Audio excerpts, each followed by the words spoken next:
Yes, I thought that was a great suggestion. Yes. So that Yeah, was you. That is so fucking funny. yeah, Again, excuse my language. That is so funny because I do remember getting that text, and I was like, "Man, that's a great idea." thank you. And I just want to uh, say also that the your profile picture uh, on Twitter tells it all. The compassion you have for the Ukrainian people and the compassion you have for humanity. So yeah, I want to thank you.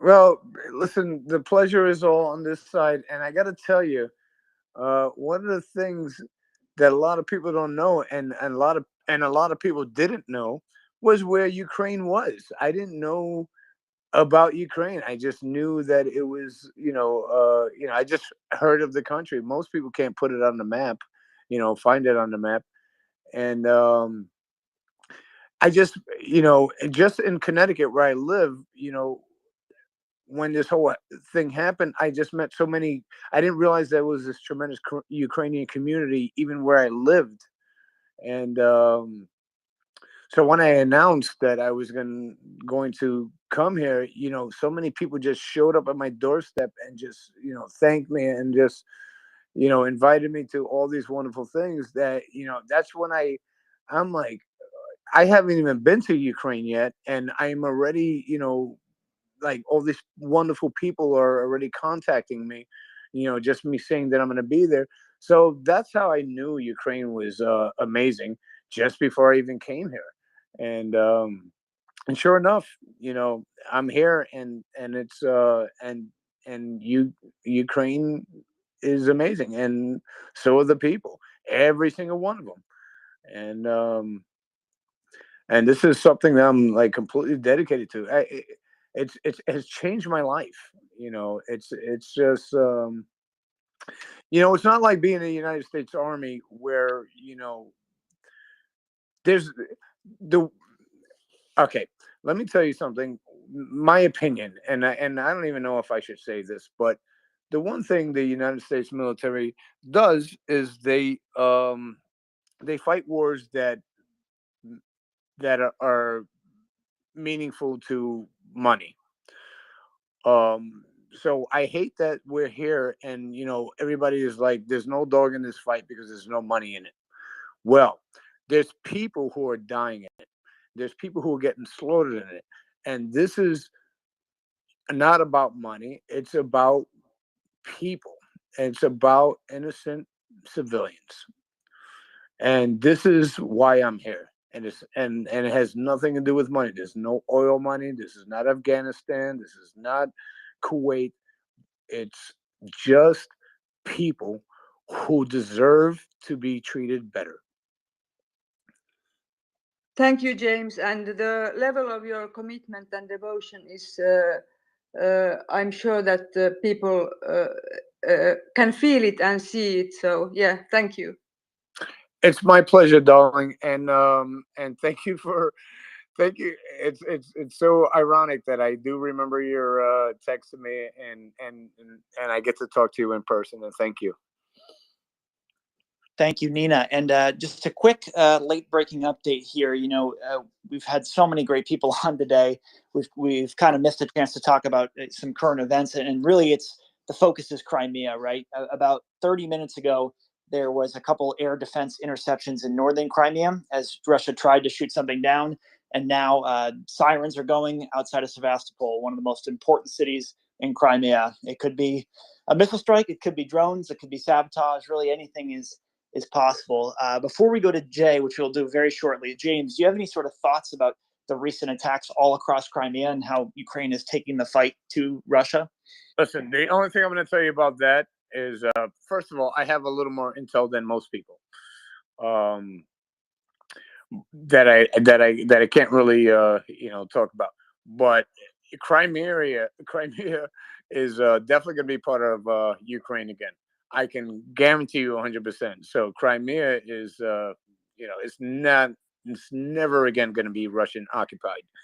Um, and that's just based on stuff that I know that I don't want to want to give away right now, but you can bet Ukraine right now that there is no longer a Russian occupied territory in Crimea in the future. And I think we're all on the same page here. Of course, if I misspoke, I apologize. Of course, Crimea, was and will be a part of Ukraine again. But sort of to compare to your initial experiences where you showed up and there wasn't much ammo and food. Did you really see within just a few months the possibility of Ukraine being able to strike, 200, 300 kilometers behind enemy lines? Look, it's again, I'm gonna say it's a game of inches. It's not necessarily going to be. Hold on, I'm getting phone. I'm gonna turn it off. It's not necessarily going to be. It's not going to happen tomorrow. It's not going to happen maybe in 6 months. It might be a year, but I can assure you. And listen, and this is and me throwing my dick on the table. Excuse my language. There's no way that Russia's going to take this country. We are going to win, and it's just a matter of time. It's not if, it's when. It's going to be a long fight. These Russians have like infinite, just based on my experience, infinite artillery. It just never stops. They can do it all day. Sure, they've been harboring, these weapons but I can tell you one thing. I've seen like about 100,000 missiles sitting in the ground that didn't even blow up. So that just shows how shitty their weapons are and how old they are. And I can tell you a bunch of stories that I really shouldn't. So I'm going to tell you this. There's no way that they're going to win.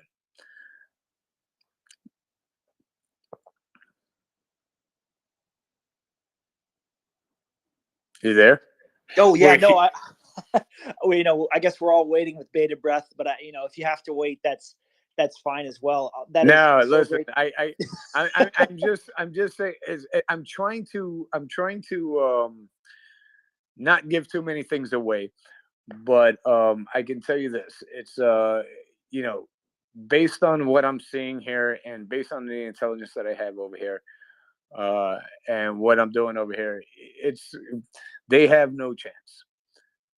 And good luck to them. I mean, you don't want to come across me and my men. That's for sure. No, and I'll give you one piece of intelligence I can garner. There's going to be another long queue for the Kerch Bridge tonight, heading out of Crimea. Another traffic jam. Yeah, good shit. Good shit. Crimea is gonna be it's gonna be the new Ukraine. So all those resorts that they have over there are gonna be Ukrainian resorts. Forget about as they were not long ago. Right? And just 8.5 years ago. It's gonna get right back to it. Exactly, back to normal. And by the way, I do want to go back to one of those beaches that have like all those nice little bunkers and tents, and in the Ukrainian occupied territory when I'm done. So that's gonna be fun. Just to say, hey, we got this back. It'll be a great vacation in Crimea 2023. I think that's the sure thing.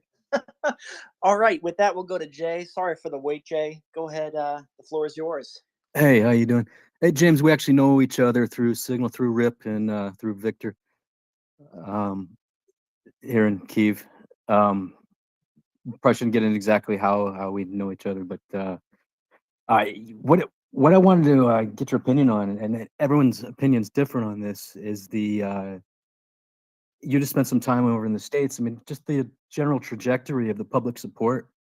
You've got some of these senators like Rand Paul, like Congresswoman Marjorie Taylor Greene. These people are really anti-Ukraine right now, and I'm just wondering how much support that those people are getting. And I mean, do you see it getting better or worse? I just kind of want to get your opinion on that.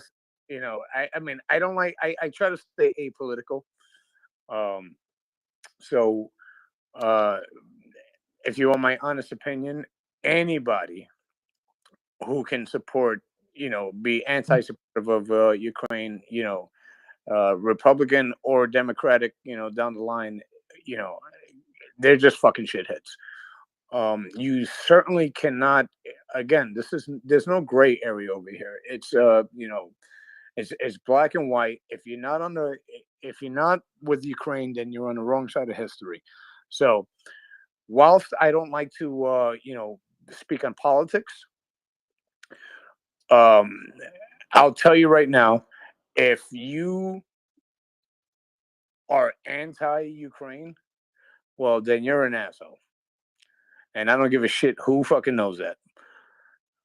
You're just an asshole, because this is not a time to, have opinions about. This is. Listen, you come with me downrange and you see what's going on, and you tell me that you be on the side of the Russians. Well, I'll show you a war criminal. All I Yeah. gotta say about that. No, I mean, it's really important that we, kind of highlight all of the different aid. And thank you, James, for kind of describing at the beginning of the interview here, where you mentioned all the new HIMARS, 777s, and just this week, there's going to be a new aid package on top of the last two. And this new one has another 18 777 howitzers, more HIMARS ammo, anti-radiation missiles, counter battery radar, tow missiles, explosive ordnance equipment. Yeah, man. I'm looking forward to seeing it all downrange, man, because it's much needed.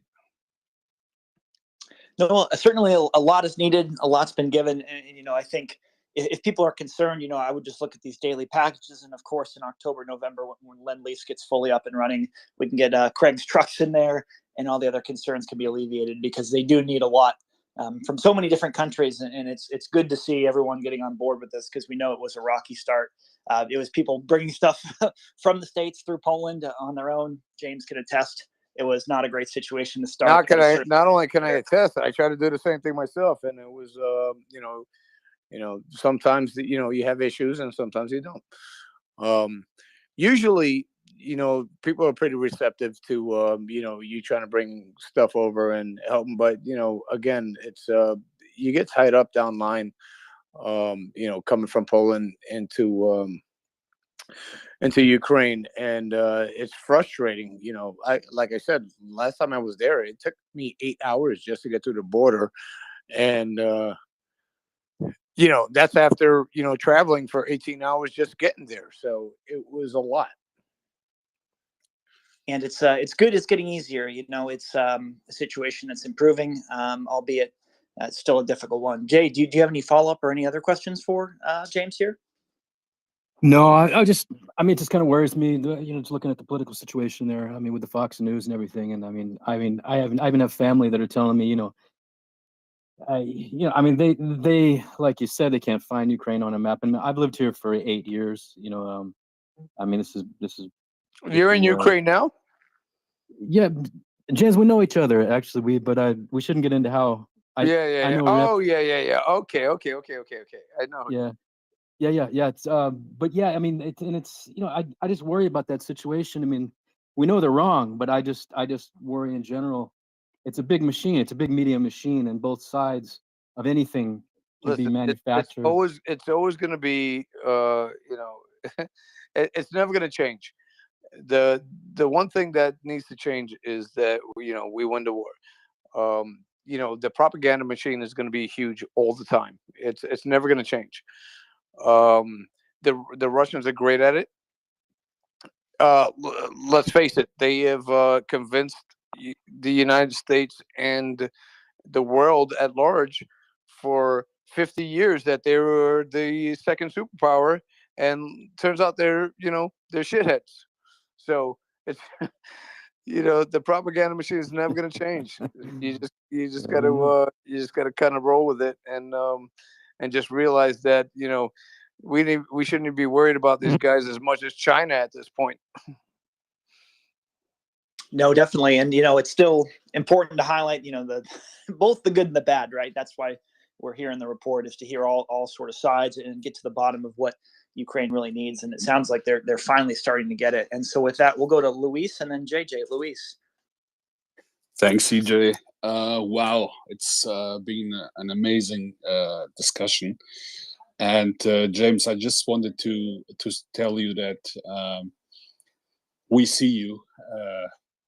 Personally, you were one of the first guys I found out on Twitter that was posting videos from Ukraine. And I think the first video I saw from you was the video where you were telling that you stole a machine gun from a tank. Oh, that was fun. Yeah. Yes. And the second video I saw was the video where you were under mortar fire, I think, and said, "What a that was not fun." Yes, but you said, "What a beautiful day! We have everything to make it a beautiful day." And after that, I have to tell you, I used your account and a few videos of you to tell my son, he's 16, that a man that had nothing to do with the war decided to go and defend the people that were being slaughtered. And I just wanted to tell you that you impact a lot of people. And after I saw your videos and what you are doing in Ukraine, I decided also to step up and help as much as I can. I'm not able to go to Ukraine and fight like you do, but it's just I have a lot of respect for what you are doing, and I just wanted to let you know that what you are doing are really impacting people, and you have all my respect. Thank you, sir. Okay, so I just want to respond to this like this. I have zero interest in doing these interviews, and I didn't even want to do it. But when you say things like this makes me, it warms my heart, and I'm glad I actually did this interview because I hate doing interviews. But thank you so much, sir.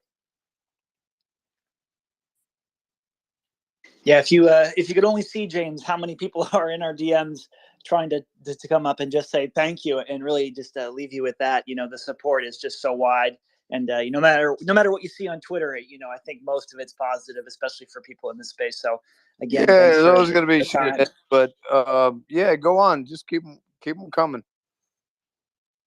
Hey, sometimes that's a great thing, right? I think JJ might have something about that. Go ahead, JJ. Thanks, CJ. I asked this question, probably a month ago, of Ryan O'Leary, who is a U.S. Iraq-Afghan veteran who is also in Ukraine, and he's been on the space before. And he really had to edit his answer, so that's your little forewarning here.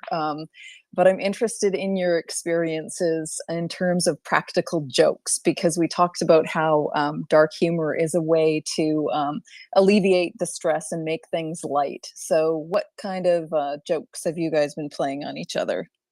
That's a really weird question. Really weird question, and we don't play practical jokes. I'm not a practical joker. I don't like being practically joked, but I do like seeing them, as long as it's not on me and anybody I know. So I guess that's a tough question. Whilst I'm a very, I consider myself a funny guy and a very lighthearted person. I do not like getting jokes played on me. So I don't know if that answers your question. That's fine. Thank you. That's all right. You don't want to let them know you're. I don't want to be on the business side of. I don't want to be on the business side of a practical joke, but I love seeing a good practical joke played on somebody else. That's all right. That's the best kind, is when you're doing them to other people. George, Yes, go sir. ahead. Yes, sir. Weird question, but thank you. So, James, I just wanted to ask you, you said that now you guys are able to get artillery and air support when you can call it in. Well, I got to be very careful about how I answer that. So, in other words, Yes, please do. Please do. let me think about this for a moment. Um, okay, so we have drone operators, and we have men that can call in artillery support, which is really like first. It's the first time I've seen this, since I've been here. So yeah, I guess that's something that we can do, and I can actually see it, which is even more awesome. So I don't know if that answers your questions, but yeah, I mean, yeah, yeah, Yeah, it does. It does, because you mentioned that it was a change from what you noticed before. So change. now that you We can didn't even. see it, That was it was non-existent. It was, I couldn't even get a guy a goddamn iron sight. I couldn't even get a guy a butt stock before 3 months ago, and now I can I call artillery James, something. I found that funny because you were complaining about the iron sights, and as an old head, I I was like, I sure was. "What's he complaining about iron sight? Iron sights are pretty good." And I'm like, "Nah, he grew up with optics."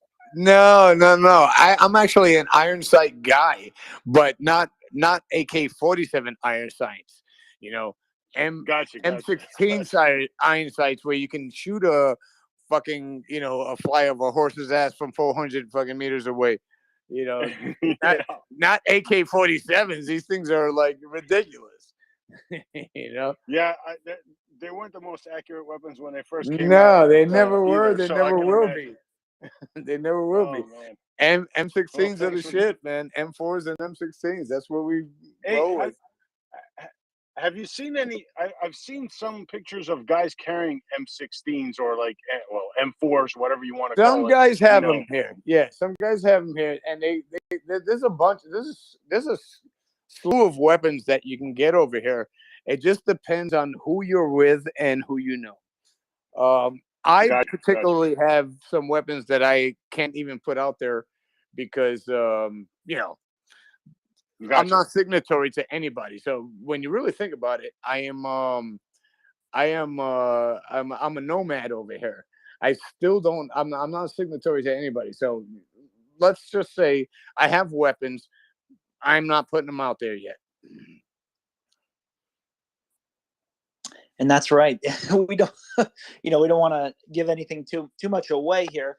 We just want to come in with a little bit of news for the good people who are always with us 24/7 since the beginning of the war. We mentioned about 20-30 minutes ago that there was possibly an air raid siren going off in Sevastopol. Right now, we have 9 confirmed air defense launches. So it is a massive amount of strikes going on across the city of Sevastopol, which is in occupied Crimea right now. So Ukraine is up to something, and it looks like it's quite successful. And just for people's awareness, the city is more than 200 kilometers from the front. So this is not something that can be done with gimlers from a HIMARS, we'll say. Really great news in any case, no matter what's going on, because it has Russians shooting in the sky, and panic is ensuing. Doman, go ahead. Russian I Telegram. know exactly what Oh, you're James, talking go. about, and that's great. And Russian telegrams exploding. Apparently, 9 hits in Sevastopol. Some people are reporting over in Sevastopol, from Sevastopol, from the Russian side. What could be better? Literally thousands and thousands and thousands of messages all over Telegram from Sevastopol. People in panic. What's going on? This is supposed to be, not involved in the war, so far away. Hey, war came even to Crimea. And as far, literally to the bottom of Crimea, as far away from mainland Ukraine as possible. If you're asking for my opinion, I just say wonderful. Hey, sometimes simpler is better, right? We'll have to wait for the day to break, because although it is.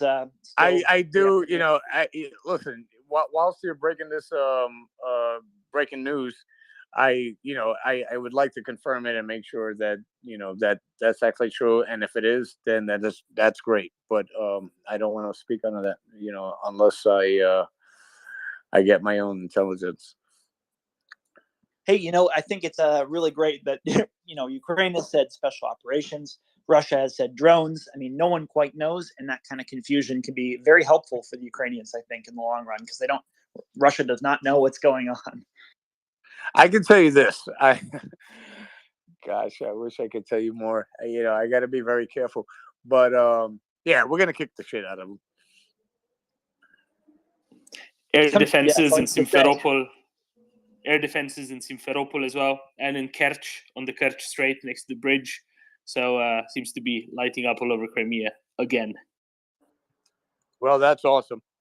I mean, Lads, it's going to be a long night. yeah, well, that is for sure. Listen, I've been through it. I've seen it. Gosh, I wish I could tell you, more right now, but I'll tell you right now that I am awaiting phone calls now. From what you're talking about, I've been pushing them off right now. I've been getting I have 5 phones, so I'm looking at some of these messages right now, and yeah, we're doing all right. I'm reading them right now. Yeah, we're doing okay. And sometimes Doman, that's all we need to say. We're doing okay. Let's just put it that way. I'm looking at my messages right now. Yeah. We're doing all right. I get this intel, as it happens, and right now I'm looking at my other phone, and yep, we're not doing too bad. Awesome. Yeah, we'll keep everyone updated here, of course, in the report. If anything else happens that we get more information about. Otherwise, just know Crimea is under heavy air attack. All right, George, did you have a question for James or a follow-up from before? Listen, Crimea is no longer Crimea. It's Ukraine. Trust me. Let's not even call it Crimea anymore. Go ahead. Go on. And if he's introduced you to George, I told you all I know. I have nothing to tell you.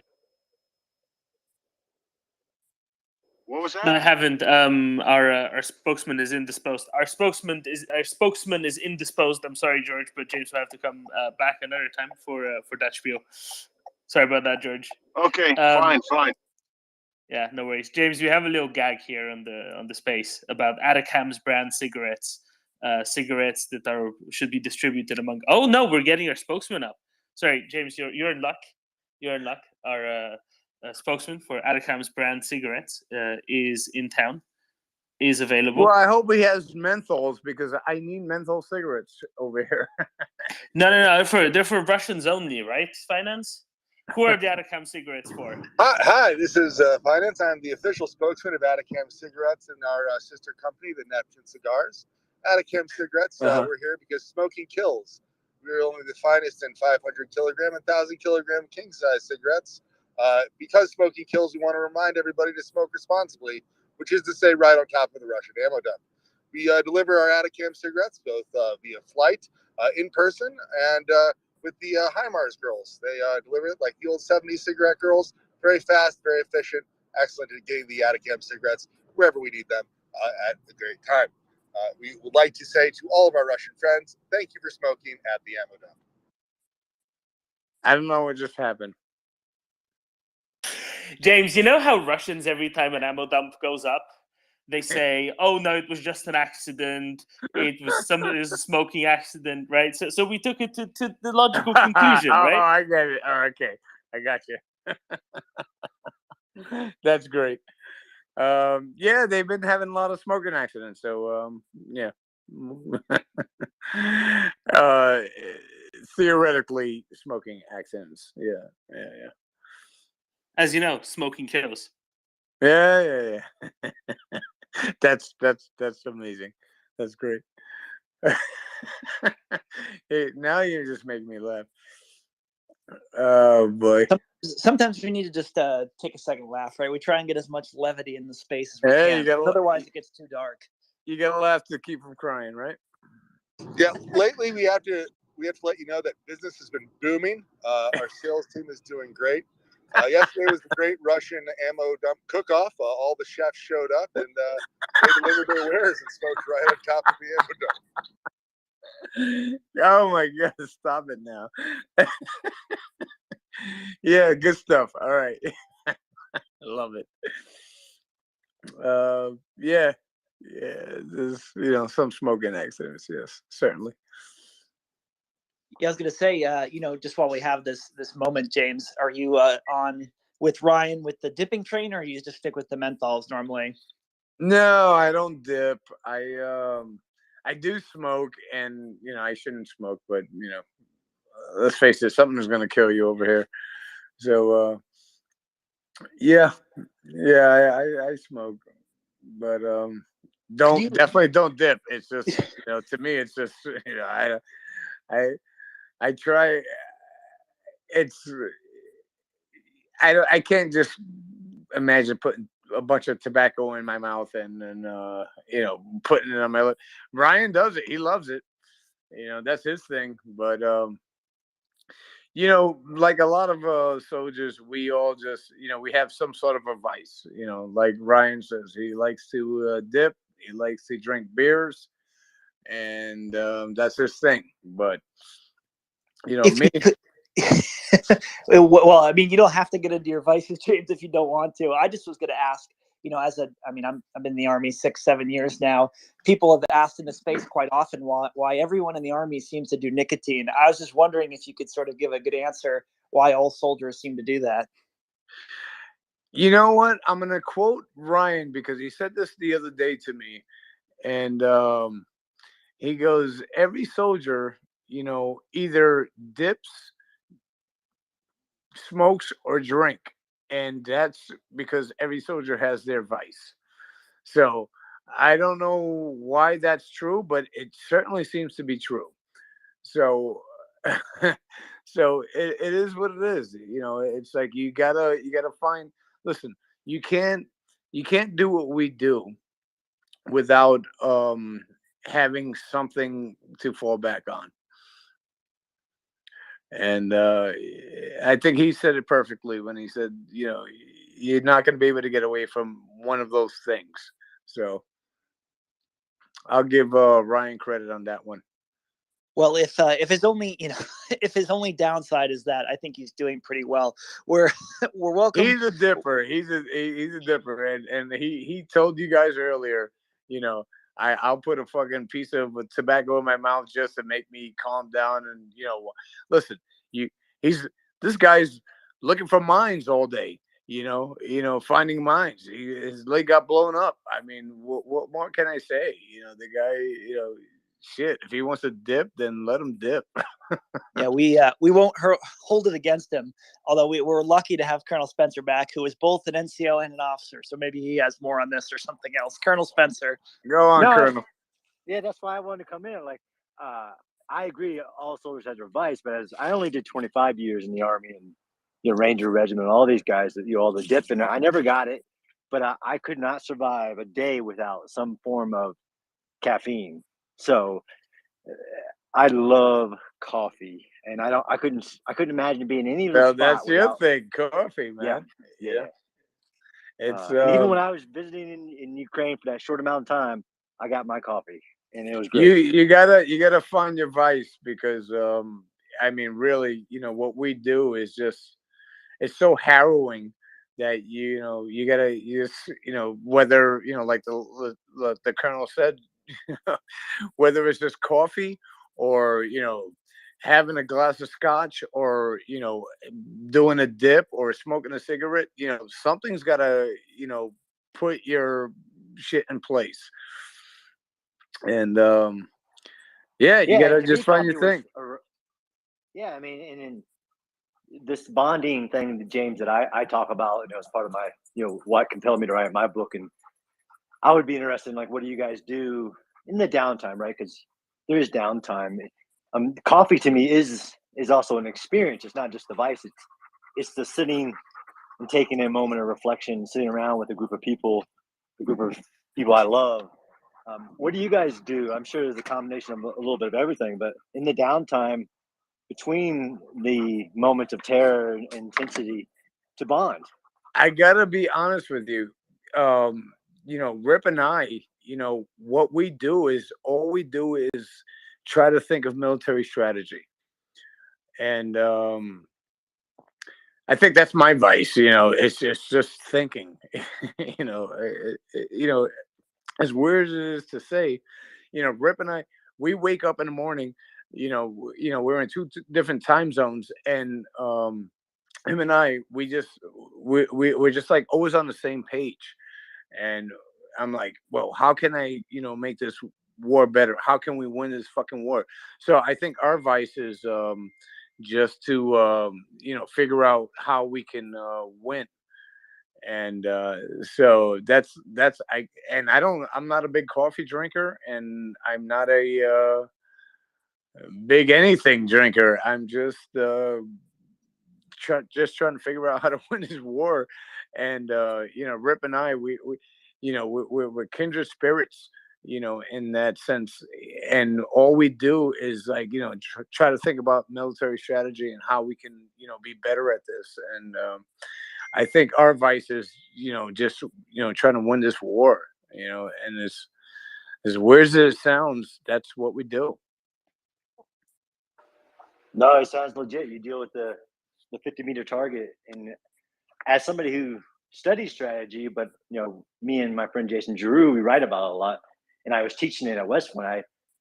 I don't know if you are, but I have to compel you to journal if you're not already. Hopefully you are. You're at the forefront of military theory, and the people who teach us like me, they're teaching like some of these people like Clausewitz and things like that. That firsthand journaling of dealing with combat and figuring out new strategies and new action, reaction, counter reaction needs to be recorded. Well, Rip is he's a 3 times New York bestseller, a writer. He's got 3 books out there. I actually have them all here. I keep telling him I'm gonna read them, but I haven't read a fucking page yet because I've been too busy.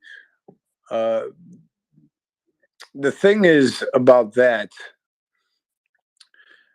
is he's trying to hook me up with his publisher, and he wants to write a book about me and what I'm doing over here. And I just keep telling him I just feel like I haven't done I feel like I haven't done enough.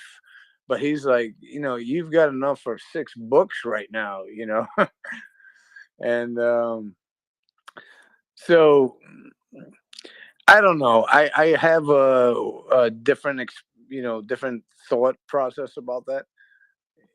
I just don't think, while we had this conversation earlier, like literally like 3 hours ago. And he's like, you have enough content to be able to, write 3 books. And I'm like, I don't feel like I have enough content to write 1 book. And, he has a different, thought process than me, because whatever the case is, he's not wrong and he's not right. I just want to fight the rest of this war, and I feel like that I need to fight the rest of this war, and then I feel like I will have the full book. But he seems to think that that's going to be 4 books down the line. But it's to me, it's I'm just such a regular person, and I'm not a writer, and I'm not a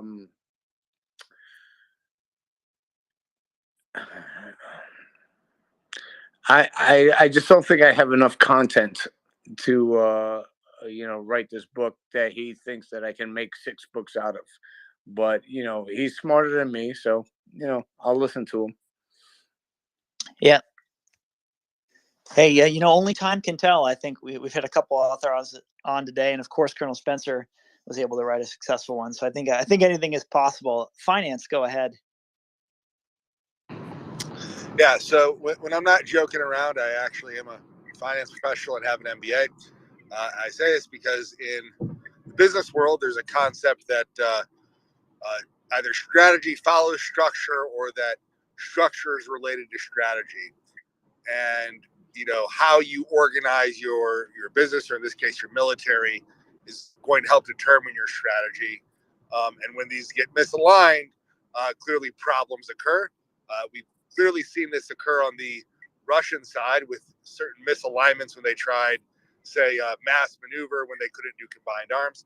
I'm curious what you've seen as far as structural changes go on the Ukrainian side since the war started. Clearly, you're talking about their ability to do a lot more logistics, a lot better kit, a lot better everything. I was curious if you've seen any sort of what might be to other sort of boring structural changes in command and, you know, logistics side of things that allow all of these things and are turning Ukraine into an even better fighting force. Well, I mean, clearly, you know, I've tweeted out, you know, first of all, there's no secret, you know, where I am and who I am.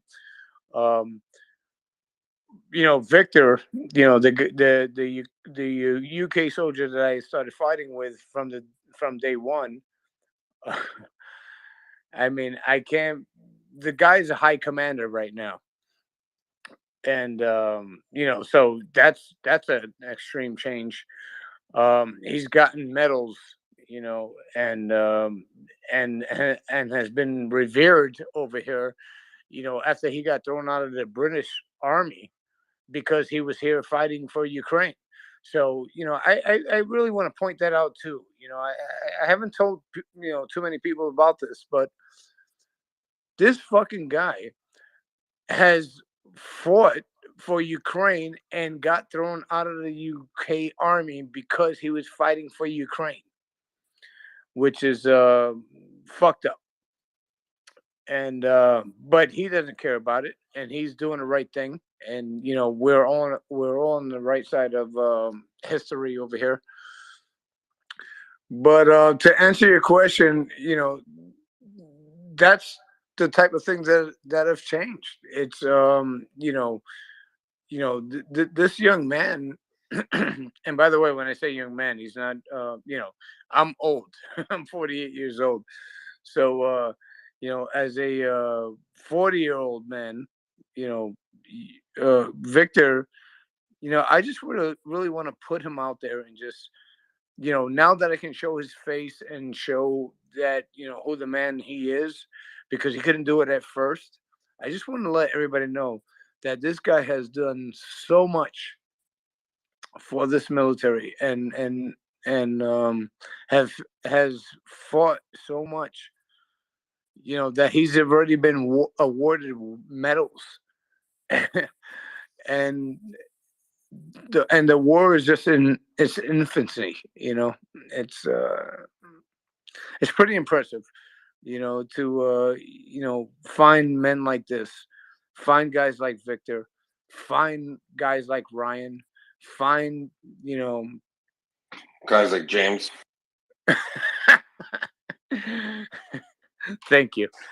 You're welcome. John's got a question for you. Go ahead, John.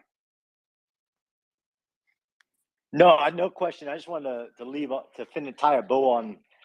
Look, you got Rip as your literary advisor. I just highly recommend. He's like the you man. said, yeah, he's the man.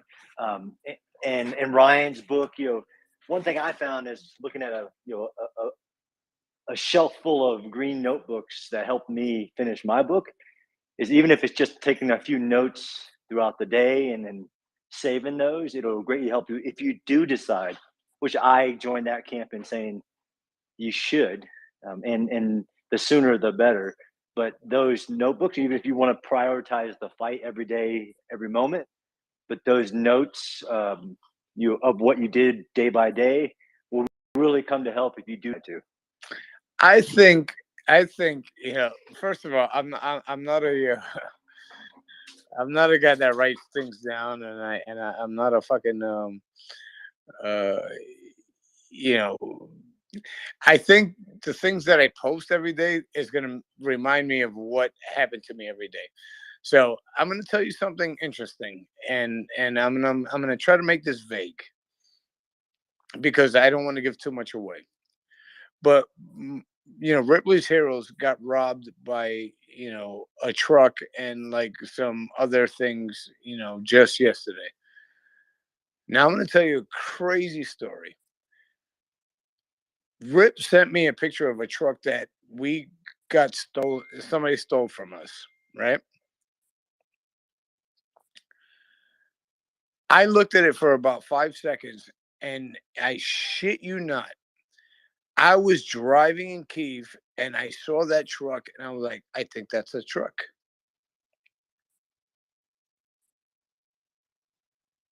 You guys still there? Yeah, go ahead, James. Yeah, no, go ahead. And guess what? I sat there, and I got I have a lot of friends over here. I was like, listen, get somebody, call a tow truck. This is my truck.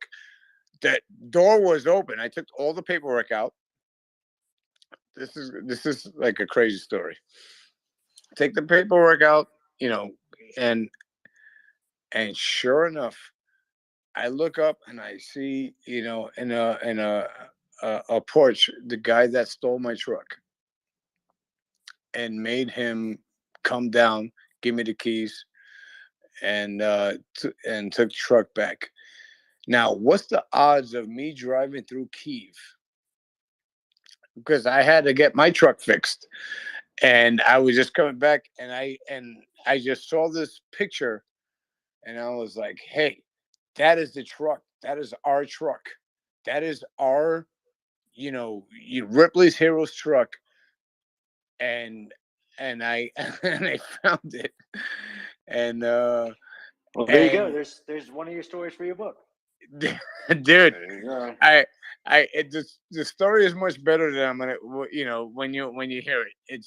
But sure enough, it was a gentleman from another, well, I don't want to call him a gentleman, a guy from another unit that stole our truck, and has been like just hanging out in Kyiv, and living the life of Raleigh, acting like he's like the best soldier in the world. And I found the fucking truck.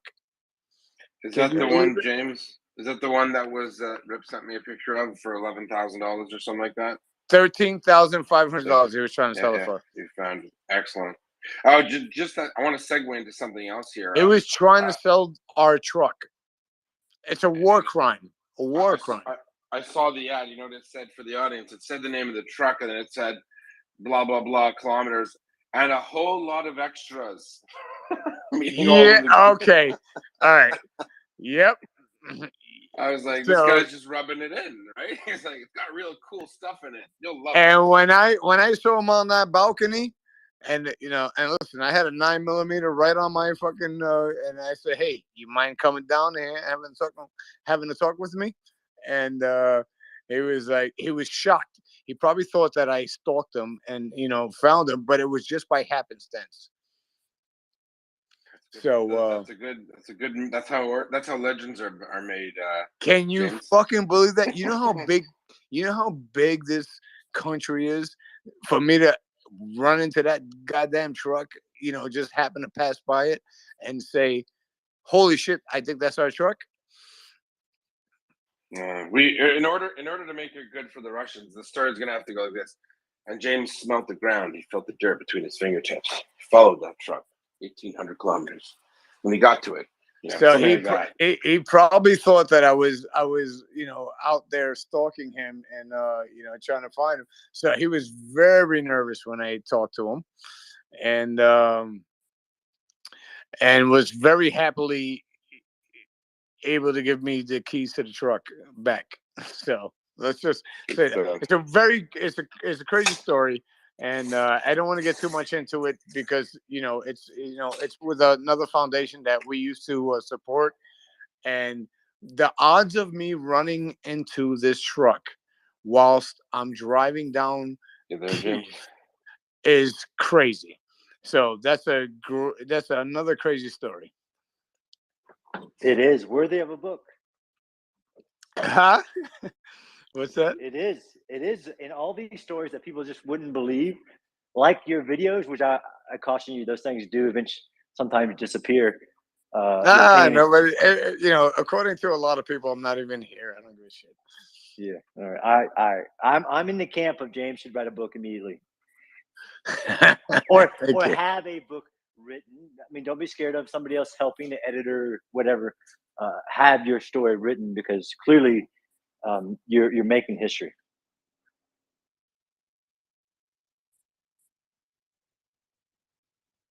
Looks like we just lost him here. All right, everyone, hang on as we go through some co-host chains. Yehuda, how are you doing tonight?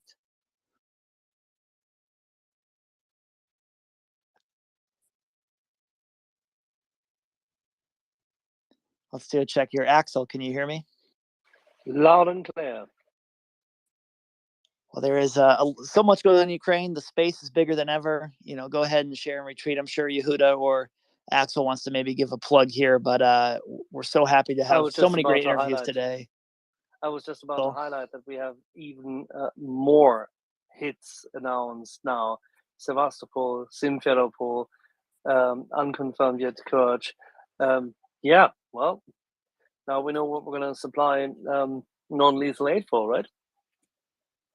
Yes, it's not just lethal aid, but non-lethal aid as well. It looks like AJ's coming back up. Stand by.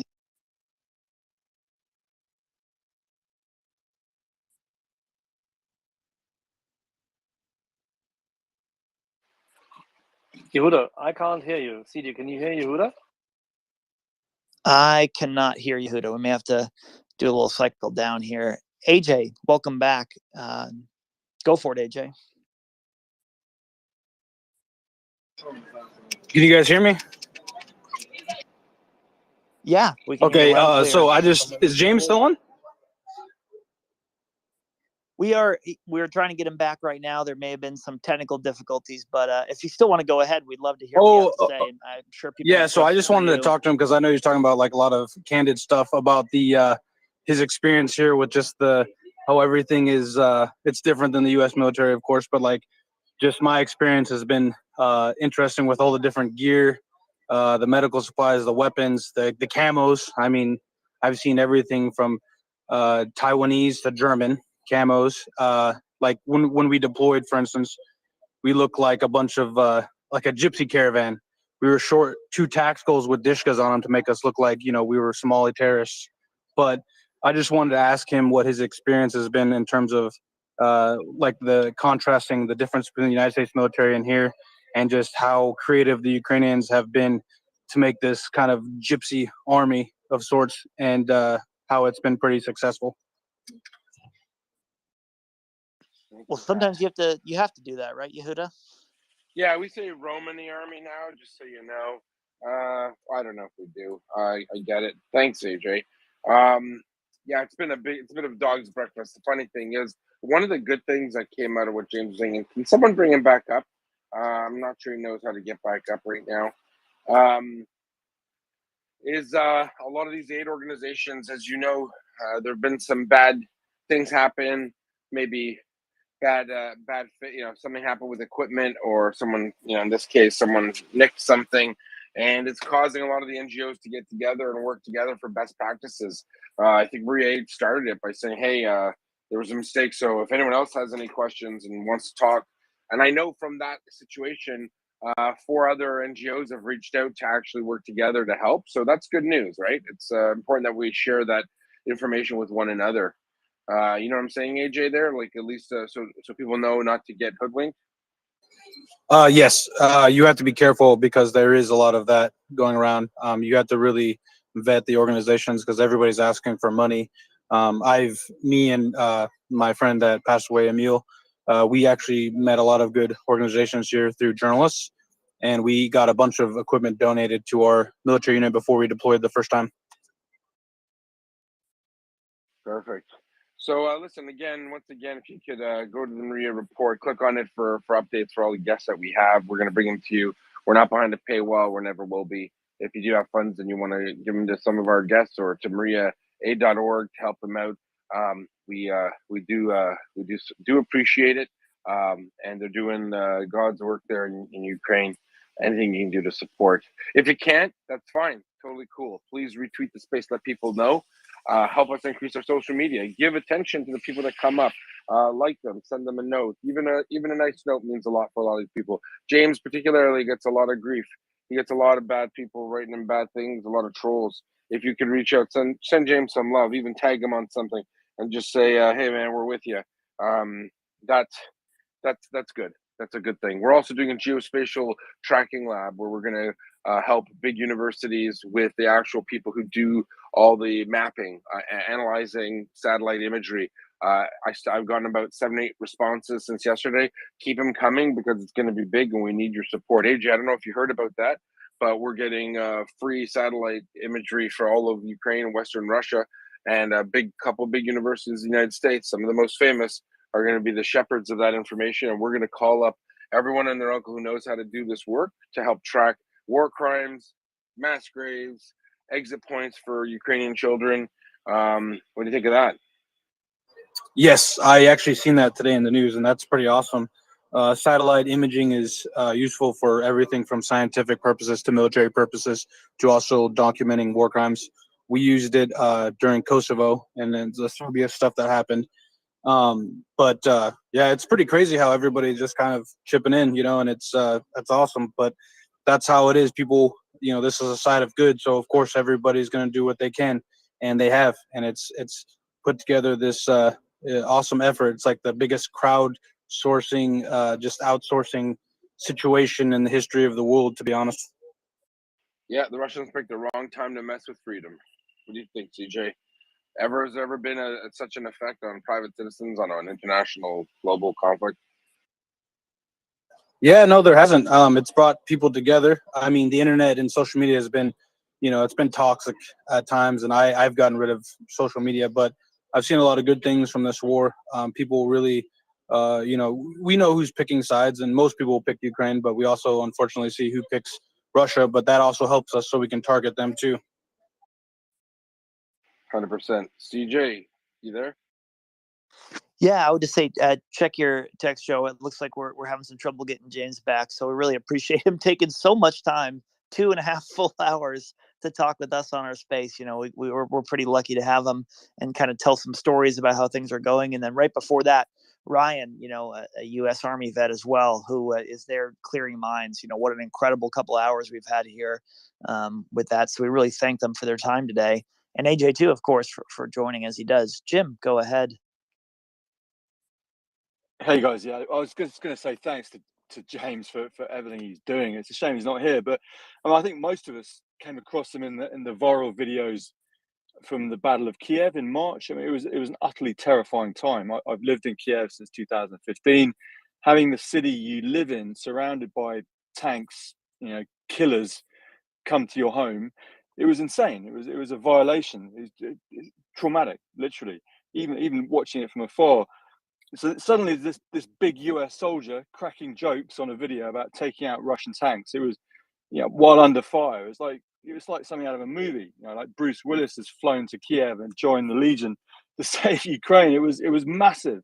It felt like the world was, Ukraine wasn't alone, right? If US soldiers, independently or otherwise, were coming over, there was hope. And James talked really movingly about hope earlier, giving people hope. So, he's we keep saying this is an information war. It is, and he really is at the vanguard, right? 400,000 followers, whatever he's got. Yeah, and keeping US public opinion behind sending more weapons is what will ensure civilization wins. So I wanted to say thank you to him again, because I think he sometimes feels underappreciated, I think.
All right, that was. There we go. Slava, can you hear me? Слава Україні, героям слава! Hello, hello. Yes, we just had some serious technical issues. We've been running the space for over 28 hours now, so it's getting a little unstable. We may go down in a blaze of glory with a crash, but that's all right. You know, we'll come back right away if that happens. So don't worry, people. Go ahead and share, retweet the space. Let everyone know what a great day we're having. You know, we've had 2 fantastic interviews and even one this morning as well. So it's been a real busy day for us. Have a lot of new people listening too, which is great. Slava, welcome to the panel. Go ahead if you have a question, comment, concern. Thank you. Actually, a big comment. I was listening to James and absolutely amazed. And as from the other guests, I heard a lot of the good responses, like good notes about the Ukrainians, how Ukrainians are like a good people, how Western world discovered Ukrainian people. It's really nice to hear from them right away, not just from Ukraine. So it's really warming that Ukraine just got discovered, and all these good words about the regular Ukrainians, not some special government officials, but about regular Ukrainians. It is like a really good, and it's like a confirming that Ukrainian nation is worth protecting, worth receiving help, and I really want to say thank you for your service, James, and other heroes who came into Ukraine to protect and help fight this evil, Russia's evil. So it's really nice to hear and to really great interview. So CJ and everyone, really great. So thank you. And Crimea is Ukraine. Thank you. Slava Ukraini. No, yes, it's a busy night in Crimea, and we're trying to keep on top of it. Again, for those who haven't seen, there's been at least 9 explosions outside of Sevastopol, and possibly up to 3 different strikes ongoing. So it is a busy night in occupied Crimea, but that just means it's a bad night for the Russians and a good night for Ukraine. So we love to see it. Yehuda, welcome back here. Thanks for having me.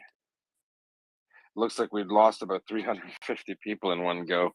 That's crazy. You know, thanks for coming. Keep coming back, and we're getting people back up here who want to talk. Also, there's a lag where inviting people up, you might not see it, but we're clicking your name and it's just not working. You might have to come back out and come back in. I'm on the horn there with Chuck Ferrer. See if he can't come on in and say hello, reach out and touch someone, hopefully us. So I'm just going to work on that. If you want to take the con there, CJ. Yeah, we're getting some people back up. Again, we've had so many requests today. It's been a real madhouse, as Yehuda would say. Finance, go ahead and take it away. Yeah, I wanted to hear more about Sevastopol. The last we heard it was Russians shooting into the air, possibly stuff on Russian Telegram about explosions. Now we're hearing some stuff hit the ground.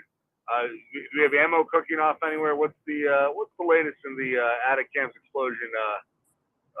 Or is this maybe some drone activity? Ken, what do we know right now with all the boom situation? Well, what we know for certain is there's at least 2 different places inside of Crimea that are actively shooting with their air defenses, including north of Sevastopol and right around Sevastopol. And then what we also know for certain is that there's a lot of explosions in the vicinity of Sevastopol. So unclear if that's just the air defense, if that's successful missiles landing, or what exactly is going on. There is a lot of general panic. We know that the Russian Telegram networks of people trying to get out and trying to figure out what's going on is more panic than usual, which is surprising considering for the past week the whole area has been under attack by Ukraine trying to reclaim its own territory. So definitely needs we need a bit more information here, but it looks like it's all good news if the Russians are running scared. Yeah, I mean, CJ, I mean, it's almost getting comical what the Russians are doing, right? Like, it's Iraqi Minister of Information level silliness. Nothing to see here.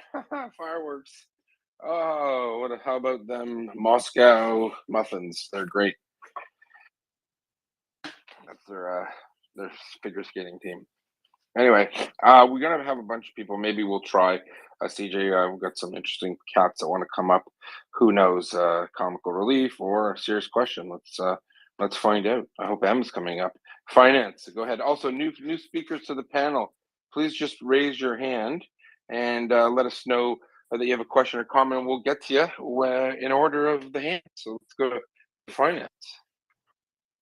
Oh, I was going to ask Slava while we're getting all the new hands up and we're sorting out our new panel again. Slava, are Ukrainians booking their first beach vacation in 8 or 9 years over in Crimea again? Why so waiting so long? It can be. I think it's gonna happen sooner. So actually, I'm also preparing to for vacation in the Crimea. So I'm already looking for the good place. So thank you. I'd be careful about buying a Russian dacha there. I was thinking about it, picking up something cheap, but it's probably someone else's home, and that would be bad if I'm buying a Ukrainian home. So don't go buying anything in Crimea.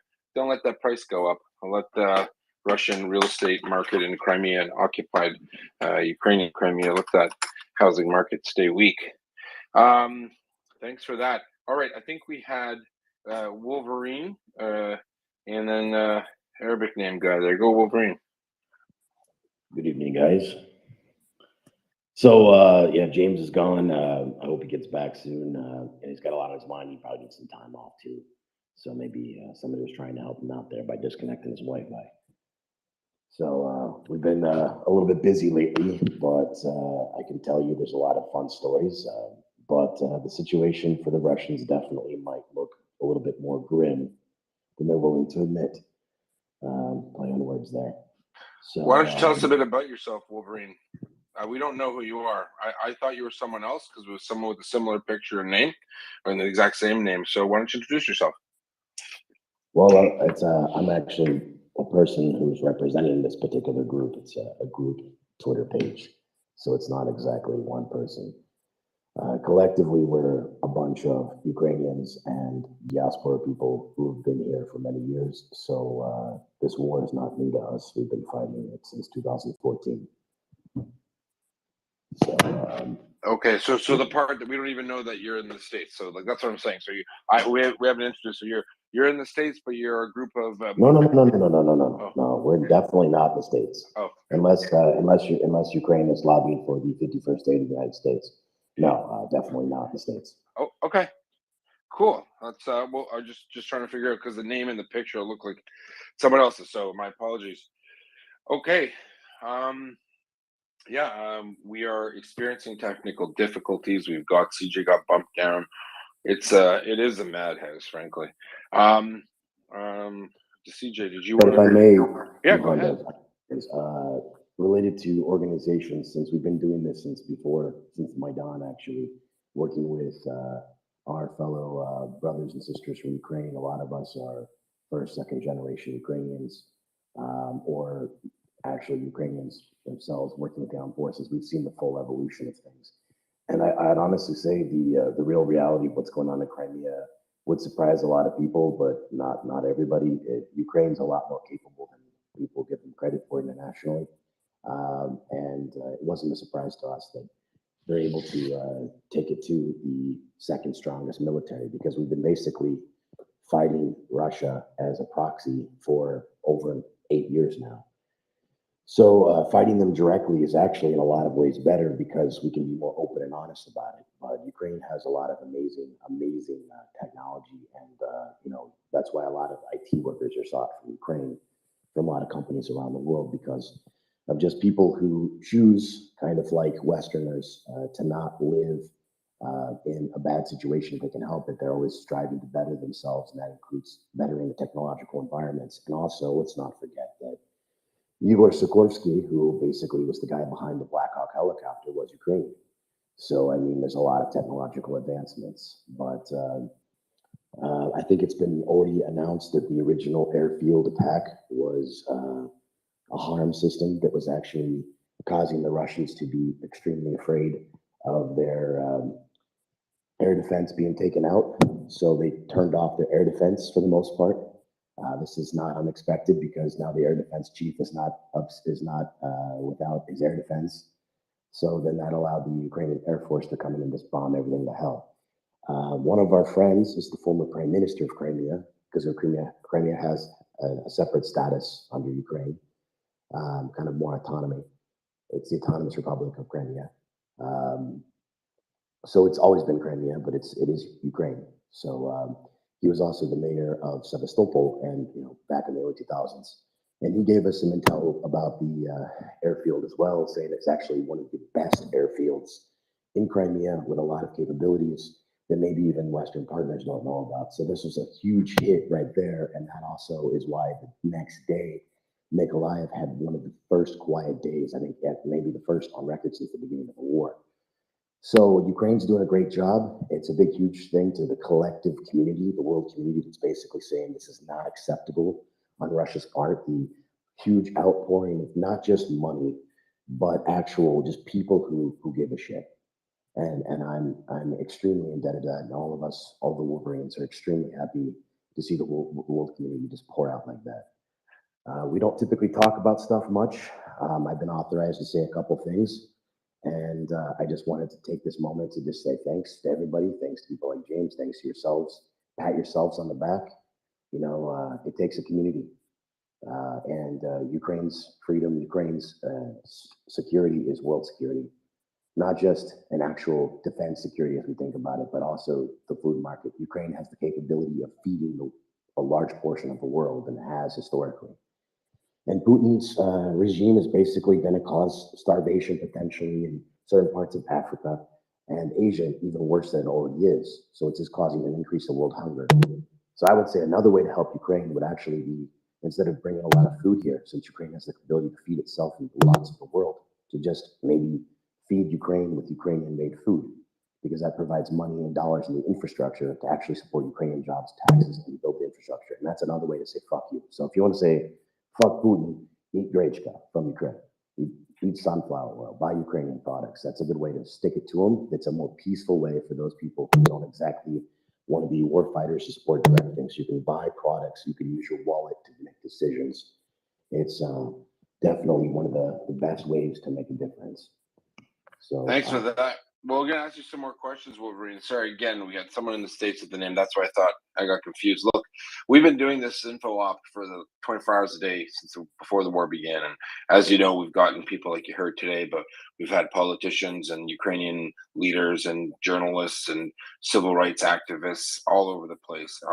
Our commitment, you can tell your friends, is we're not going to stop. We're not going to stop even when the war is over. We're going to keep pushing because Russia's not going to go anywhere either. And our job is to push the truth. I don't want to say the Ukrainian narrative, because Ukrainian narrative is synonymous with the truth. And there is no need to dress it up any other way. For those of us with family in Ukraine as well, or Ukrainian, descent, we grew up with stories of what Russians do, and everyone's sick of it. And Ukraine isn't going to let it go. All of these people talking about maybe some peace and trade. What's the bit of Donbass? Well, you know what? What's the bit of Rostov on Don while we're at it? Why doesn't Ukraine just take a bit of Dagestan maybe? There is no appeasing a bully. There is no appeasing a genocidal maniac. So what we've been doing is we've been hitting them hard, Wolverine, every day, every night. We're all volunteers. We don't accept any money. We don't do anything like that. We let people come up if we could trust them and say, hey, these guys are good. Like James and Ryan and MryiaAid. We support them and say, yeah, give them money, because we don't want to be anywhere near anyone doubting why we're doing what we're doing. And so you can let your friends know, please, from all of us at the MryiaReport. And I'm sure even those at MryiaAid would say, we support. We will continue the information campaign. We know this is a new sphere. The Russians are trying to, if you've been around here, Wolverine, enough, you'll hear the Russians come out, or the trolls that are affected by Russian misinformation. But what about this? And Jewish neo-Nazi presidents of Ukraine and Russian speakers being attacked. We hear it all. We hear it all right here, and we fight it. I even have on our team Ukrainian diaspora that's former IDF soldiers, former U.S. Special Operations, Ukrainian Special Operations guys, and it's really remarkable to hear the fact that we have a lot of Jews actually fighting Nazis in Ukraine, but the difference is they wear Russian flags.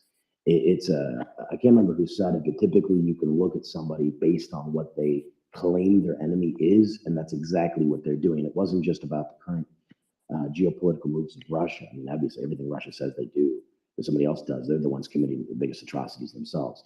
But we do have a lot of partners in the presidential administration, the different ministries around, because we have organizations we work with, for example, that from the very first day put out in English, Chinese, German, and French reports by the minute of what's going out in like a newsletter format. So I could probably talk to you offline about that to connect you with some of our partner organizations that have been doing InfoWar stuff, because I don't like the policy of stopping fake.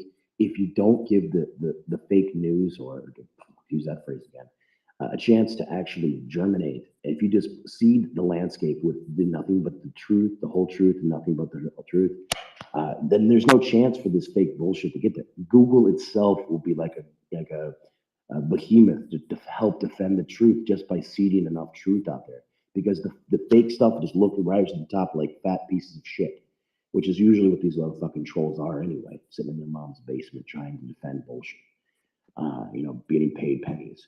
And at the end of the day, people are tired, people are angry, and I think the outpouring for Ukraine is just that people are just angry, and they're just tired of seeing the same old bullshit of Russia, the bully going around and fucking with people. Russia has a history of doing this to Ukraine for more than 500 years. This is a moment when we, the sons and daughters of Ukraine, have decided internationally, come back home and stop it. We're not going to let our children and our grandchildren know what the fuck war with Russia is. And I hope that someday my son looks at me and says, "Dad, what's Russia?" And I go, "Where did you hear about that?" And that's where Yeah. No. Listen, we have a slogan here. We call it Russia Stan, the Bantustan formerly known as Russia. It's time to neuter it. It's got to stop. Well, we put out information in Chinese, and I can tell you right now, the Taiwanese liberation people have a lot of Wolverines. They're just waiting for China to come across the pond and spray paint a bunch of Chinese stuff. So mainly, we don't collect money, but we're not really about money. It's more about just buy spray paint. It doesn't really cost that much. But if people want to buy some spray paint, we got a couple of places around the country they can leave it. We prefer white primer. It's the cheaper, the better. It's not fun. It's a war of attrition. We literally just want to piss them off and get their attention. I can tell you that the spray painting of the tanks was purely done just for the 45 and up crowd to pay attention to Ukraine. We destroyed a lot more Russian stuff in the first days. We have a pile of chevrons that are all in the parade dress format that because Russia literally came here, and the young people that they sent to die literally thought they were coming for a parade, and that's why they wore them dressed in their best. And they met the best, and a lot of the best have died, and Ukraine needs to fill the ranks with people. And one of the main things we do is actually go around and training people in standards, because we have a lot of people from NATO militaries.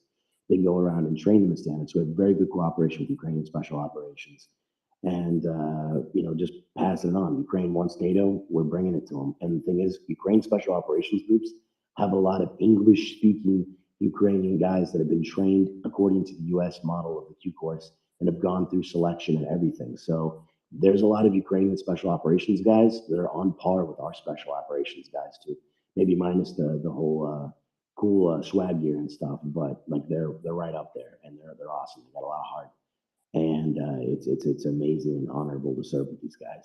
So it's not so I would say if people want to come and help, a lot of it's just helping fight the info war. It is an artillery battle in a lot of areas. Having people come over here with demining experience is great.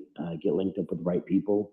That being said, if James would like to give us the address of this person, we'll make sure that the people on Vladimirsky Street, the three-letter agency in the center of Kyiv, go make a house call to this person, and we'll make sure that not just to stop these organizations that are being that are thieving from just ceasing to operate, but just ceasing to exist inside Ukraine. They can go somewhere else with that bullshit. So the good thing is, Rip, I spoke to Rip there, and they had already passed the information up to that person's commander and the police. So I suspect it's already been taken care of. The fact James found it, halfway through, it's great. But definitely, when we can circle back, there are stories of things being done wrong and goods not being delivered and sticky fingers along the way, if you know what I mean, Wolverine. And when we sit here for free, sending asking people to get donations to the right places, and then some profiteer, wherever they are, plays around, we take it personal. Obviously, it's obviously a big deal. Thank God MryiaReport, out of the thousands of things they sent, that's the one organization we really stand behind because we know them, and they're actually serving members, and they trained and served in Ukraine for the last 7 years. So I don't know if you know the group, but they're pretty dialed in right to the top. And in one small shipment, like 0.03% of the stuff they sent, the goods described weren't the goods that arrived. Not fully. I mean, most of it still worked, but wasn't what they wanted. And they went nuts. They're like, they admitted it. They said there's a problem, but there's got to be some mechanism that all these organizations, even 0.03%, even though it's a low number, it's not acceptable to those groups. So there definitely needs to be some kind of, someone in Ukraine needs to know. A lot of us are busy dealing with information stuff. It'd be great to circle back. I know Rip was really pissed off about someone just putting his one of the trucks that they donated on the internet for sale, 13,500. I saw that he sent me the article. I was like, wow, guy's got balls. I mean, he didn't even try to hide the truck. He took a full picture of it. it just didn't say Ripley's Heroes on it. Rips, it was pretty bad. But I think they've dealt with that one, to be honest with you. Well, a good example is worth its weight in gold. I mean, I can talk offline. I don't really want to incriminate the potential actions of good listeners when people do bad things, but are giving people ideas or being accused of rebel rousing. But I have been known to spray paint private property of a government and stand on top of it after we blew it up with anti-tank rounds. But I mean, it was times are different in the first couple of days in February. But related to that, like I said, we could circle back privately. Anybody, then I'll give you some information. You promise to put it out. I can link you up with some NGOs that are kind of quiet but do a lot of stuff, direct action stuff with ministries back before it was cool to help Ukraine. Basically off their own funds and whatnot. I can link you up with some U.S. vets that have helped out with that and some other people. Sure, yeah. We're always looking for people to work with, Wolverine. It's all about oversight and just developing a better network of friends. Because at the end of the day, my biggest concern with the U.S. right now is that there is some issues with accountability. It's not just the NGOs. There are some government issues. I'm not saying I'm not one of those Russia, there is some truth to the whole, there are some logistics issues, but that's normal anywhere. Ukraine's kind of really getting overwhelmed with support, and sometimes bad people get in the system and fuck things around. So there's a little bit of that. It's open. I think now the president is every week going through logistical stuff. It's being tracked. The U.S. has some tools for tracking that. Oh yeah. Well, hold on. Just so you know, if anything the U.S. Army does send, there's zero actual problems with that. I know because there's a specific department at the Pentagon, and they have Ukrainian speakers there. They go through every item.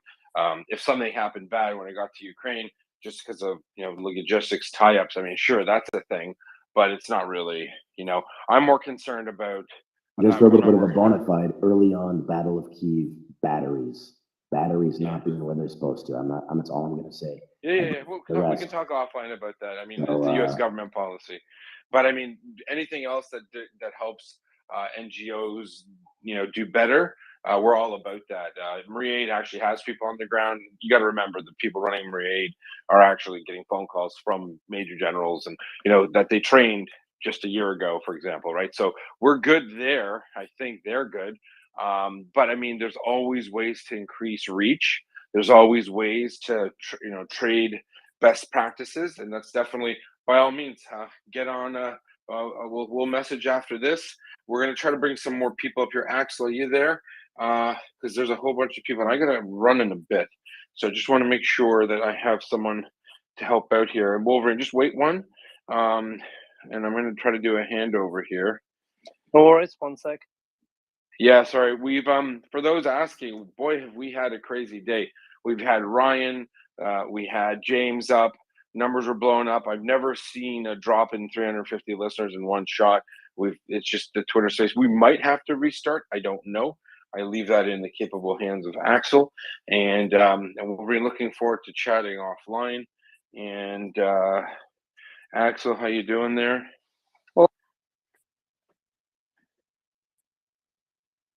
Oh, you're in the co-host position? Okay. Slava, okay, we got AJ back. Jeez Louise. Yeah, I was wondering where everyone went. I said, it's really bad when you show up to the party and everyone just leaves. That's kind of the story of my life there. I'm still here. Slava All right. Ukraine. Hello, Slava. You just like us saying that, don't you? All right. Okay, sorry about that. We're just positioning. We're going to get Axel back up. AJ, welcome back to the panel. We got a new friend, Wolverine. He's been telling us, talking to us about doing some work together, and that's a good thing. Yeah, I was gonna see if I could kind of follow up with what he said about so there has been corruption problems here with supplies being taken and sold by the wrong people, but it's not that Ukraine is doing this. It's individuals, like he said, and I've run into this here since I've been here. It's better to get kind of direct sourcing stuff through guys like you and the MryiaReport. But what I do respect about Zelensky, during a war, he's actually busting a lot of people, and the SBU is busting a lot of people, and he's doing stuff that normally presidents want to do during a wartime because it can draw a target on your back. And I really respect the hell out of him for doing it, because he knows that the conditions, like for instance, the European Union, they wanted a reduction in corruption in Ukraine, and he's doing all the right steps. And he's fired a lot of people that normally you wouldn't do during a war. And I think he's doing a great job, and he's proving that Ukraine deserves their opportunity to be on the European Union and definitely NATO for sure. Yeah, no, and I'll just point it out to the audience because I'm not saying I'm afraid of this topic, but I'm always I gingerly approach it. The Russian narrative is HIMARS are on friggin' eBay, and and they're selling M777s.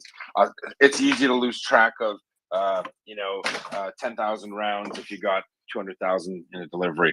It's easy, maybe unscrupulous person or maybe even a pro-Russian sympathizer nicks a bunch of batteries in a big shipment. I'm not saying that's never happened. I think that can happen anywhere, really. It happens obviously less in more professional armies, but not many people prepare for a genocidal invasion like the Russians did, right? So I'll be honest with you, as a military planner, I will say this. I am shocked at the low amount comparatively of corruption or mismanagement. Sometimes it's just mismanagement in a perfectly working base in a Western country. You could have things go missing, and they're just somewhere you don't know where they are. They're not stolen. You just don't know where they are because there's so much of it. The fact that the Ukrainians have been able to have pretty good positive control, and I'm saying this from maybe more of a top-down perspective. There is an understanding when we do our when we do what we call yearly checks on equipment, material, and stuff. Every unit does it, a couple of them each year in the Canadian Army, for example. It's the same in the U.S. Army, SAVs. And when people go through these things, there are things that are missing or they're just misplaced. It could be just because of the geographic area you're in. But regardless, Ukrainians, even if you count in naughty behavior by someone trying to make a quick buck, it's nothing where it could be. I mean, it could. As I think what Wolverine said it. The beginning of the war, people didn't even know what was going on. It looked like you had the entire Russian army inside Ukraine at the gates of Kiev almost. That could scare people. And you know what? They've come around, and he's made great points there. Wolverine did, AJ, about Zelensky. He's fired. He's moved SBU people around. He's moved police people around. He's not playing games. He's now has he has some breathing space as of the last month and a half. So now they can focus on, hey, what's going on? How can we make this a lot better? Because I want zero corruption. In World War II, in the United Kingdom, if you were profiteering, boom, you were in jail immediately. hell, you might even be shot as being a traitor, right? So Ukraine is catching up now and say, okay, now we can breathe a bit. Let's make sure. And you saw SBU changes. You saw the SBU chief from Lviv now is the Kiev Oblast SBU leader. A lot of things are changing, but again, AJ, you're right. It only is demonstrative of Ukraine's commitment to freedom, democracy, anti-corruption. No. Yeah, no, they it's very impressive to me, and Zelensky, the stuff he's doing, it can make a target on your head even from the inside, and I respect him for doing it, and he's doing the right thing. So the right thing is a lot of times it's the hard thing, and but like you were saying about the logistics, I actually was in the Army Reserves as a supply logistics specialist, and a lot of it you said is right. Basically, they're not trained and they're not skilled and professional at the logistics aspect of it. So there's been a lot of stuff that's just been lost per se. And like me, I could go and help them with that, but I prefer the combat stuff for now.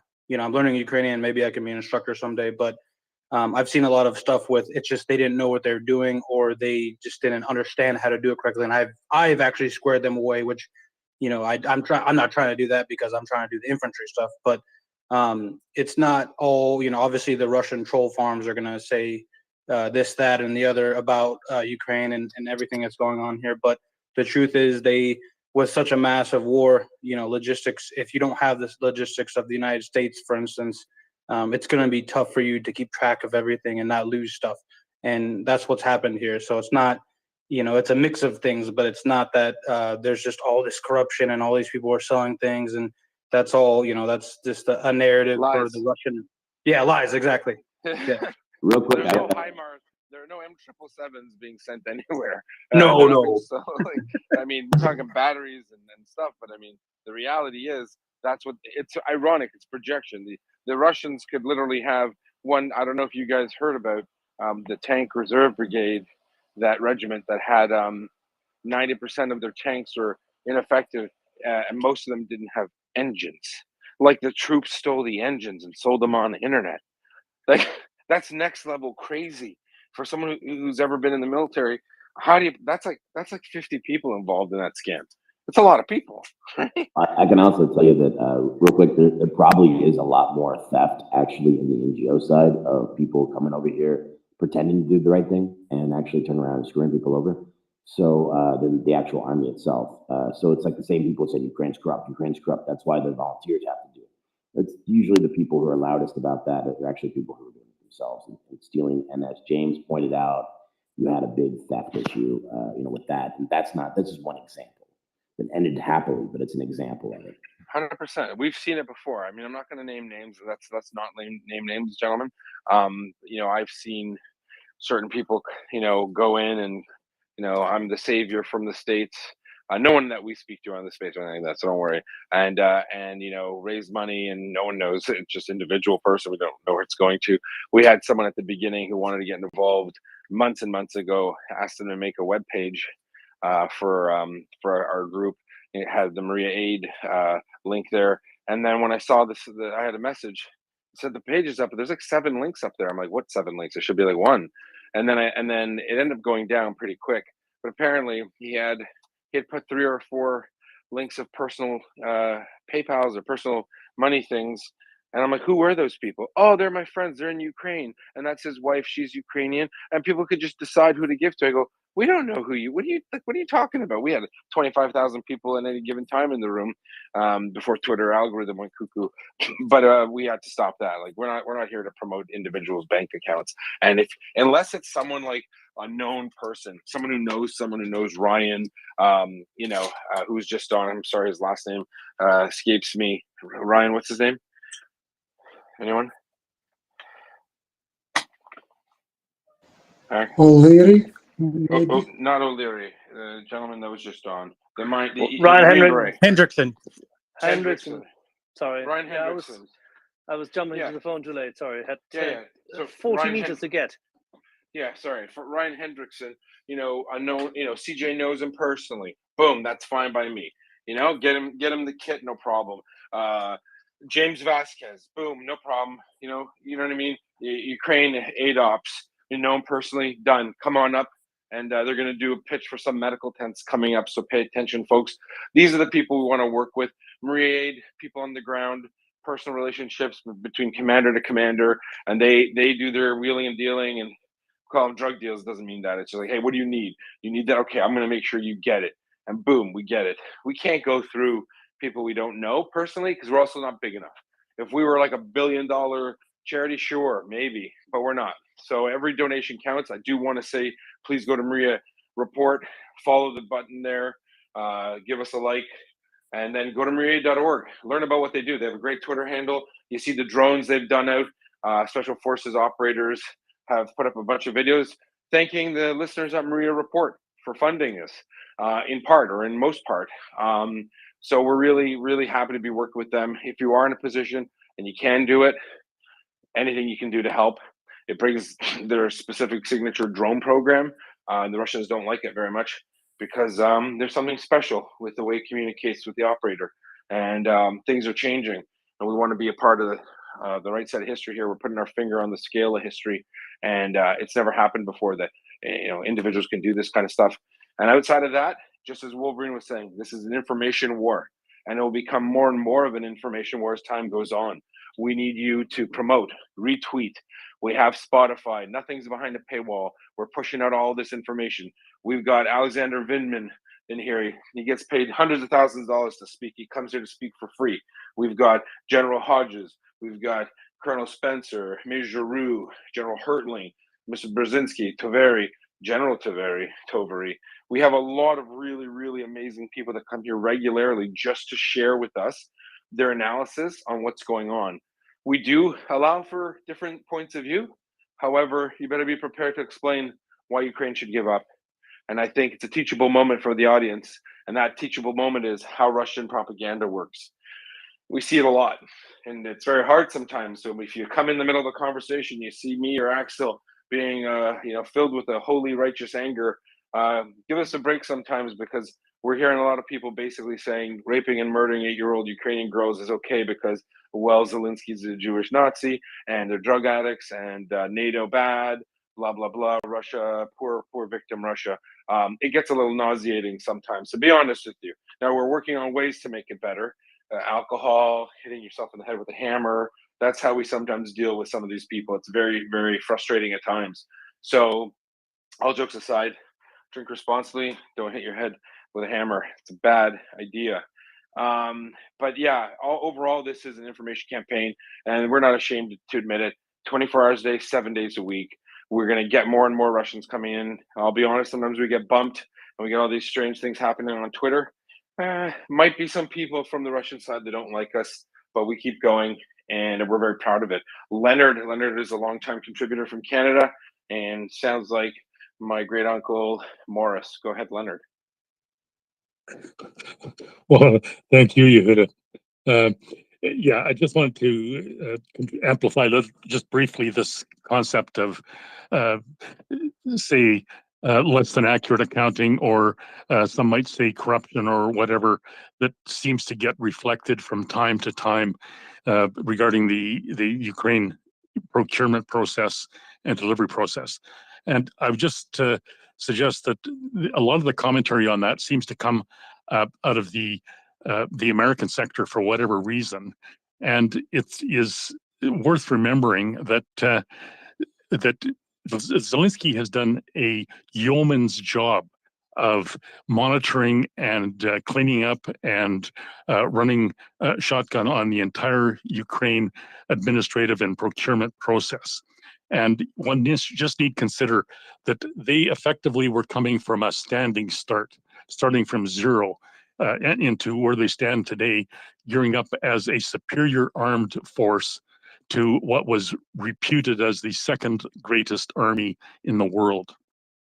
And Americans who are inclined to cast some little doubts or aspersions or whatever you might say with respect to the Ukrainian military, it should just be remembered that the Americans fought a civil war in 1861, and there were cases of entire regiments, uniforms going missing in the course of that war.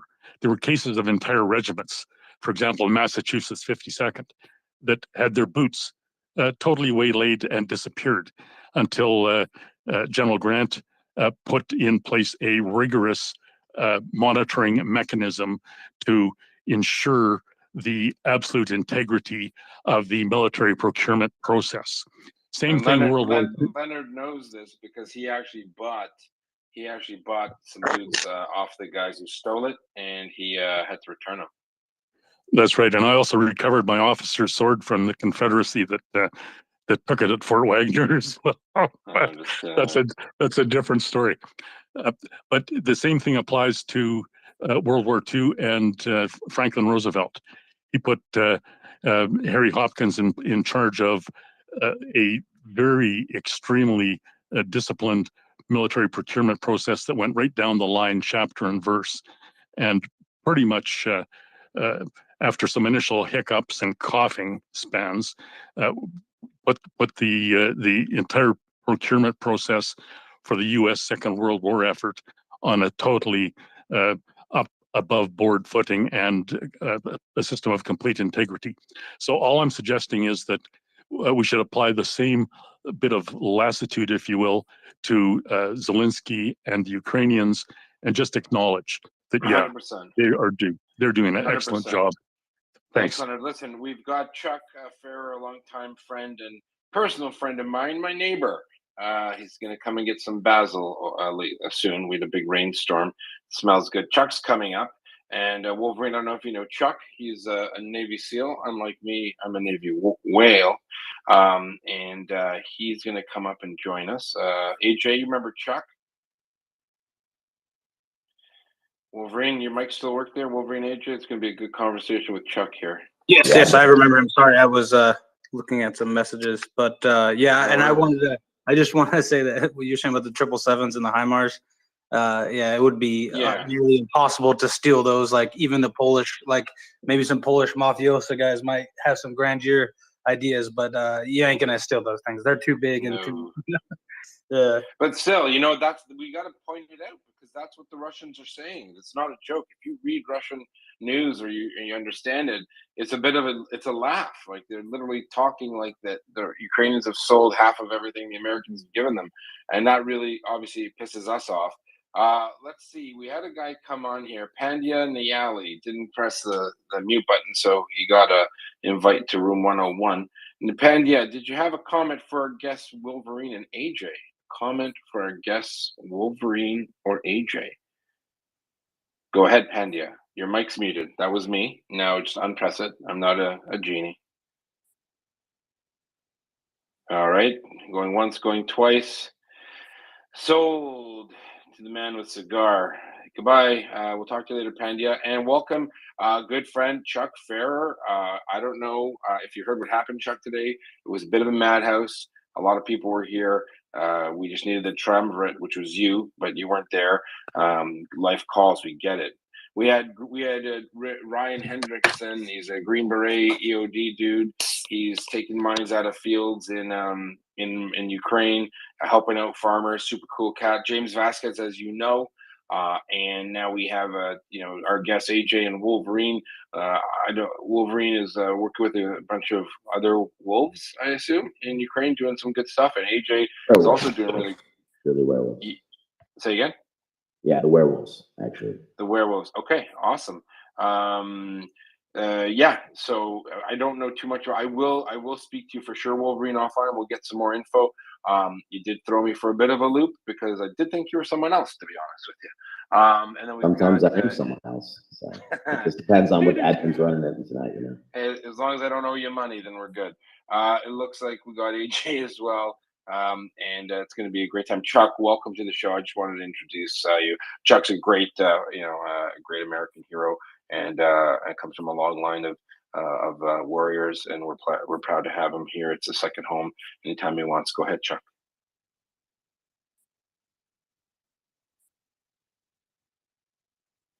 I muted his mic. Sorry, Chuck. Go ahead. I just wanted to say, hey, thank you, Yehuda, and thank you for the pitch. And Wolverine, I'm glad to be on in the company of heroes and the guys that are fighting the fight. And angels around you, sir. Thanks, brother. Steel sharpens steel, like knows like. Hey, listen, you're doing good things over there, and we all watch in awe every day, and that's I can't think of anything more important that has happened in this century than what you are doing and your comrades are doing every day. It has to be done. I don't have to tell you how hard the job is or how much it hurts. And God bless you. We dropped off the remains of an Airbika 500 retrieved from Kharkiv. In a residential area, the exact place you're not supposed to use a cluster bomb. To a particular place on Sikorsky 4, you could say, for a little barbecue before the 4th. And you're invited anytime out here for a barbecue. I'll introduce you to some interesting people. Yeah, I know they're interesting. I think I'd like to meet some of the people that are putting cluster bombs on a dormitory full of hearing impaired children. You literally can't make this stuff up, folks. You every time you think you've seen an unbelievable, stupid, violent, horrendous atrocity, within 24 hours they outdo themselves. Wolverine is there. He's seeing it. The Russian adversary has something in him that thinks that civilian morale is something that can be broken by continued atrocities. I'll remind everybody that nobody bombed London into submission, right? It doesn't happen. You only make the will of the people you are fighting more resilient, and you make their courage and their commitment deeper by hurting civilians. We see this, and Wolverine's there doing something about it, and that's the most important thing. I'd really rather hear from you than hear myself bloviating. You never bloviate.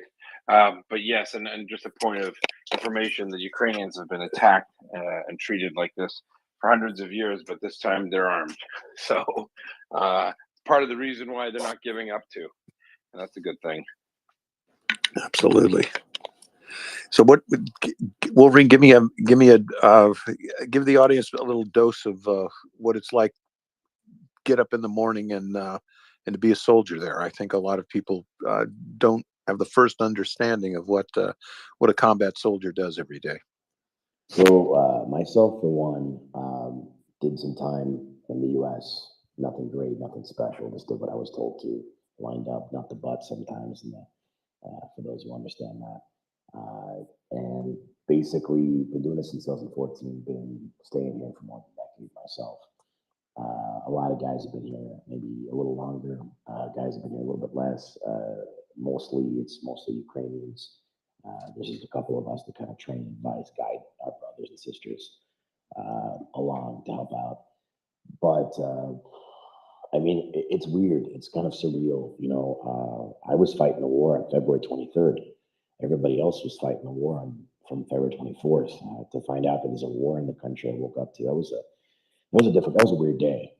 I had just got my new set of body armor actually on the 21st of February. It was by one of the Ukrainian companies here that worked with the soft guys. And I was just going to go back, at the end of February and just get back to fight the normal fight that was going on anyway. And then to wake up and then, President not long after says, please come to Ukraine and help fight. I could do a great impersonation on the radio of the president.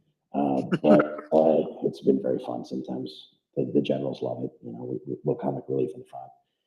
But it was weird. I'm like, they hear the war. There's a war. There's a war in Ukraine. I'm like, guys, there's been a war going on for like 8 years. Where were you guys at? I would have loved people to come over then, but there was. Let's not forget, we got brothers in prison now, sentenced to death. Been fighting. I want to talk about Aiden. I want to talk about Sean. 3 years, almost ready to talk about stop loss stories, right? Stories. 3 years, getting ready at the end of their contract for the Ukrainian Marines, okay? Serving honorably, fighting multiple tours for 3 years. Then the full-blown invasion kicks off.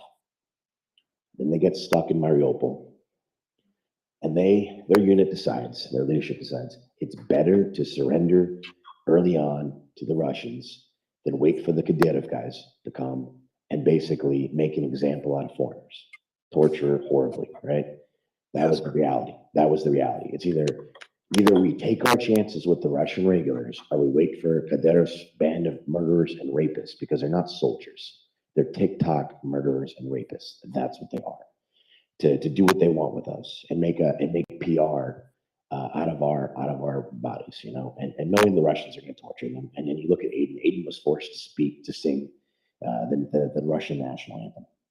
And I know Aiden personally, and I can tell you, Aiden's Russian was absolutely shit. His Ukrainian's a little bit, it's okay, but I mean his Russian was bad. So they really had to work with that guy. I couldn't even get him to order food right normally. In Ukrainian Russian, and to get him to actually sing the national anthem. And that took a lot of commitment on the Russian side to really work with him, because I could barely get him to make a food order. It was appalling though. I mean, I was trying to find the humor, just trying to find some sort of whatever to kind of let me say, hey dude, it's okay. You know, we're gonna get this, we're gonna get them out, we're gonna get our hearts home. We're gonna finish this fight as far as Russia wants to put it. If they want us to fight them to Moscow, Ukraine is ready to do it. Ukraine's going to take back all the land, and if Russia says, okay, we're going to go back to the pre-described before 2014 borders, before the annexation, for the theft of Crimea. I was in Crimea like a week before the referendum, like just a couple days. I saw the billboard comparisons. You want to talk about partisan bullshit? There was 2 pictures of Crimea, one with Nazi flags and one with the Russian flag over Crimea. So you got people that are scared pensioners, and you're telling them that, hey, if you don't vote for Russia, the Crimean Tatars are going to come and kill you in your sleep. There are people who believe that. I've seen families separated in 2014 because their mom or their dad, who were pensioners from like military pension from the Soviet Union, believe honestly the Crimean Tatars, who are very, very peaceful people until they're pushed to it, are going to kill you in their sleep. There was a blind young man, like I want to say like 37-ish, blind Crimean Tatar that was put in jail because he had propaganda in his apartment in Crimea. It was not real. I mean, like he supposedly was like passing out propaganda, like jihadi propaganda, and he can't even read it. I mean, he's blind. And that's passed off as like a real thing. I mean, it's just the dog. The tail is wagging the dog here. I mean, Russia just it can't. You want to write a fiction novel? Just look at Russia's newsline, and you can come up with a myriad of topics that are just absolutely batshit crazy. And yet people believe this, and that's the scary thing. Both the right and the left in America and other countries are believing this crap and just eating this horse shit up.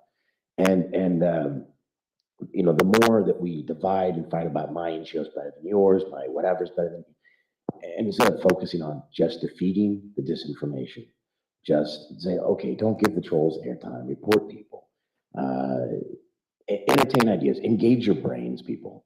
You know, engage yourself with real information. Look at the facts. Decide for yourself. I mean, don't just drink the Kool-Aid and say, okay, everything Ukraine does is great. No, Ukraine's had its issues and setbacks over the years. I've seen it. I've also seen how they've tried. They literally sat there and said, hey guys, we want to do better. We want to. We don't know what to do, right?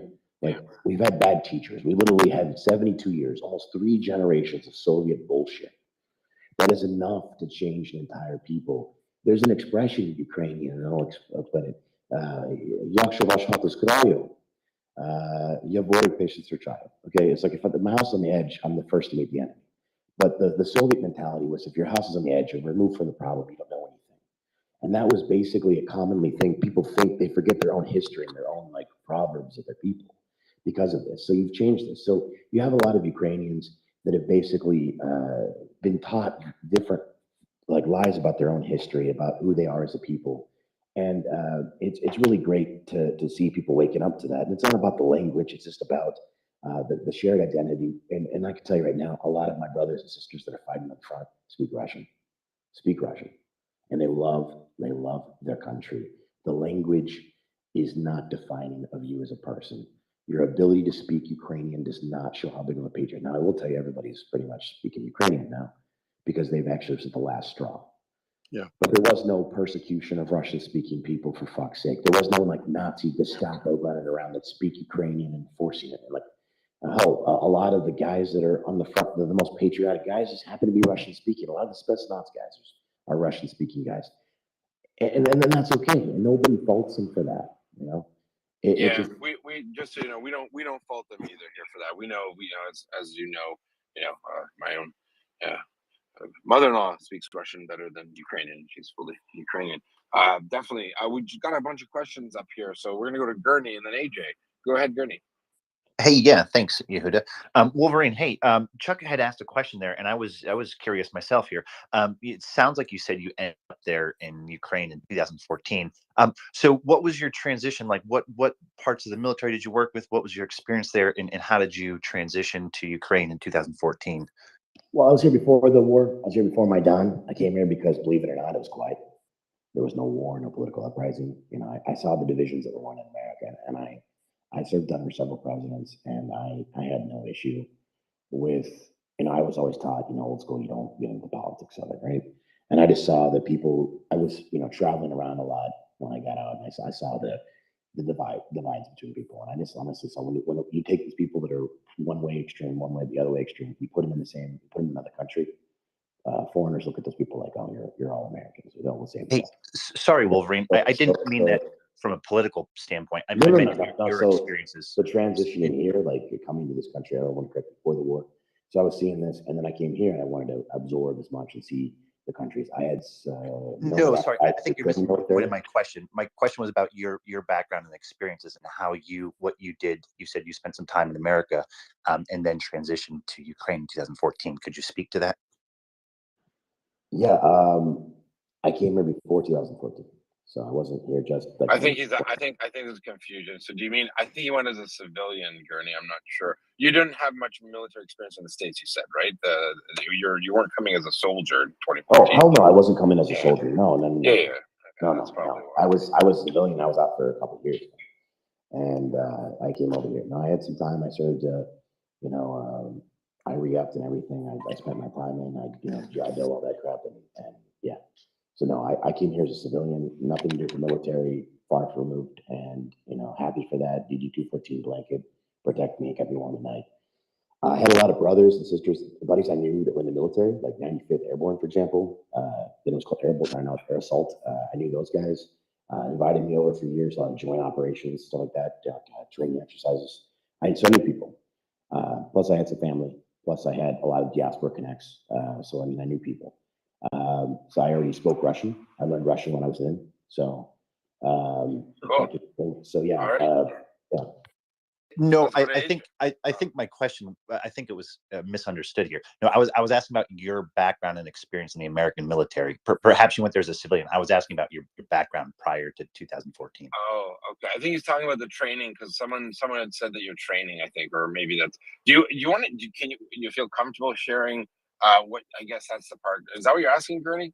I'm not sure. Yeah, I think there's Wolverine, you're new to us here. I think obviously everyone here cares about Ukraine, yourself included, and so I don't think you'd be insulted by this. But verification is a must here, right? In terms of platforming. So I'll just come out and say, you're new to my ears, and I just like to understand your background and understand.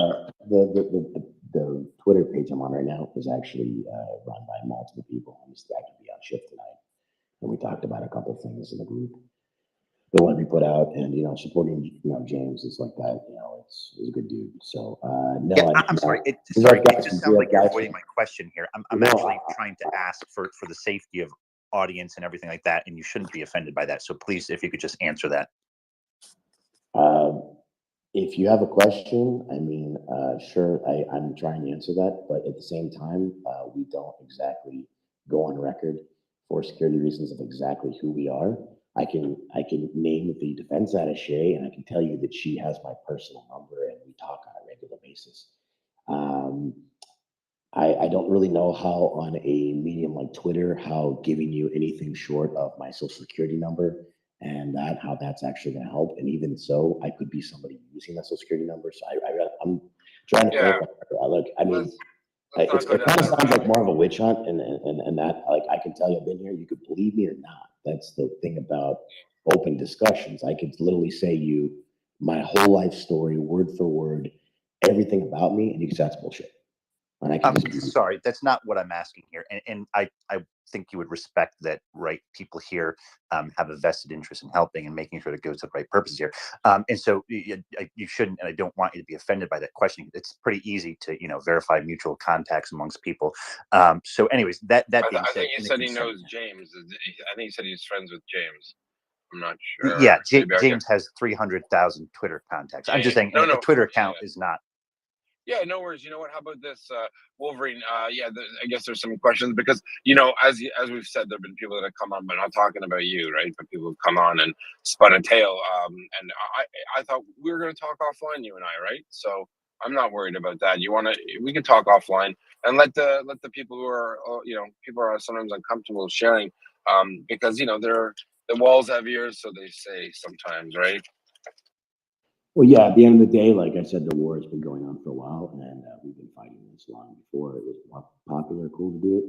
So I can understand why people want to, say, hey, it's friends Ukraine and all that. But I mean, like, at the end of the day, I got to look out for my family and their safety. 100%. And you guys have a pretty good following, so I would prefer to stay safe. Yeah. And I'm just I'm just one member of the team. I'm just another cog in the wheel. So 100%.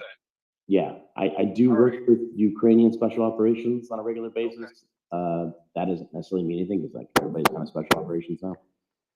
But sure. Okay, listen. AJ's got his hand up, so thanks. No worries. You and I will talk offline. Maybe there's some help we can do, and then and do all that verification stuff. Brittany has a point. I thought maybe you came in with James, so maybe I made a mistake. My bad. No problem. And thank you, Wolverine. Obviously, all experiences in Ukraine are valid and important to us. AJ, you got your hand up. Go for it. Oh yeah, I was just gonna. Do you mind if I talk about my experience here? Absolutely. Yeah, go ahead. Yeah, it's been definitely night and day from when I was in the U.S. Army. I mean, being a soldier is being a soldier, and all training helps. And that's obviously helped me here. But I went from fighting against the Taliban and the insurgents in Afghanistan to being them and hiding in the trees when the drones came.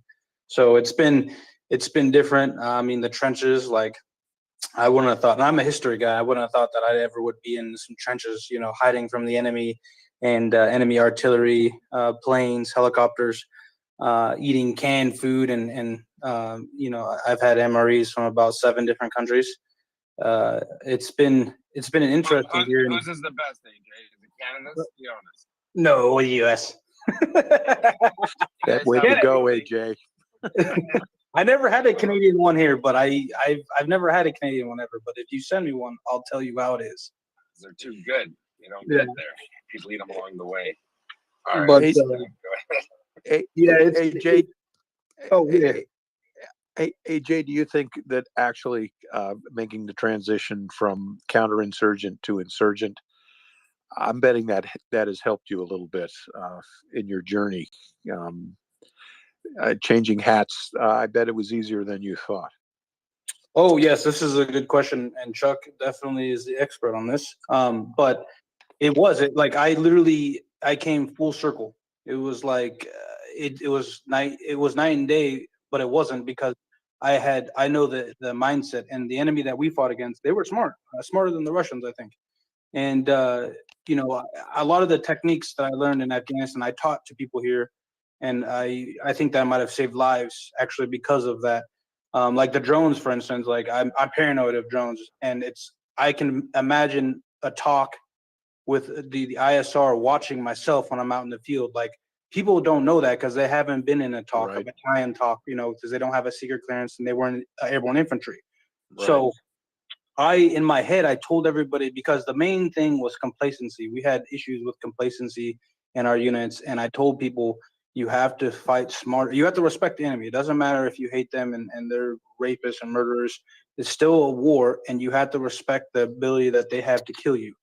And, I taught this to people, and I told them, don't be complacent, because they're watching you. They're hunting you. They want to kill you.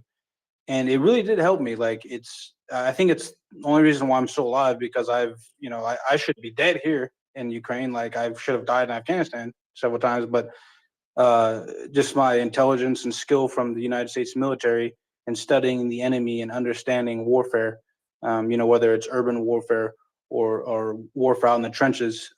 We in the United States military, we train for everything. Yeah, and I it's funny you said exactly something that I always think as well, having been in the talk, and more later in my career than earlier, but you're constantly aware of the technological reach of the enemy, and just some of the little things that you can do. I won't talk about them here, but I know you know what I'm talking about, to make yourself unpredictable, to make yourself less visible. But you've said it all, to put that mindset into your compatriots so that they know as well. And that may be one of the most very important things you imparted to them. Yes, when I first got here, a lot of people were, and it wasn't Ukrainians, it was more other foreigners, tried to downplay my experience in Afghanistan. And I said, I got hit by indirect, I got shot by direct, I walked through minefields, IEDs, but they just didn't understand that combat is combat. No matter how you get it, it's going to help you become a better soldier in the next conflict, or as you pick it up. Like, there was guys that I served with that had been deployed to Afghanistan twice and Iraq twice, and they were better and better. And it's the same here. I've gotten better since I've been here. I made mistakes when I first got here, especially with the drone warfare, because I wasn't so used to being hunted by drones. Even they're cheap drones, but they still watch you. But I tried to instill this on the guys, and a lot of people respected me here because I didn't come in here, like some TikTok warrior, like a lot of guys, especially Americans that I've served with here. I came in here humble, but I knew what I was talking about, and the Ukrainians immediately took me seriously, and people really listened to what I had to say. I mean, I was like the chief spokesman of the English speakers in my whole company at one point. That's how much power and influence I had here because of what I trained them and the stuff that I talked about. I wasn't saying, oh, let's go here and do this and that or whatever. I was saying, this is how you survive. If you do these things, you give yourself a 500% better chance of surviving against the Russians. Right. We always say that the skills of a soldier are to shoot, move, and communicate, but the number one skill is staying alive. You're Exactly. you're not going to be able to shoot, move, or communicate unless you're staying alive. And I'm not surprised that you were elevated to those positions, because I get into a new situation. I know you are. I know I don't know anything for a while, right? I've got to get there and smell the coffee. God bless you for being there. Yes, exactly. I mean, at one point towards the end, before our company, I ended up leaving my unit. I was like a platoon sergeant within, two and a half months of being there because of and I didn't ask. I didn't want to be in charge of anybody, because it's hard when people die under you. And I lost guys under my direct command, and it's tough. But I saved a lot of guys' lives, and guys were recommending me for medals and all these things. I said, I don't care about all that. I came here to fight for Ukraine and fight for my brothers and sisters to the left and right of me. I don't care about medals. I'm not here to chase medals or awards. Yeah, that's how you do it. We dropped a couple people here. It looks like we're trying to reconnect some people. And don't take, gosh, did we lose Gurney too? Gurney, your mic doesn't work either. I think we lost Wolverine, and I think we lost Cece. You might have to close the app and then restart it, and then come back up. There is a connection loop problem. And sorry about that, Chuck. Yeah, incredible, AJ. And apparently we're going to talk about drones. We have a drone team MryiaReport does, and we support them. So we're like a family, but we don't have any say. So we're like the child. They're doing some really good work with a lot of different Ukrainian groups. When I say groups, I mean different military units that they're intimately they have relationships with personally. As you know, MryiaReport principals were training Ukrainian troops just last year, so they just called them back and said, "Hey, what do you need?" So I don't know if that is interesting to you, AJ. AJ's dropped now too. Looks like it's a crappy day on the Twitter webs. Chuck, you came in. We were rocking and rolling, and I know you had other things, but it was We're so happy to have you. I'm so glad to be here. I'm here now. I think there's lots of civilian battles that have to be fought. None of them are dangerous, but they're they never I don't know go away. what's angry wife or an enemy. You know what I mean? That- Or is it the same thing? Who knows? Drones. It was drones. Drones. Oh yeah. Some of them drone a lot. No, I'm just kidding. It's horrible. AJ's back. I don't think we're just pressing accept here on everyone, but it's not adding the speaker. It's some people are timing out. Let's see. Jim Fraser dropped. Wolverine, you still dropped. Let's see. I just exited Go ahead, the AJ. app. I didn't drop. My internet's good. Oh, you did it yourself. All right, no worries. Self harm. All right. Craig's got his hand up, and then we're gonna go to Jim. Yeah, I'll be very brief. AJ, you kind of piqued my interest. I've been listening for a while, and you said that you were, just to make sure I understand and I'm respectful to your experience, you were involved in logistics and in the military. Is that correct, or were you more combat based? Just to make sure I'm clear. So I spent 4.5 years actively as airborne infantry and mechanized infantry, but then I was in the Army Reserves after as a supply guy. Okay, there we go. Okay, good. I just want to make sure you clarified that. So I guess my question to you deals with, and just to kind of tell you, I'm more logistics based. I was former Navy air traffic control, kind of moving stuff around and doing what you can on the ground and in a control tower, radar, what have you. And so I don't want to get too far down the tactical wormhole, because that's going to get well out of my experience and knowledge base, and I'll just sound like an idiot. So if I could just kind of, try and pick your brain a little bit when it comes to the logistics of what we're seeing and what you have seen, right? James was on earlier, and he had mentioned that it was increasing. I'm wondering if you've seen the actual vehicles change, right? So, I'm not sure how long you've been in country. I don't know if you've been in there, 2 months. So how long have you been in Ukraine, being as general as possible? I've been here since the middle of April. So okay. So that was kind of, in that gray area of when Western logistics were just coming online, and we were just trying to get everything we could into Ukraine, short of throwing it into a dually and driving it across the border. What type of vehicular changes are we seeing? CJ, when he was here, we had a conversation a couple days ago, and then again yesterday, and then again this morning, in regards to logistical support for moving things well, right? And so I just kind of want to try and, if I can, see if you've seen a change in the vehicular logistical, the actual things that are driving, right? Driving logistics around and supporting you guys. Have you seen a marked change in those type of things? Yes. From when I first got here, there wasn't much, a bunch of old Soviet craft. But now, I mean, I've seen, I got to see back in where I was training, the city in Western Ukraine that I was based out of. I saw those Australian vehicles on the front. I've seen the MRAPs. I've seen Humvees, vehicles that, yeah, the Australian ones. Yeah, I think they're called Bushmasters. But I saw a bunch of them when. Yeah, they're nice. They reminded me of the M-ATVs, but I've seen vehicles from probably 15 different countries, and they were more modernized. Because you can tell the difference from the old Soviet crap and the new stuff. And they're definitely moving stuff. I mean, they're getting big vehicles, like military grade tractors, not the civilian ones. They use civilian ones too, obviously, but stuff that's meant to carry multiple tanks or multiple mobile artillery. Also, they're getting good 4x4 vehicles that are reinforced. Some of them are bulletproof.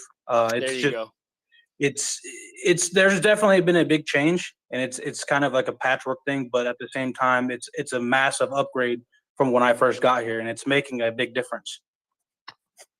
Yeah, sorry, I thought I'd muted myself, and I was talking while my mic was hot. So sorry about that. Didn't mean to be rude for you there, AJ. And the reason I ask is, again, in your experience in logistics, right? We've talked about this heavier duty stuff, right? NR8s and other type of HEPMETs that some people are talking about sending to Ukraine, and aid packages to come. And that's something that I really want to try to get an on the ground granular feel for, right? In terms of, because I get questions all the time, because if you can see my avatar, it's a train, right? I'm a logistics guy. I'm a bean counter. I'm a glorified guy with a calculator running numbers, right? That's really all I care about, at least to some extent. And so getting that kind of granular feel, do you feel as though logistics for the type of operations you're in would be beneficial to have these, or do you think that it's really not necessary at this point and that's just too much of a reach? Basically, we'll take everything. I mean, if the country fair can enough. send it, Fair enough. if it's armored, perfect. If not, if it's 4x4 and it's durable, if it's a Ford, we'll take it. Yeah, we get requests from units, Craig, on the back channel saying send us anything. I don't care if it's just a truck. The transportation is a major issue in all of Ukraine. So, Axel and I are working on a deal, trying to get armored vehicles over. But beside armored vehicles, we've got requests for just like regular pickup trucks. That's how desperate they are for stuff. So, okay, that's all I had for him. Thank you. Yeah, basically, there's no helicopters, no air transportation, so everything is relying on ground vehicles. Literally everything from medical, transporting wounded, food, weapons, supplies. It's very important, and the more of this that comes, the more mobile it makes the logistical infrastructure here for the whole country.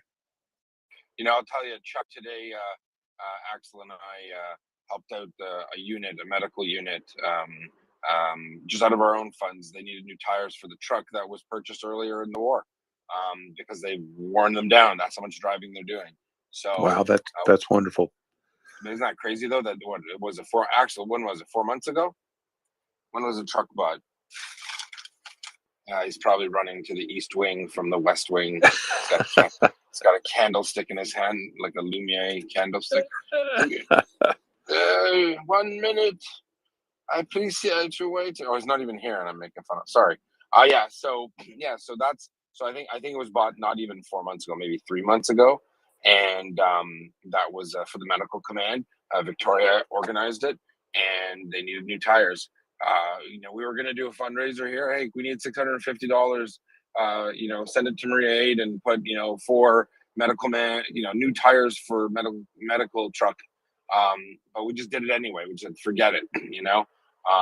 My kids don't need to eat. They're a little heavy. No, I'm just kidding. They're not heavy. But no, we went ahead and did that. But we're going to do that more often. We're going to do pickups like that. If we get a request for tires for a truck, we're going to say, hey, listen, who can give it $50 to get, whatever, 5 people with $50 or 6 people with 60. I'm really bad at math today. My God.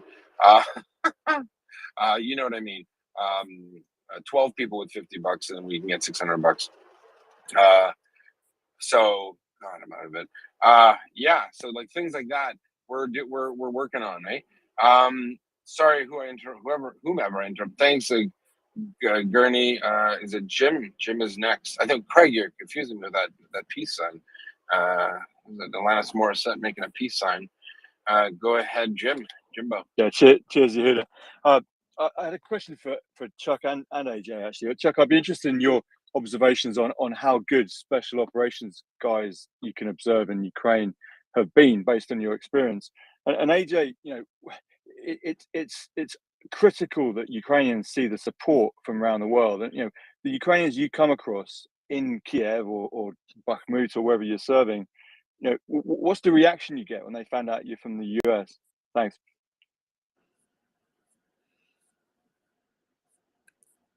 I think we lose him? I wanted to hear what he said too. We lost Axel. Axel's probably mad about my Lumiere joke. So Jim just was asking about our people's reaction in the United States to us being over here. So I'll say for me, a lot of people when I first came here, they thought that I was crazy and I had a death wish. And I said, come on, you guys know I've been deployed twice. Like, I'm not coming here to die. Like, of course I want to fight and win, but people were kind of suspect of why I came here. They thought I might have been glory chasing, war tourists, all these other things. And I said, no, that's not me. Like, I honestly didn't even say I came here to kill people. I told people I came here to protect Ukrainians. And if I had to kill Russians, that's just how it is. But I'm not some bloodthirsty mercenary.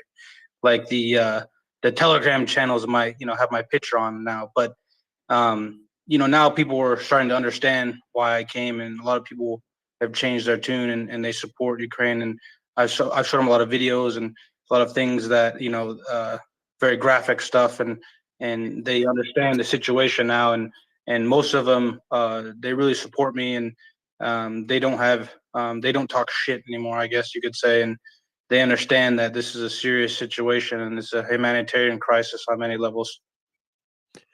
Yeah, I am sure that in any situation you earn your own reputation, and obviously yours is a fine one. Um, I think we had a question about the efficacy of Ukrainian special forces, and I will lead off by saying, look, I am not in country. I'm providing this analysis from what's going on here, and the information sources that I can pull together, and please add to this as you see fit. What I'm seeing more and more is the seamless integration between partisans and patriotic Ukrainians and deeply inserted special operations forces, Ukrainian special operations forces. They can be deeply inserted, or they can be just beyond the forward edge of the battle area. And you notice that I've said Ukrainian partisans and patriotic Ukrainians. So you can be contributing to the war effort, and you can be a babushka lady on the way to your market, and you can pass on some very important things that you see. The movement of Russian officers, the movement of vehicles, the condition of various things that you see. You can pass those along to another person who is perhaps a little bit more kinetically involved than you are. And this information will eventually come into what is often called the targeting loop. And you can imagine a serving Russian soldier or one of their puppet militias. They don't have any friends around them. They have a little bubble of collaborators, but they can never count on a position of safety or a safe place, or they can not count that their headquarters is not going to be reported. The places they sleep are not going to be reported. Their patterns of movement are not going to be reported, and we're seeing that more and more. And unfortunately, just recently in the city of Melitopol, last week there was a series of partisan actions. There were several collaborators who were interdicted. There was a bomb that was placed close to the Russian Kommandantura, which is sort of the military, civil military command center in the middle of the city.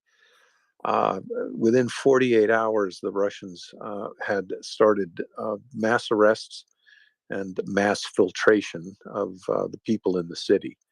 What that meant is a crackdown on identity papers, et cetera, et cetera. We're getting closely into a mass punishment sort of situation. And although that's very bad for non-involved Ukrainian civilians, it's even worse for the Russians. And, can you tell us about, if you can, your experience with the local population, contiguous to the combat zone, and how that may be helping in what you do every day?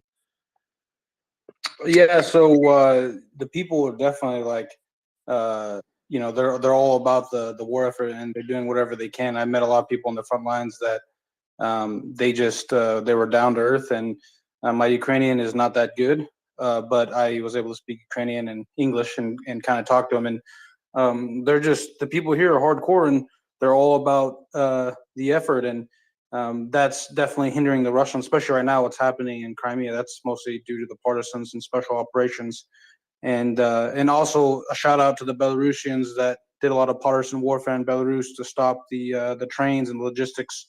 A lot of them are dead or in prison now. But partisan warfare is definitely key to this war, and the Ukrainians will continue fighting, and it's easy for them because the people, it's a similar look, language. A lot of things it's easy for them to infiltrate and, send a text on Telegram with a location. And then the Russians, obviously, they're not they're idiots, and they act like nothing's gonna happen. And now you've seen what happens with the HIMARS and the ATACs. A couple grid coordinates, picture here or there, and next you know the Wagner group or their headquarters is wiped out. So a big shout out to the partisans here, and everybody wants to partake. And I've talked to a lot of people, and even children, and they're all about the war effort, and they'll do whatever they can. And I told them that you don't have to kill a Russian to win this war, but if you do partisan activities and you're able to give a grid corner, take a picture, and they can strike something, you're doing what you need to do to help. And Russia is going to have a serious problem with this, and I don't think they took it that seriously at the beginning before we started sending HIMARS and stuff. But now they definitely got to take it more serious. 100%. Hey Jay, someone asked, what are you up to now? Are you on leave? Or are you back in the States? I forgot to even ask. I apologize. Yeah, I'm in Kiev right now. I'm going to be heading to Spain here soon. And But you're going on leave. That's what. Remember, I think you told me that, right? Yeah, and I'll be back around the beginning of September, and I'm going to join, I think, a new airborne unit that's being created, or possibly an SSO unit. Right now, I'm trying to work on my Ukrainian because the better it is, the more opportunity that I have here. Yeah, that would make sense. Yeah, I think you mentioned so. And did you tell? Because I'm getting messages that because we have so many people who are helping out Ukraine, fighting in Ukraine. You're not with the Foreign Legion? Who are you working with? Or are you? I was in. No, I was in I was in the Foreign Legion at the very beginning, but I left them, and I won't talk about that. But I was recently in a territorial defense brigade based out of Western Ukraine. We just had a special purpose unit with a lot of foreigners. We had a lot of Georgians, Belarusians, English speakers, and Ukrainians that spoke English. But we were territorial defense. Okay, cool. That's good to know. And what is that like? They give you a leave? What do you get? Like 3 weeks? How does that work? For those No, I actually broke my contract because our unit we took a lot of casualties, and we had some leadership problems. And there's hardly anybody left from the original 100 people that we had. So I just broke my contract because the transfer here is a nightmare, and it's just easier as a foreigner because we don't have to follow the same rules. Like Ukrainian soldiers can't just break their contract because they're stuck here because of the martial law, but I can leave whenever I want, type of thing. And so our unit is kind of combat ineffective. We've had a lot of casualties and wounded, and so a lot of in people Western left. Ukraine. Where were you at, Don? Where were you? No, we were deployed to Donbass. We were based out of Western Ukraine. I can't tell you the city, but we were based out of Western Ukraine, but we were deployed to Donbass. Okay, cool. All right, Jim, go ahead. Yeah, AJ, you were in that that action that was all over the newspapers about 3 weeks ago. Can you talk a little about that? I know you mentioned it before, but it was pretty traumatic. Yeah, just when we had suffered 4 casualties, KA.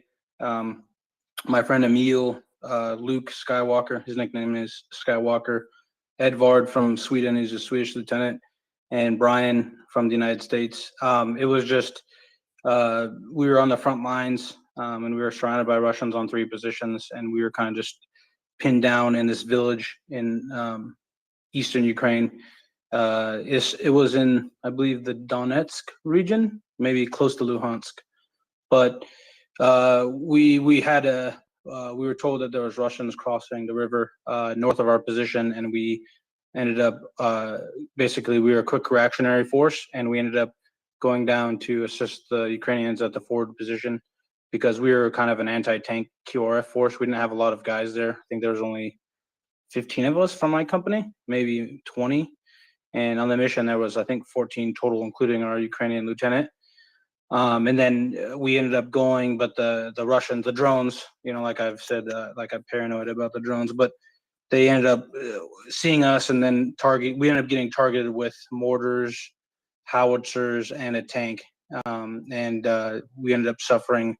One guy, Luke, he got wounded, and they tried to patch him up.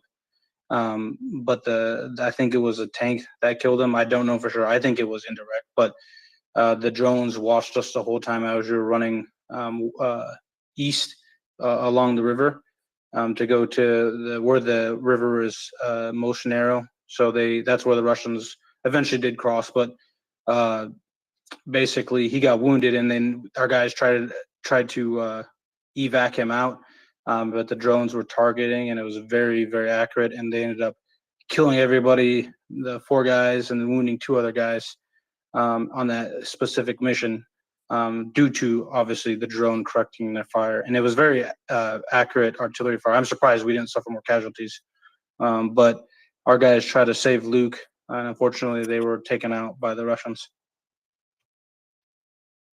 Yeah, I think I recall that when that happened, you had just come into the space, I think, right?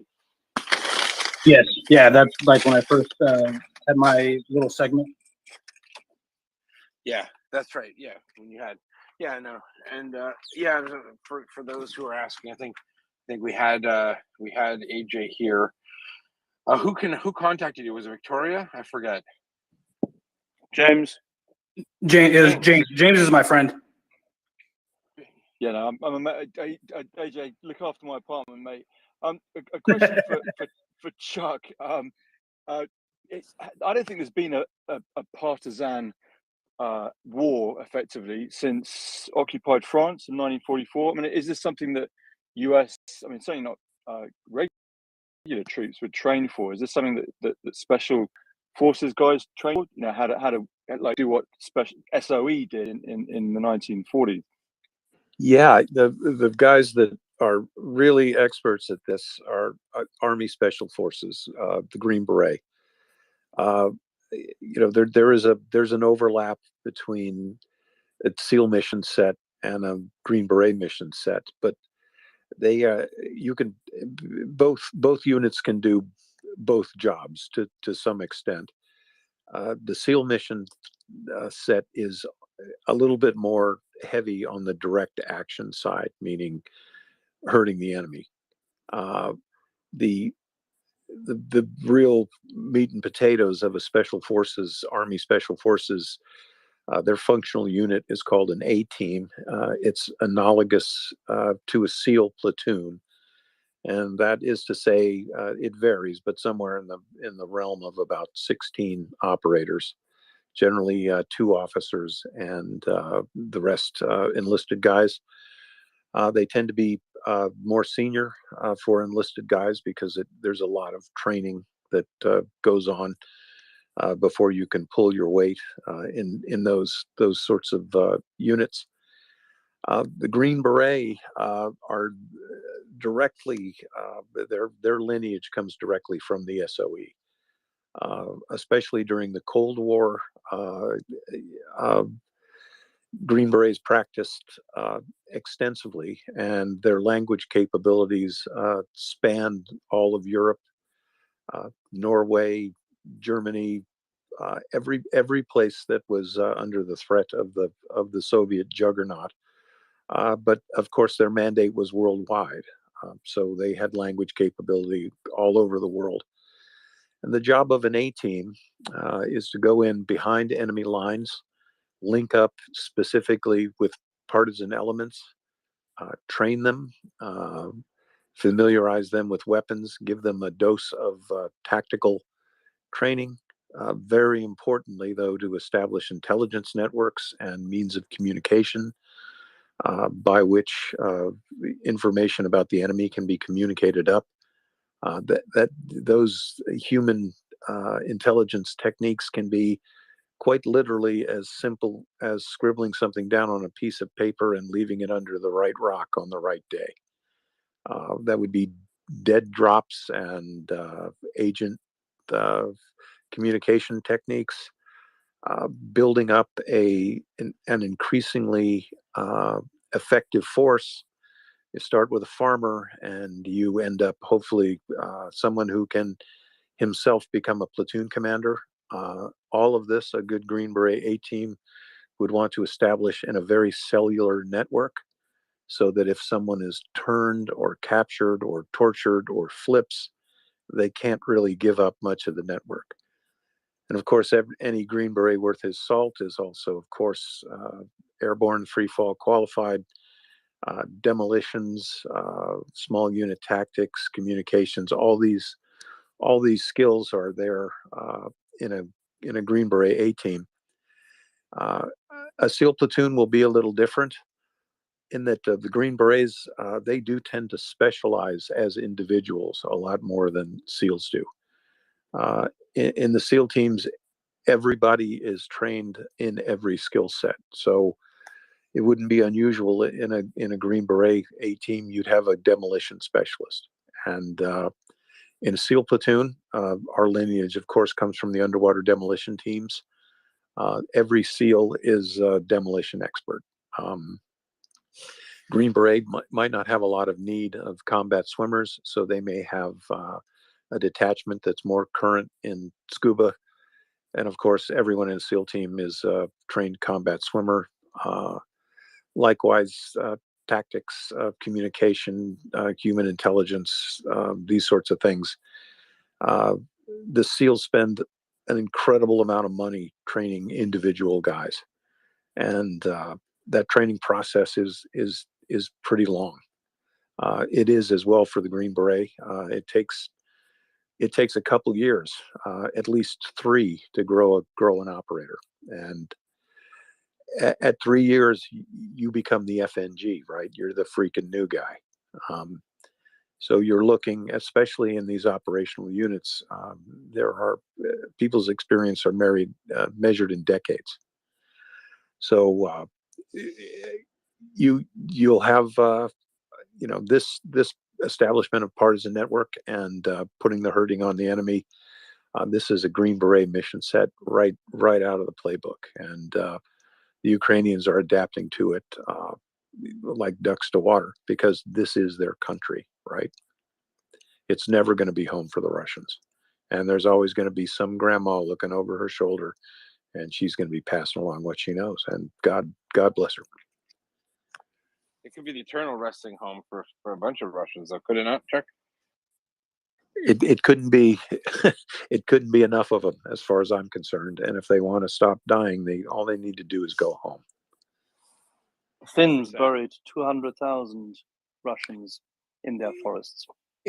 Exactly, and I think the Russian casualties, might approach 1 million in the Winter War. And invading Finland in the wintertime is about the most stupid thing you could possibly do in your military career.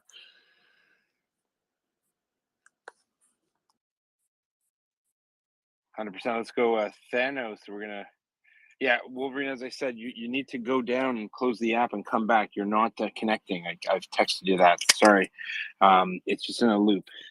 Let's go Thanos and Jim. Hey guys, good afternoon.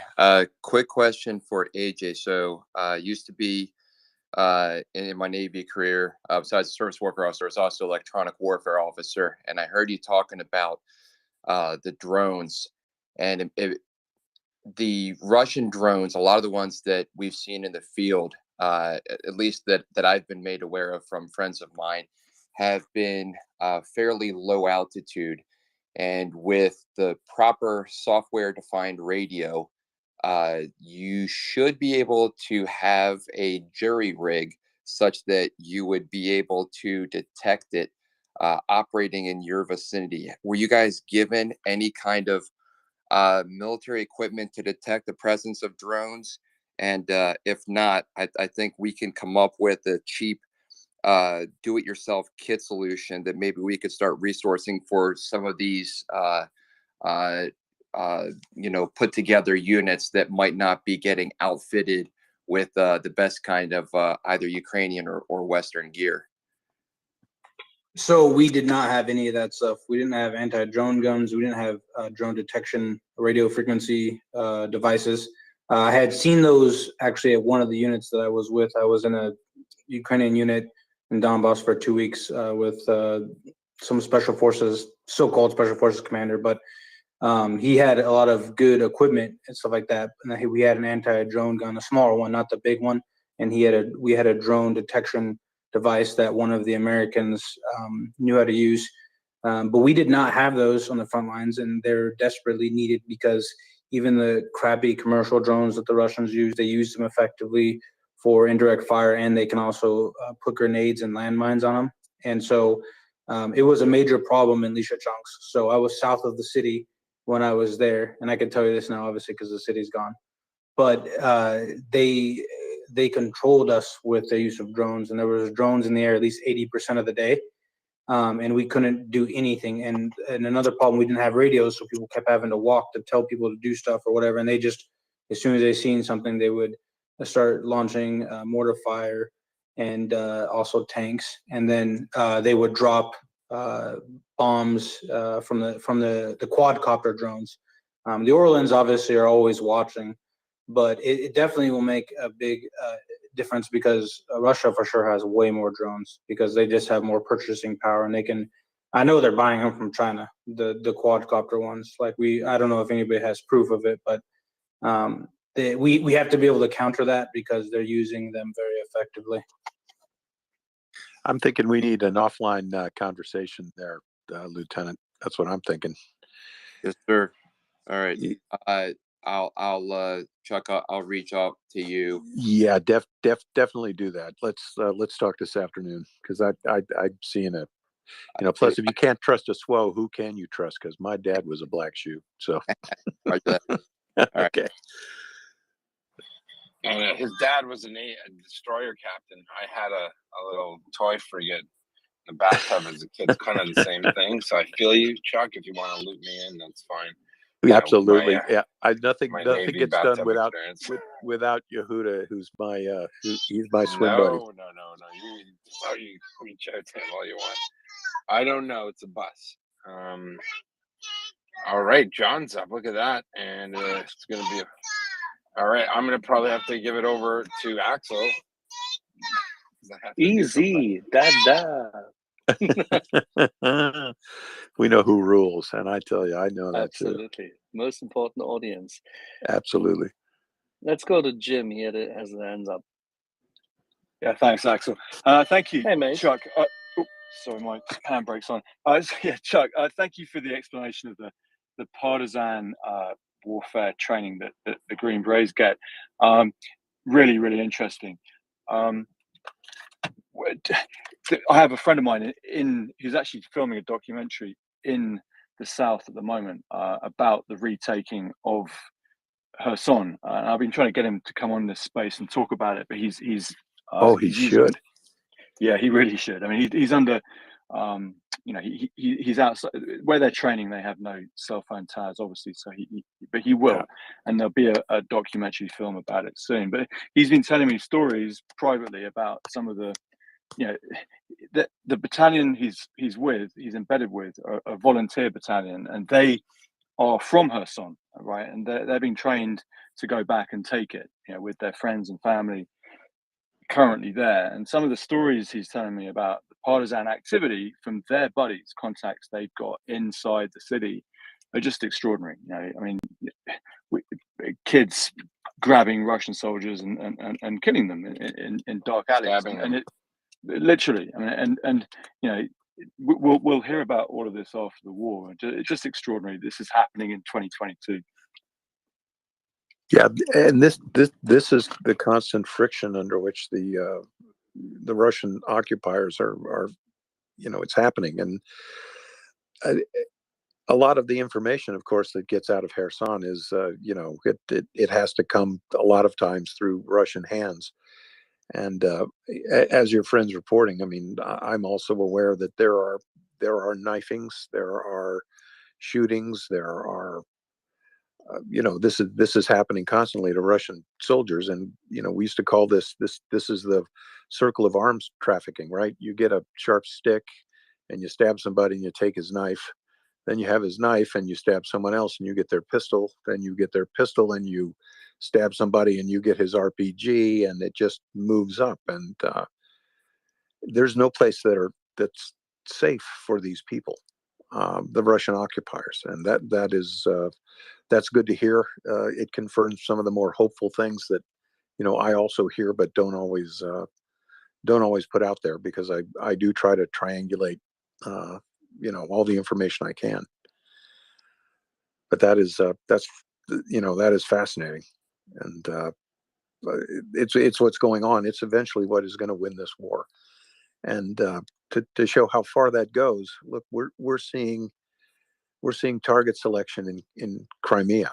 The Russians think that is Hawaii for them, right? They think that is their homeland, and we've seen ongoing attacks at naval air stations, extremely effective. I've seen the interdiction of power transmission and transformers, which are bread and butter for a special operations force, because you don't just go to Walmart and get a new transformer. The waiting list worldwide for them is incredible. They're only made by a few countries in a few places, and a power system is a very delicate thing that deals with a dynamic commodity, and you knock a few of these things out and you really hurt the enemy. Yeah, thank you for that. Well, I'm really looking forward to getting your friend on there, and wow, and tell him in the meantime, stay safe and get that project done, because we all want to see it. Exactly, I will do. Is AJ treating your apartment appropriately? Yes, yes. No, I'm actually here in the apartment now, but I'm focused on this. Just All gotta add, good, someone mate. asked me what was my son, a little girl. He's actually quite a big boy, but he's 2, and he said, "Did your son say what air defense doing?" That's kind of what it sounded. And you know what? When I think about it, it's very similar. I think it's Cedric, what air defense doing? And now he's quiet. Doesn't like being quiet. All right, over to you. I think we got very lucky with the kids of our friend Finance, who have been going full blown Slava Ukraini recently. And he's coming up. Good. We're gonna have there's someone driving the car with more kids now. This is volunteer radio, folks. You're listening to life impinging on art. Absolutely. So, Finance, you have the last chance. Are your kids going to sing Slava Ukraini or not? I have a special message from my small assistants. What air defense are doing? No.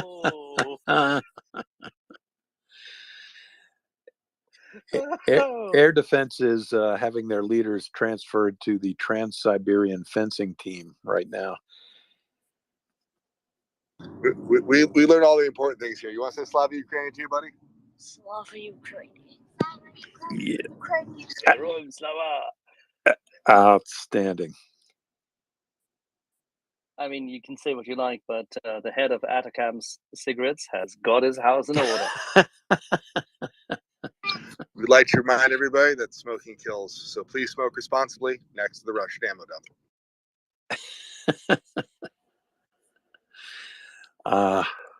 This is world class. Did you say something, Chuck? Did you say something about volunteer radio?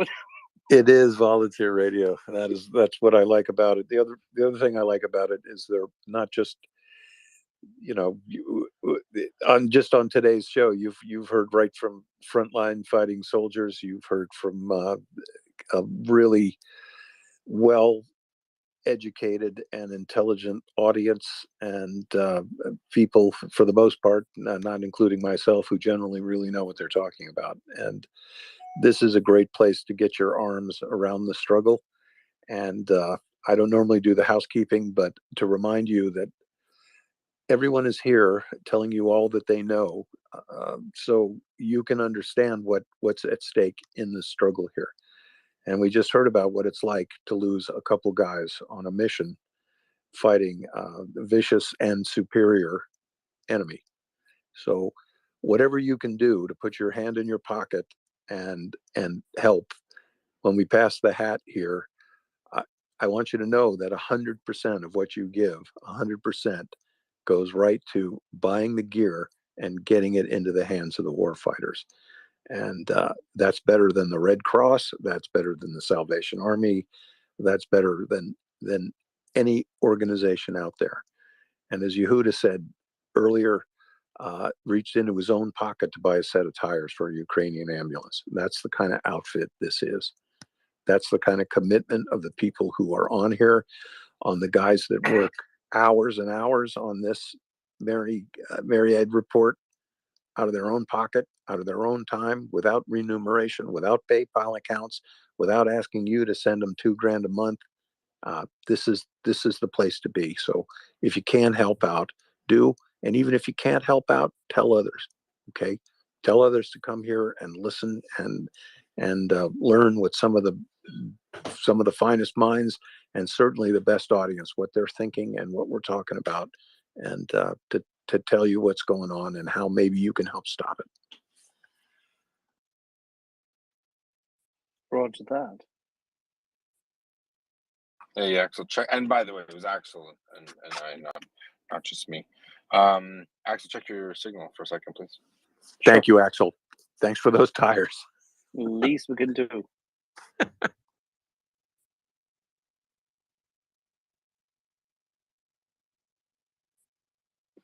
Shall we go to David in the meantime? He always has an uplifting Florida drawl of Irish descent. Axel, good afternoon. Thanks very much for hosting the space and for all you do, seen and unseen, in this space and in the real world. And Yehuda, thanks for co-hosting and MryiaReport, for making the facility available. Mr. Farrer, it's great to hear you on the space, and I can only encourage those who are listening, 600 odd people, to hit retweet and share the space out. If you found information or something useful in your time listening, you can bet yourself that somebody else out there is going to see or take a chance and come and listen and get themselves some information as well. I think, Chuck, I'm just going to repeat what you said. Think of the free information that's been available here from subject matter experts. One couldn't afford time or money to pay for the education, to get in front of these people to be taught. And here they are for free, sharing their information, their knowledge, their expertise, for the good of a free people looking to assert their own freedom and self-determination. Also, I think it's very easy to listen and hear people who are genuine and people who are shysters and crooks, and the differences in the voice. Most of us are blessed with good hearing, 2 ears, and it's discernible to hear in someone's voice day after day after day after day, whether they mean it or whether there's something else afoot. And I'm happy to report I've been here since this thing was kick-started on Twitter, this space, this facility for us all here to interact. And I can tell you that I can tell the difference between clowns and people who mean it. And it's very refreshing to see that people stick the test of time, and that it's not just a hot flash or a 15-second of fame that someone comes up and they want to do something here and they're involved, and then this is not that sort of forum.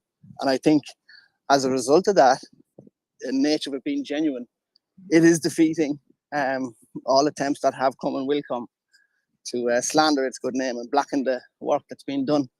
I would just say take confidence that if one has become a target, then one must be big enough to be a target, and that's wonderful.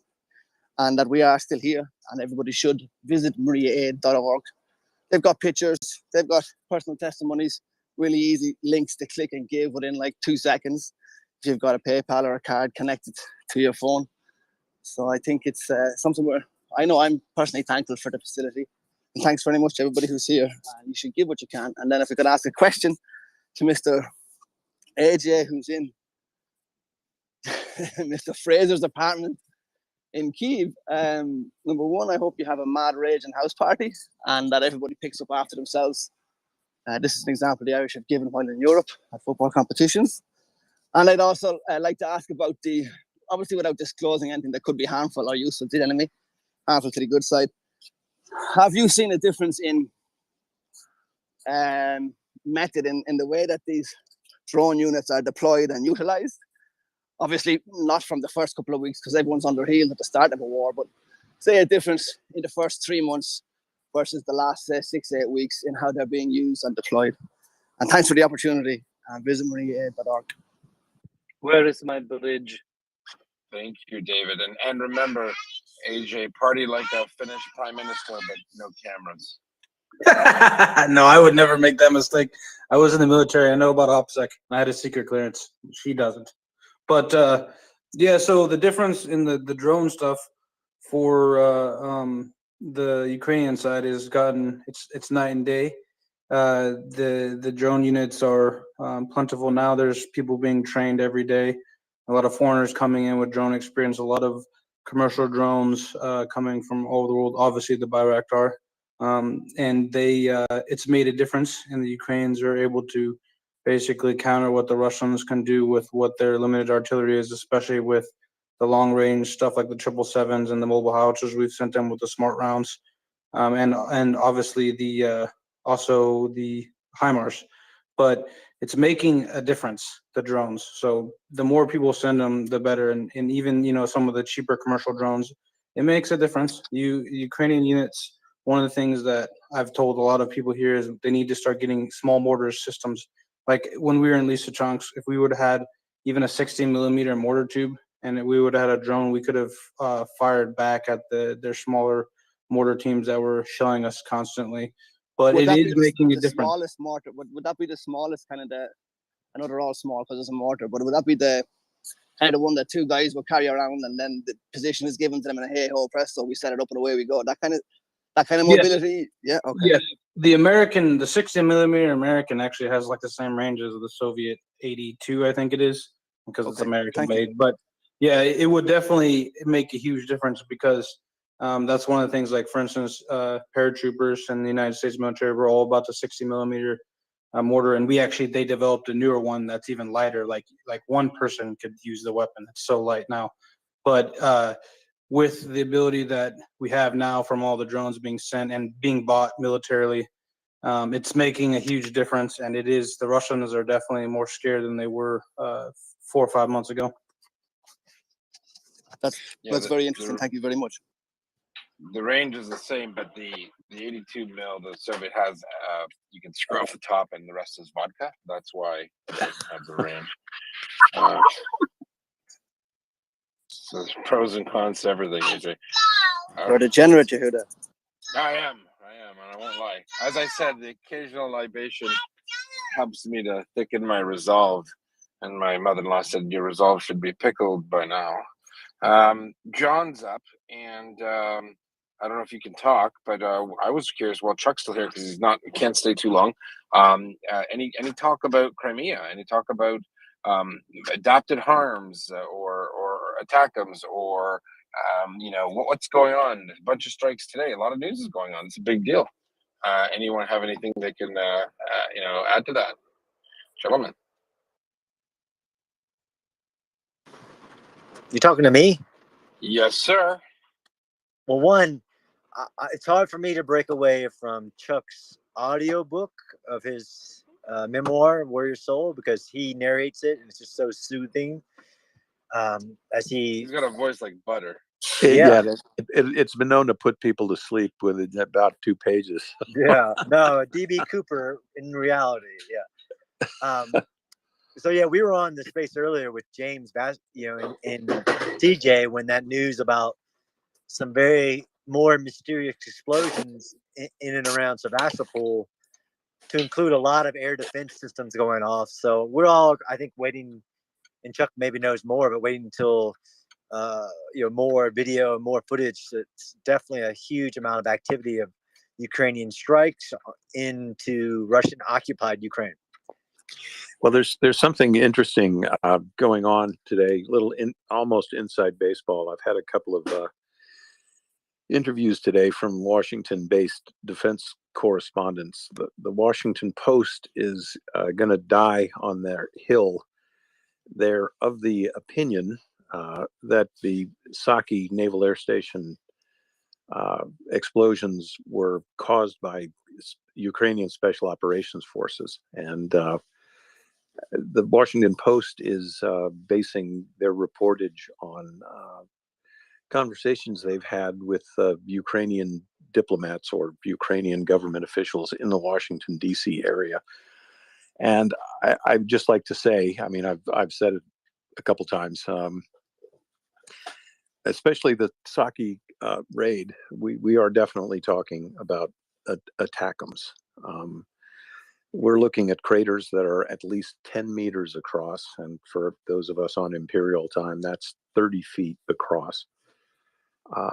That is not indicative of any sort of a special forces mission, unless you were to drive 5 VBIED truck bombs onto the flight line. You're not ever going to get that kind of a crater. So you have the Ukrainians, they're kind of anxious to perhaps not admit that they have these ATACMS missiles. I've very closely parsed the American statement. The Americans said categorically, these ATACMS are not our weapons, which doesn't mean very much at all, because there are numerous countries that do have ATACMS, including countries that are contiguous to the battle space, like Romania. There are other staunch U.S. allies that have ATACMS in abundance. I'm thinking just off the top of my head of the Republic of Korea, staunchly anti-communist nations. So it's interesting. You'll see in the press tomorrow, I think, or perhaps even this afternoon, again, the Washington Post trying to sell you that Saki was a special operations force mission. It wasn't, but I will add this. We've talked about the smoothly functioning quartet of trio of patriotic Ukrainians, Ukrainian partisans, and deeply operating special operations forces. And I can guarantee you that input from those people went into the targeting deck for the Saki airfield. And again, I am not the oracle. I'm giving you my my opinion as a professional special operations guy. I spoke this afternoon to another of my SEAL team comrades. I wanted to put him in touch with some journalists who wanted to hear it from some other voices instead of me. You can't get a lot of SEALs to come out of the woodwork. Because I'm an author and a screenwriter, I'm one of the only ones who's willing to do that. There's But only we have one way to get. I know how we get one SEAL out. how do we do that? Free Don food. Shipley. No, Don Shipley. We're gonna say that I said I'm a Navy SEAL, and then we're gonna get him up here. He'll be like, "Yeah, so when did you do your buds class? Or what number was that, buddy?" Yeah, you know Something what? like that. I might have to ask Don to do it, because any special operations guy of any stripe, Ranger, Green Beret, SEAL, anybody from any of the Allied special forces as well. If you take a look at that overhead satellite imagery, and you look at those holes, and you're saying commandos didn't make those. And it's interesting with this Washington Post article. If it's coming out, you might be looking it up right now and reading it. I haven't read it yet, but I probably will pay you $50 for every American special operations guy who concurs with the Washington Post and says those holes were made by commandos, because they weren't. And Just again, too big. it's Too big of a payload, right? just too big. And the ATACMS delivers the 500 pounds of C4, the exact same warhead as a Harpoon missile. That is a lot of stuff, guys. And if you don't like carrying your groceries up the stairs, which I have to do here periodically, imagine pumping 500 pounds of C4 to a target. And again, the means is the message. And the Ukrainians hit that target at 10 o'clock on a weekday out of a cloudless sky. And this was not just a mission, it was a photo opportunity. Message. It was. And Yehuda, with that, I'm afraid I'll have Yep. to duck back into the shadows, but I will surface as soon as possible. Thank you so much, Chuck, for Real being quick, Chuck, being you. I just got back to Thanks, everybody. check Chuck your DM. rules. Actually, see a little jump to the end of the story there. Thanks, So about the airfield. Yeah, go ahead. Chuck's got he has a hard close, but go ahead and we'll let's talk about it. No, Thanks, Chuck. I sent a DM to him, so I mean he can see when he sees it. But there's some stuff that's come out about it, and it's let's just say that Ukraine has taken the learning curve and leaned into it. So that's what I would say. There's a lot. You hit the nail on the head, I think, a little bit there with. Yeah, the U.S. isn't the only person supplying Ukraine arms, and there are a lot of people who don't like Russia that are supplying things to Ukraine. So we just get what America does because it's our tax dollars. So 100%. All right, let's go. We got Dry Fly, Princess George, David. Let's go, Dry Fly.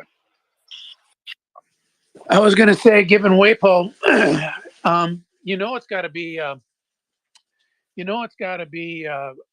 special forces, because they would never try to parrot what the official story is ever.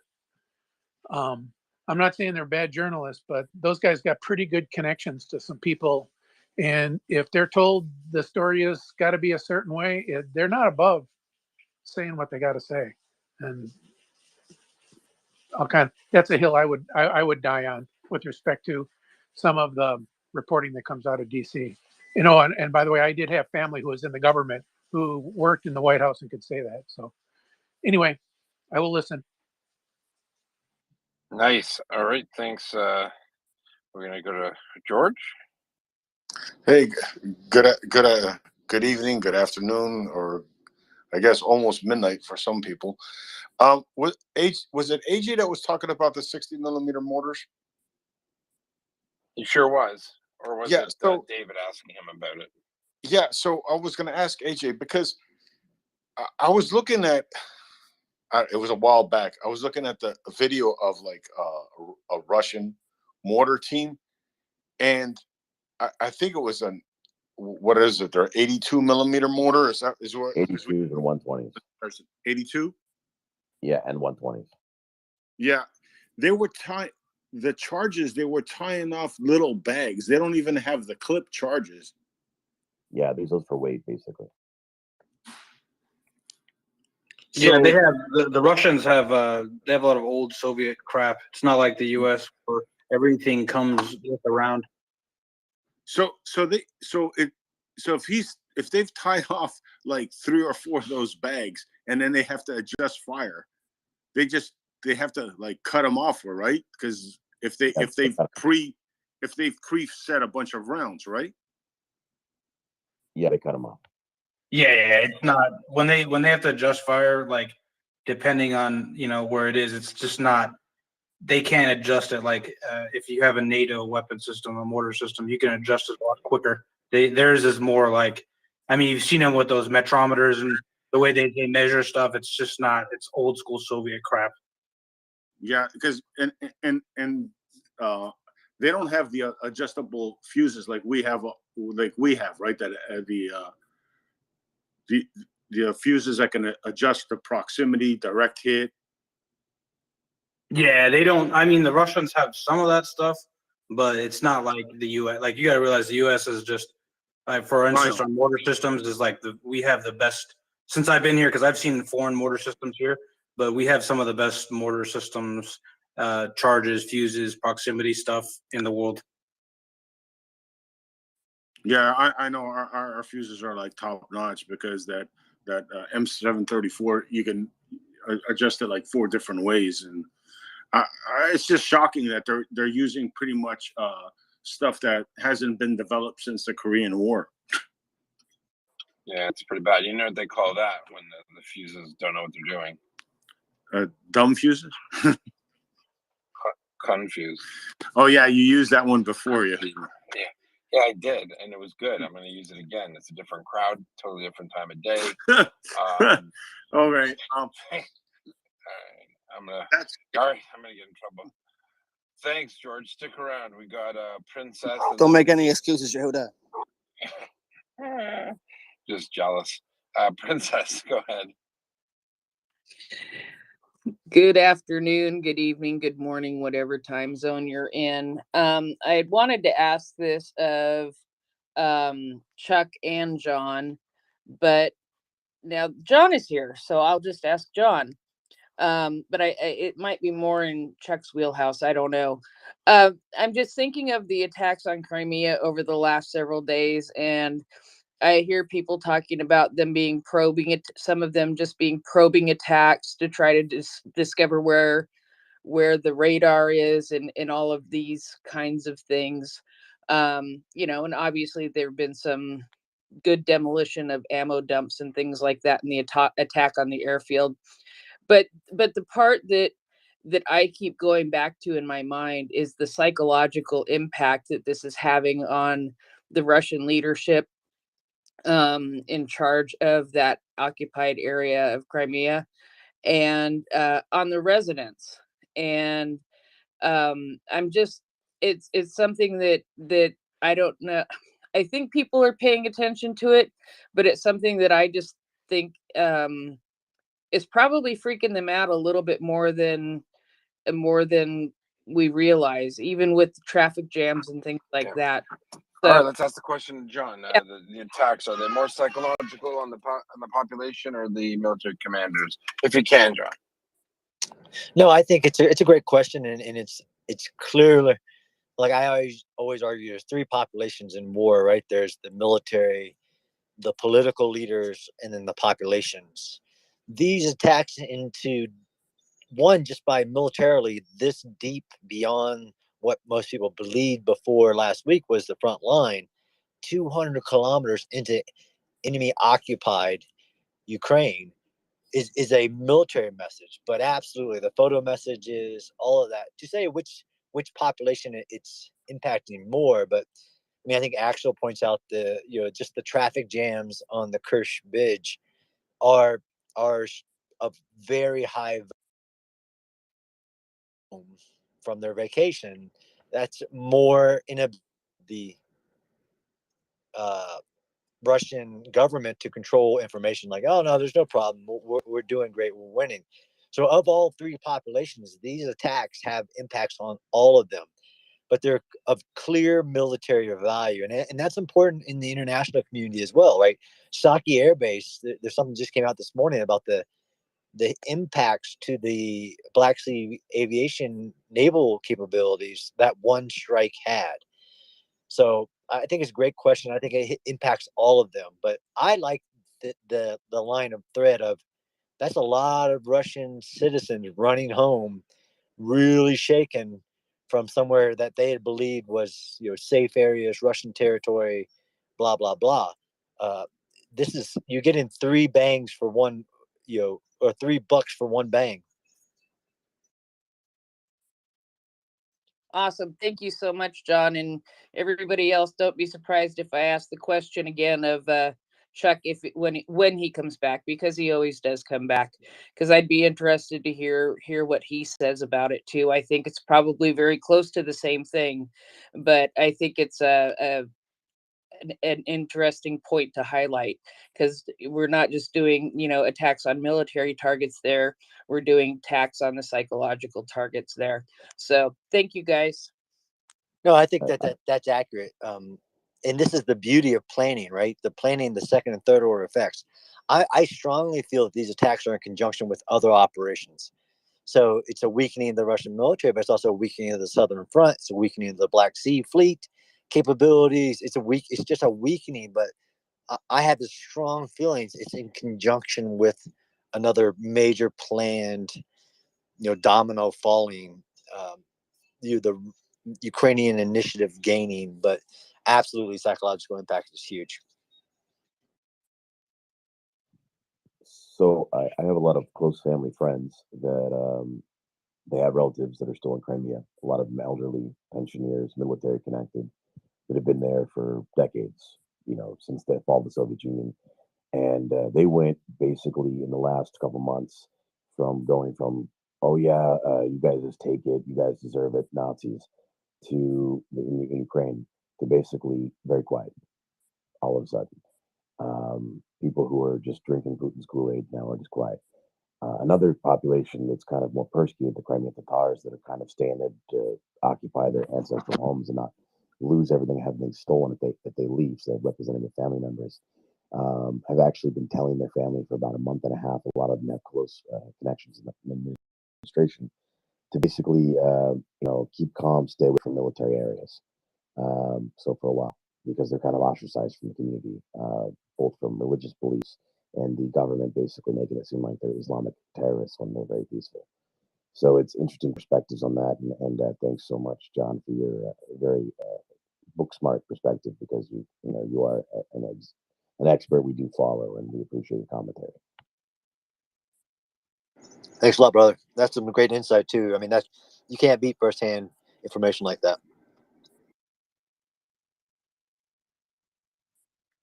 Our co-host disappeared. Battle Moose, are you there? Okay, then I'm just All gonna. good. 1 second. Oh, I'm sorry, I didn't see you. There you are. Prince, carry on. It's the life of. Please go ahead. Actually, I was just gonna say that I saw your hand up, and maybe you should fill in some time. Oh shit! No, I have to ask a question, but I think they've gone. So we just stand to jig here. Mr. Spencer, might I ask, is your book available in audio format yet, or do we have to wait until Christmas? Oh man, that's like a knife to the heart because it's done. It's with shit. Audible, but somebody just got to push the button. Literally, they said it's a payment to the voice actor. So I will definitely be blasting it out because audiobooks are so important to me. Like I said, I'm I like to listening Chuck's while I'm doing audiobook. stuff. Yeah. Yeah, no, hopefully next week, brother. I'll let you know for sure. Appreciate it. Thanks very much, sir. George, you have a hand up there, my man. Shoot. Hey guys. Yeah, I was gonna ask about the strikes in Crimea. I saw somebody posted just recently. They showed the I think it actually wasn't in Crimea. It was in outside Belgorod. It was video of Russians fleeing the city, right?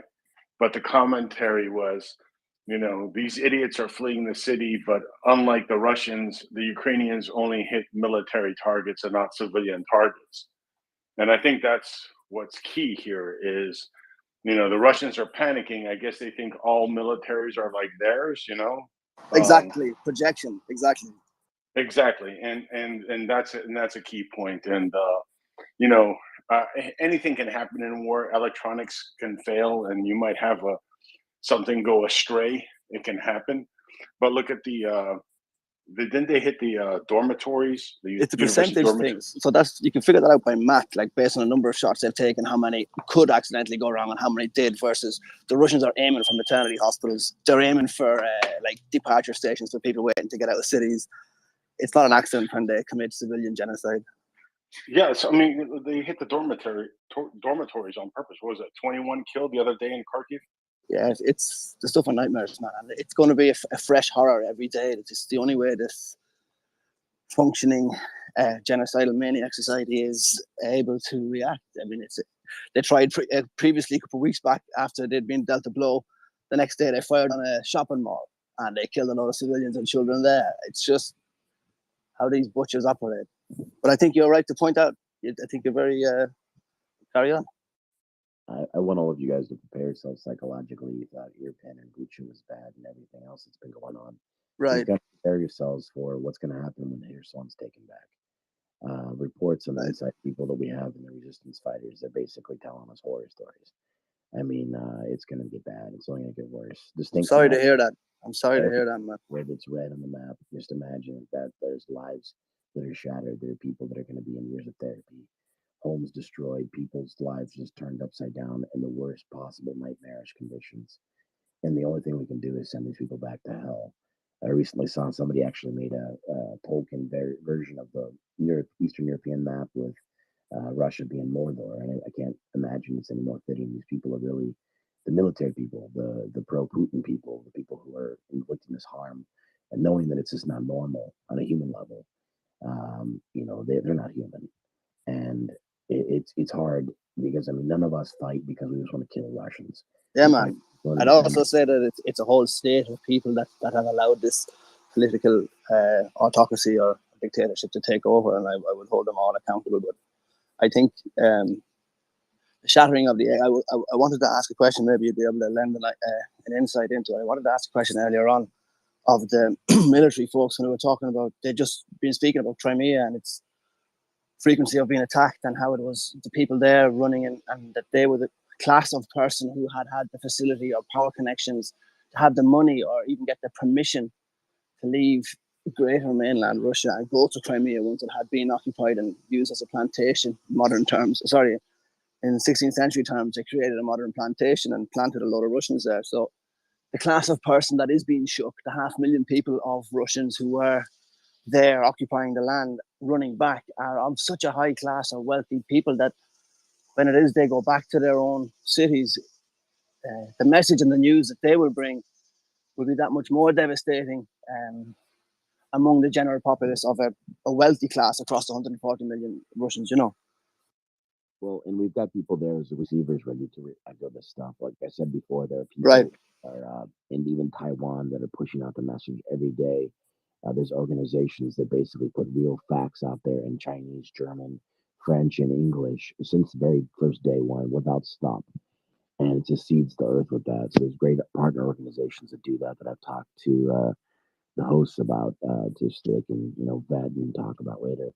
But we have people that have contacted us inside Russia. Usually it's people that are displaced, like affected people that are not exactly in line. Like the LGBT community is a huge area. Right, absolutely. No, I know what you mean. I know what you mean.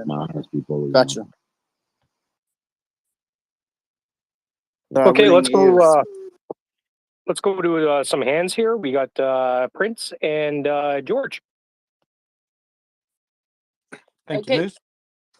What I was gonna say actually was sort of related to what was brought up about the people from Belgorod all in their cars, that big huge lineup. I saw that, and the point of not, Ukraine targets valid military targets, where Russia targets anybody. The other thing that I thought about though when I saw that was, well, if I saw the Russians putting an ammo dump right by my house, I might evacuate too, because when Ukraine hits that totally valid military target and all of the rockets and all of the mortars and all of the everything that's in that ammo depot starts going off, and it's just 3 blocks from my house, is any of that stuff going to hit me? So that, yeah, I thought about that too, as sort of being in the minds of people who are leaving. But it was just sort of another interesting point. But totally agree, they don't need to be running away because they think that Ukrainians are going to they shouldn't be running away because they think Ukrainians are going to hit, the cities and the residential areas like the Russians do. So it was just an interesting thought that I had when I was looking at that video today too. Yeah, but keep in mind that the Russians aren't going to be putting these ammo depots, in neighborhoods that are predominantly Russian. And like Wolverine was mentioning, or David, I can't remember who mentioned it. Like most of the people that were supplanted to Crimea are a little bit wealthy. It's a nice area. It's a very, like the Black Seas, and it's basically their cottage country, right? It's a very like nice place. It's like Edmonton plus a little bit, right? I don't know. I'd say it's more like the Muskokas. Maybe Warburg? No, absolutely not. Nothing is nice about Edmonton. Nothing other than me. I'm just kidding. We love you. We love you in Edmonton. But going back to the ammunition depot thing, there's no doubt in my mind that they're putting these things in predominantly Ukrainian neighborhoods, and it's going to be the working class or the unemployed or stuff like that, where if it gets hit, the Russians don't care. They don't care if it gets hit. They got Private Olaf and Private Yuri there, watching these 16 million pounds of 152 shells, probably smoking, and they're the only two that are going to get wiped out. 100%. Yeah, I see. We have our co-hosts back, so I'm going to drop. You sure? Can you co-host or no? I asked the co-host and they kind of dropped me. Come on up. Take my spot, Moose. Take my spot. Yeah, I kind of need Ryan for the evening, so I'll jump in there. If Axel, you're listening, you can co-host me for a bit. Doing it. Yeah, and thanks Axel, again. why isn't Axel in bed? Who knows? Probably is in bed with a big bag of Doritos. I see that. Let's go to. I'm just kidding. Filet mignon. Let's go ahead to George. Hey guys, just on the ammo dumps in Crimea. Just remember, these aren't.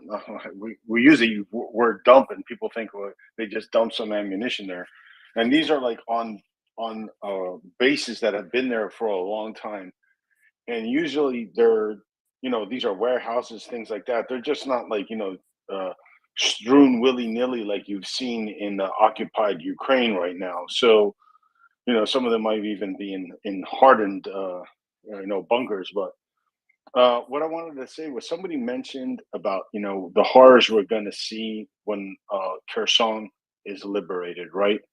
I forget who it was. I think it might have been Wolverine and David, but I'm not sure. But yeah, I know this is terrible, but the faster that gets liberated, and those things have happened. Let's not kid ourselves. We can hope for the best, but we know those things are liberated. The faster that city's liberated, I think is going to put a big kibosh. Just like, remember, the impetus of weapons going into Ukraine changed after Bucha and Irpin, and I think the impetus of let's turn on Nord Stream 2 and all this other bullshit, excuse my French, that's been coming out. I think once those areas are liberated, Kherson's liberated, and they see more atrocities, unfortunately, that's what's going to take to put the kibosh on some of this crapola that's been coming out lately. I don't know, maybe I'm wrong on that, but I'll ask you, Yehuda, what do you think? I actually had I audioed out, so I didn't hear all of it. Maybe Battle Moots, you heard it. Sorry, George. Yeah, Having I connection would issues. I would make it akin to something like you're a landlord and you got a really crappy tenant, and you just can't get rid of them, right? Wow. Maybe you got one of these no man, free man on the land people on your properties, and you're trying to dig these people out, and the house is going to be trashed. When you finally get in there, there's going to be holes in the drywall and cement in the toilet and stuff like that. And it's the same mentality we're seeing over and over again with formerly occupied areas of Russian territory. And to quote Malcolm Nance, who was our guest and a very good friend of the space, these guys are animals. They go into not even area command posts, like brigade and senior level command posts, and these guys poop where they eat. If you don't believe me, go check out some of Operator Starsky's videos of them retaking Hostomel. And they're showing not the troop area, the operational area, so where the officers are, and they're literally moving down the wall, pooping, and all their rations are in the center of the room. So, how do you reason with people that do that? I spent 25 years of my adult life in the service, and it just baffles me that it's beyond hillbilly the way they're acting. So yeah, there's no doubt in my mind that when the Ukrainians take Kherson and they start pushing eastward, to retake their territory, we're going to see some awful stuff, and you better prepare yourself because it's going to be brutal. We know their modus operandi. We know it. They're genocidal maniacs. They have no control over their troops. Their troops are going out and doing horrific things to other human beings. Stuff like that. If Yehuda and I ever did that, we would be put against a wall and shot. Oh yeah, so we firing squad.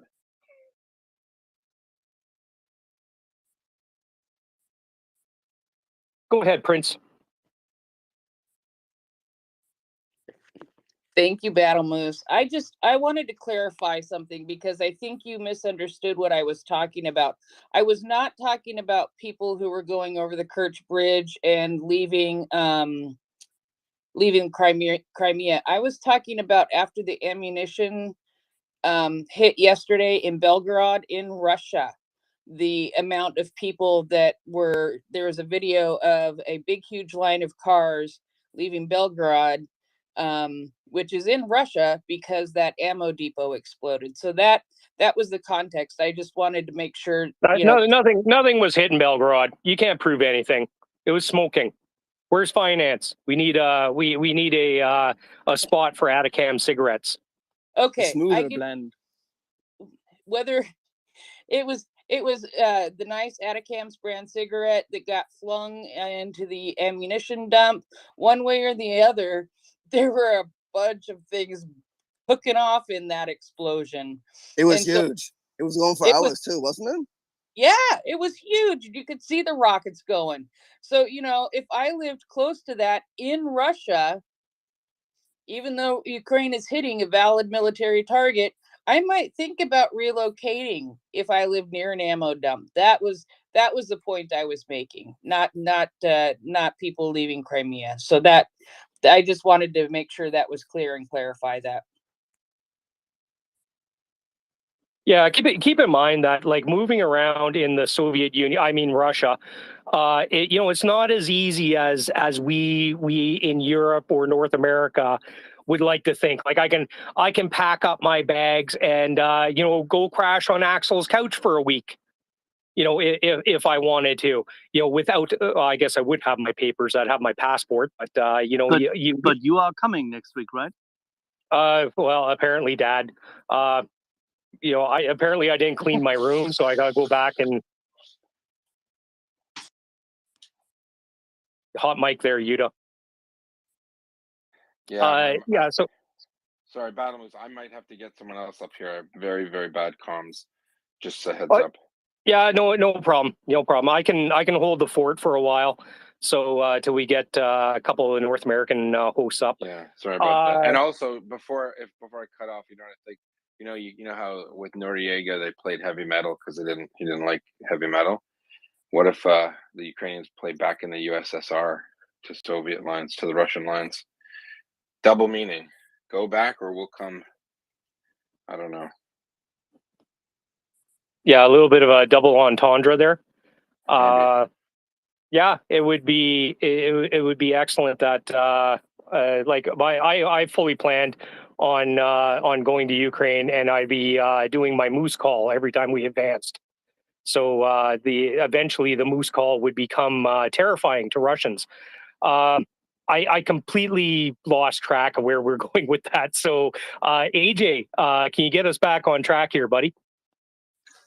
Yeah, I was going to talk about the Belgorod thing. The Russians, our problem with the Russians is they're not going to tell the local civilian population that they have these ammo depots, and so that's for them. It's a PR nightmare, and the Russian people are starting to realize that maybe Russia's not as invincible as they thought they were because they've been brought up in their culture the way that the Russians are, and it's no surprise to me that how they. I mean, I'm a little shocked at just how stupid they are, but they think they're invincible because, for one, nobody's ever beaten them in Russia, and so they, this mentality they have, but the people you see in Crimea and in Belgorod, they're starting to realize that, it's things are getting dangerous and they're shooting stuff at us now. And they're like, oh, maybe this isn't a good war. Maybe we shouldn't be doing this. And they're actually starting to see, because people sometimes get so deadened and they don't understand what's going on until it actually touches them. I mean, the United States, we have this problem. People are complacent and they don't know what's going on in the world until it actually burns their skin, type of thing. And so now the Russian people are starting to understand that, that whatever was shot there wasn't American, right? Because we said that they can't use our weapons to attack Russia. But whatever country sent, whatever, was shot at Belgorod, the people are starting to understand. And then, like I said, the Russian government, they're not going to tell these people, and you're going to find out, unfortunately, that, last minute when things start blowing up and it destroys a whole square radius and kills, hundreds of civilians that, oh yeah, they did have a military base there.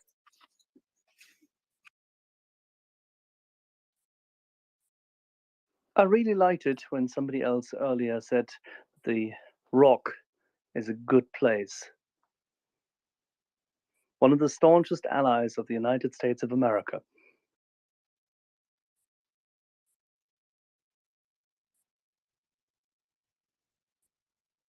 Yeah, I was just reading, somebody sent me a couple DMs here, and there was an article. Basically, the governor of Belgorod has ordered an evacuation of the area. So, yeah, well, good luck with that there, kiddos. If you would like to speak, definitely put your hand or come up as a speaker or request to come up as a speaker, and we'll try to get you up. Twitter, as usual, is twittering. Before we go any further, I'd like to say, and it nearly brought me to tears yesterday. I was giddy like a little school child that the dev team for Twitter put together a video for their heuristic search engine, and the first the first picture you see in the video is of MryiaReport, and the next one is NASA. So we beat NASA. I was pretty giddy about that. It's on the Spaces dev page. If you want to go look at it, I may have watched it 50 or 60 times.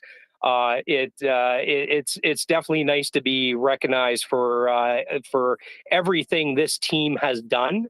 And believe you me, it is a team effort that we put this content out there for you, and to further the narrative for Ukraine in their existential fight for existence against Russia and Russian forces. Excuse me. But you want to come up, if you're a little shy, send me a DM. We'll discuss it. I'll happily read it out. Send me or Ben a DM if you don't want to. If you want to remain anonymous, just make a note there that you don't want to be mentioned, and we'll happily throw your name to the wolves. Who am I going to pick on here? Dryfly, how you doing?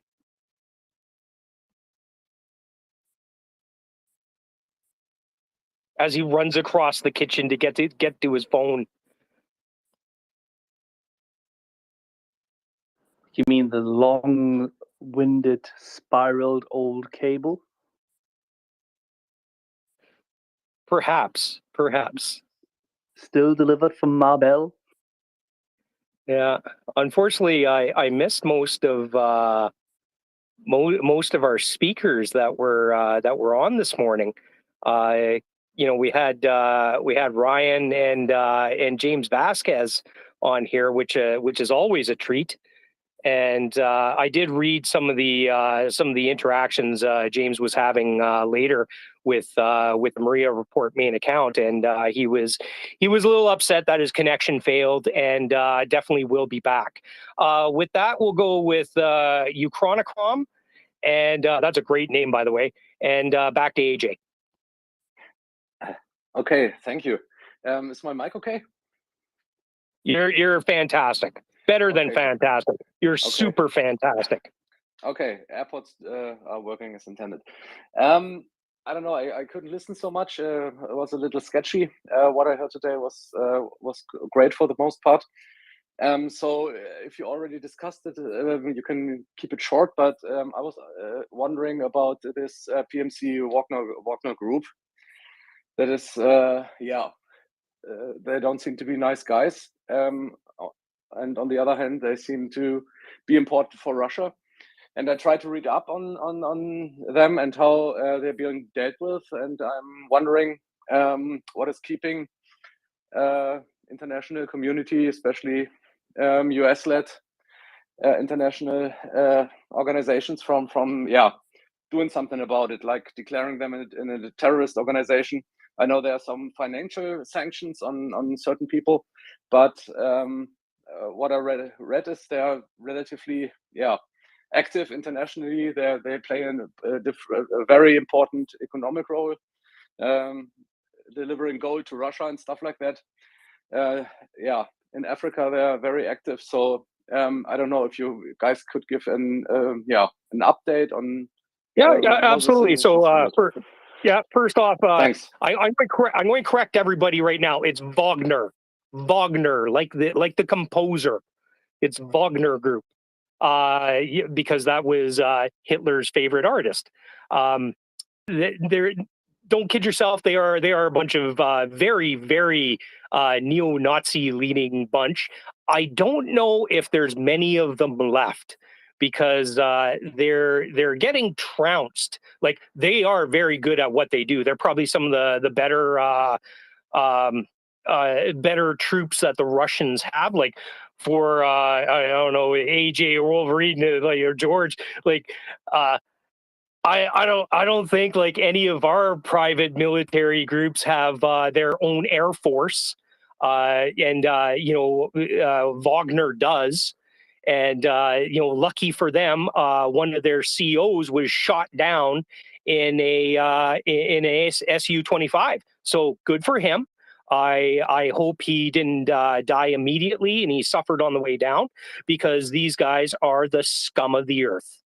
And if they're not wiped out, you see what was the day before yesterday.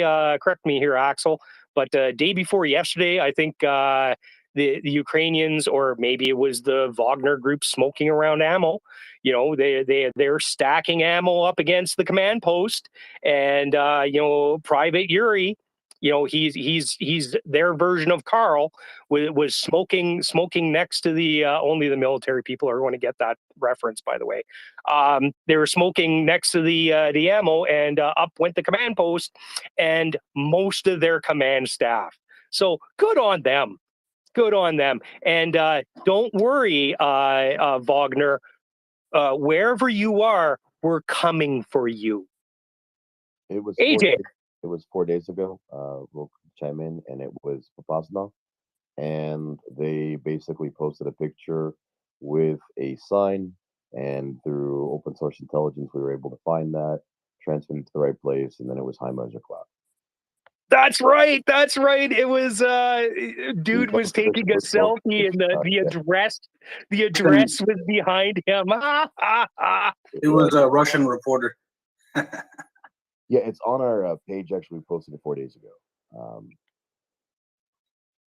But yeah, the Wagner Group is. I was just going to chime in about. Well, I was going to talk about what Ryan spoke about earlier, the EOD stuff.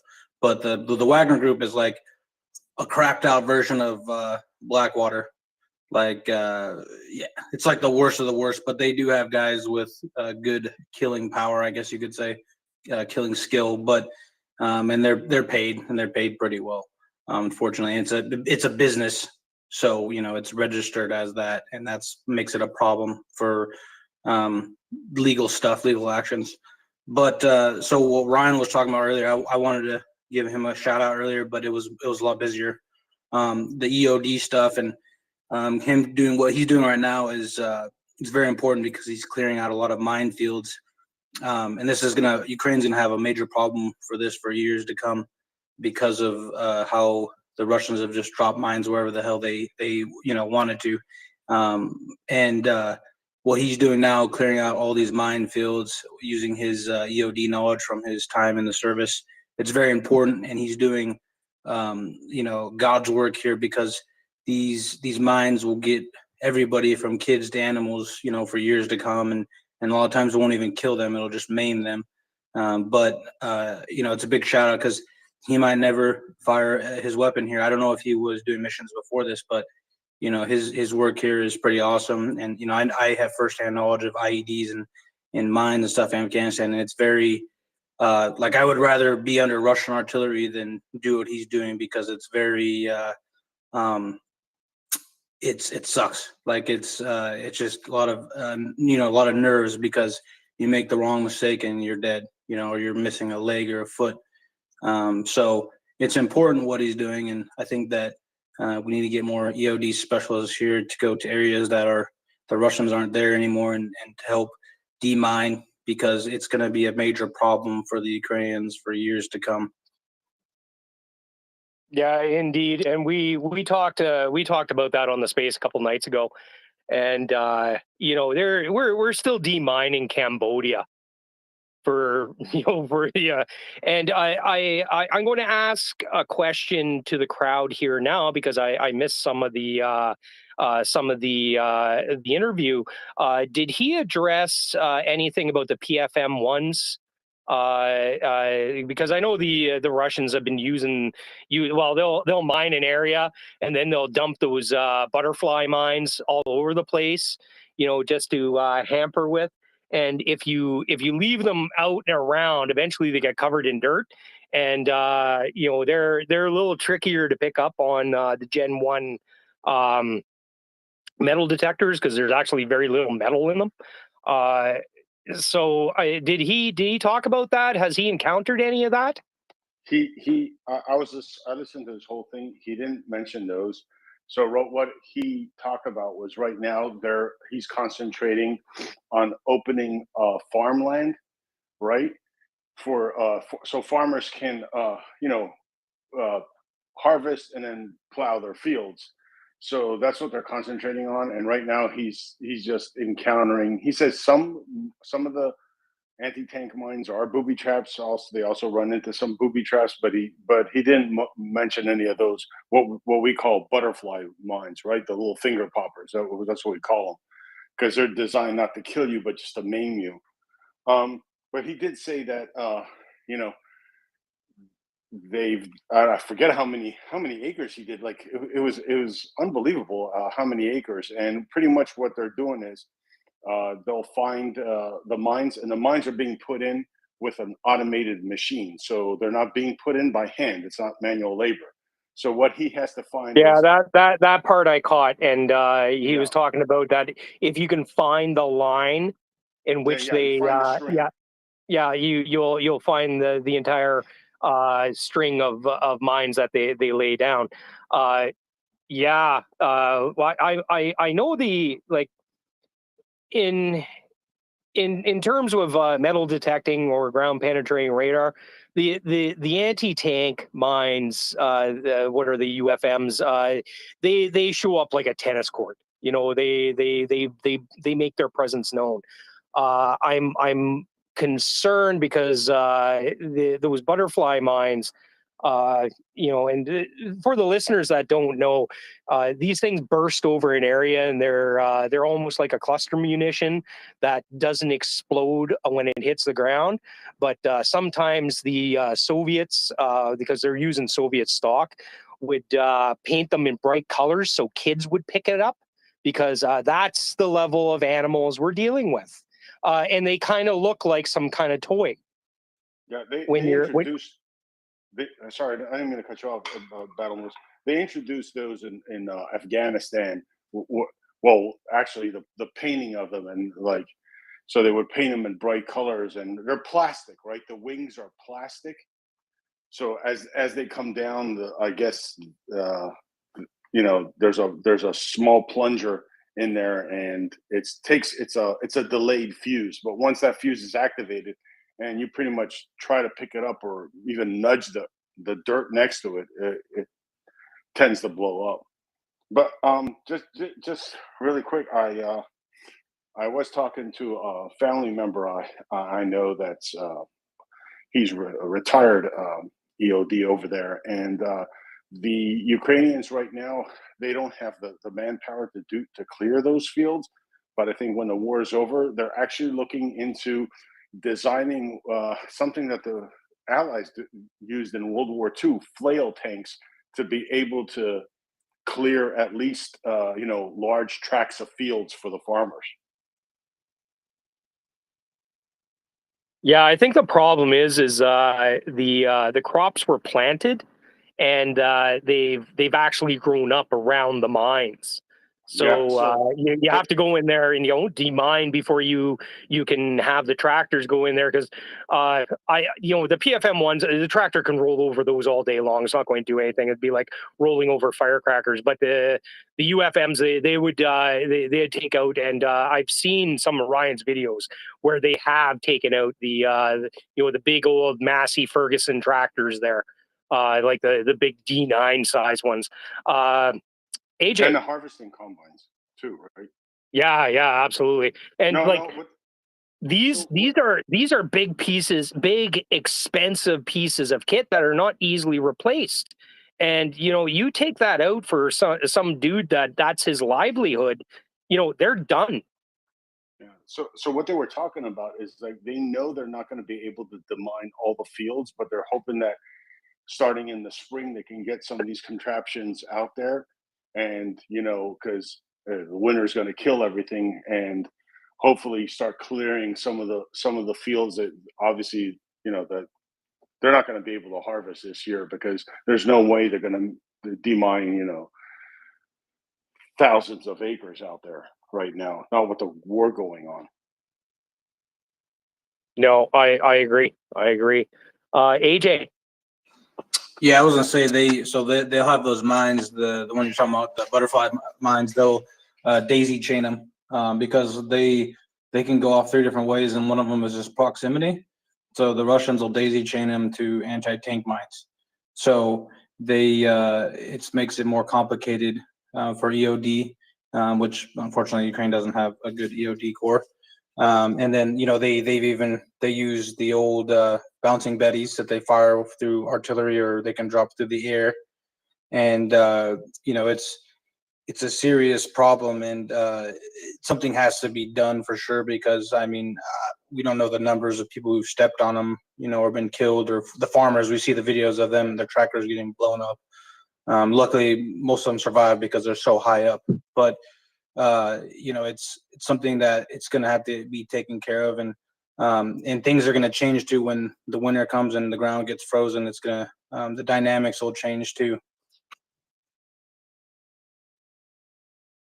Yeah, we're going to be there for a while, and I toss around with my family. Like I was pretty determined to go over there, so I went to the consulate here in Edmonton, and they looked at me, and I got a leg brace because I blew my knee out, and they were going like, "What are you going to do? Throw your leg brace at the Russians? How are you going to run?" And I'm going, "Well, I can kind of airborne shuffle from point A to point B. Like that's all I really need."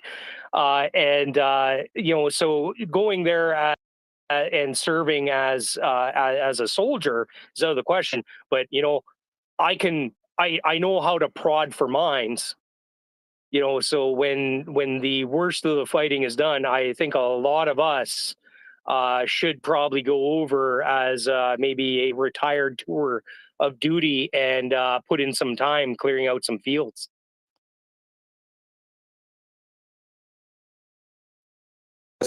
That's what you're saying is correct. A lot of people think that you had to come here to be a soldier and fight directly in infantry combat, but there's a lot of other roles that people are needed here in this country, and one of them will be mine clearing and EOD.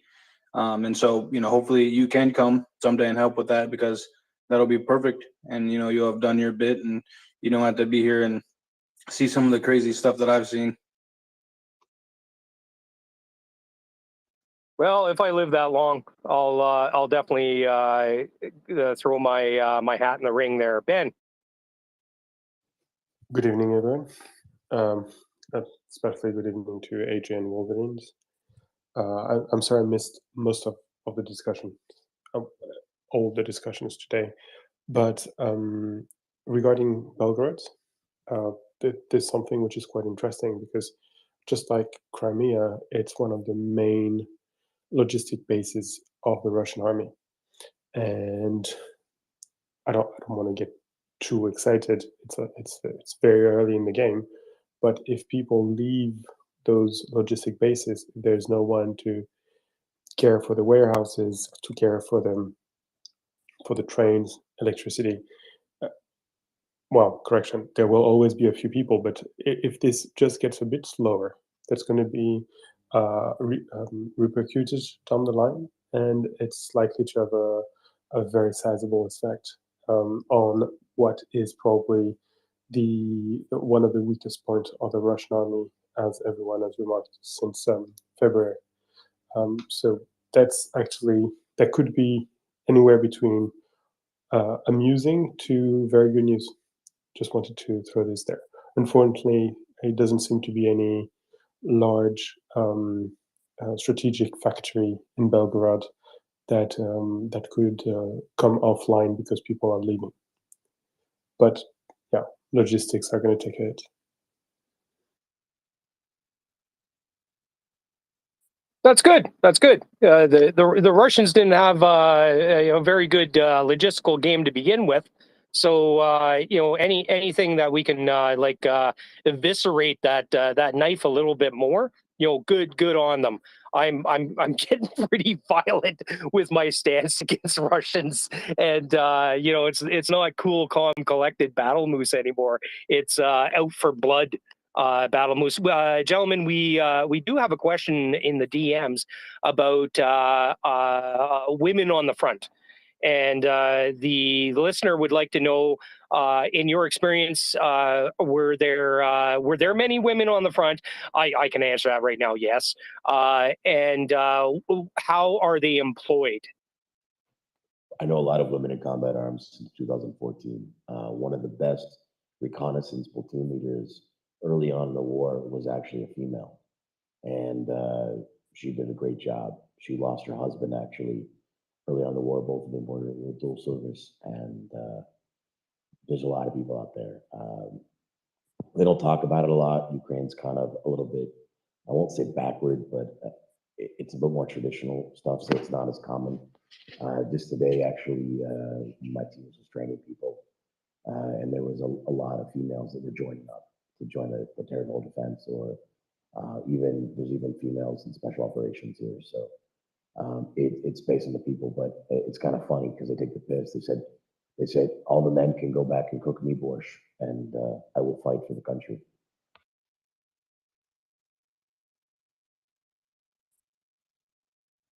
I've seen accounts and videos of some of the women infanteers that are along the front, and I wouldn't want to get into a bar fight with them because I think they would mess some moose up.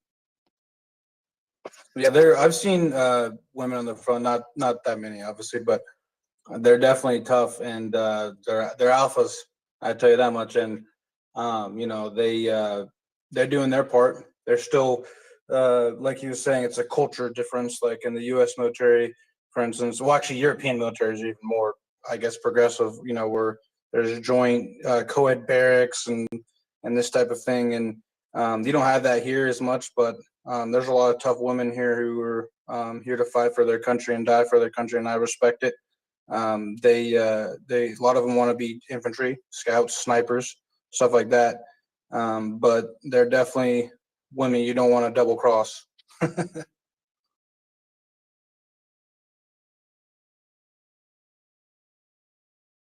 Okay, I'm just going to say I'm trying to get to all the DMs. I'm literally getting flooded here, and I do try to read the DMs. It's a little difficult when you're the only co-host and you're still trying to drive the conversation. So if I haven't got to your DM yet or your question yet, just hang tight. We'll get to them. We'll be here as long as the gentlemen wish to be here. And with that, we'll go to Ben. Yeah, the very silly questions. I thankfully never met a mine in person, and I was wondering if when the ground gets frozen, and then with the thawing, if they cannot explode on their own.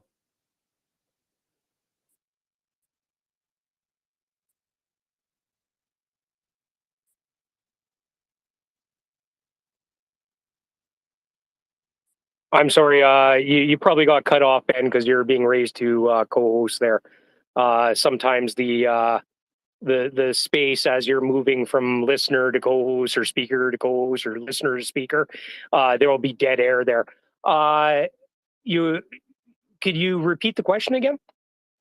With pleasure. Okay, now that I'm co-host, I can be honest, and it's a question from the DMs where someone is asking, with the freezing ground, is the freezing ground this winter not just going to pressure the mines and make them explode, or alternatively, is the mud that's going to come up during the thawing, I think that's how you call it in English, is it not just going to make everything explode, and then the field's going to be clear on their own, basically?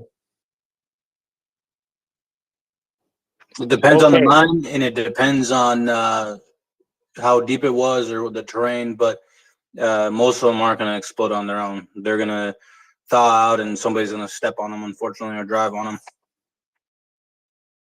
I mean, there's a book out there about Bosnia, and there's a picture, and yeah, it's Battle Moose standing on a washout, and underneath him is a Russian mine that I didn't know was there. So, you know, a lot of these anti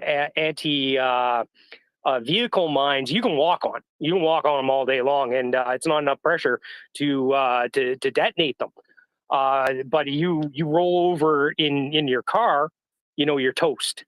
Or roll over in, like AJ was saying, in your combine or your thresher, or you know whatever farm equipment that you have, it's going to eat them alive.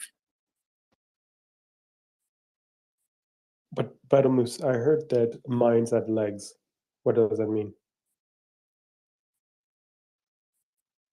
Well, you're going to get into my geomorphology degree here. So what happens is mines are, you know, they got some weight from them. Especially in farm fields. Farm fields are not static. You know, as you have a freeze-thaw effect, you have cryoturbation, and you have solifluction that happens over time. So what happens over time, what really happens in like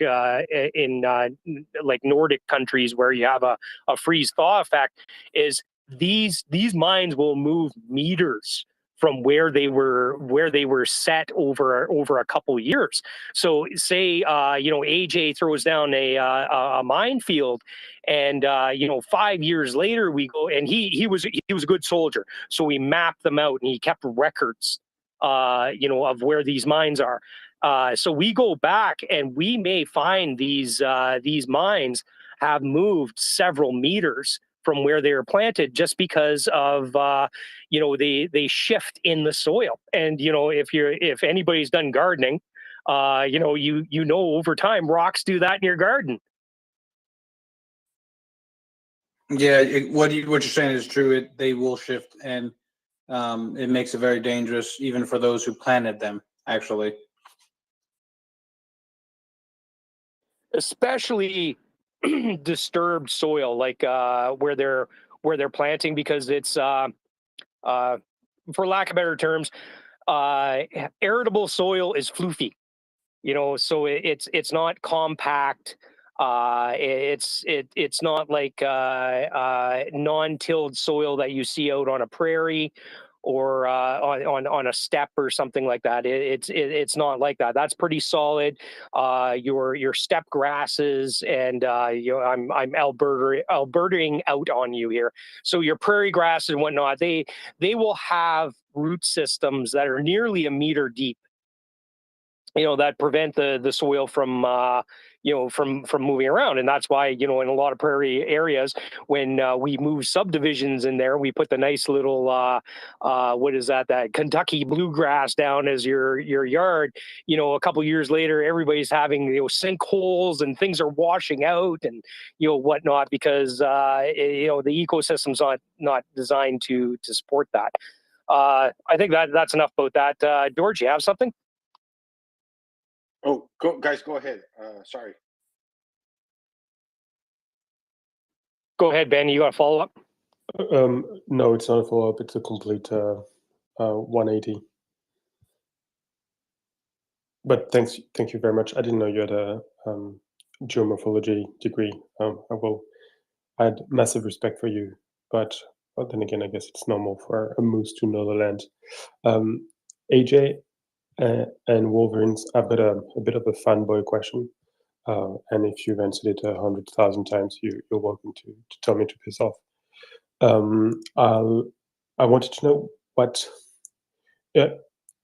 I'm sure that sometimes you're cold and sometimes you're upset or whatever. You had a bad night.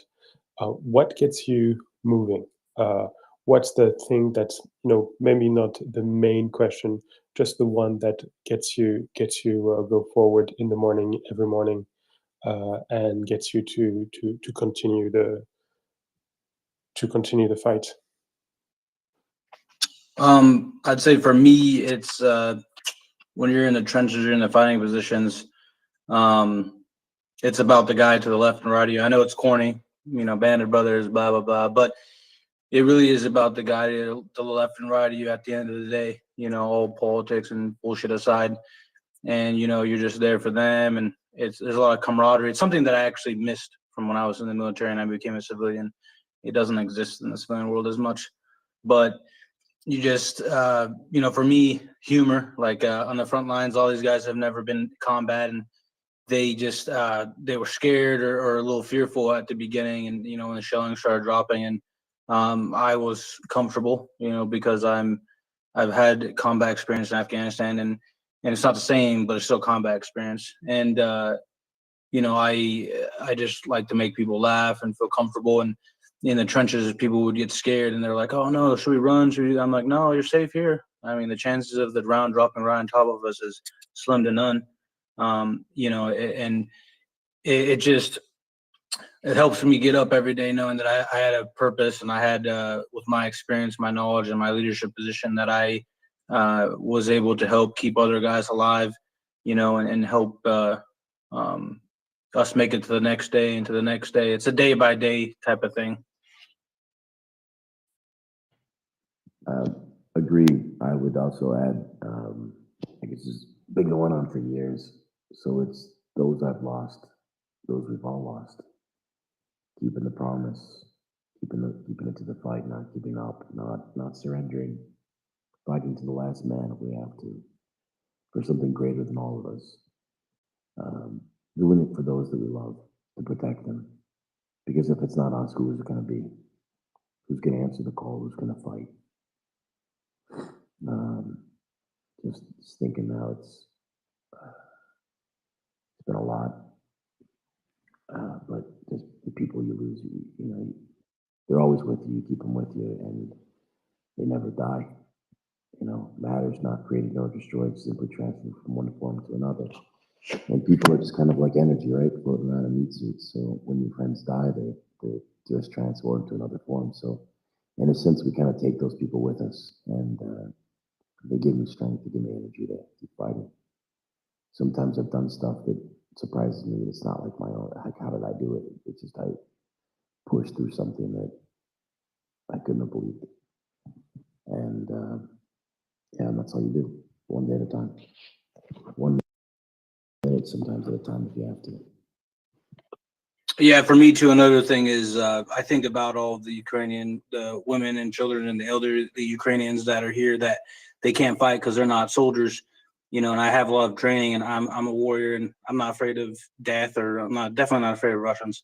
But I thought about them a lot. I thought about U.S. people like that when I was deployed in Afghanistan, but this war is different, obviously, because they literally got invaded by the Russians. And it's just like, I hope that they're having a good day and they're enjoying their safety in the bigger cities in Western Ukraine, because, I can endure this pain and suffering because of my skill and my endurance. So it's like, it's better for me, to do it than to them, and all the stuff that's happened. It's like, there's been days here where I was like, fuck this, I want to go home. Like, this is bullshit. Like, I don't have the freaking Apaches and F-35s and F-22s and stealth bombers helping me out, or Predator drones. But, I think about all the innocent people here that they can't fight. They're all about the cause, and, they could do partisan activities, but they're not soldiers. And so that helps drive me on, because I know that, at the end of the day, even if I die, there'll be a special place for me in Valhalla. Do you find that because the soldiers you're sitting beside in the trench that were a cook or a pipe fitter there a week ago and whatnot, because they're there and they're determined, they're in an existential fight, for their existence. Do you find that drives you even harder to fight harder and make your basically more determined? Well, I had ancestors on my father's side that were from before America was America, living in the United States, British citizens that took up arms against their own Commonwealth to liberate themselves. I have ancestors on my Ukrainian side that left because of the tyranny here and then eventually found their way to America. So I mean, it's maybe weird to say, a little cheesy, but I mean, I kind of understand and I get how people from non-military backgrounds can take up arms and become soldiers. And I think that honestly, I don't give a shit what you were in a civilian life or in a war now. You could take up arms, you can do the job. I don't care if you spent 10 years and deployed a couple times overseas and for another nation. If you come here, it's not the same as the U.S. wars we fought. It's a lot different. So it's more about the why and not necessarily the what. It's important. I've seen guys with little no training just kick some total ass. It's a lot of heart. The Ukrainians definitely have a lot of heart, and that motivates me more than anything. Is the fact that, like, for fuck's sake, I just imagine, like, what would it be like if it was the U.S. or another nation that was ever an invader come in? Like, how would we fight? Would there be people siding with the occupiers, the invaders, saying, "Oh, well, they're not so bad," And I just see here, I'm inspired by the unity of the people, just to put aside the bullshit differences. People that hated Zelensky and now they're like, "Oh God, he's fighting for us. They're standing up for it." I mean, people putting the politics aside and just being people. It's just fucking beautiful and defending their nation. I hope it lasts after peace. I hope that this continues, but it inspires me a lot.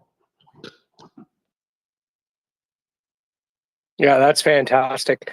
We'll go to a couple hands. Or AJ, you had follow up?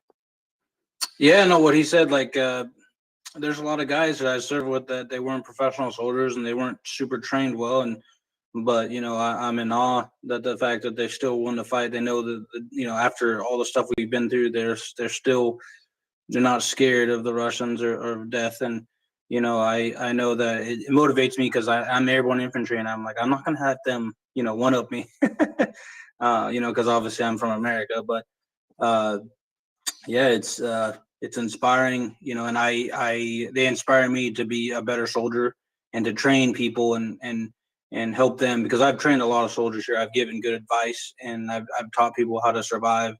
But eventually when my Ukrainian's better, I definitely want to be an instructor, because I could save hundreds or if not thousands of lives with my knowledge and pass on everything I know, not only from the United States military, but from Afghanistan and from fighting here.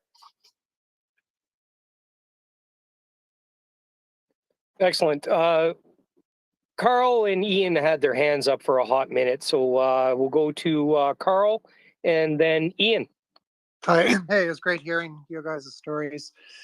Regarding what was talked about maybe 20 minutes ago, these deep strikes into Russian-held territory, strategic strikes of really good value to Ukrainians. If they keep up to the same degree that they're keeping up now, when do you think Russia would be like, yeah, this isn't winnable, we got to end this somehow? How do we get out of this with the least amount of losing face and downsides? Did you think there's any chance that that could happen sooner than later? Next year at the earliest. I still think a couple of years. People get pissed about this, but I still think it's not going to be this year. Thanks. Winter is coming. It's going to be bad because the food crisis I spoke on early on. it's going to be a really cold winter. It's going to be a really hungry winter. A lot of people are going to be starving. I think a lot of people are going to be isolated, and Russia's going to take that to their advantage. They've already determined that they don't give a shit about civilian people, and the more suffering they can inflict. Historically, Russia has always used winter to their advantage. It'll be interesting in a horrible way, I think, to see how they use that to their advantage, unfortunately. So I think, again, a call to support Ukraine by buying Ukrainian food products and helping to distribute Ukrainian-made food here, to plus up the infrastructure and provide jobs, tax, etc. Because Ukraine's got more than enough food to feed themselves. It just doesn't have the capital necessarily to package its own stuff and do it. You can't just package food when you have no money to buy the packaging, and pay the labor to do it.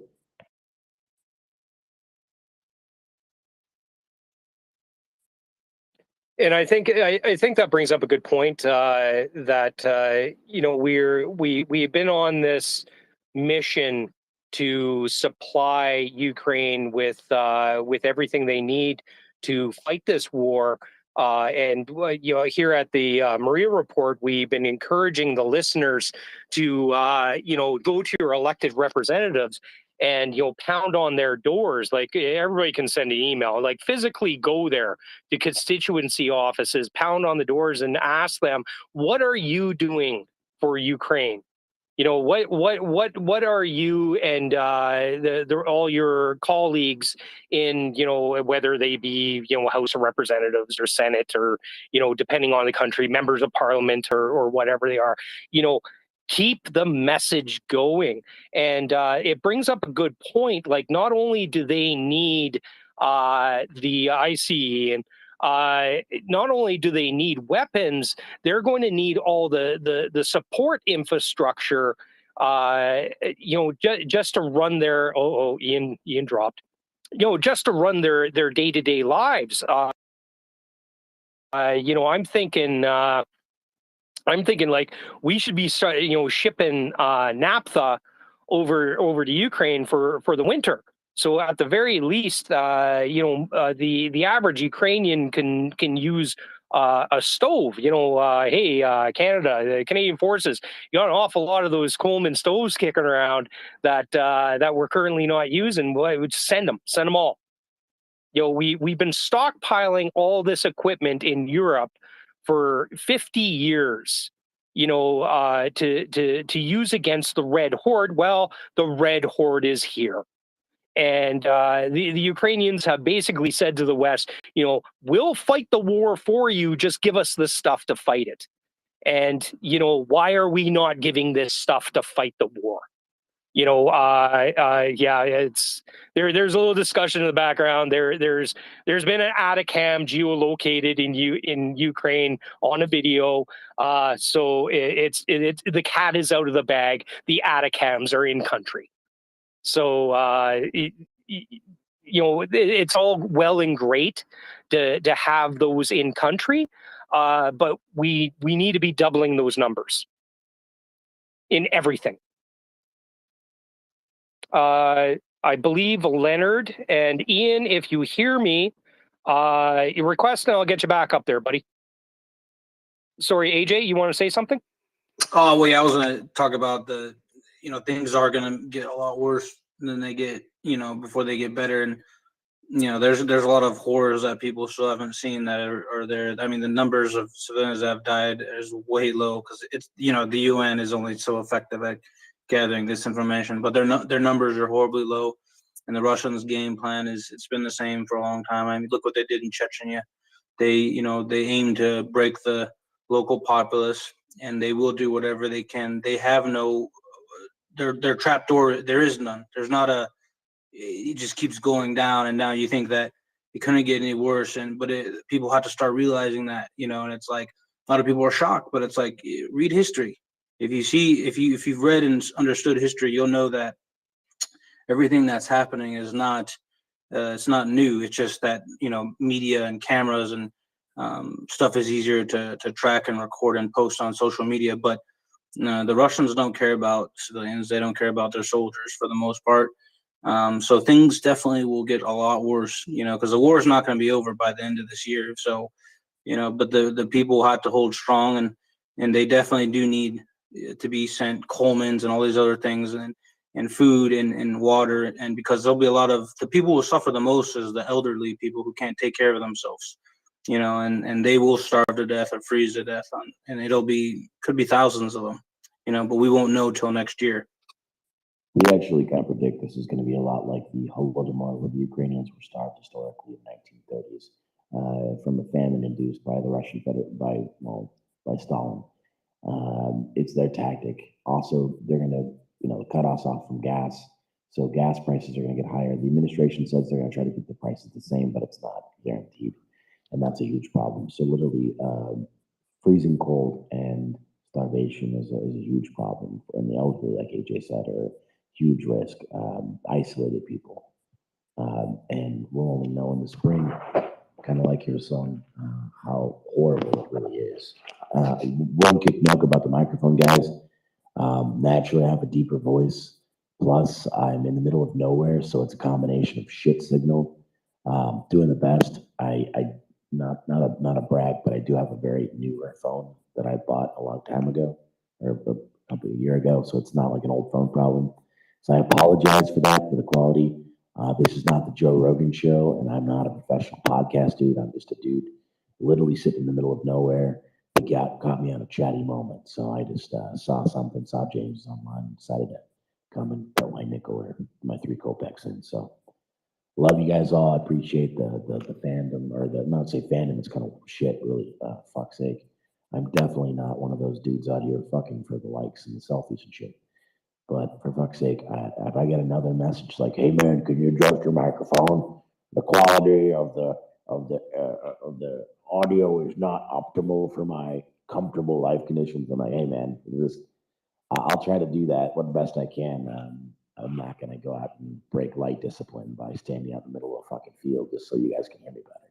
But I do love you, right? And also, there's more fucking mosquitoes out there. Those suckers, those are worse than the enemies right now. Those are the worst out there. So I love you all. I'll do my best, right? So keep the questions coming. I don't feel like sleeping.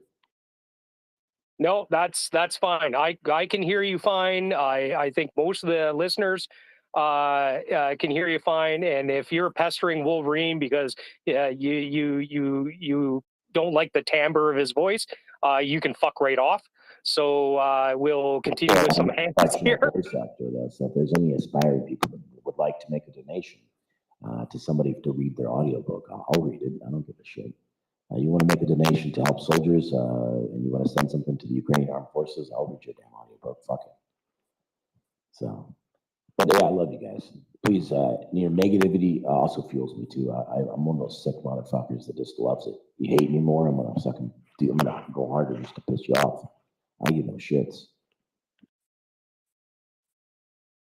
That's fantastic. AJ, you had something you wanted to say, or can we go to some hands here? I was just gonna say what he said just now is I tell people when stuff doesn't go right or things are, terrible, I say this is Ukraine. That's my saying. So it's like, yeah, it's life. Get used to it, deal with it, and he's exactly right. So I like that little bit. But yeah, I agree with everything I had to say, and I don't have anything else to say about that stuff. Okay, we'll go to Ian and Leonard had their hands up for a hot minute here. So we'll go with Ian and then Leonard. Hey, yeah, thanks, Moose and gentlemen, for being here. Thank you. If you've already touched on this, I missed the beginning of you guys being in the space. So if it's already something you've discussed, you can feel free to move on or be brief. But I was wondering if you could comment on the difference, from your former military experience, especially in Afghanistan, versus in Ukraine, regarding, in the beginning of the Afghanistan war. I'm sure people were motivated there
when you were, trying to stand a young.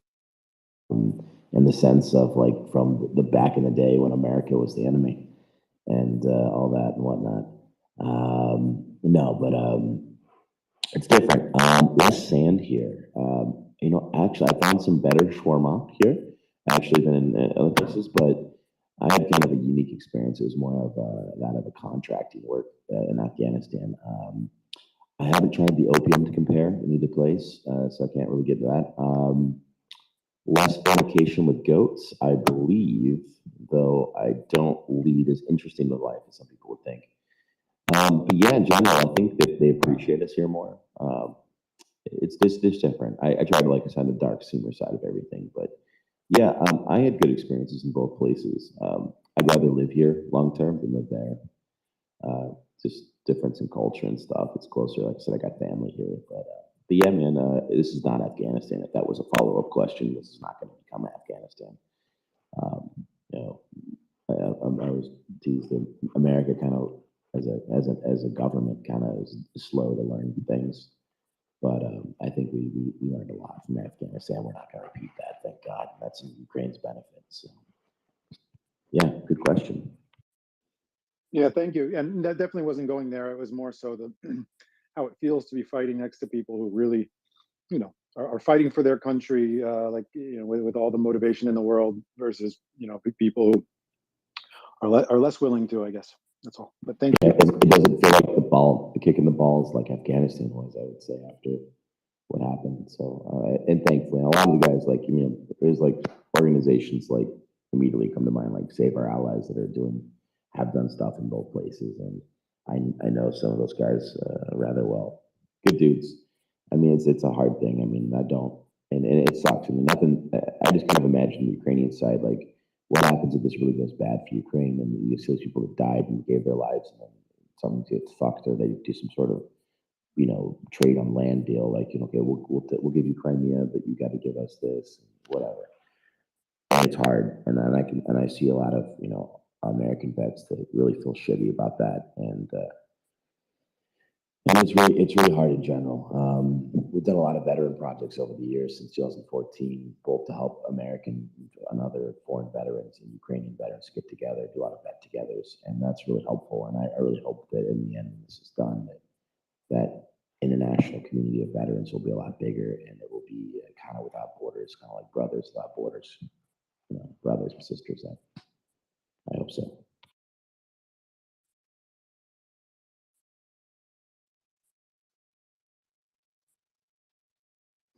Yeah, great. Yeah, thank you. Thank you, Ian, for that question. I tried to ask something similar earlier, but it came out like a potato. Leonard. Thank you, Battle Moose. Just two quick comments. Firstly, on an item that Wolverine raised with regard to the coming winter and the coming prospects of heating for the Ukraine population over the course of the winter. One comment you made, Battle Moose, that may be of help is, yes, the aspect of there's probably 30 million Coleman Camp stoves in Canada that are unused that could easily be deployed in a worst case scenario. But even more critically, in terms of the actual gas supplies to Ukraine, firstly, if they were to be totally disrupted by the Russians, then there are instant countermeasures that can be taken by the West. And certainly the Russians, to maintain their gas production, they need a significant contribution from Canadian energy corporations and Canadian technology. And that was seen just most recently with respect to the two Siemens massive pumping turbine systems that Russia was crying for to be delivered to Russia, failing which it could be a fatal interruption of their gas supplies. Secondly, Canada has already put in full swing the creation of an NGL processing facility, that's natural gas liquids, the Energy East project that will be going up in the Canadian Maritimes. And that is designed strictly with regard to providing NGL natural gas liquids to the entire European market. And I would submit in an emergency situation, there's already such facilities offshore in Houston and in the Texas Gulf Coast region that worst, if push came to shove and worst case scenario, then North American heads could be easily put together with the prospect of expediting delivery of massive new quantities of NGL to the Ukraine marketplace. And certainly if it became a matter of life and death, then clearly those kinds of objectives could be pursued instantaneously. And the kind of unfortunate aspect here is that there's further 3 massive NGL infrastructure projects on the west coast, on the coast of British Columbia, that have been at least temporarily put on hold or to some degree sidelined. There's one that is being built at full speed, but there's 3 others which would have accounted for about a $25 to $30 billion capital structure investment that have been at least temporarily sidelined by, shall we say, global energy political considerations, etc. Now, those were designed specifically to supply the Asian market, but depending upon circumstances as they unfold in Ukraine, there are massive resources there that could be reallocated, diverted, whatever, for delivery into the Ukraine marketplace to expedite any kind of utterly diabolical plan that the Russians may think they have up their sleeve with respect to, in addition to trying to starve, at least then trying to freeze the Ukraine civilian population. And that's before we get into their nefarious activities surrounding the Zaporizhzhia nuclear power plant and the electrical generating capacity to that. But just the simple point being, there's certainly solutions that could be put on deck in extreme circumstances, and that's something to bear in mind. So thank you. Thanks, Liz. Yeah, so bring the heat. Yeah, Wolverine, you have something to say? Please go ahead. So damn, Leonard, give this man a line to the Minister of Energy. Like, it sounds like some good shit. I understood about, I'm a pretty smart guy, I think, but yep, that's good. Like good shit. I mean, if any of that works, Godspeed. Please talk to somebody, reach out. I mean, you've got a name that looks like you probably know some people over there, so. Leonard, I'm sorry to interrupt you, but I've got friends looking at seismographs in Germany, and they can feel the earth move when you're speaking. I don't know if that's good to know or bad to know, but thank you for that, Ben. I said Leonard, I meant Wolverine. I'm sorry. Yeah, the joke didn't make sense otherwise. Yeah. All right. I do have a question for you guys. Today, somebody pretty smart said that we should not mistake the fact that the Russians are losing and not fighting like us, us being NATO, for the fact that fighting like NATO is the best and only way to fight. I was wondering if you had any optics on this, which is like, what are the good things that you're doing which are not usually in the NATO textbooks? Well, I would actually comment quickly that actually, oh, great, air raid's cool. The call to prayer, it seems. So Russia was actually prepared to fight NATO when they came to Ukraine. They actually expected more, I think, from Ukraine than Ukraine was going to give them.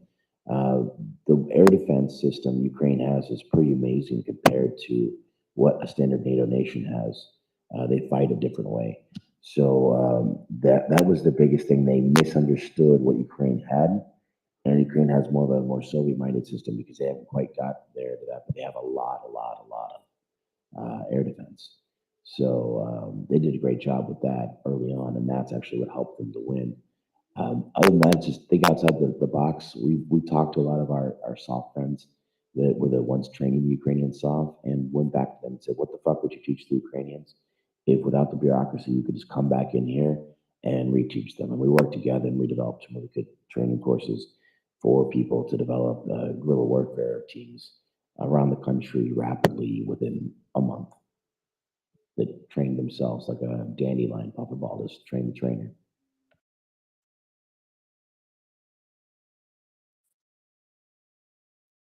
Oh, AJ has dropped. AJ, if and when you want to come back, you just need to send me a sign. Lena, go ahead.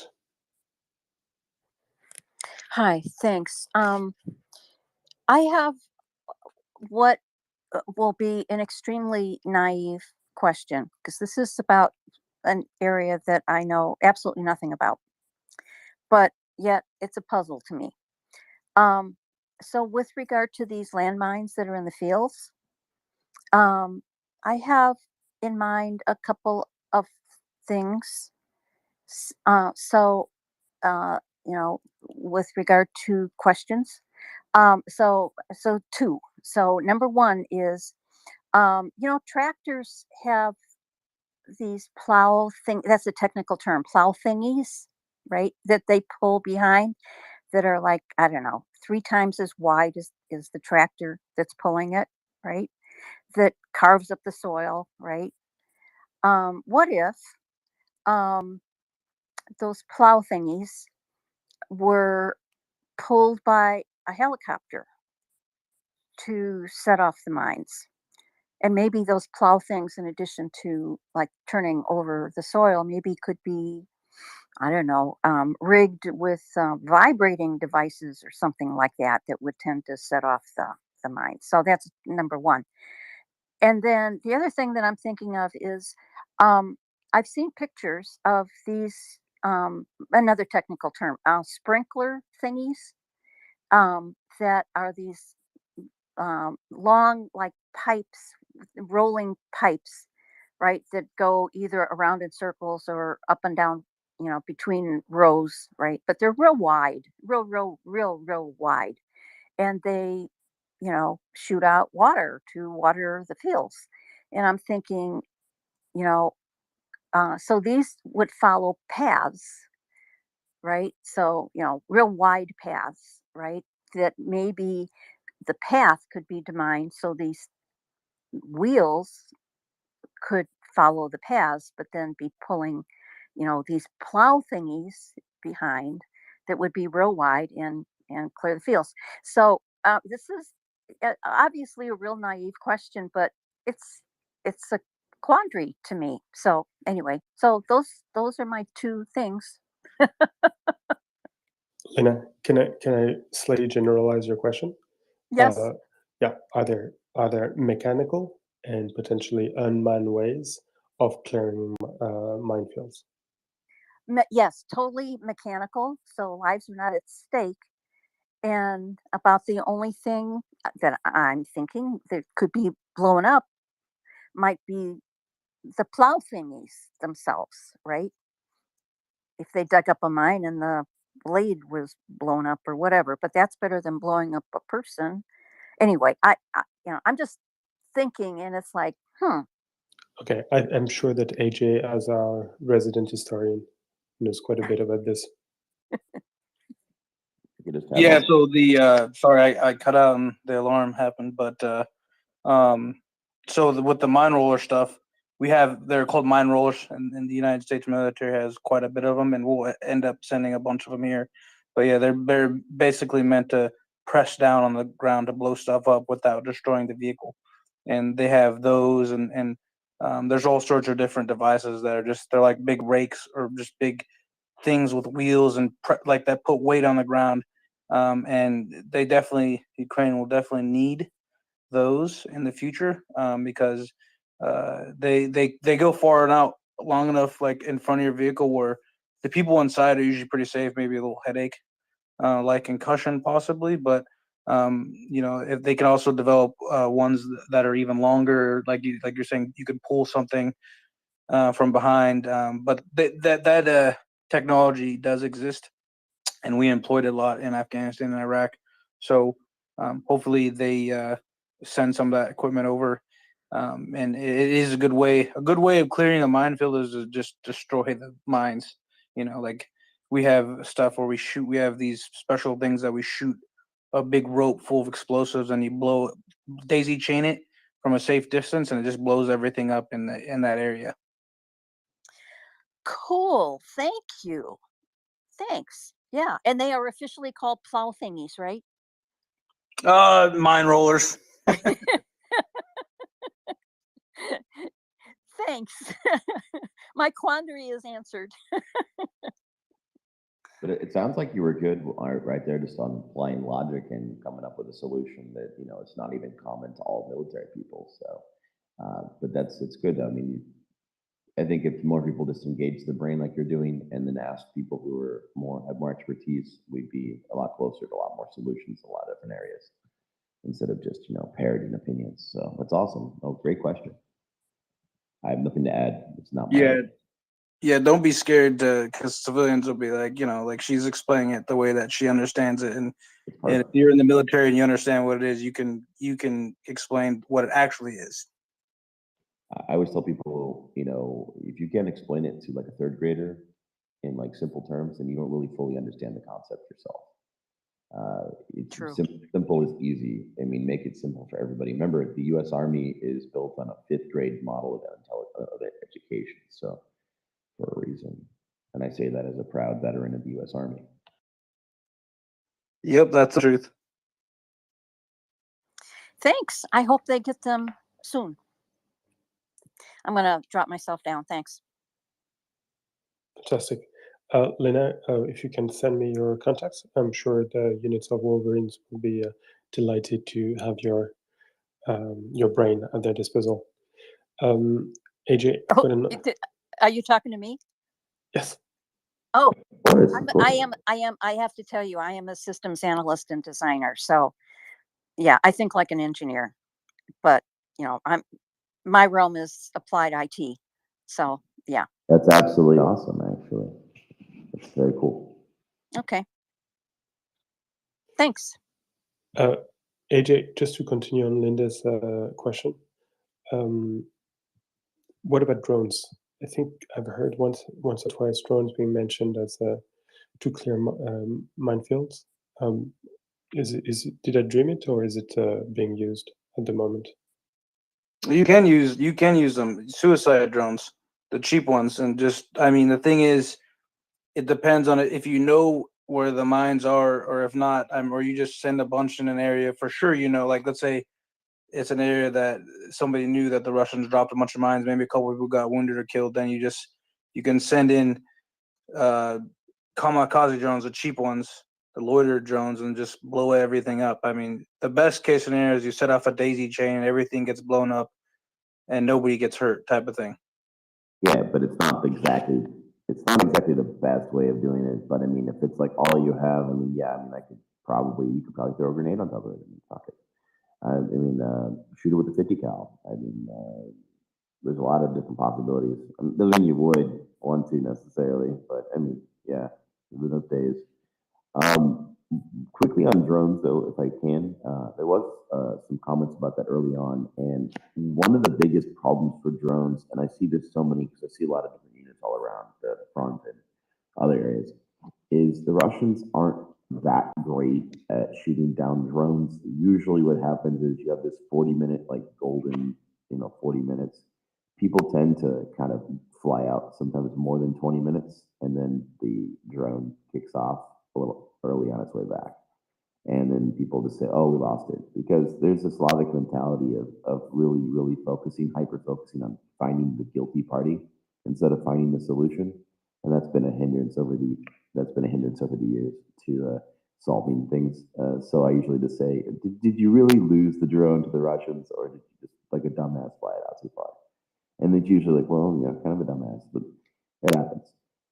So that's changed a lot with not giving people just like everybody gets a drone. It was like fucking Oprah at the beginning. It's like you get a drone, you get a drone, and you get a drone. So they're kind of going into it. But that also being said, there's a lot of maybe not necessarily what you would think is the most hardcore special operators of drones that are actually some of the best. I know that some territorial defense units are actually outsourced as the you wouldn't think territorial defense. You'd think it'd be some sort of super aero reconnaissance unit, armed forces of Ukraine, some sort of special operations group. But sometimes the territorial defense guys are fucking stellar because all these guys are IT guys. Maybe they were professional drone pilot, like hobbyists, and basically transitioned from a civilian sector into the armed forces and are actually super qualified. And I've seen a lot of drone footage recently from some of our Wolverines that are implanted in different units, and they're like territorial defense dudes are kicking ass. So it's awesome. It's really just amazing and just humbling to see people from all walks of life kind of put the boots on and just and take the fight to the Russians. By the way, is it one of the main differences with the U.S. Army in the sense that the U.S. Army, maybe I'm mistaken, but the way I see it is that the bulk of the soldiers they join right after their high school or maybe after a few years of university, and as a result they're fairly young, inexperienced, etc. And maybe they're not very much relied upon by their superiors. Whereas in this case, maybe because you're fighting with guys who are more in their 30s, as you said, have external expertise, maybe the thinking is coming from downstairs, well, from lower in the ranks. I could see that fresh face. I would also point to just general neuroscience. Up into your late 20s, your prefrontal cortex is not fully formed, which has a lot to do with higher thinking, higher reasoning. That's kind of like why we in our 20s kind of make stupid decisions like marry a stripper, get a 30% interest rate on a sweet sports car when we're junior enlisted soldiers, and I think that's a great idea. So it could be the fact that maybe they're more life experienced, they've got a career, and they bring some of those soft skills to the military. It also could just be the fact that they're just older and they're mentally more developed. But yeah, I mean, what is the joke? The first 40 years of a man's life, of a boy's life, are the hardest, until he becomes a man. So, but it also could be just the learning curve is decreased because people are forced to have to learn or to survive. So yeah, we had in our unit we had like a lot of those guys. They were like the nerdier brainiac guys that were doing the drone stuff, and they were good at the tech stuff. Like me, I could do that stuff. Like I have a college degree. I'm a smart guy, but I'm all about the infantry stuff. But we do have an interesting group of guys here from all over the world, and people are good at certain things, and it by having so much diversity, even amongst the Ukrainians, it everybody brings what skills are needed and necessary, and there's a lot of good drone operators here, and we're getting better ones every day.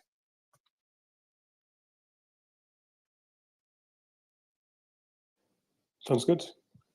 Okay, I've got a terrible question because I'm coming from Paris, and it's a question I've asked to every single of the guys from the front lines. I had the pleasure and honor to talk with. How's the food? Is there things you like? Is there a thing you'd like to recommend? I almost was unable to eat turkey after sticking with canned turkey, like tushonka, like canned meat. It was turkey from the U.S. government in 2015. It almost destroyed my ability to have a Thanksgiving meal with my family when I went back home. I remember in 2014, 15, we didn't have any hot panic, any water at all on the front lines. And we literally boiled macaroni and Coca-Cola. This was done by one guy named Edward. So now from then on, he was named Kola, which is usually Nicola. but he was named Cola because he came up with the idea to do that. And to this day, he cannot drink Coca-Cola without whiskey in it. But in his defense, I think that's actually a pretty good combination. Snake's pretty tasty when you have no meat. I prefer snake to dog, for sure. In Mariupol, there was a lot of snakes that are mostly more indigenous to Crimea. We joked that in 2014 and 15, when we were eating snake on the beach of the Azov Sea, that it's probably because they just don't like the Russians and they came to Ukraine. But there was a lot of snakes on the beach of the Azov Sea. We also joked because the former president had like a chocolate factory, so we always give him candy and chocolate and stuff. But we found out later, and I was very vengeful about it. We didn't have good butter early on, and he came out with the butter stuff, and I was like, well, why didn't we have this earlier? We would have been happy to test it out, But we have a lot of jokes and stuff, and we'll all tease each other too. Like, you get a piece of candy from the former president's company, and be like, oh, we got my salary today. But yeah, there are some things. I mean, the food's a lot, I think, more plentiful. I know some of the guys in the Legion early on didn't have a lot of food because there was some logistics problems. We'll just leave it at that. I'm not going to get into it, but AJ knows what I'm talking about. Where people maybe weren't distributing it properly like they were supposed to, and entrepreneurial foreigners decided to talk to the locals about bartering to get certain things to supply food and water. But yeah, it usually comes down to supply chains. People give shit to supply, but supply is what makes everything work. So yeah, a lot of different fun stories. But I recommend the snake if you ever go to the Azov Sea when everything gets liberated. Just try the snake. Pretty good. Being an Oklahoman, I've actually tried rattlesnake, and I do not recommend snake. Stick to chicken nuggets. Having also had a snake in my younger years, I can't say I was too impressed. But maybe the Black Sea stuff's better, Ryan. Well, we got to get there first. That's the thing. First we get the watermelon from Kherson, then we get the Black Sea snake. From the Azov Sea. So that's the goal, right? You will hear no arguments from this party, sir. I'm always on board for some watermelon, but I'll pass on the snake. Are we still speaking about reptiles, or is there some innuendos I'm missing? No, we're talking about eating actual snake. And he was discussing eating it on the Black Sea, which means you have to take Mariupol back. The Azov Sea, but yeah, I mean, we'll get there, I think somebody made like a can of canned Russian at one time. It wasn't actually Russian. It was just like canned meat. It was just basically normal stuff. They repackaged it to be funny. It was kind of interesting. Early on, I remember in 2014, Slovyansk, I was there from Slovyansk. The Russian propaganda was saying that we were crucifying Russian-speaking children on the square. So this is complete bullshit, obviously.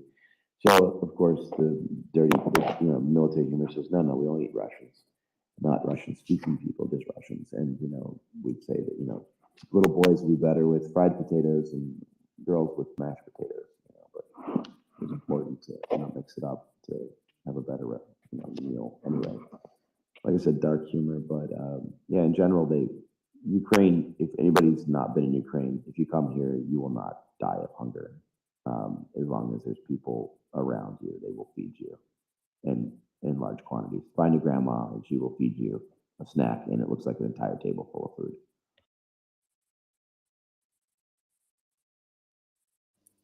Apparently, AJ would rather keep silent on the subject. Must have had.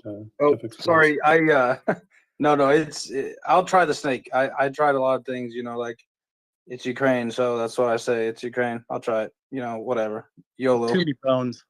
But I prefer some borscht, or the it's not pierogi, but the Ukrainian dumplings. And then another thing that I like here that I had is the pig fat that you put on the bread. I can't remember.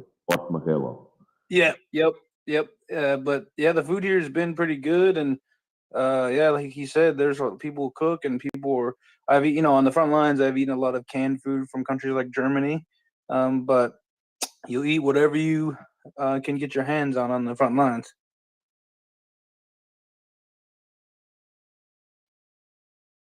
I'll eat anything that won't eat me first. Yes. Finance, go ahead. Oh, I would note that if you eat it, it can't eat you anymore. But I was actually curious, for clearly the most non-military person here. I'm just going to keep asking non-military questions. What's the best borscht y'all have had since you're there? You said the best borscht? Oh yeah. Oh, it's honestly it's hard to. There's so many people make it so have their own different tastes. Honestly, one of the best borscht I had. It was a pretty just basic one when I first got here on the border. At one of the places we were staying at when I first was joining the Foreign Legion, and I actually got a history lesson about it because I thought that it was Russian because growing up in the United States, Russia's like the main Slavic country that we're educated about, and the Russians have borscht, but obviously it's not theirs. They stole it, but it was just really good, and I was like, wow! Like I had I think 2 or 3 bowls of it, and I was like, wow, this is really good. And it was just like a because you can add stuff to the borscht, but this was like a basic one. I don't think there was any meat in it, and it was really good though. And since then, I've had different spins, of the different parts of this country because I've been all over the country. But I definitely I like it. And when I go back to the U.S., I'll if I can find it, I'll get it, but it'll be hard.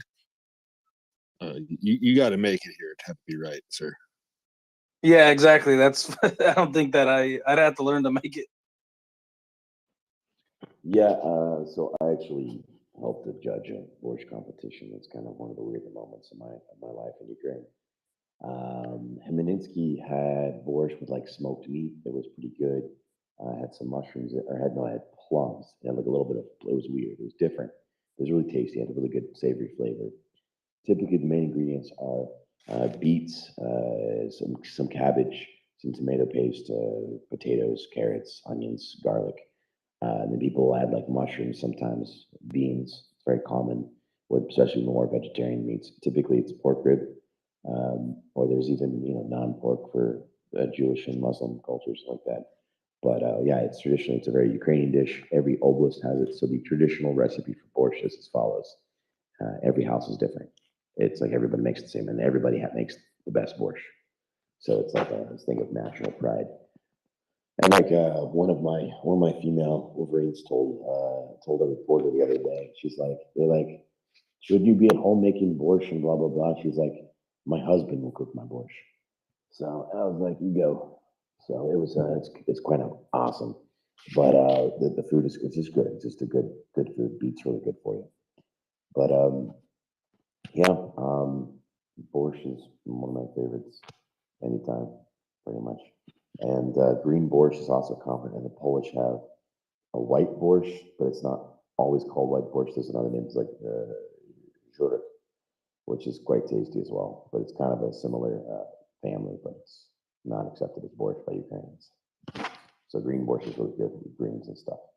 What is green borscht? Sorry, my family does have a borscht recipe, but we're Jewish and it's vegetarian, obviously. But I'm curious what green borscht is. I never heard of this. Well, think about the Jewish cuisine. A lot of times, it actually comes from this part of the world because of its history and such. But green borscht, I'm going to talk the recipe of it. It's more like it's potatoes, carrots, onions, garlic, greens. There'll be some more vinegar, I think, in it, and then it says like an egg, like a hard-boiled egg, like cut in half and stuff. But it's quite tasty. I recommend just like literally going to like food.com, grandma like babushka recipe for borscht. Try to make it at home. It's like experiment. Why not? I had the green borscht when I was in Warsaw before I came here. I didn't know the Polish name, but what you just explained, I had. Okay, guys. things are getting serious. Constantine, resident artillery Ukrainian expert, has come up, and apparently he has some Borch knowledge to drop on you. Be careful, he only uses 2 or 3 millimeter size of knowledge. He's a monster. We love him. Go ahead, Constantine. Yes, I wanted to say Russians don't have borders. They have the thing that they call She, which is a parody of borscht. And we say that after you eat the borscht, you take the pot in which you were making it, you spray it with water, and that's what's left is Russian She. Actually, it's short for sheet. Sheet. Yeah, that's pretty close. It's basically tomato soup with too much cabbage in it. It's ridiculous. Yeah. It's like borscht, like without the happiness in it. It tastes like sad borscht. Yep. I just wanted to say that it's I was listening, and when I started hearing borscht conversations, it hurt me that someone said Russians have borscht. Borscht is a UNESCO heritage now, and it's Ukraine. Officially, it's Ukrainian. Constantine, how was Champagne yesterday? Oh, Champagne was good, but today was a bit, I was expecting more, and more that much did not happen, but we're still waiting. Maybe I'm gonna run for another bottle of champagne once again today. The night is not over in Ukraine. Yep. I'm eagerly awaiting some updates. I know there was a lot of anti-air fire going on in Crimea a few hours ago, so I don't know if that has settled down yet, but people who monitor the Telegram channels much more closely than I may be in later to give us some summaries.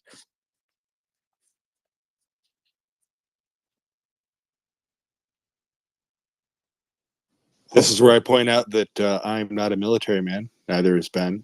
And we have 2 in-theater military men. If they know, that'd be perfect. Constantine and Ryan are both here.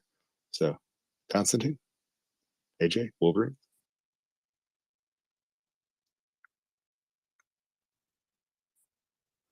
Yeah, I seen the air defense was active.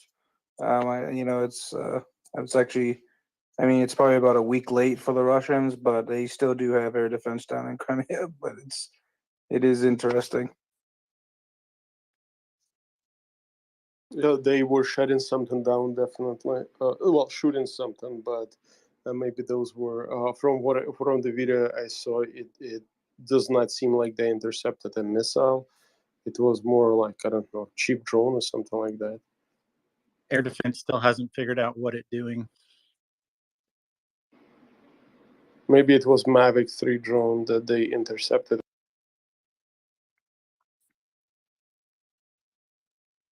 I don't know either, honestly, if air defense can intercept HIMARS ATACs.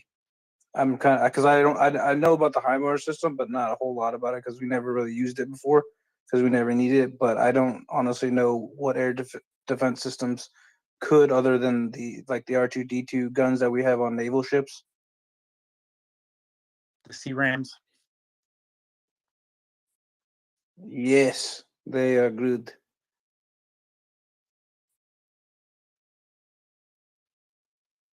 We also have a few spaces open on the speaker panel, so if anybody has a question for AJ or Wolverine, feel free to request the mic. And finance, I think we are about due for a promotional plug for our favorite tobacco product. I was hoping for an actual update from the military gentlemen before we discuss the Joy's Vaticams brand cigarettes and how they're the finest smoking product for the Russian ammo dump, because smoking kills, so you should smoke responsibly. Smoking responsibly means smoking right on top of the Russian ammo dump. We have multiple delivery mechanisms. There's the HIMAR girls, the misogynistic 70s style girls. They deliver very quickly and efficiently. We also have air delivery. and ground delivery. So we have nice pictures of the Iron General. He was taking a little beach vacation to Crimea. Thought he'd deliver some by hand to the Russians, but apparently they weren't manly enough to really puff them the right way. And either way, they were beautiful fireworks. They were feting his arrival. Lots to see, lots of explosions. We just want to remind everybody to smoke responsibly because smoking kills. So please, if you're going to light up a nice Atacams brand cigarette, smoke on top of the Russian ammo dump. If you're going to have a last cigarette before you join the Russian cosmonaut program and launch yourself into low Earth orbit without a pressure suit, you might as well enjoy a HIMARS product or an Atacams. And don't forget our sister company, the Neptune brand cigar.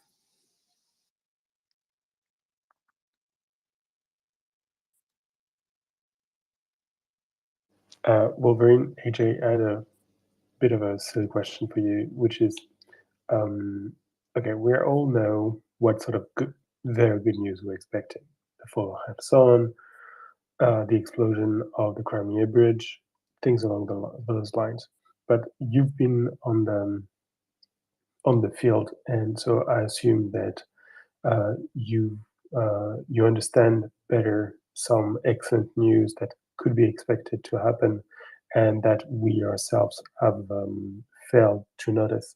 So, what sort of is there something really, really good that you would open the champagne for that most people have not paid attention to yet?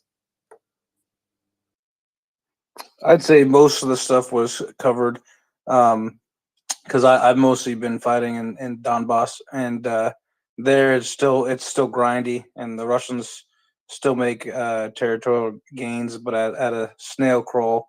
But nothing. I wouldn't bust the champagne out yet because I'm a realist, and I know it's going to be a long war. But everything that's happening in the south is what's happening good, and then the Ukrainians being able to strike Russia in Belgrade.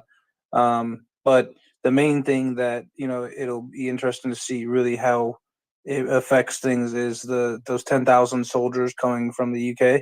I'm curious to see if the Ukrainians are gonna keep them together or they're gonna split them up to try to have them train more people. They're not keeping them together. Yeah, that's what I figured. I figured it'd be better, honestly, to spread them out. Well, agree to disagree, but it's not my decision to make. Valeri Zaluzhny has got his own things. It's anyway. Wait. What would be the advantage of keeping them together?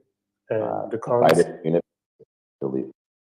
Sorry, they've literally been trained as a unit, and to be able to make combat gains and then show that aspect forward for additional argument point to the foreign government partners to train additional units of 10,000 or several thousand to have additional units, because the problem quite often in Ukraine is you have some people that are younger, motivated, understand, been to some great schools, international thing, and then you've got some officers that just don't understand and don't get it.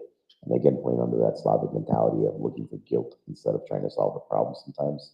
If you have a couple of those officers, typically we call them Stavnik Risi or like general staff, like rats, they just don't give a shit. They're just like waiting for their pension. That's a very big minority, but sometimes distributed like landmines in a field can be rather damaging to motivation or development of training plans and development of unit plans. So having a unit that's been basically trained in NATO standards and is able to work and function as a unit would be actually very crucial. But yeah, who knows? That's just part of it. Maybe they distribute them and turn them into actual trainers. That'd be great. That'd be a good combat multiplayer aspect. But I'm not sure that they have the desire to do that. Historically, you got a West Point grad that goes on to Ranger School, comes back to Ukraine, comes back to another Eastern Central European nation, and chances are they go and basically become the commander of some far remote outpost. That's kind of what it's been going through. I know a lot of colonels that have gone to asymmetrical warfare college in the U.S., studied with SEALs and Green Berets, and then come back to Ukraine and basically get put in a desk job, unfortunately. So I can see advantages either way. We're of course lobbying for whatever Ukraine tries to do and help them multiply to do that to the best.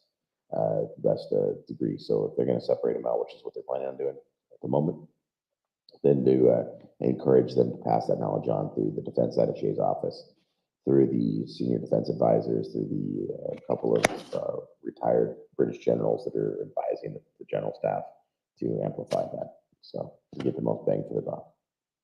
Yeah, what he's saying is they have a lot of the old Soviet mindset and mentality, a lot of these commanders, so they could just be wasted because their training is good, but they could get stuck with some commanders who were just that old mindset, and they could waste them, throw them away. They could, half of them could be killed or wounded.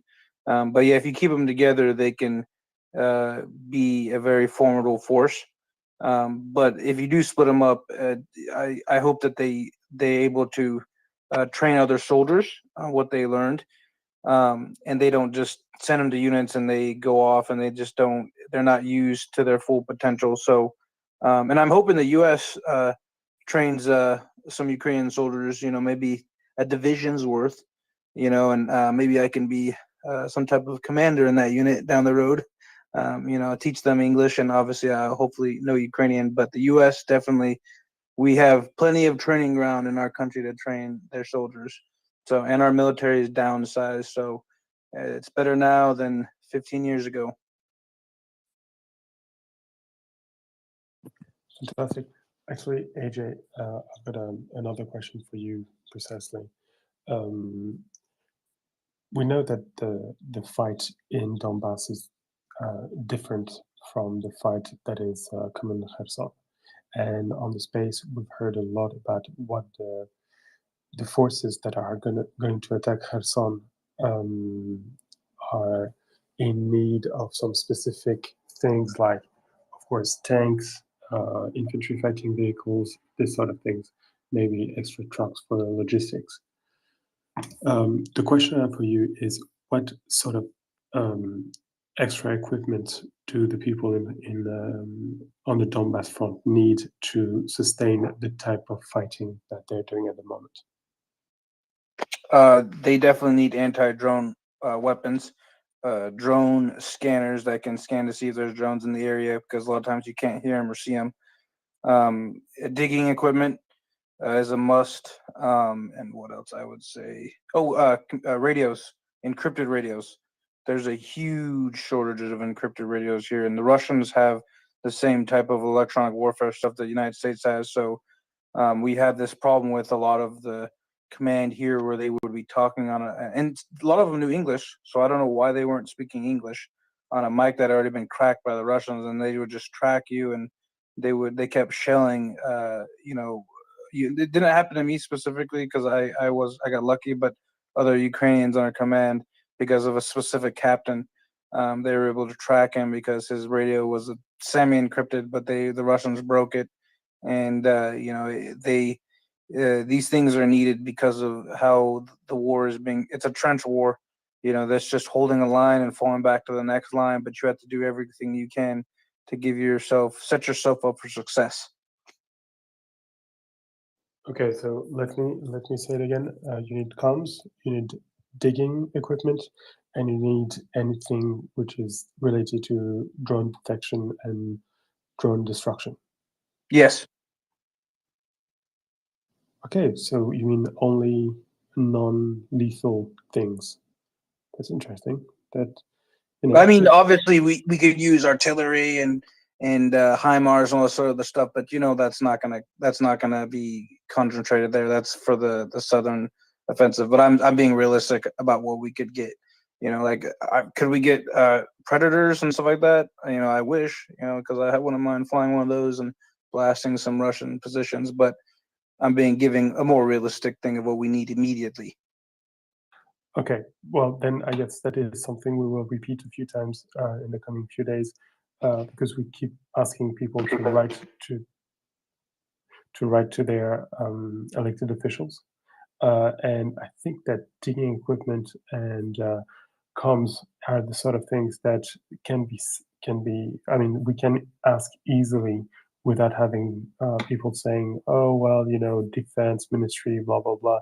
This is something that the guys in the in congresses, in the different congresses across the West, should be able to ask relatively easily. Let me just restate the list again. Secure comms, digging equipment, and drone detection and drone fighting. Fantastic. Thanks a lot. Thanks a lot, AJ. I cannot thank you enough for this. Wolverine, you want to add something there? I would add medical supplies. But medical supplies, let me preface that you can buy European certified medical supplies like tourniquets. For basically all components of IFAC. So hemostatic agents. There's an organization that had a little bit of a legal issue over the years. It was because of an external threat tried to come in and steal their company. So they basically broke up the company basically and have reformed. And it's the same actual product that was certified and used by the armed forces of Ukraine over the years for hemostatic like wound clotting agents. So they don't sell it; they just donate it now. And we've organized investors for them from the States to actually rebuild their line, and they produce it now for free to units, but they have very stringent requirements on who they give it to and verification of proof. But basically, you can get a fully stocked IFAC for like $50 in Kyiv, made in Kyiv by a company that supplies to special operations, security services, armed forces, police, everything for like years. They've been a country. They've been in business like 25, 26 years, I want to say. I know this because we used to teach the special operations guys in the National Guard years ago, and they were using it, and that's how I found out about the company.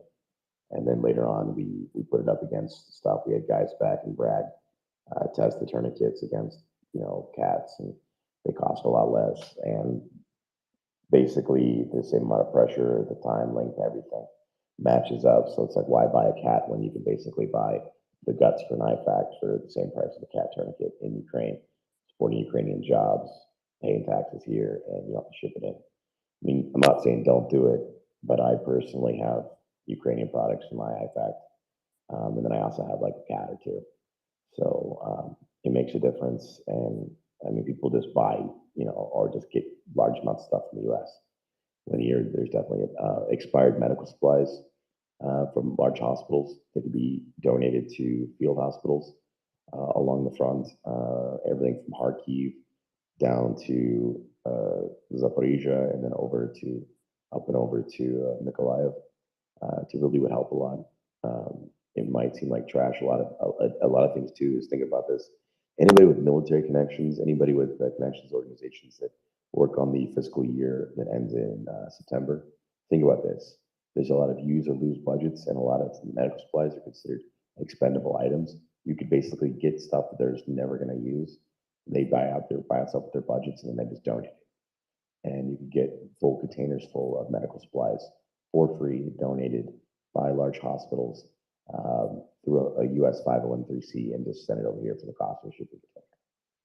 So, I mean, there's lots of ways to bring stuff over, which has saved lives, medications, etc., to help people who are in need, because, diabetic medications, so if you're part of a group that doesn't want to necessarily help the warfighter because you can't, because certain things, there's a lot of medications that just people need, and you're taking more pressure off the healthcare providers who basically did 2 years of COVID and then have a war now. So the healthcare system is being plussed up will save more lives in general, civilian and military. Thanks a lot, Wolverine. I'm sure our friends over at MryiaReport know of the organization you're mentioning, just in the odd chance that they don't. Can you send me their contact? That would be great. I don't know if you know, but yeah, great. Fantastic. Yeah. There's this organization called MryiaReport that we support a lot, and that is doing a fantastic work. In particular, with anything medical related, they've been sending a lot of equipment along the lines of tourniquets that were sourced in the West, but in very large quantities So allowing for special discounts and this sort of things, and because they're fantastic, they have fantastic logistics, they can actually ship them to Ukraine relatively cheaply. But I'm sure strengthening the logistic and the production side wouldn't hurt if that company is as good as you say. We just actually related to that for Ukrainian warfighter side, for the Ukrainian side, we just got a new presentation on tactical combat casualty care for all service members, so level 1. Very good graphics, very simple, breaks it down Barney style for all service members. We translated it into Ukrainian, and that's available. I'll make that available to you guys. We just like to call it the unfucked version of TC3. Makes it simple for Ukrainians. So if you're in a unit with Ukrainians, you can just pass it out to your guys. I'll make that readily available to you guys for free. I'll send that to you or one of you guys later in PDF format. You guys can just resend it. And I don't care, maximum distribution, it'll save lives. So, it's pretty much like read it and figure it out. It's common sense approach, like it should be. Thank you, Wolverine. By the way, this we're getting slowly into the end of the month. At least in Europe, it's the moment when a lot of people get paid. Maybe you will have some money lying around, and finally your pocket will be lined up, and you'll be able to make that monthly donation to MryiaAid. It really helps a lot. They've been doing fantastic work, guys. I don't know if you heard Chuck talking about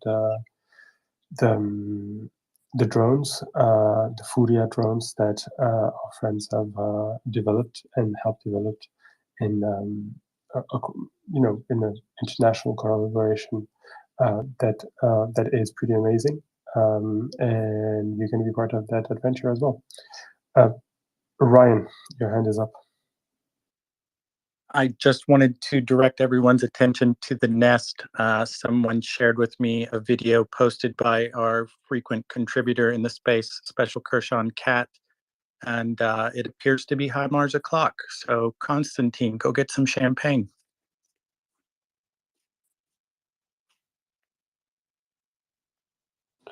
Thanks, Ryan. I'm sure we'll all have a look at it. While you do that, Princess, the mic is yours. Leonard was first, but if Leonard doesn't mind, I'm actually really quick and will pop off before you know it. It's Friday evening. Go for it. Thank you. It's Friday evening, and before the sun goes down, I just wanted to come up and wish Shabbat Shalom, especially for finance, and let him know that we will miss him and see him tomorrow evening. So thank you, and just promise that you'll do a good Atacams bit before you leave for Shabbat. Thank you. We wouldn't dream of letting him get away without one more promotional plug. Y'all are killing me. I would say that you really shouldn't smoke on Shabbat, but most Russians aren't Jewish. In fact, 75% of the Jews of Moscow have already left. That's where most of the Jews in Russia lived, probably because they're looking around and knowing that eventually this shit show of a war they started is going to result in them having scapegoat o'clock after HIMARS o'clock and Atacams hour and all the other fun things raining down on them. And they're going to go look around for scapegoats. And when they start looking around for scapegoats in Russia, we all know who winds up getting their fingers pointed at. When I say we all know, I'm talking about the Jews, and well, they're Russian, so pretty much any other minorities they can point the finger at. I will say that I knew my great grandmother who got programmed out of Russia when it was the Russian Empire. So yeah, not a big fan. But here at Atacams Brand Cigarettes, we hope to bring that hour on sooner rather than later, as much as I'm not really a fan of seeing what that looks like, and hope that you smoke your Atacams Brand cigarette responsibly, really on top of any Russian ammo dump you find. If, however, you happen to be near a nice Russian command post where a lot of Russian generals and officers are hanging out, that is also an excellent place to smoke an Atacams Brand cigarette. And may I recommend our king-size 1,000 kilo Atacams Brand cigarette. It is the perfect item for the Russian command post. They really enjoy it. It has packed with excellent explicit flavor. It is a once-in-a-lifetime opportunity for these gentlemen. Thanks, Finance. Smoking kills. Smoking kills. But I heard the market is going to be a bit crowded. There's another brand that is coming up, A10s. I don't know if it's any good. We'll see. AJ, your hand is up. Yeah, I was just gonna chime in before because I'm about to go to sleep. But the cigarette thing it's too funny. But I was gonna say they're the Russian ammo depots and the command posts are not OSHA approved, and that's a serious concern. It's a hazardous workplace. But it's been a good night, and I appreciate talking to everybody. And I'll be on again. It was a good session, and it sucks because James got cut off because I was trying to ask him another question. But yeah, I'll see you guys. I'll be on again here in the next day or two. And yeah, if anybody has questions, just feel free to message me or on here, feel free to ask anything that you think is relevant to the war. So have a good night, everyone. AJ, give me a Thank you minute. for coming very much, AJ. I need to chastise the audience. I'd like to see a lot more clapping. Voila, finally. Fantastic. Thanks, AJ. Stay safe and don't be a stranger. Yeah, AJ and I are gonna link up later. We had a little chat when I got cut off from the speaking podium and stuff. So he understood that I know a lot of the same people and stuff, and we're gonna keep tabs on each other to help each other out and stuff. Really appreciate the time on the podium. It's not exactly something we used to really do. In a way, I kind of drew the short straw. They also said because they thought my Basie voice would resonate better with the over 45 crowd. I don't know. But yeah, I really appreciate the time, guys. Just a little bit of an outlet. What kind of work we do and stuff we work with, it's kind of thankless, and we do it just because it's the right thing to do. And kind of the guys in the shadows that kind of try to hold things together to help the Ukrainians and the foreigners and stuff. And on most importantly, that things don't fall apart. But that's mostly to the people that are continuously working day in and day out without a thank you. Outside of uniforms, at computers, making crazy memes, just keeping people engaged because it's hard in this world of, you know, 5 second attention spans to pay attention to what's going on in the world and what's relevant. So really appreciate you guys for keeping the torch lit, keeping the fire up on the focus on Ukraine so that people don't forget. So thanks so much for that. It really means a lot. And we feel it on the ground. When you guys do that, we feel on the ground. We crack up and see the memes and the random initially like dog posts and stuff. You guys are crazy. But I love it.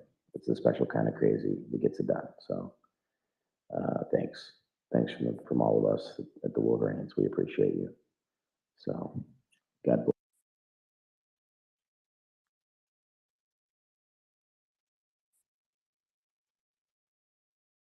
Did we lose Wolverines? I'm afraid we did. Well, I am on a different time zone now, so it is about that time for Shabbat. So I will wish Shabbat Shalom to everyone and remind everyone that smoking kills. And hopefully you should share all your smoking products responsibly with the Vatniks while I'm off for Shabbat.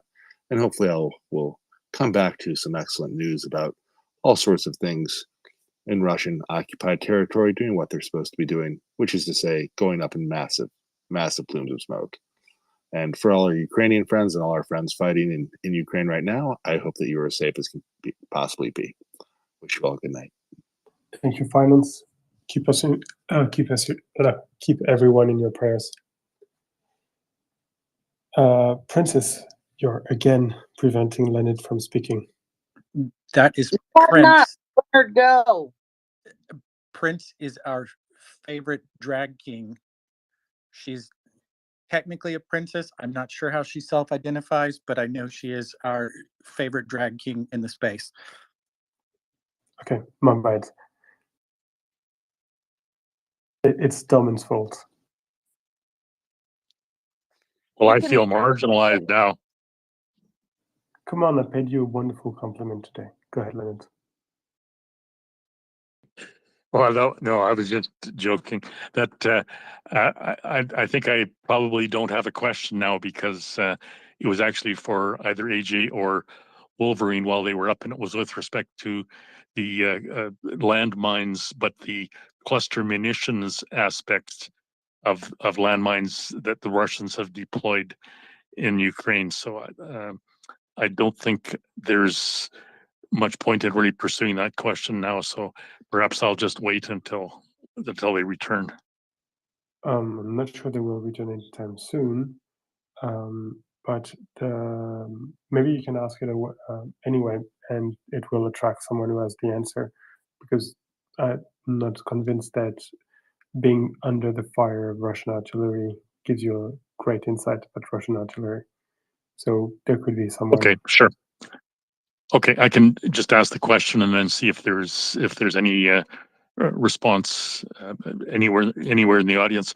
But it relates to this, and it's probably more would have been up the alley of Ryan Hendrickson when he was on. But specifically the cluster munitions. We've heard quite a bit of evidence as to how they've been distributed, both by artillery fire and to some extent via helicopter or airdrops, pretty much indiscriminately spread far and wide across the battlefront. And I'm just wondering, I haven't seen any indications as to how prolific that problem is regarding that particular type of mine. So two questions. Firstly, do we have any idea how far and wide those particular munitions have been utilized on the front?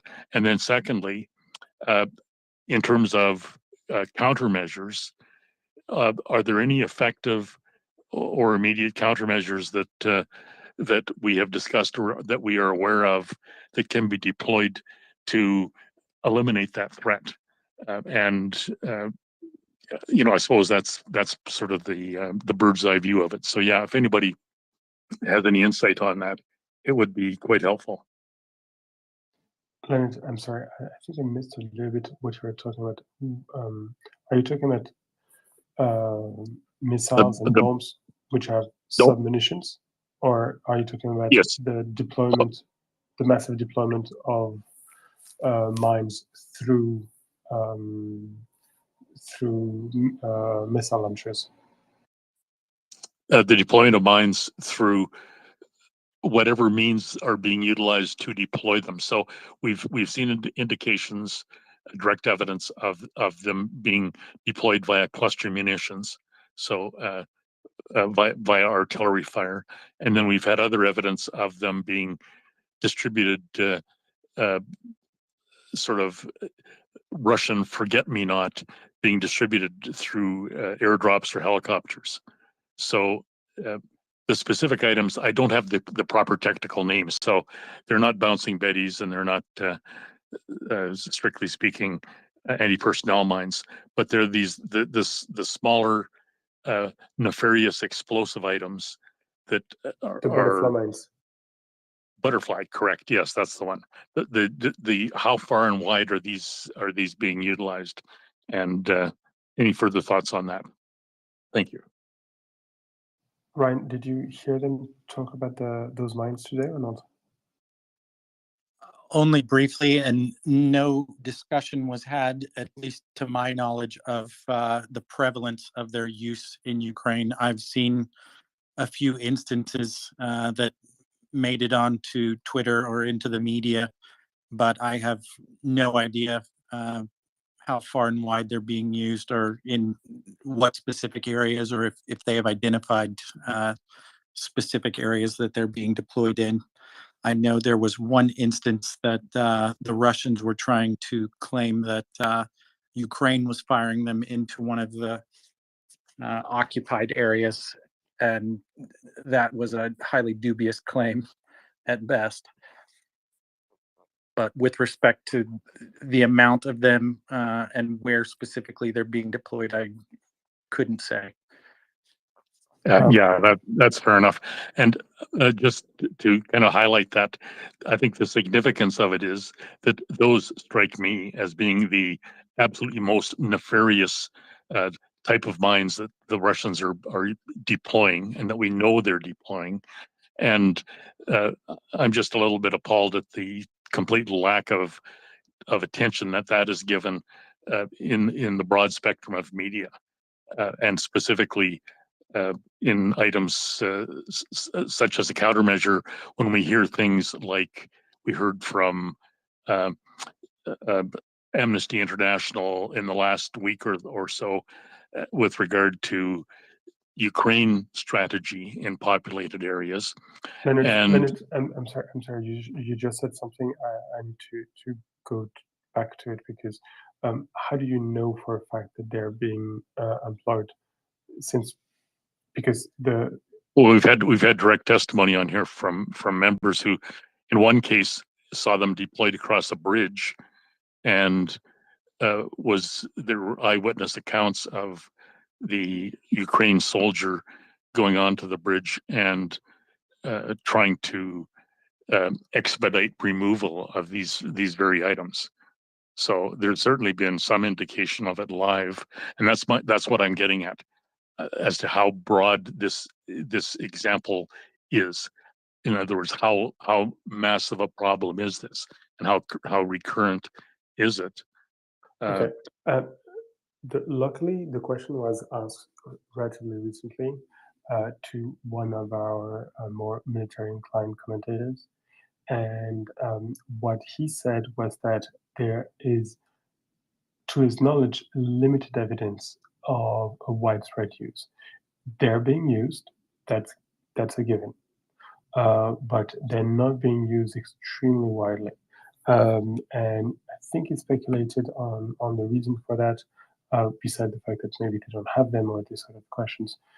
He was pointing out that because of their randomness, they tend to make offensive very difficult, even for, well, in this case, the Russians. For those who deploy them, if they ever want to go back to the space, they cannot just avoid a given field or a given area, because they don't know where they're fallen.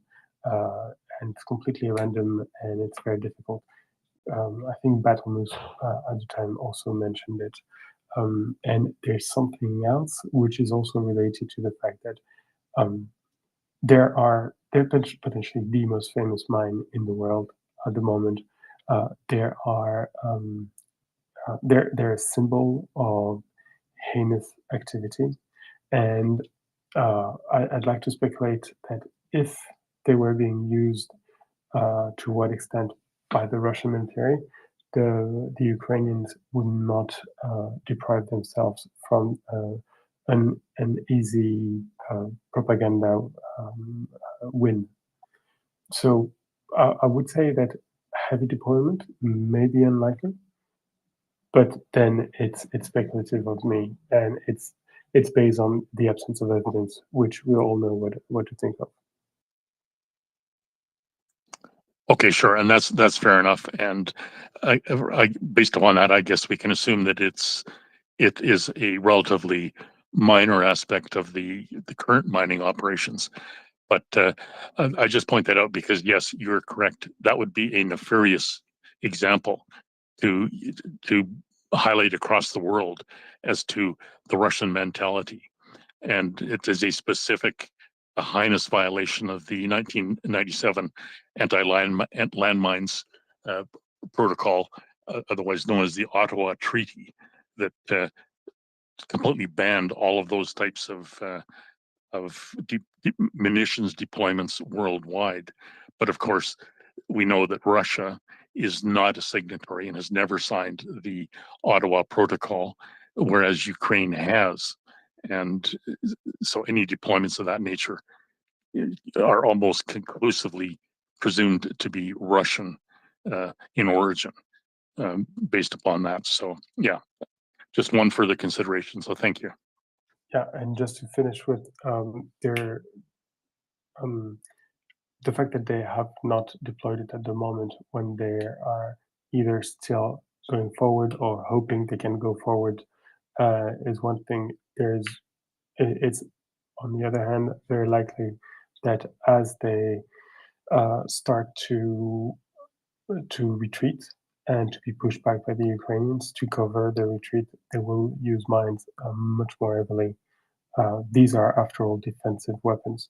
So, yeah, I think that there's a strong risk that they might start using them in a way that is going to be really painful for everyone. Prince, sorry again for misgendering you. Oh no, it's okay. I have it there as Prince, and I'm all good with being called Prince. There's a story to it. Ryan heard it. It sounds like I used to be involved in the drag community, and when I performed as a drag king. So that's why it's Prince. I actually held a title at one point of Prince. So anyway, but that's not why I came up. I saw an article today about exclusive secret effort to train for U.S. jets, and they're training for the A-10s, which I thought might make Ryan very happy. And I'm wondering if he saw that article. Indeed, I did. I have not read it, but I saw the tweet. Okay.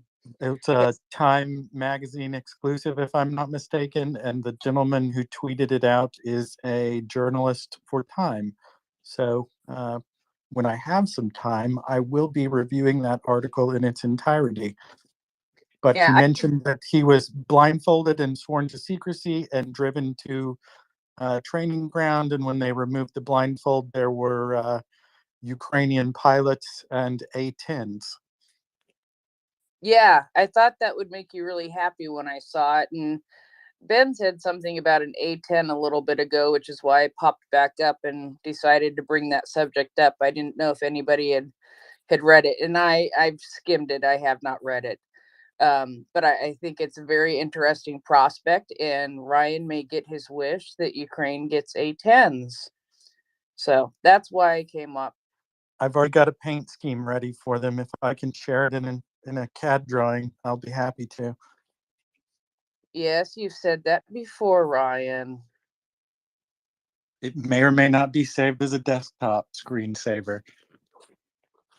I believe you said that before too, Ryan. Well, at the risk of sounding like a broken record, I will mute my mic now. No, I was just going to ask you, hey, Ryan, do you want the Ukrainians to get A-10s? Oh, absolutely. I'm not 100% sure that Ukraine wanted A-10s in the past, and that's why what I want, what Ukraine want, what I wanted doesn't really matter. But if Ukraine thinks they can make good use of some A-10s, I'm pretty sure the U.S. military has a surplus of them, and we would be happy to draw down our inventory. We might just be getting to the point where Russia, everybody's asking what air defense doing. So we may be getting to a point where it may be safer, a safer environment to deploy the A-10s. I don't know much about them, just what I've heard on the space, but it makes me think about it, because you're not seeing, what you are seeing is the air defense systems being taken out rather rapidly. Manpads are still a huge threat and a risk to a low-flying and relatively slow aircraft. Those aren't necessarily made for speed, and they're really effective at lower altitudes that are extremely susceptible to shoulder-fired rockets. So while they are heavily armored, I believe they have a titanium bathtub for a cockpit, essentially. They're extremely survivable. I've seen some that managed to limp back to their runway under circumstances that most other planes would no longer be flyable. But I would say anyone who decides to pilot those is a hero if they have the guts to take off. Yes, and that's about, the kind of things I've already learned from you in this space. But I think I'm sorry, I'm teasing you awfully tonight, but I think it's worth repeating because now that we've seen this article, it's something to think about. And I knew the man pads were a risk, but um, yeah. So I did see Portland just pop into the listeners, and I wonder if he has any time to come and share with us his thoughts on things that have gone boom lately, thanks to Atacam's brand cigarette. I've suggested a time or two that whoever's designing and facilitating these drones that MryiaAid is procuring for the Ukrainian military should heavily consider designing some of those drones to emulate the airframe shape of an A-10. I think it would be hilarious if there were A-10 drones flying around. I don't know that anybody's actually taken that suggestion seriously, but I'll throw it out there again just because I think it would be awesome. Sounds good. Okay, I'm going to pop back down to listener and let you guys take it away. Thanks, guys. Thank you much. We have our favorite duck on a chair. Well, I guess I don't know if that's me, but I would. That's you. Tell me how to pronounce your name so I don't butcher it. Is it Jens. Farland? Jens. No. Oh, you're seeing my account name. Yeah. You can announce it. However, I just saw the tweet with the A10, and I thought I had some reservations, for the properties of it. But I thought maybe it's if they are training on A10s, I think it's like an indication that the inhibition against training on NATO planes maybe is gone. So maybe they are also training on other jets. Yeah, the U.S. Air Force has a pretty robust training program where we train a lot of allied nations who purchase U.S.-made airframes, and sometimes those pilots actually come here stateside to participate in training programs that we have stood up here in the U.S. I don't know that any of that has occurred as of yet, but Congressman, oh shoot, I just drew a blank on his name, Adam Kinzinger was proposing some legislation to authorize a training program for the Ukrainians. I don't know that that got anywhere, but just because it wasn't an explicit congressional act doesn't mean it's not happening.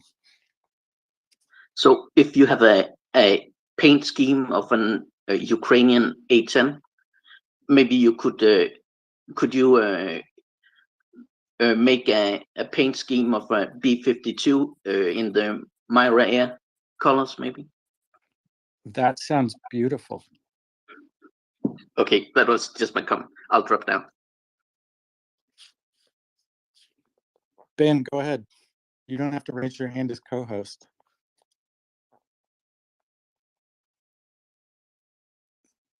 Sorry, I was bringing back Portland. He's a large fella. It takes some effort to bring up. Ryan, I've got a question for you regarding gas. I know it's if it's not your wheelhouse, it's not very far from it. Are you following the drama going on with Nord Stream 1 and 2 at the moment? Not within the last week, but what do you got? The Russians at Gazprom just announced that they're very sorry, but you have to do repair on Nord Stream 1, and as a result, will be closed 3 days, maybe more, before end of August. Shit, I'm losing my articles, speaking like a real Russian. They're going to close Nord Stream 1 before the end of August, and there's speculation that they might not reopen it if the Germans don't open Nord Stream 2. So, and the German press is full of, well, since we're importing from one, we should import from two, and the other ones are saying they're basically traitors. They're trying to play hardball. Nord Stream 2 is done, finito, will not be brought online. They are trying to extort concessions from Europe because they know that Europe is actively working to source alternative supply and stockpile natural gas for the coming winter. And they have been making some decent effort in that regard so far. I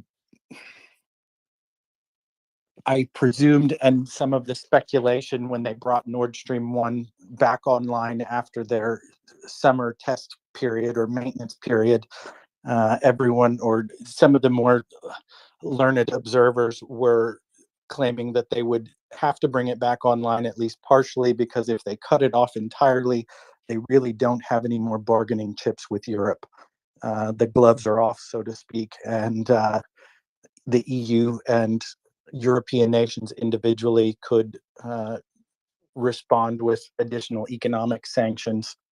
I think it's more political maneuvering, if you ask me. I don't know that there's any legitimate reason for them to shut off supply from Nord Stream 1 when they've already curtailed it so significantly.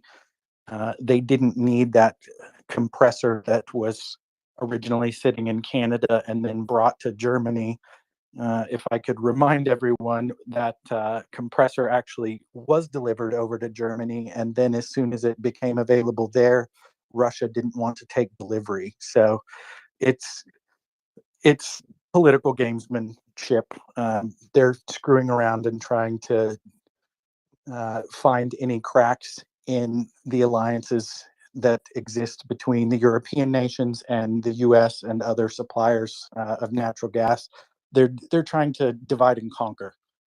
Anything they can do to throw up a smokescreen or create discord among European nations and other allies in this effort against them, they're going to do. I don't know to what effect. I'm sure it will drive up prices. But they've already driven up prices of natural gas and created such a large disparity between North American nat gas prices and European nat gas prices that massive liquefaction facilities have been greenlit and are being fast-tracked to be brought online, and we are delivering record quantities of natural gas to the European market right now from the US, and that will only go up in the coming months. So they can play checkers all they want, but it's not going to change the calculus for the European nations. They've seen that Russia wants to use this as a point of political leverage, and everyone is now fully aware that Russia is not their friend. Actually, there's a number I wanted to share with you, which is 10%. According to Benjamin Wolf, who's the energy analyst on Twitter. I'm sure he's an energy analyst elsewhere than on Twitter, but he is on Twitter as well.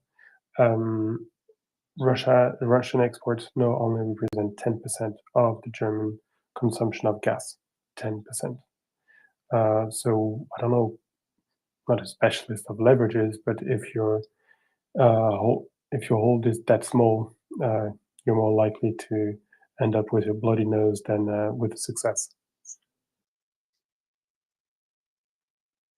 Yeah, I'm curious to know what their excuse was for shutting down Nord Stream 1 this go round. I know Nord Stream 2 is not going to come online because Germany had already determined that the onshore point where Nord Stream 1 would tie into the German and European midstream or pipeline system, that spot where Nord Stream 2 comes out of the ocean and onto the shore is being retrofitted and repurposed for a regasification hookup. They are going to bring in basically a floating regasification facility and tie that in at the Nord Stream 2 spot. and they will deliver LNG tankers to that location and basically deliver in natural gas from there. I can't imagine a scenario where Germany would walk back that plan in order to deliver gas through Nord Stream 2. It sounds a bit far-fetched. I don't know what world the Russians are living in, but I don't think anybody's going to bite. Thanks, Ryan. Yeah, this gas drama is getting old, and hopefully people are gonna start showing some spine. Although I guess showing spine is not great use of spine. Do you mind if I ask a question to Portland? Sure, you're the co-host, not me. Yeah, but you're the expert, and you're the senior doggy over here. I know just enough to be dangerous. I'm not an expert at anything. Portland, welcome on board. You okay? Hello, were you talking to me? I apologize. I was trying to. Yeah, I just wanted to make sure that you were online and happy. I do have a bit of a weird question for you. You ready for it? I am. Fantastic. Just minutes ago, AJ, who fought on the Donbass and I think just left, if I understood the chronology correctly, and if I haven't, deep apologies. I just mentioned that one of the main things that the guys in Donbass were requiring was earth removal equipment to dig trenches and go as fast as possible. To protect themselves as fast as possible from Russian artillery. So that makes a lot of sense. But I'm wondering what type of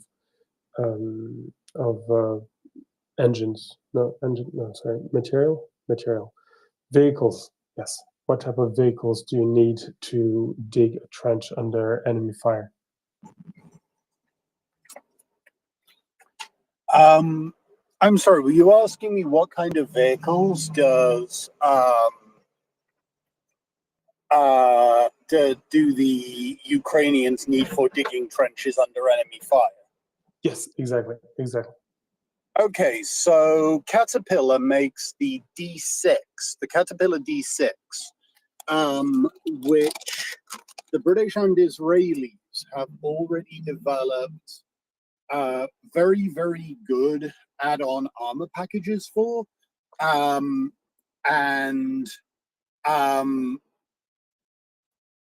Those would probably be where you would start. Because the thing about digging trenches is that what you're doing is you're creating terrain, right?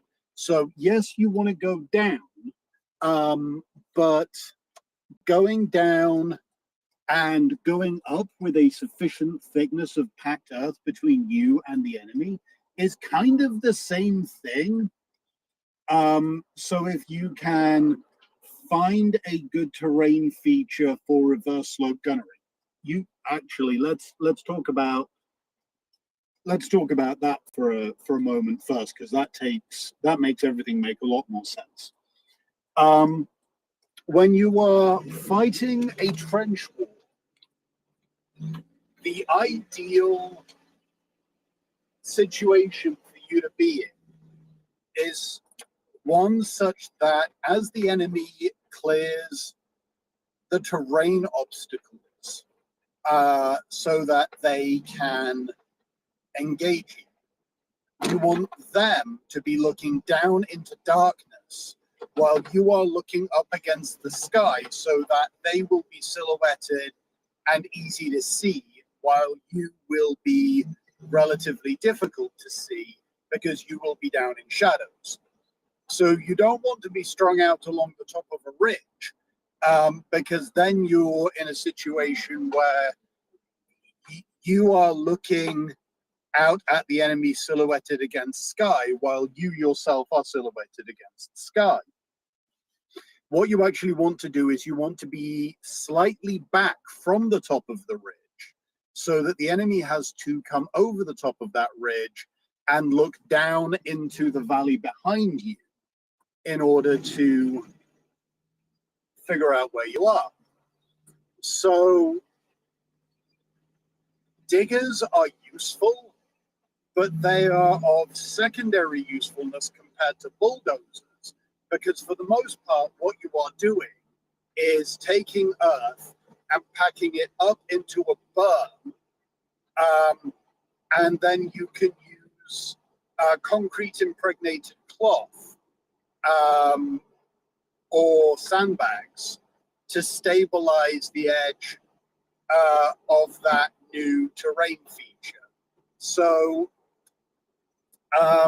yeah, diggers get you so far, but most of what you want is the armored bulldozer. And historically, what has been found is that fitting dozer blades to APCs tends to be much less effective than just taking a thing that is already a bulldozer.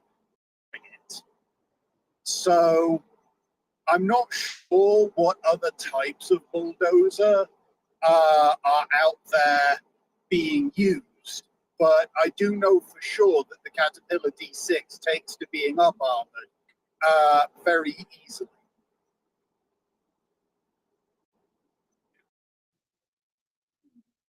Fantastic. Thanks a lot. So bulldozers, and okay, if you could go down the list, what else would be useful to dig a trench? So How big of a trench are you trying to dig? I'm sorry. Was I speaking over somebody there? I think Go ahead, right. Portland. Okay, so if you are digging a trench and you are immediately under fire, or you are damn near immediately under fire, the best way for you to go is to use a good old-fashioned e-tool. Because the thing is that at that point, you aren't worried about a fighting position that you can hold or a network of interlocking positions that you can hold indefinitely. You just need to be down 10 inches, and you need to be down 10 inches right now. And the easiest way of doing that is that, you know, everybody breaks out their e-tools and you dig a bunch of what we used to call ranger graves.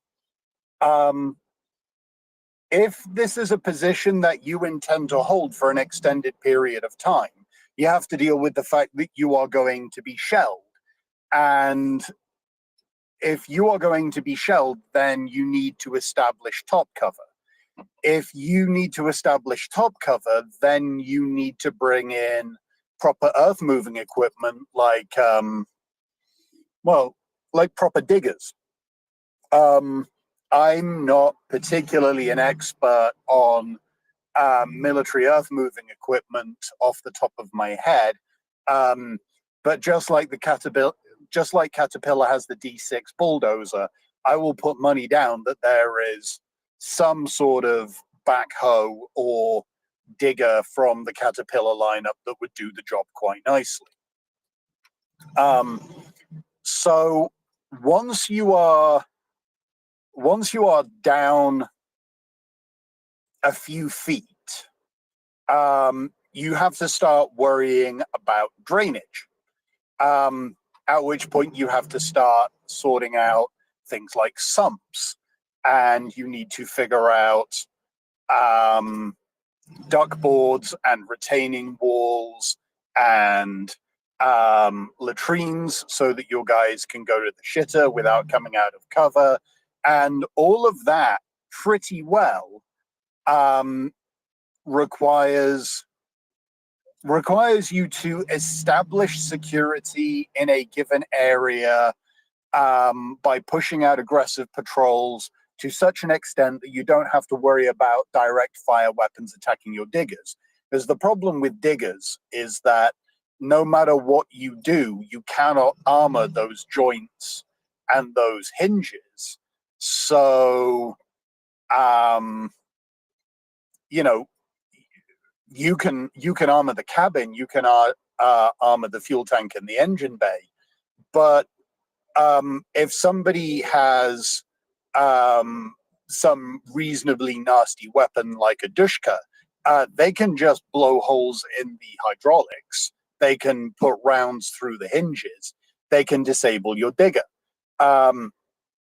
So there's not really a lot that you can do beyond fairly mild up armoring for those systems.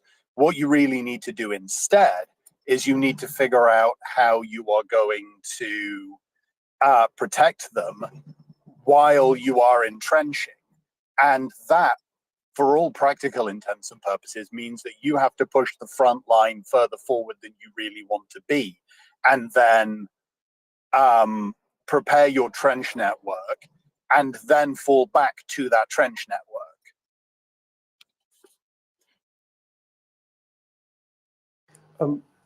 Just question to everyone. I assume that over the past 8 years, the Ukrainians have used quite a few diggers, quite a few of those vehicles that to build all those positions that they have in Donbass. Have anyone heard that the Russians were targeting them more than anything else? Not particularly. I haven't heard much about that. Okay, well, that was shot in the dark. Thanks a lot, Portland. D6. So my elected officials are gonna find out about D6 in my next letter to them. Fantastic. Phil, you were. Oh, go ahead, Portland. Oh, I was just saying thank you. Well, de nada, quite literally. Phil, you just joined us. I'm sure you have a fantastic question for either Ryan or Portland, and probably not for me, as usual. But if you have a question or a comment, we'd be delighted to hear it. I must have butt dialed myself up. I apologize. But I guess since I'm up here and since I have your attention, sorry, Ben.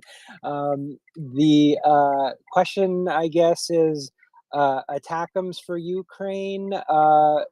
Some Arestovich comments I saw earlier, like different ranges of Gimler missiles that may or may not be attackums. And then there was a video potentially, or a picture, a still image of that was definitely in Ukraine that looked like it could have been the 1 or 2 pod attackums.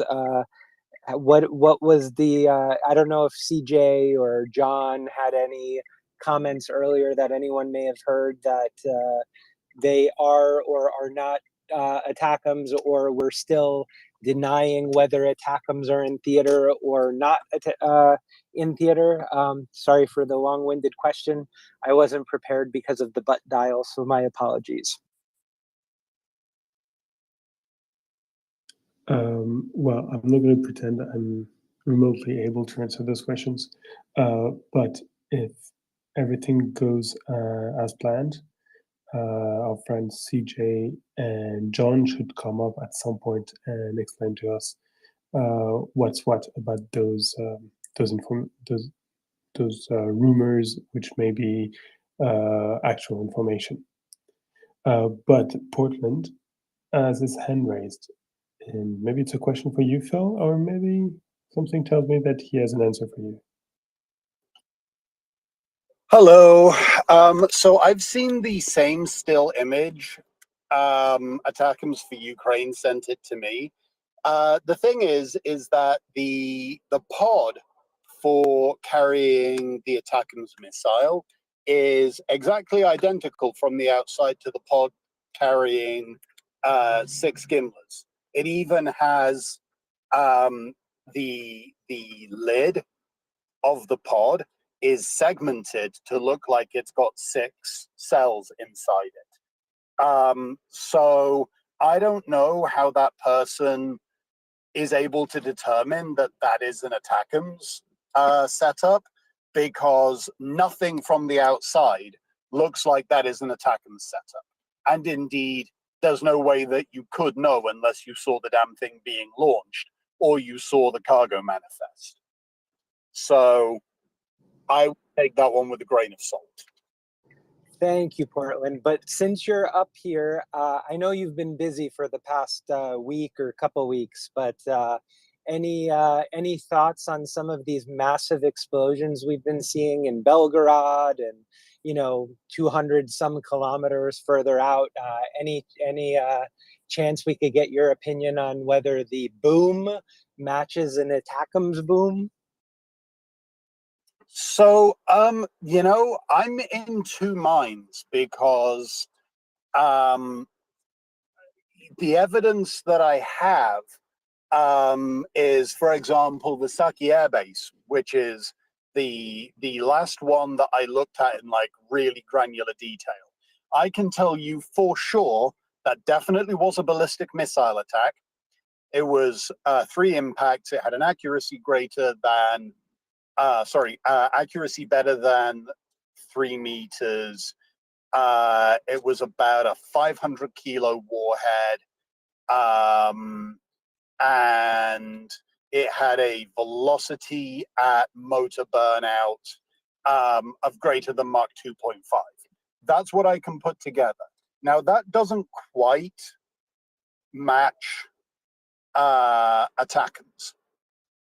That looks more like a Ukrainian indigenous weapon called Hrim, I think Hrim or Grom 2.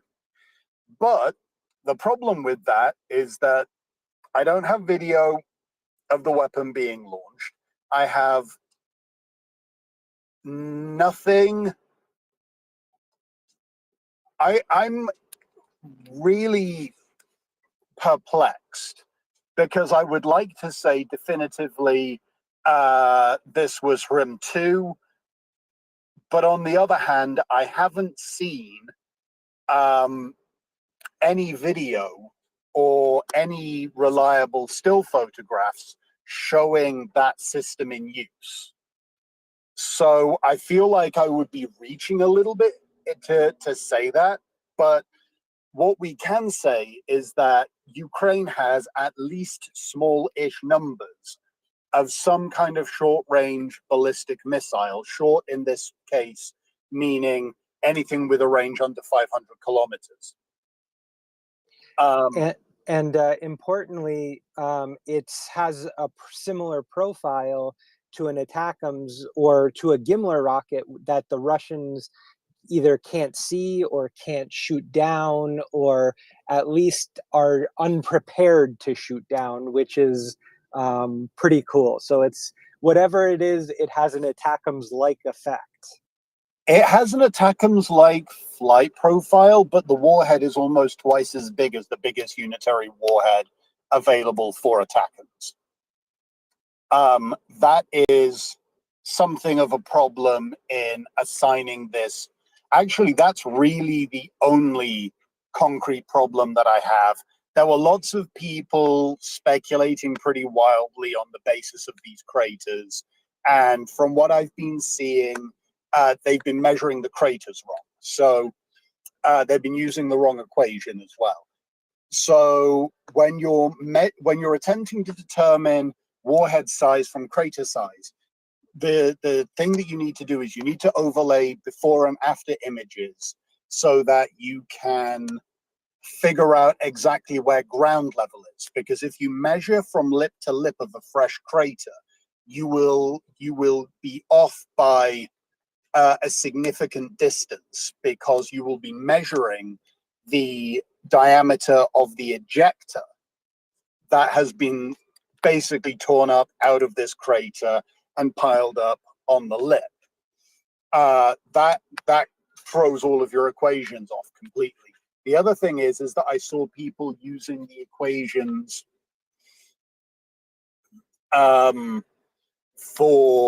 detonations impact Earth, and all three of these impacts occurred in grade 4 military specification concrete, which requires you to use a totally different equation, which I can't remember right now, and I'm driving, so I can't look it up.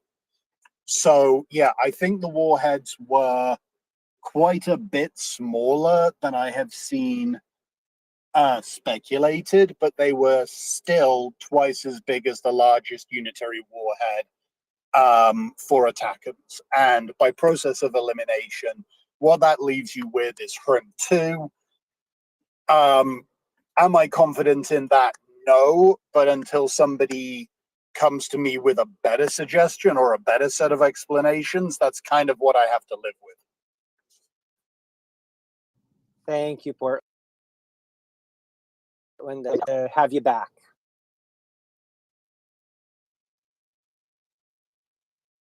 Thank you. Thanks, Phil. Thanks, Portland. That was enlightening. Okay, quick public service announcements. I've got two for you. The first one is, as you see, not many people tonight on the podium. I assume that people have better things to do on their Friday nights. But if you do have a question, we'll be delighted to hear it, try to answer it. There are no dumb questions. At worst, you ask a question that has already been asked, and I'm sure you're not the only one wondering about it. So do come over. If you have a comment, you can also come. There's space for everyone, and we've got few but excellent quality speakers at the moment who will be really happy to answer your question and to cover it. Yeah, Portland, you want to say something, or you just pressing the button? No, I waved. I was saying thank you. Okay. Right. And second, very important public announcement. We are on the MryiaReport, and we would like to direct your attention towards our friends at the MryiaAid organization. They're doing fantastic work. They're organizing the purchase and sometimes the building of the sort of material that Ukraine needs, and then they ship it to Ukraine, to the military units presently fighting against the onslaught of the Russian army. They specialize in non-lethal equipment, such as recon drones, medical equipment, and night vision goggles. They're doing a fantastic job. There's a lot of people who came up and said so don't take my word for it. All I can say is I've seen their warehouses and they look fantastic. A bit of knowledge on warehouses, and theirs are among the best. But a lot more, many more people, and all of them a lot more qualified than me to talk about this sort of equipment. I've come out on the space and said that they were doing a bang-up job. Some extremely high praise were uttered that I will not repeat because it will sound like bragging, even though, well, I'm not part of MryiaAid, but bragging for them. But they're doing a fantastic job. And on top of this, the organization is based entirely on unpaid volunteers. So 100% of the money that you will direct to them will go either to the development, purchase, or shipping of these equipments. So doing the good fight, please be generous. And if you cannot be generous, you can always retweet the space, let everyone know that for the 200th and 77th day, I think. We are talking about Ukraine, talking about the fight that the Ukrainian people is waging against the Russian army, which is trying to destroy Ukraine as a state and as a people. So, did you say 277? I think you meant 177. Okay, I meant 177. Yeah, I'm sure by 277 we'll all be sipping margaritas on the Sea of Azov. But yeah, I meant 177. I'm sorry. Ben, speaking of kit, there was another $800 million U.S. package announced that had more HIMARS missiles and a bunch of other stuff. Did we discuss what was being shipped over or not yet? I have not heard it being discussed, so I'd be delighted to listen and hear more about it. Let me find the list. I believe that that announcement was what prompted Ambassador Ulyanov, the founder of Nonsense and NAFO, to post a tweet earlier today encouraging that all Ukrainian population, the insinuation was that the gloves come off, but he's openly encouraging attacking civilians. I'm blocked from his account, but I've seen some retweets. He said no mercy for the Ukrainian population. Yeah, that I know what that means. I can read between those lines. I think anyone who's not blocked by him should maybe go and report that tweet. I was told he took it down, I think, already, because he was afraid he would get banned from Twitter. Ryan, how did you get blocked by him? Just out of curiosity.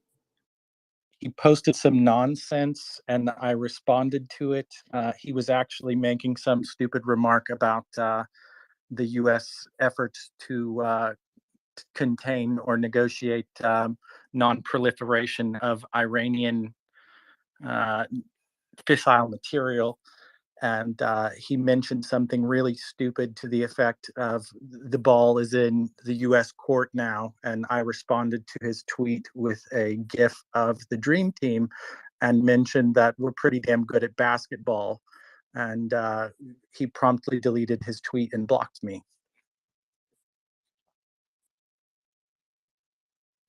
I mean, I'm not saying I forced him to delete a tweet, but he set it up and I took my swing. Gosh, can you imagine having this guy conducting difficult negotiations for you? Like, oh no, that's not what I meant. I meant something completely different. You misunderstood me. Let me delete my comment. Sorry, Boris, you said it.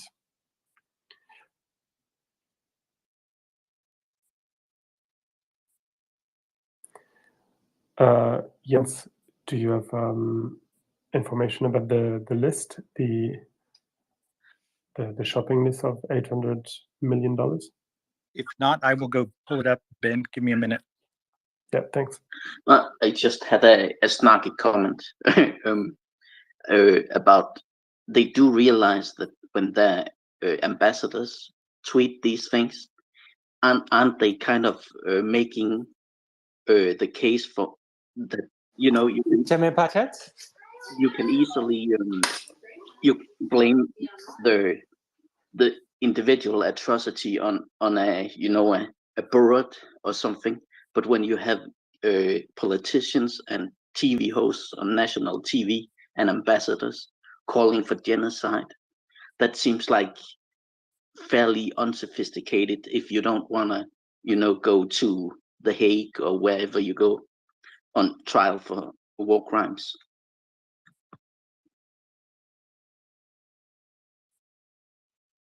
Yeah, no, you should not disperse evidence of your genocide on an open channel. That sounds very stupid. Then again, if you weren't stupid, you probably would not do genocide. So, one of those things.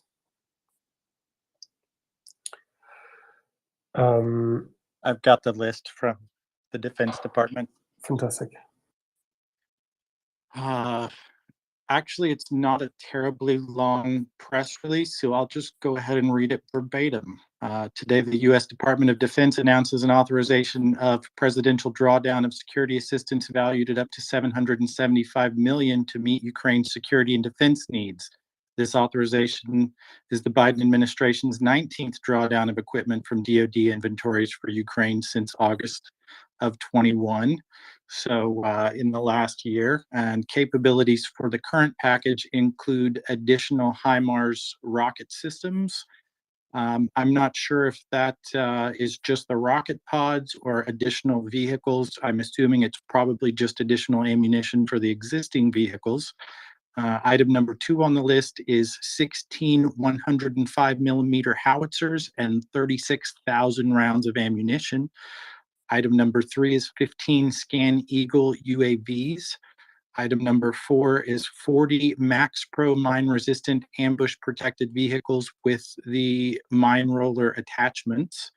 The next item is additional high-speed anti-radiation missiles to presumably confuse air defense more or eliminate. They will be providing 50 Humvees, 1,500 tube-launched tow missiles. We'll just call them tow missiles. I don't believe tows are shoulder-fired. Those are usually attached, at least in some instances, to those Humvees. 1,000 javelins, 2,000 anti-armor rounds. I'm guessing those are probably 155. Some additional mine clearing equipment and systems. I presume those are probably human operated, not the vehicles. And demolition munitions, tactical secure communication systems, some more night vision and thermal imagery systems, optics, and laser rangefinders. In total, the United States has committed approximately $10.6 billion in security assistance to Ukraine since the beginning of the Biden administration. As President Biden has made clear, we will support Ukraine as they defend their democracy for as long as it takes. The United States will continue to work with its allies and partners to provide Ukraine with key capabilities to meet Ukraine's evolving battlefield requirements. End of message.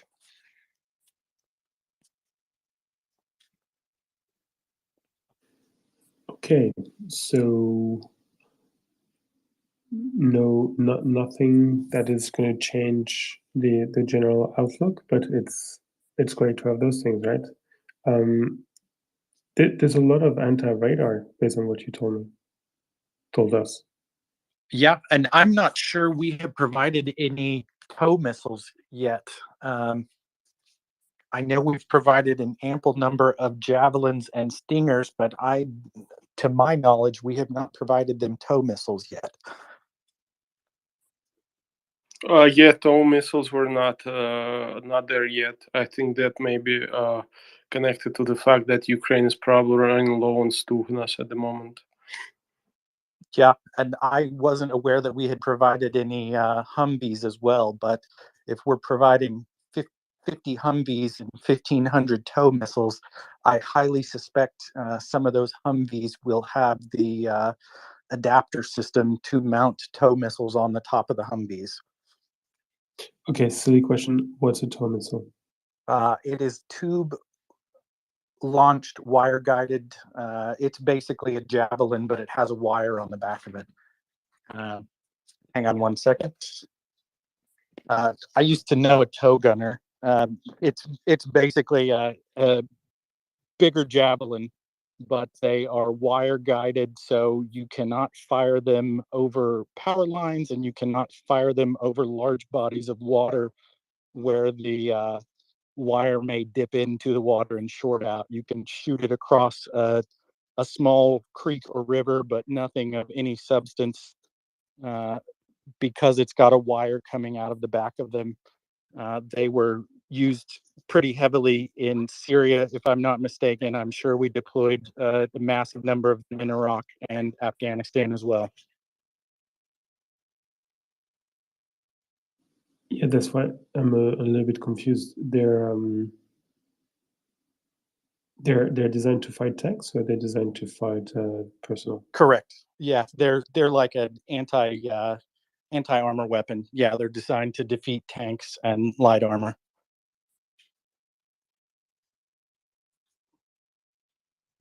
Okay, thanks.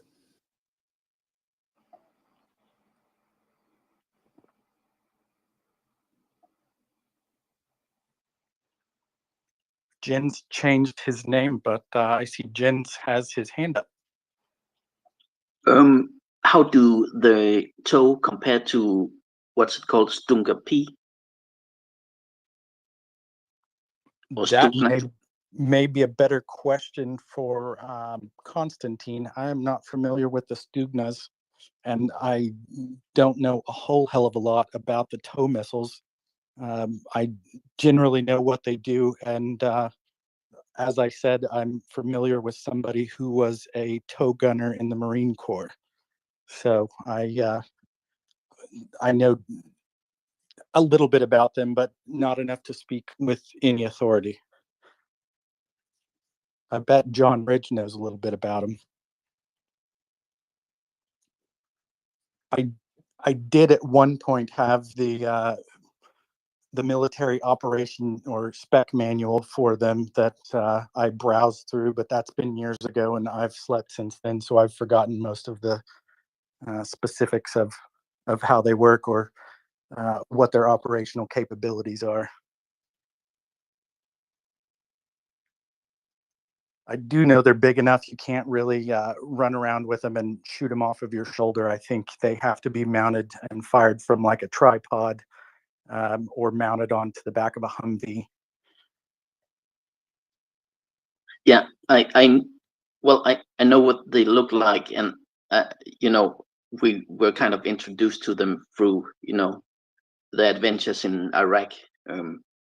But I was just curious because when I saw I don't know how to pronounce it, the Stugna P, that is kind of the laser guided maybe equivalent. I just thought it would. I was curious to see how kind of the warheads measure up, if they had an equivalent. Yeah, and that's way out of my wheelhouse, but if Constantine is still around, and no, he's not. So I can go do some internet searching and brush up on that if you'll give me a few minutes.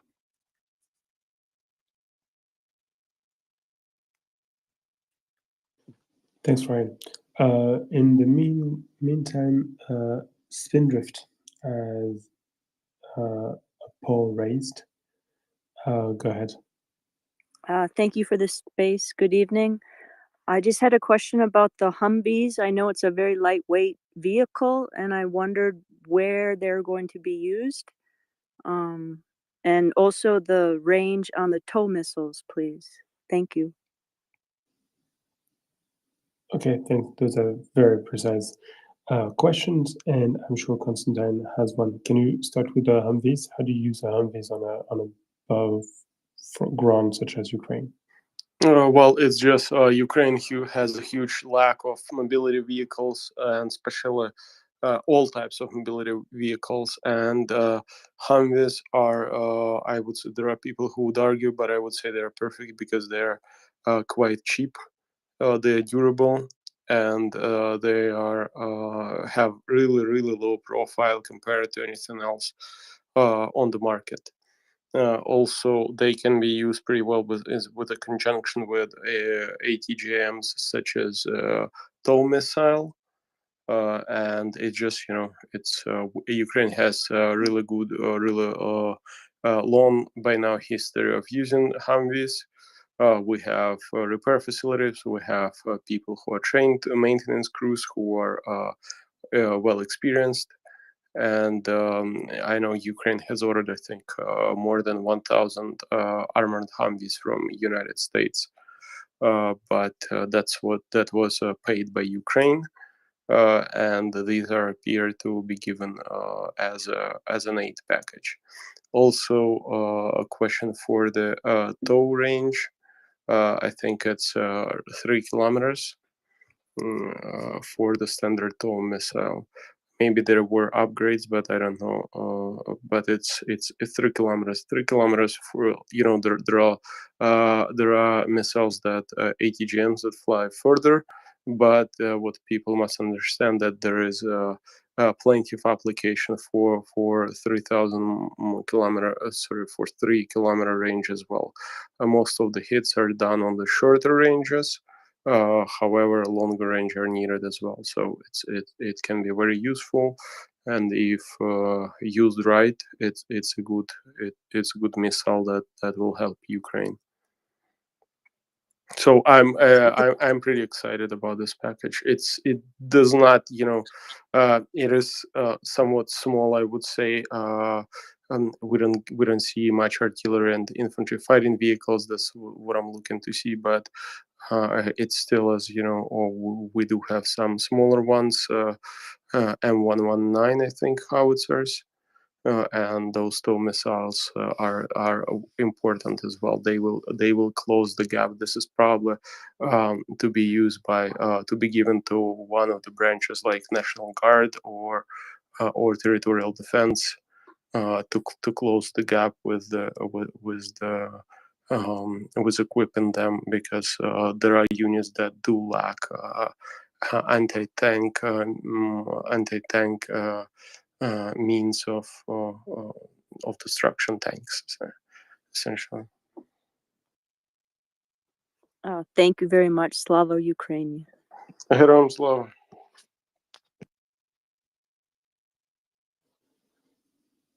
Always strange when there is not the voice of Axel coming up out of nowhere saying Jeff Vodohan.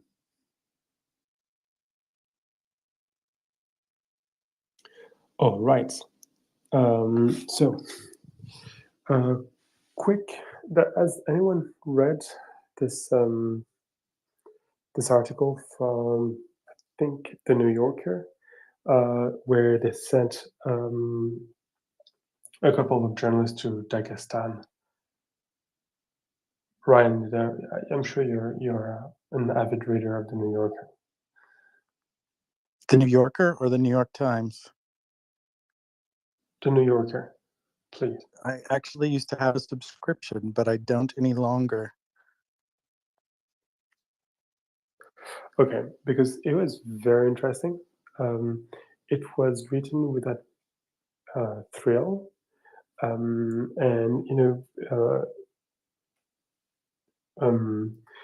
it was yeah. I'm going to repeat myself, but it was very interesting. You may know, if you've been listening to the space or read anything about Ukraine over the past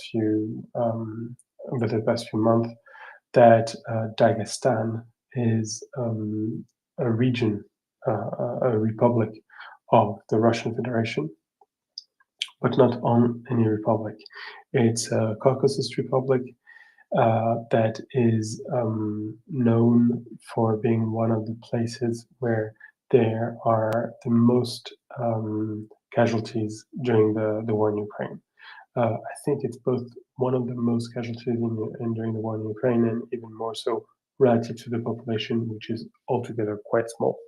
So they sent a journalist over there, and he came back saying that it was catastrophic.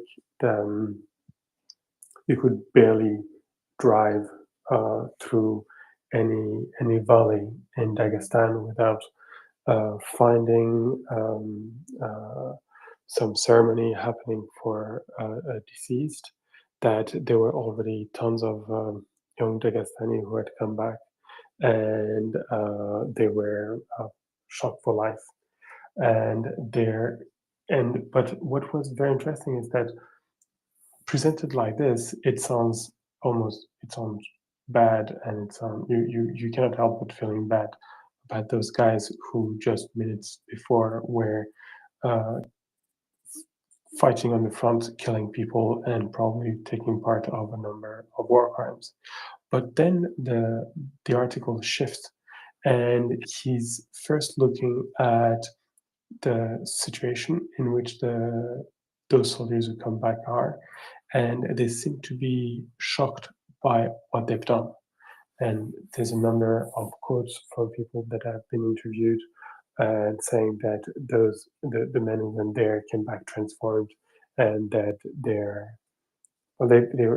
they basically saw evil, did evil, and never came back, even though their body's there, their soul is gone. And then they continue by talking about the parents of those who did get killed, and you basically have one-on-one nationalism of the worst kind, and it's doubly troubling because first of all, these are extremely poor people. They have nothing to benefit from a war in Ukraine. They often have like a couple of cows and that's it, and they're being turned by propaganda into warmongers, and so it's dreadful to see. And then you see them pushing for in the schools for the next generations to join this kind of fight, to participate in this sort of groupthink. And it's all the more heartbreaking because Dagestanis are not Slavic; they're not part of the heartland of the Russian heartland. They benefit nothing from the Russian Empire. They were themselves conquered. They were themselves broken by the Russians. And there's a famous French thinker who talked about this. He was looking at Africa and Algeria in particular, and he was calling them black skin, white mask, when people had to were defeated morally, and that they were so defeated that they considered their own culture as negligible and bad in essence, and that they would rather participate in their conqueror's culture, and that's why they were trying to hide the black skins and wear white masks. And that's very much what I was thinking about when I was reading this article. It was where it was very sad was the fact that it's not as if it was offering any solution or any hope for a change. The guys there have been thoroughly brainwashed, and the level of destruction that they're being submitted to, even though it doesn't compare to Ukraine, is staggering, and the level of injustice is something that they don't even seem to remark, and at least are not mentioning at all during the interview. I know that while we're still in the Russian Federation, so as such, any contestation, any sign of discontent might be treated very severely, but still, there doesn't seem to have been much in terms of contestation of the Russian power and the Russian ambition to take over its peaceful neighbor. So yeah, good article from the New Yorker. I recommend it. I posted about it earlier today, so if you're looking for it, you can check on my timeline. I will definitely dig that up and read it. Another source that I typically enjoy in-depth investigative journalism from is Vanity Fair, and I wouldn't normally read a magazine like that, but I've been drawn to that source because they usually have in-depth articles. They did a really good story on a Ukrainian physician who remained back after the Russians invaded, and I believe her son and her husband were eventually taken hostage by the Russians. And I hope I'm not mixing up my news sources there, but I'll definitely read the New Yorker article when I am not on the space. while you were telling us about that, I went and found the TOW missile manual, which is publicly available information. It's not classified or anything. And the range on a TOW missile is 3,750 meters at the furthest. So that's what, 3.75 kilometers.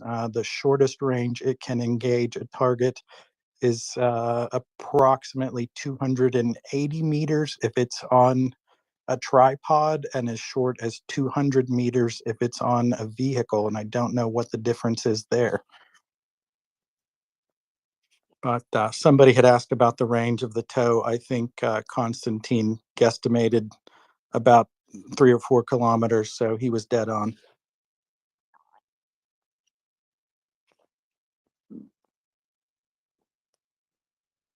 And if anybody has any other random questions about the TOW missile systems, I have an approximately 200-page manual sitting here in front of me, so I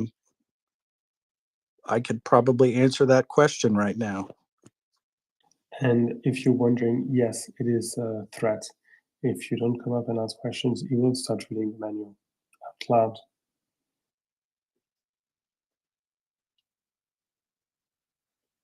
Okay, Constantine, I'm sure you would enjoy Should that, I start but page 1?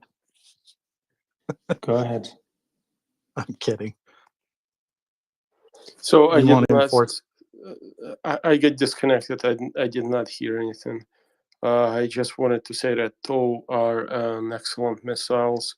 Of course, they are not like generation 4 or 5 or even 3 missiles, but at the same time, the quantity in which they are available is really what matters here, and it allows to arm a really wide scale of forces. So imagine this package. It was probably negotiated that we have, let's say, territorial defense. We have I don't know, 200 platoons, anti-tank platoons in territorial defense that lack homogeneous and similar equipment. So they have to, use the means that we got from other partners. Like one of them is using some French one, another one are using Spanish one, and there is no interchangeability between those. We're running out of them, so for us it would be great logistical solution and maintenance solution to have one one type of weapon for them, and TOW is just perfect for that.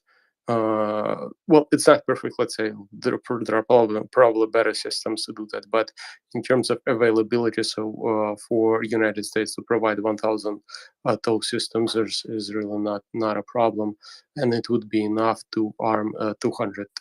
Like I said, around let's say 200 platoons, and 200 platoons is let's try to briefly calculate how many brigades would that approximately be. So just give me a second. It's oh, my keyboard is not working. Great. It's 200. You have usually one or 2 battalions. Sorry, 2 platoons, anti-tank platoons in per battalion. So you have 200 divided by 2, and that's 100 battalions. Each brigade has around 3 territorial defense brigade has 3 battalions, and Ukraine operates, I think, 25 territorial defense brigades. So it brings us to 33, considering the 33 brigades that can be equipped, considering that we need reserves as well, considering that you need rotations and the future losses of this. So it would be like a deal to close out entire branch of Ukrainian armed forces, which is territorial defense, for example. Now, I'm not sure if someone have dug deep into the package. Are those 200 systems, or that is 200 1,000 systems, or 1,000 missiles? It's 1,500, and let me look at the specific. 1,500. It just says 1,500 tow missiles. So I would suspect there's probably a smaller number of launchers, and they're providing multiple missiles per launcher. And Yes. I would, Yeah, go I ahead. would be curious to know how many Humvee mounts were provided versus how many tripod mounts will be provided. Those are can be fired in multiple different from multiple platforms. I believe you can also mount them on other kind of up armored like tracked vehicles, but they can be set up in a stationary position, or they can be put on a Humvee and driven into a battle space and then quickly pulled back. So there's a lot of options there. Like you said, we have an ample supply of tow missiles, and 1,500 is a drop in the bucket out of a warehouse from us. And usually when you more. get news, I'm sorry, go ahead. I was just going to say, I'm sure we could provide another 1,500 and not even miss them. So for everyone, when stuff like this is happening, it usually means with the aid package, Ukraine usually also purchases other equipment by itself of the similar size. So those numbers are not exactly what we think they are. Well, in terms of aid, they're exactly what they are, but in terms of Ukraine purchases by itself, using financing or land lease or whatever or mechanism that are available right now to Ukraine, so that real number can actually be a bit higher. But even 1,500 of those missiles, that probably means that it's 100 of launchers, and 100 of launchers, like I said, maybe it's not to close the entire branch, but it's probably to close enough, for those combat ready and combat effective brigades to use in units like branches of forces like territorial defense, or maybe something like National Guard.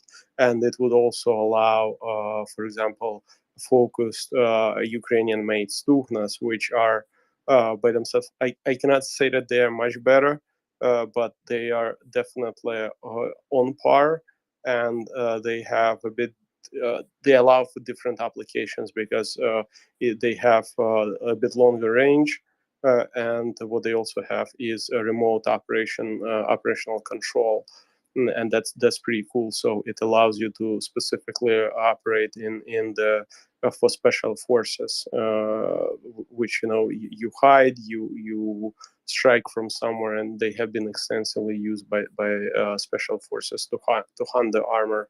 And this package would allow, for example, not only supply territorial defense or let's say National Guard, but it would also allow to focus on supplying special forces units with Stuhnas, like take the pressure off them, because I can imagine that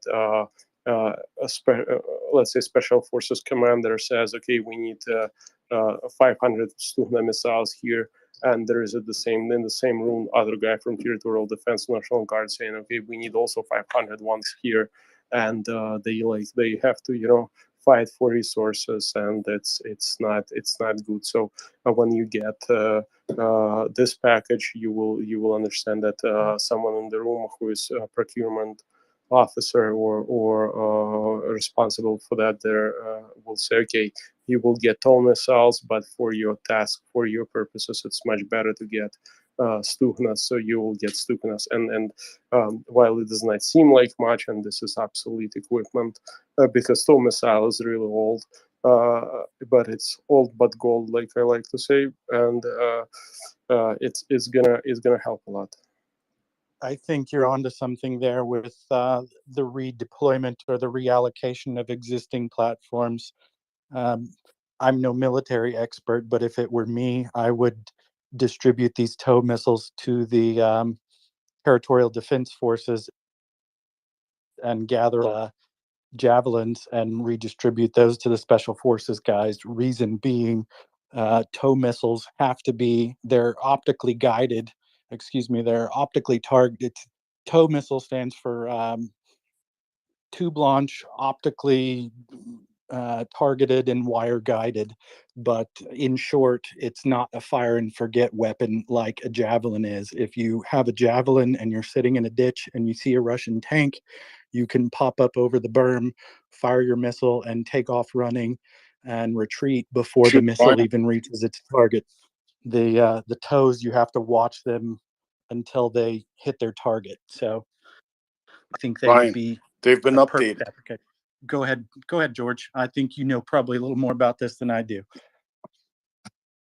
Yeah, so you've got multiple variants, and I don't think they're sending them the old crapola.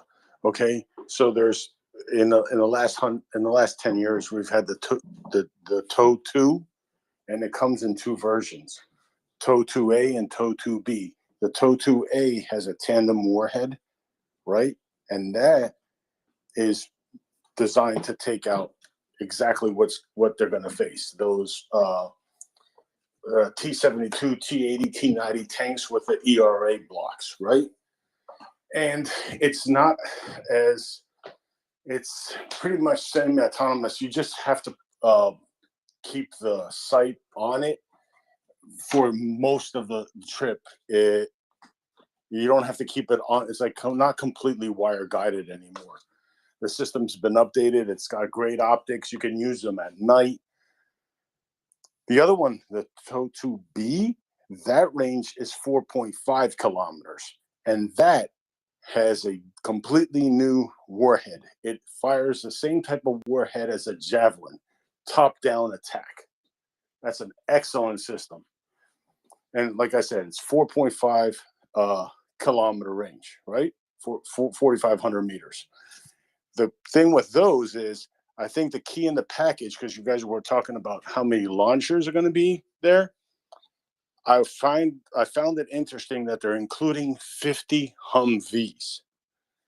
That, and I might be jumping. Exactly. No, I think you're on. I might be jumping the fence a little bit early here, but I think because I think those are the Humvees that have the TOW launchers. I don't know if you're familiar. There's the Humvees that have the 50 cal mounts in the turret. There's also the ones that have the TOW missiles. That's what I think they're sending, because 50 launchers and 1,500 missiles kind of makes sense, right? And that's probably in the beginning to get. Remember, we have thousands of these, and I think the United States has been doing it smart. I know people think it's slow, but they usually, remember with the M777s, we send 18, see how they work, see how the Ukrainians adopt to them, and then they said, send us more, and that's what we did. And I think that's what's going to happen. Same thing with HIMARS. We sent a few, then there's God knows how many is in there now. Same thing with the TOW missile systems.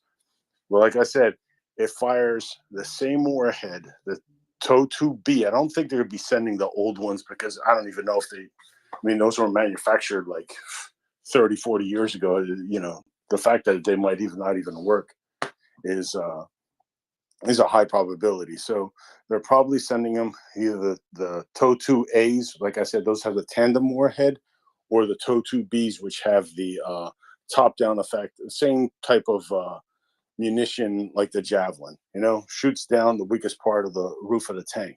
Great weapon system. They also can be tripod mounted, just like those homegrown Ukrainian missiles that we've seen. So it really does, it's a great weapon system. It really is. And it moves fast. It's not like you have to wait there for minutes for the missile to hit and you're, exposed. So, it happens within seconds, and the tank's obliterated and the Humvee just rolls out, can back out of the bushes, wherever the hell it's hiding, and move out. So it's a very good weapon system for them right now. Yeah, I think you're definitely onto something there. I would suspect if we were providing Humvees, for any other purpose than to accompany the tow missiles, we would probably be delivering a lot more than 50. So I think it is.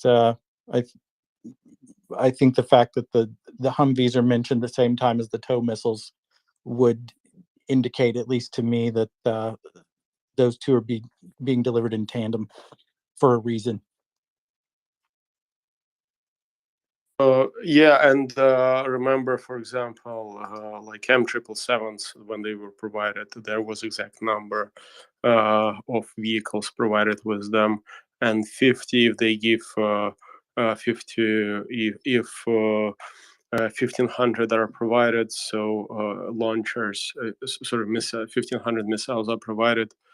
You can imagine that it's 30 per one launcher, which seems reasonable. And then you have 30 launchers correspond to 30 Humvees. 50, right? You said 50. Yeah, 50 Humvees Yeah, and 1500 50 missiles. Humvees. Yeah, It's so 50. it corresponds pretty well. So you get 50 launchers, and that's once again, you can imagine that Ukraine can probably purchase at the same time same amount of vehicles themselves and launchers, and you will get pretty good coverage because in, for example, one battalion usually has one mechanized battalion usually has, I think, platoon, anti-tank platoon, like weapon support platoon. That's how we call them. There are different staff books right now, but you can imagine that one battalion would have 1 to 2 launchers. So it would be let's say 1, because obviously Ukraine operating in the degraded state. Ukrainian military is operating in a degraded state because of lack of the weapons. So it would be 50 battalions. 50 battalions is a lot. Well, let's say not 50. Let's divide it. Let's say 40, because you need reserves as well. And 40 battalions provided with ATGMs is really a lot. It's a big package. It's a big help. Yeah, and I'm reading through this manual here, and it mentions that a standard tow missile package for the M996 mounted version, the standard package is a 3-man crew for the Humvee, and it has 6, where is it here? 6 encased missiles and a 3-man crew per Humvee. And if you do the math on that, it's like an evenly divisible number. So it seems like they're outfitting 50 tow Humvees. They may have some tripods that they're providing as well, but I think it's no coincidence that they're providing. Looks like there's about 6 refill packages per Humvee, if they're all presumably getting their 6 missile battery per Humvee.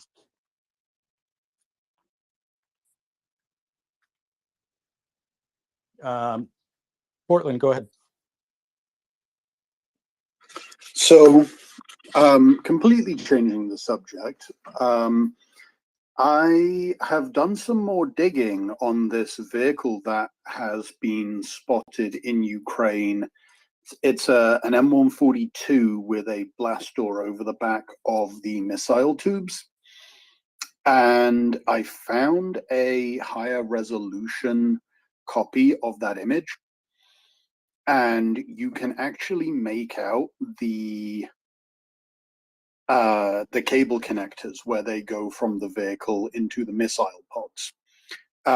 Regular Gimlers, if I recall correctly, only have 2 cable connectors. No, sorry, Gimlers have 4. Attackams has 2. So assuming that original post is correct and this has been geolocated in Ukraine, that certainly appears to be Attackams.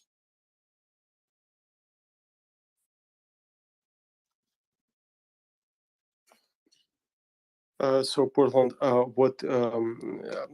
missed a part when you were talking about the initial stuff. Could you explain what video you're talking about right now? Because I'm sorry, I got disconnected multiple times.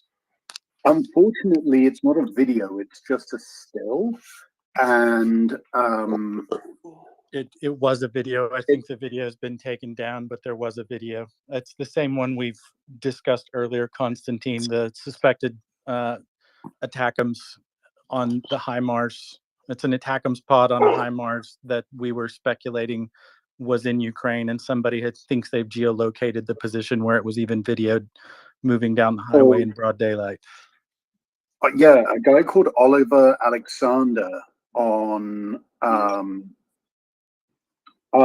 Twitter says that he and a chap called BRT3049 have geolocated this vehicle and it is in Ukraine. And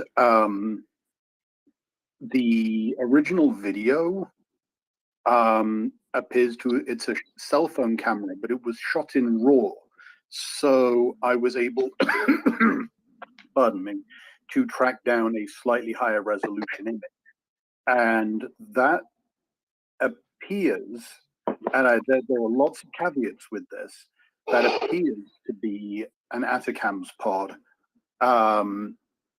in Ukraine, assuming, of course, that what I'm seeing here is not just a weird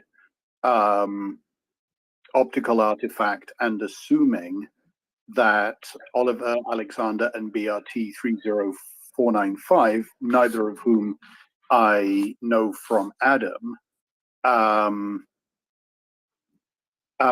done their geolocation correct.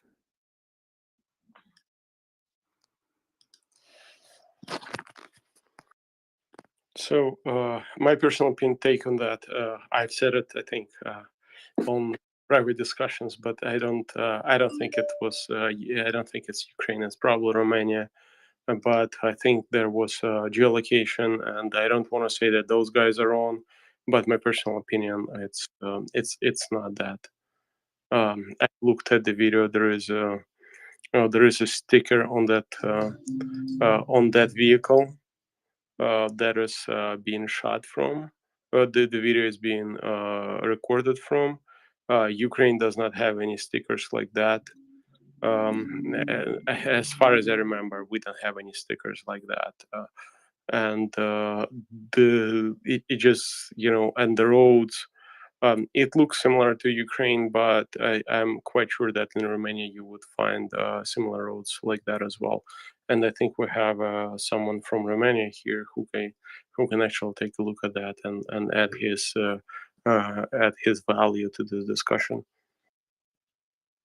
Yeah, if we've got someone that can take a look and tell, I'm pretty sure that what I'm looking at is a cropped photo, so I can't see that kind of detail. And honestly, there is nothing in this image which gives me anything on which to geolocate it myself. I am relying entirely on these two gentlemen having done their jobs well, which I can't verify.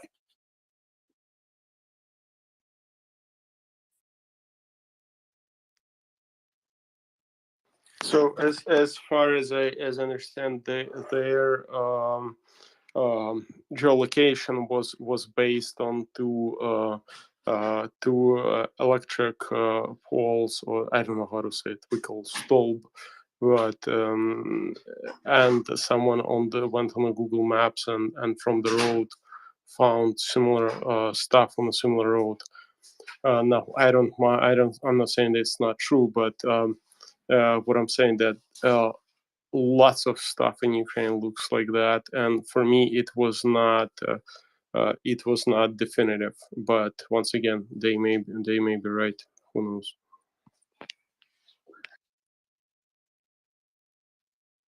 Yeah, that seems awful thin to announce an accurate geolocation. I would expect it to be done from a minimum of 2 unique features. Well, and I suspect they were probably utilizing the video that was posted earlier in the afternoon. The still images that you have seen, Portland, were taken from a brief video of somebody in a car. I don't know if they were, I guess they were driving parallel to this HIMARS system, and they shot a short video.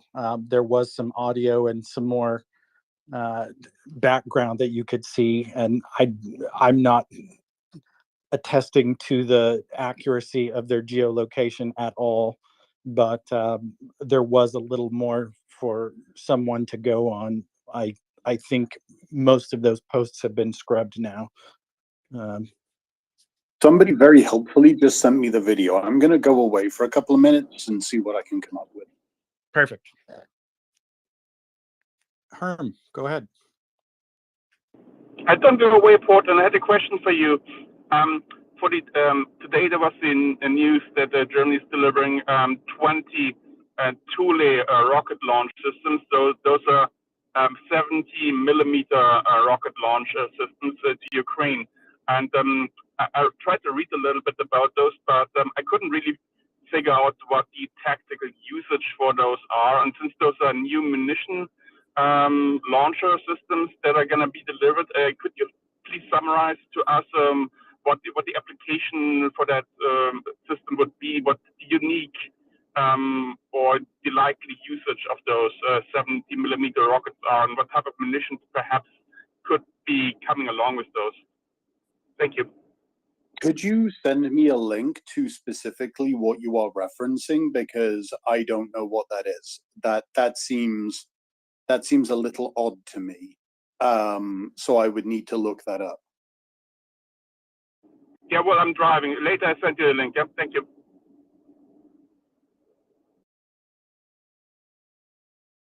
Konstantin, go ahead. So I wanted to come back a bit to tall missiles and javelins. I'm getting like feedback from people. Some people are saying that javelins are so much superior to tall missiles, and I just wanted to address that. Tall missile, I think, is generation 2 system or 2 plus in some extent, from what I heard from. I'm sorry, he left. I forgot the name, but it's 2 or 2 plus system generation of the system, and Javelin is generation 3.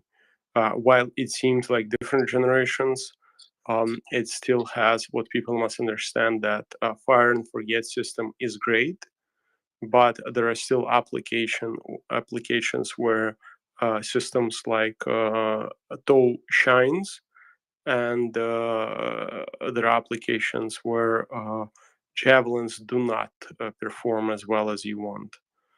Trust me, fire and forget sounds great, but for example, when you work in the area with the when you're targeting buildings, for example, because of the tandem warhead and ability to guide it or where you actually want it to launch instead of the target that it acquired. It has different use cases. Also, locking on the systems that are not as visible as you can imagine is important. So, for example, you're firing on the enemy stronghold position where he is dug in. Javelins are not best at that. On top of that, they're much more expensive to fire and much more scarce to use for that. So you can actually, force the missile fly where you want. For Javelin to acquire the specific target that it does not,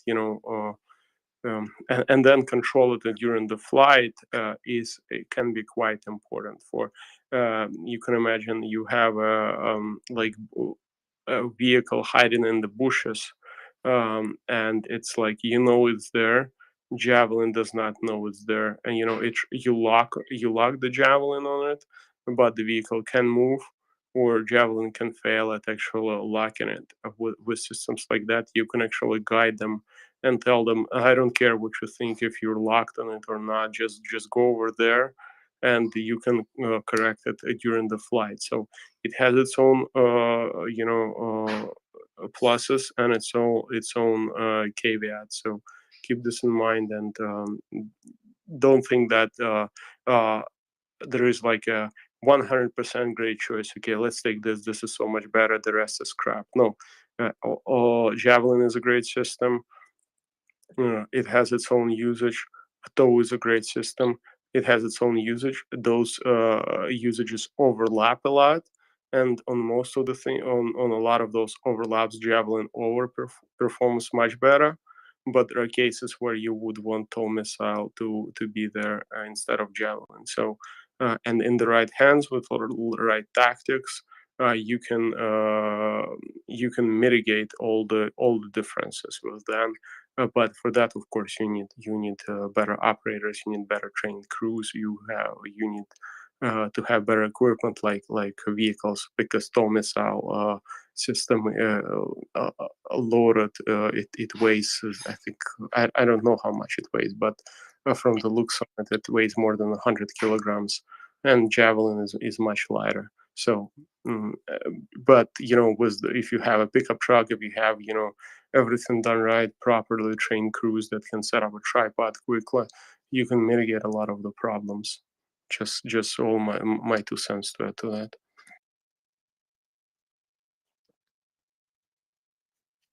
Yeah, no, I think those are some great points. The vehicle mounted system is a 3-man operation, so TOWs are not particularly lightweight, as we've mentioned before. They're not shoulder fireable like a Javelin, and I really do think we're providing TOW missiles so we can free up the existing inventory of Javelins to be used probably by the Special Forces folks.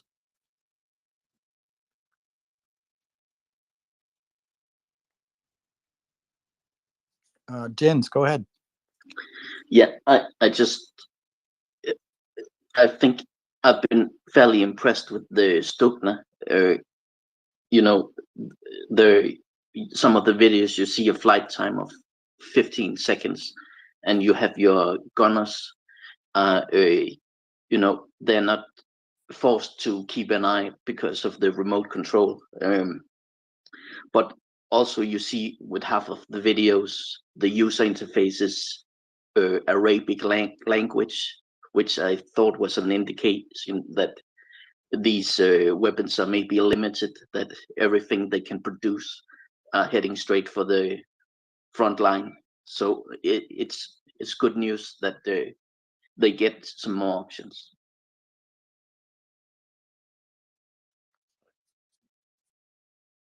Absolutely. Just a little bit of housekeeping. We've added a couple of new speakers. Typically, if you would like to speak, we prefer that you raise your hand before you come up, just so we can maintain some order and people aren't talking over themselves. You saw you come up, and I have not seen your hand pop. But if you'd like to speak,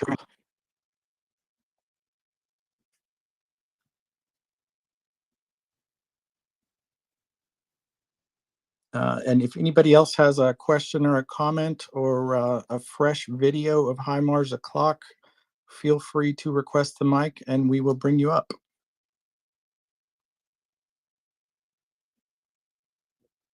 If not, I will resort to reading this TOW gunner manual here in a few minutes.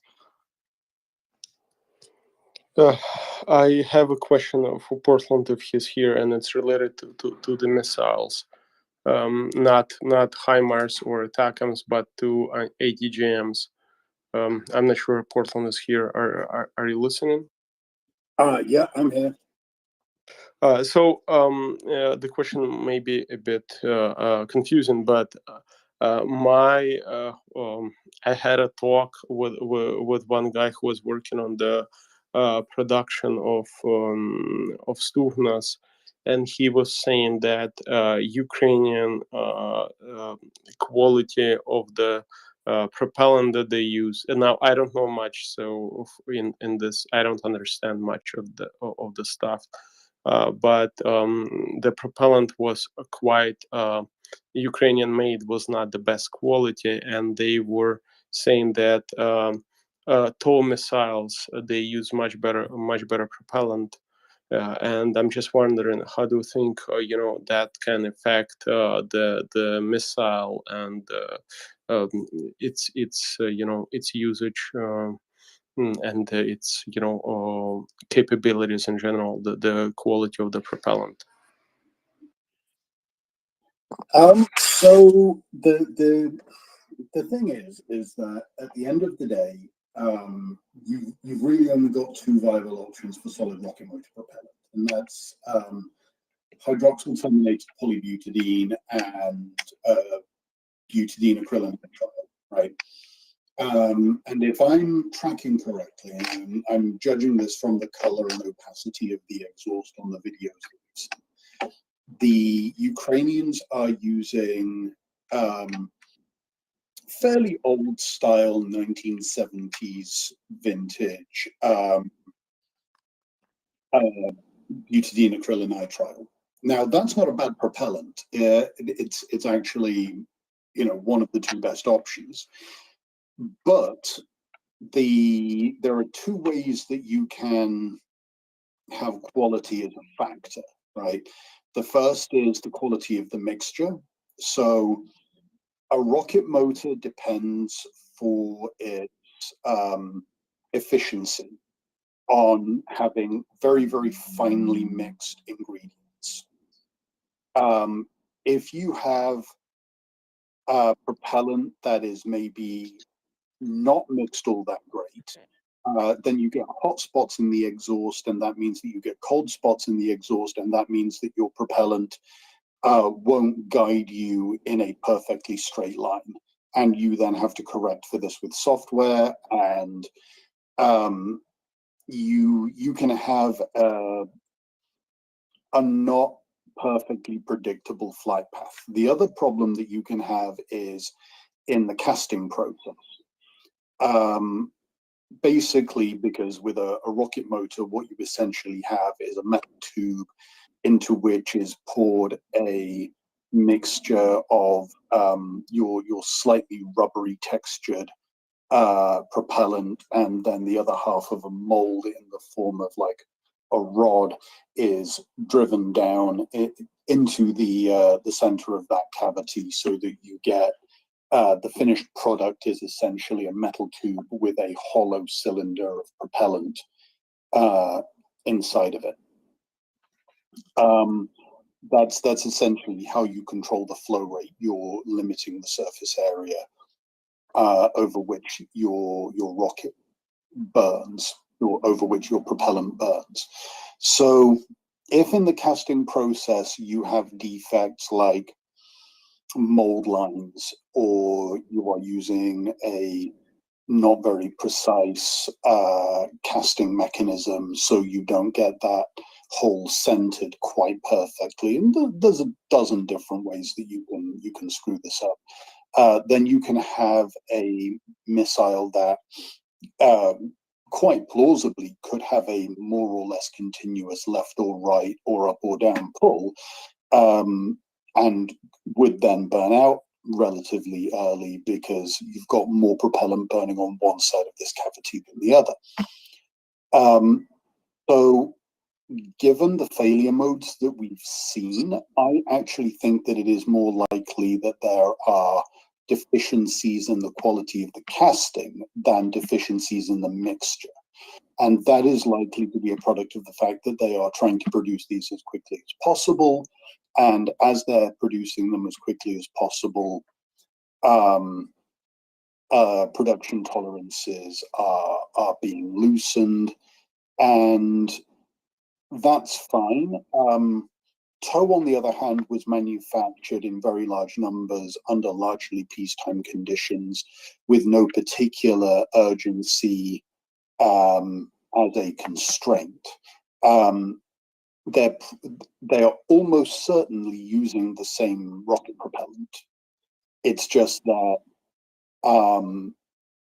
the TOW missiles will have post-casting processes designed to eliminate those deficiencies and will be manufactured to tighter tolerances in the first place, because the United States is not in the middle of an existential war. But all that said, for such deficiencies as we have seen, the way Stugna is designed is such that you are guiding it using a laser beam, but you're shining the laser beam on the tail of the missile and using it to transmit commands, is bloody clever. It's conceptually brilliant. And I think small deficiencies in manufacturing quality are an acceptable trade-off for a really adaptable and capable system.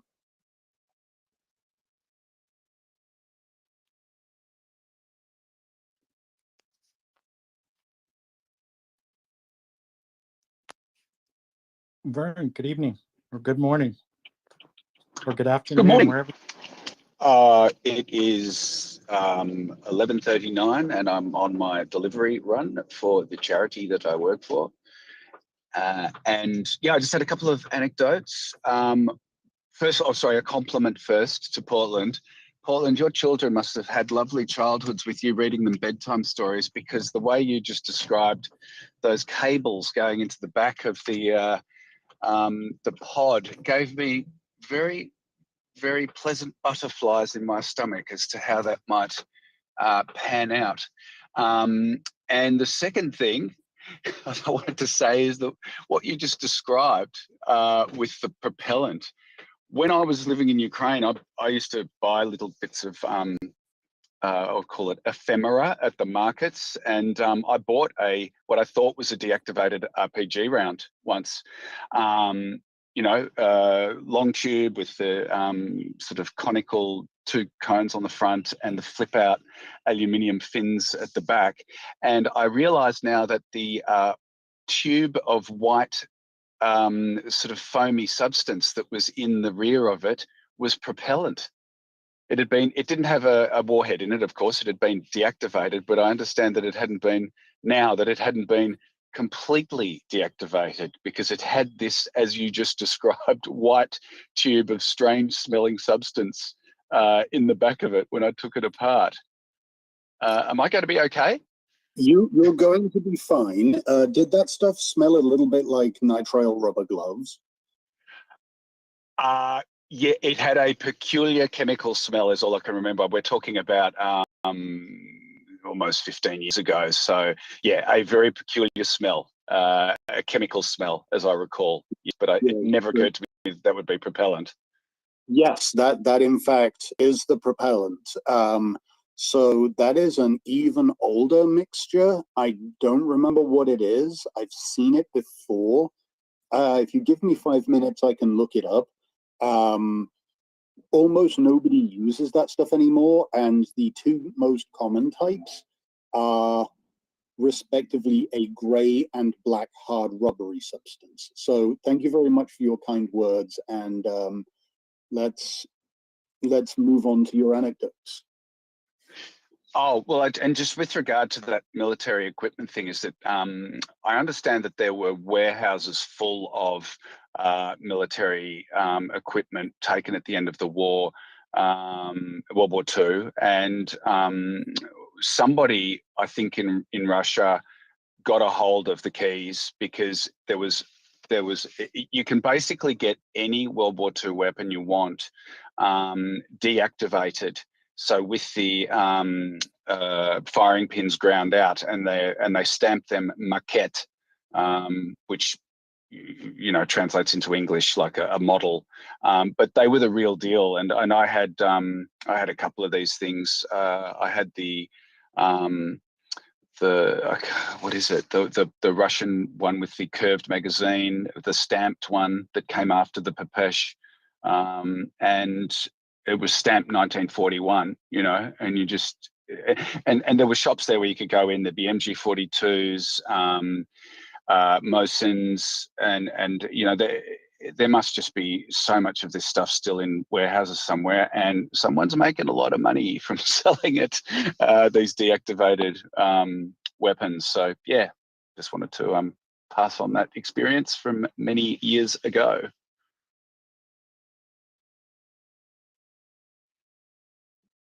Yeah, I seem to recall there was some chatter about selling just some of the storage container units from the Javelin missiles as military surplus. If I'm not mistaken, someone in the space before mentioned that they had, and it may have even been you, Portland, were using them as storage containers in their basement. Yeah, Portland, go ahead. I absolutely. I am using spent containers from 155 millimeter artillery rounds. Just the containers. There's nothing dangerous in them. I use them as storage containers for dry goods. You can sterilize them. They're chemically inert. They're extremely safe, and they're very, very convenient for stacking. I actually was able to look it up, and the propellant in an RPG-7, pardon me, is nitrocellulose with stabilized nitroglycerin as the plasticizer. So that will have been your propellant. That's the foamy white stuff. That sounds like it has degraded over the years because it's supposed to be fairly hard. So it was hard. It was hard. It was like firm foam tube. And when you say cellulose, yes, exactly that type of texture, if that's related to the physical form of it. Yeah, exactly so. Yeah, that's exactly what you were looking at. You were looking at the rocket propellant. Wow. Yeah, did you ever try lighting it? I did smoke at the time, so I'm a little bit nervous about having smoked a cigarette near it. Oh dear. Perfect. Thank you. You too. Okay. Fantastic. Yeah. So yeah, that's exactly what you were looking at. It was a very, very old, like honestly not seriously distinguishable from the kind of things that they were using in World War II. Specific impulse of around 195 seconds, where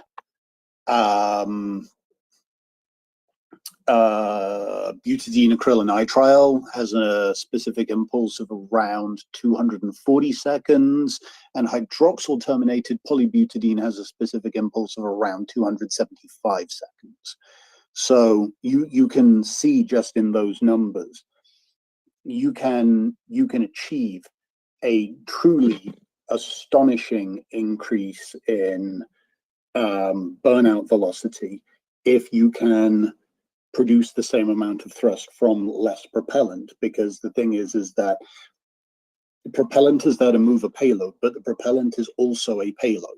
So the more propellant you have to use to accelerate a given object to a given speed, the more propellant you then also need to move the propellant that you haven't burned yet.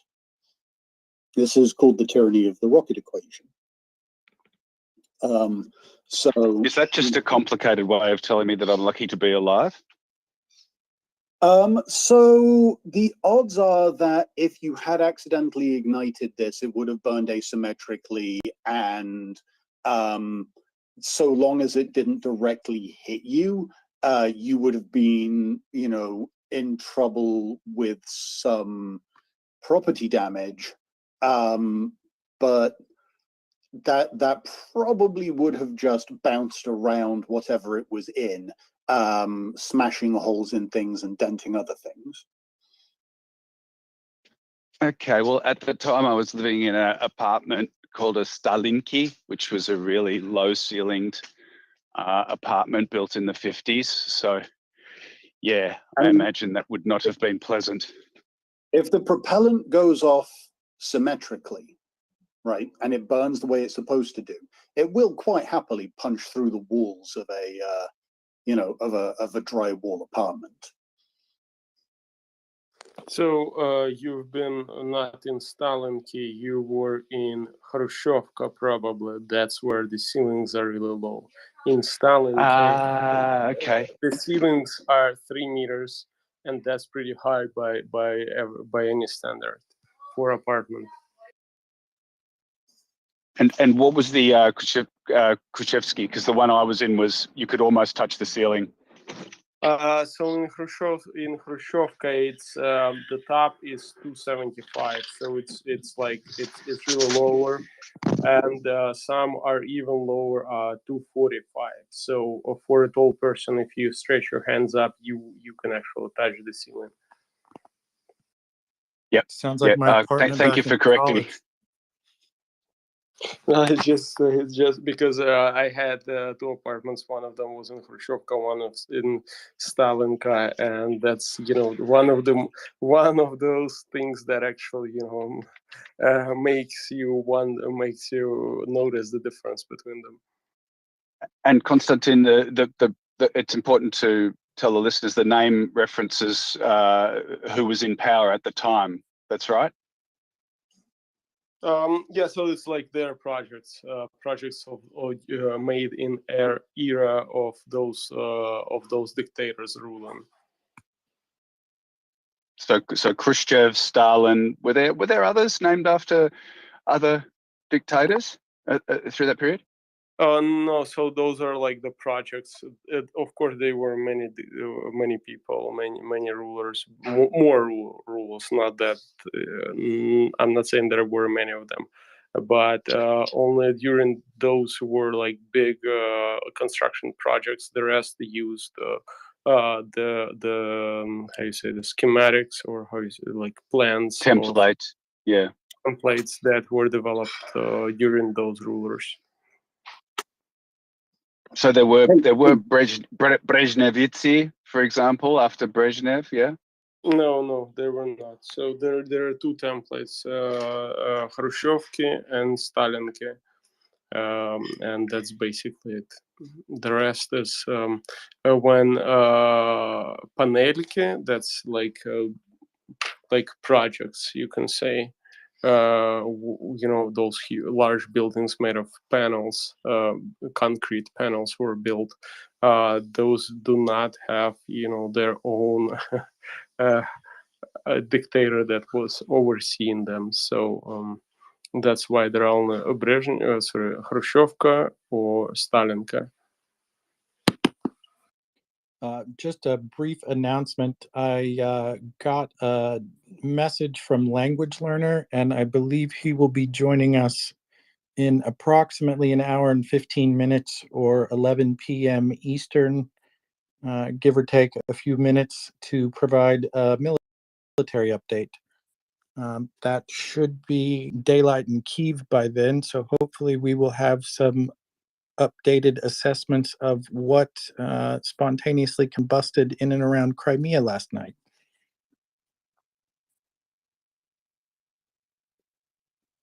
Portland, go ahead. I was just going to ask Vern if he's ever seen a Tom and Jerry cartoon, because he was very nearly in one. Yes, I grew up watching those cartoons. I grew up watching those cartoons, and I've got a friend who has a young son, and I was watching some of the cartoons from today. My word, they've changed. They really teach proper physics and good values and different ways of resolving disputes, shall we say.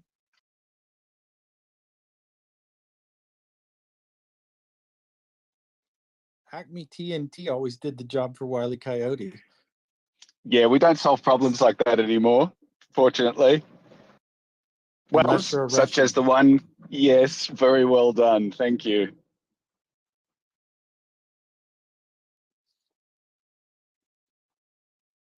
Mark, go ahead. Yes. Hey, thanks, Ryan. I appreciate it. I had a couple questions. I'm kind of glad to see Konstantin here with us. First of all, I did want to thank Constantine for his thread he put out a couple of days. This is kind of a recent history of Ukraine and Kiev going back to 1990. I found it very informative.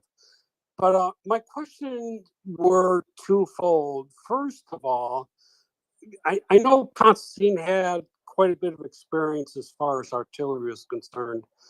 I was wondering if he or yourself, Ryan, you've heard anybody discuss a solution to that overwhelming number of Russian artillery. I mean, we know we got the M77s and some of the counter fire measures, but it still seems like that overwhelming number of artillery is pretty difficult to overcome. And the second question was, have you heard anything about the Phoenix drones? I know a couple weeks ago in a package that was funded by the U.S., there was, I think, 580 of them sent. And then today, one of the Defense Department officials said those Phoenix drones were being replenished, but just haven't heard anything about them in the field, what they're doing, how they're being used, that type of thing. Anyway, that's it. Thanks for hosting the space. It's great. I find it very informative. I haven't heard any updates about the Phoenix drones being replenished. They mentioned 15 Scan Eagle drones were being delivered as a part of the package that was announced by the Defense Department today.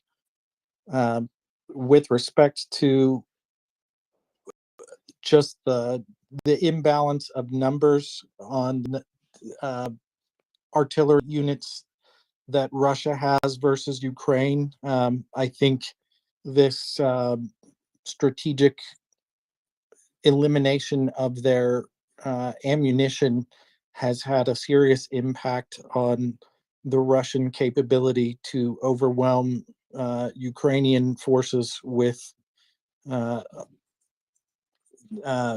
more fire.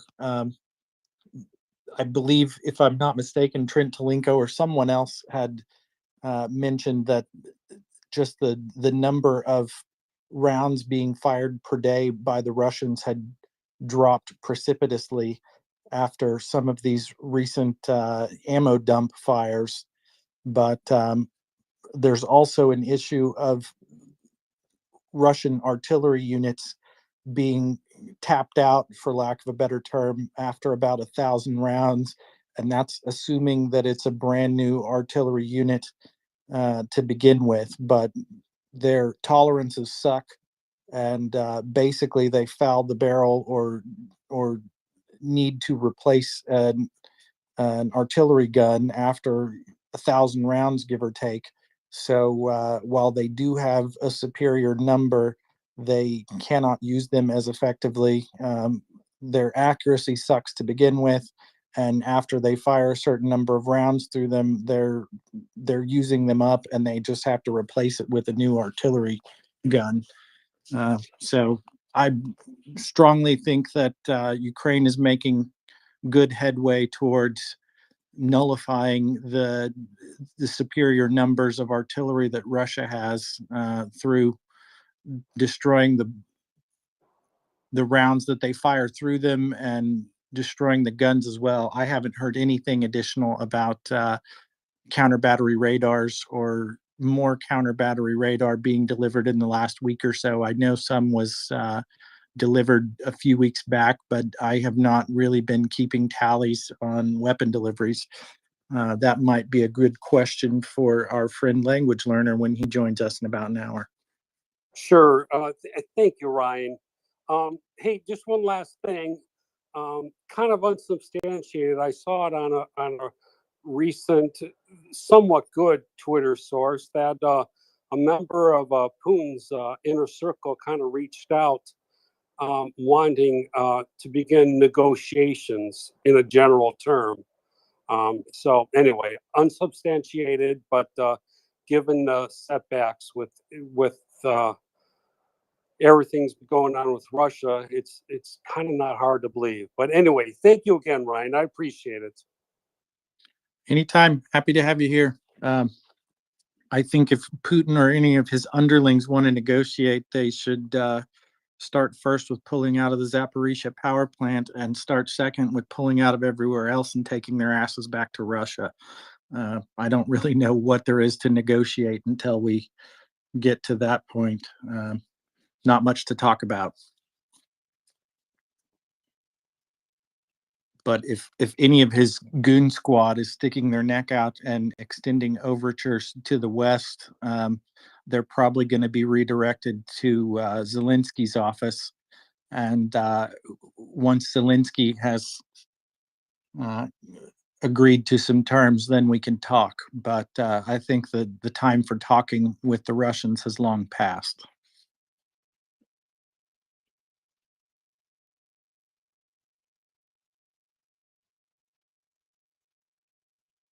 We can do our negotiating on the pointy end of a HIMARS rocket.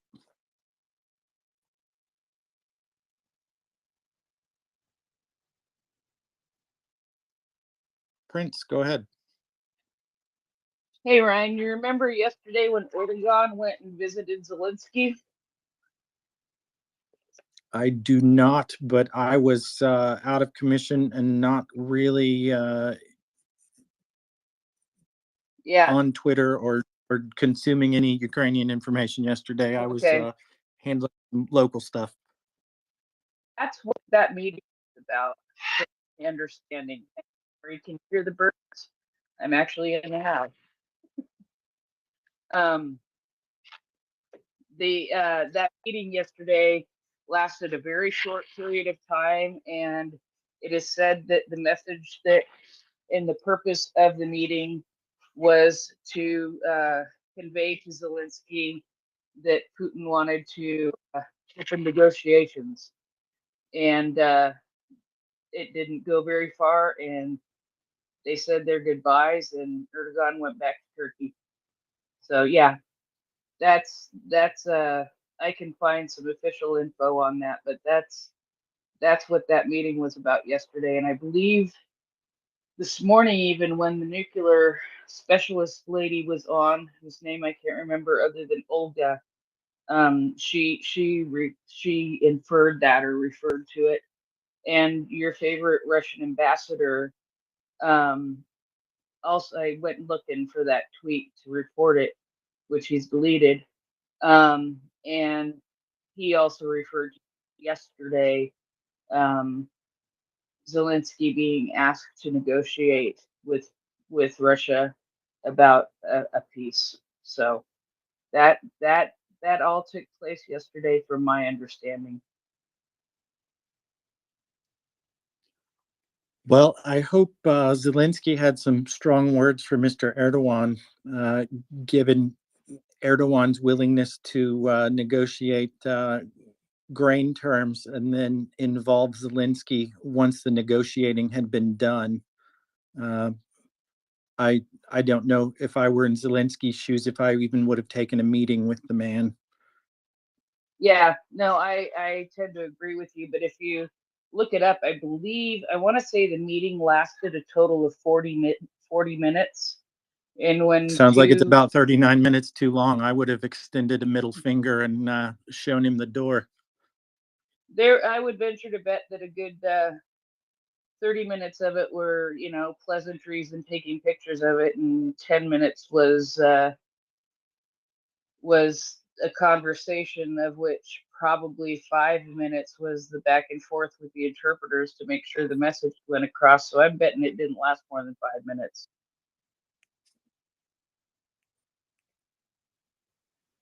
I will have to go and take a look at the reports of that meeting. I didn't know Erdogan. Was this a face-to-face, I assume? Yes, they met in Lviv yesterday. Okay, yeah, that totally went over my head. I had no idea. Yeah, Mark just popped up and put his finger up. I wonder his hand up. I wonder if we don't he have knows that something. emoji yet. I know. I think John Thomason did, but Yeah, thanks, Prince. I appreciate that. I knew that meeting took place, but now in the context of negotiations, that makes a lot of sense. And Ryan, I agree with you. I mean, there's really nothing to negotiate until they get out. But if in fact this has taken place, it's an interesting switch from Russia not even wanting to talk to now Russia realizing that things are not looking good from their side. So, yeah, I mean, I'm not excited that they want to negotiate. I mean, or I'm not excited with the negotiations. I'm excited that it may be that Russia realizes now it can't win this thing. So that's what I find exciting. Yeah, they're definitely feeling the heat after all of the Crimean strikes this week. Yeah, maybe it was maybe very somebody encouraging. should take out the other half of their Black Sea Air Force inventory, and then we can talk. Then, excuse me, then Ukraine can entertain terms of surrender from the Russians. Once all of the Russian troops have evacuated back to Russian territory, and they are not one toe on Ukrainian territory, and all of the people that they have deported to Russia, any prisoners of war, anything like that, have been returned. I would venture to say, including anyone who may have passed away in their custody, then they can start talking. That's my personal opinion. Agreed.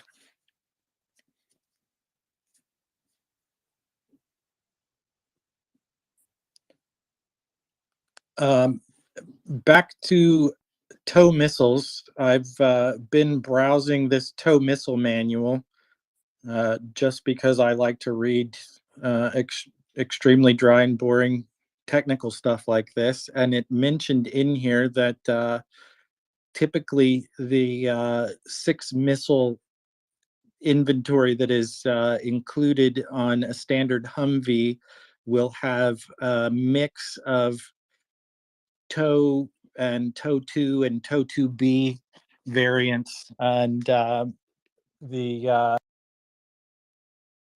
of the dictate which particular missile is employed based on what they are trying to fire it at, whether it's a T-90 tank or a BMP troop carrier. Obviously, if they're firing it at something that's got lighter armor like a troop carrier or BMP, they'll use like a TOW 2, and if they're firing it at a tank that has reactive armor, they'll use the TOW 2B. So I'm not sure anybody wanted that information, but that's the warning shot that I'm going to start reading this manual verbatim here in a few minutes.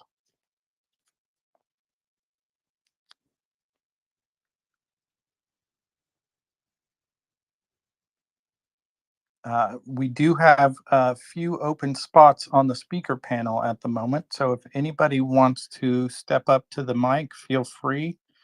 I don't bite, even though my avatar is a dog. I've had my rabies shots.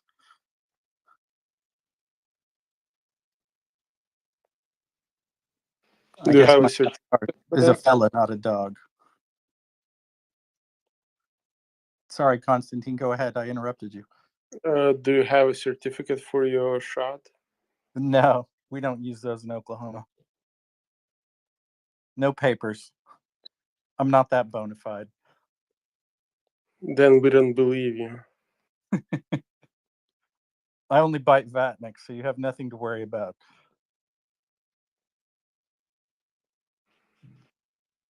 Dave, go ahead. Yeah, just like to finish off on what Princess was saying in terms of the meeting yesterday between Zelensky and Erdogan. It was short. I imagine there were a few pleasantries, but it ended with Zelensky saying there won't be any discussions until every Russian has left Ukraine. And that was the end of the meeting. And apparently Erdogan was very unhappy. Well, and if I'm not mistaken, Zelensky made an announcement yesterday that Ukraine intended to retake Crimea, and essentially he was when hostilities end. And I don't know if that announcement was made specifically yesterday or if that's just when I caught wind of it. But I don't know if there was any coincidence in the timing with this meeting between Turkey and Ukraine. I kind of wonder if he didn't make that announcement after this meeting he had with Erdogan and as a result of the meeting. But that's just my own personal speculation. You're probably right. I think he probably only showed up for the meeting to show that, to emphasize the difference between Ukraine and Russia. But also to emphasize the and make sure that they knew that it was leave or nothing. Yeah, well, and that was kind of my thought process there was maybe, and I could be totally wrong here because I wasn't even aware the meeting happened with Erdogan yesterday, but if I were Zelensky and walked into a meeting with Erdogan and he proposed me some bullcrap terms of, an end to hostilities and just totally offended me as the leader of Ukraine and the leader of the free world, as our friend Finance likes to say, I may, give a brief response to Erdogan and then go, announce to the world that Crimea is not up for negotiation. That's kind of how I read that, or how I'm reading that at the moment until I read myself up on exactly what was discussed, if anything has been made public. But I will have to go and brush up on that when I have a little more free time. My favorite Aussie fella has joined. Who wears a tie and a tracksuit, Alex? It's not a tracksuit. It's an Adidas suit. Oh, I see. You have lapels on your suit. That is not a tracksuit. I know they don't You're wear bougie. suits. I know they don't wear suits in Oklahoma, but yeah, believe it or not, some places in the world we do actually dress up to go to work. I was just going to point out that whilst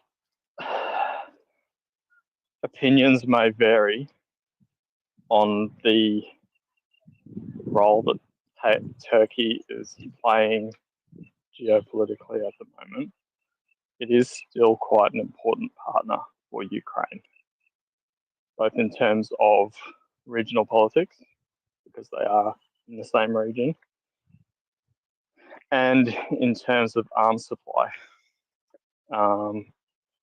Drones, munitions, even ships, all coming from Turkey.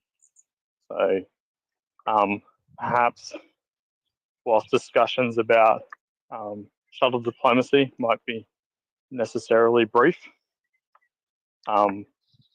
it's important not to lose sight of the fact that however much we may have our own personal opinions about Turkey and its role in geopolitics at the present time, it is still quite an important partner for Ukraine. So it's just something to consider and a bit of nuance to add to the conversation. I think you're exactly right, and thank you for reminding me of that. I have a very personal dislike for Mr. Erdogan for personal reasons, and I think he's a despicable human being. And I can't wait for the day that Turkey has some better leadership.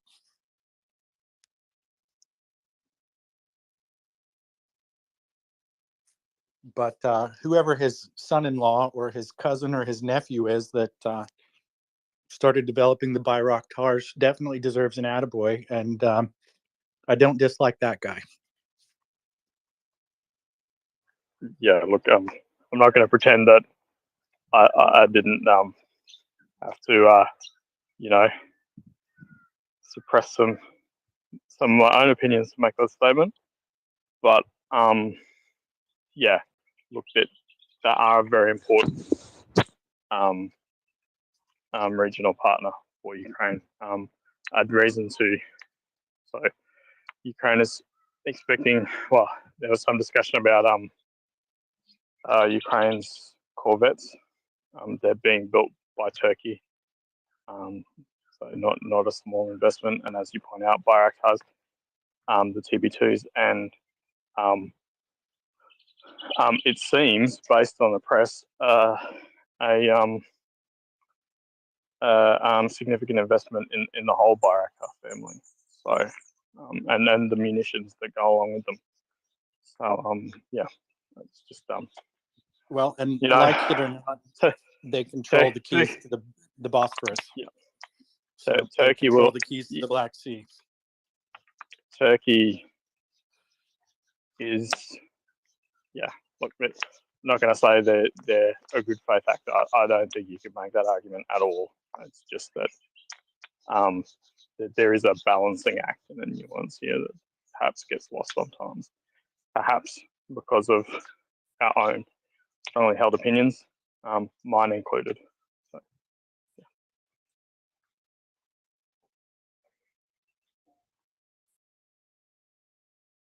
Absolutely. I'd love to know what Constantine kind of thinks about all this. He's, after all, far more qualified than we are to speak on this. Yeah, I would much rather hear his opinions than my own.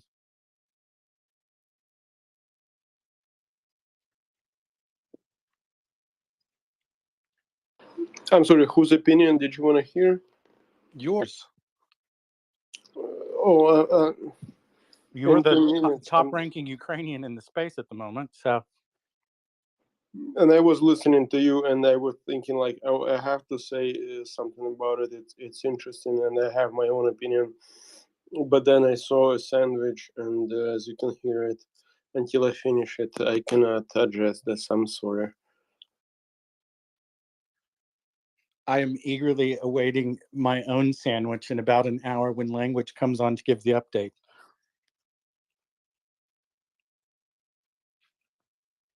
Unfortunately, I could not convince my better half to cook me dinner this evening. An exchange of sandwiches then. Yeah, a Sammy exchange.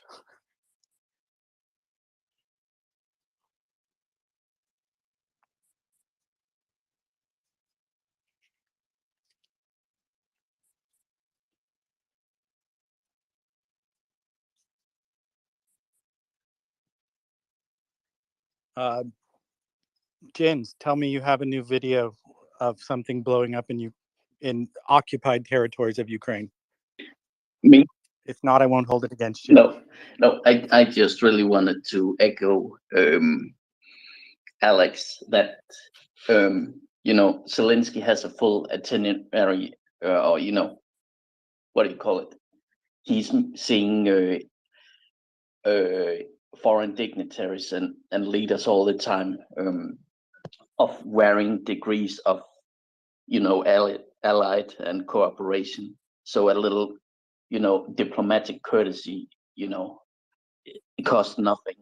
And we all know that Erdogan really stands in a position where he can tax everybody. So of course Zelensky has to keep up a certain formal courtesy.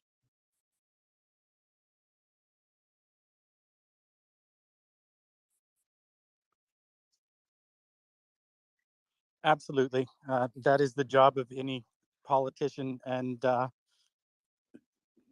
leader of a nation is to converse with both your friends and your enemies. You know, you can't make any headway if you only talk to your friends. But I think it's been demonstrated and discussed ad nauseum that that Russia doesn't really understand diplomacy. They only understand aggression. So I'm glad they've been fed a taste of their own medicine in the last week, and I hope the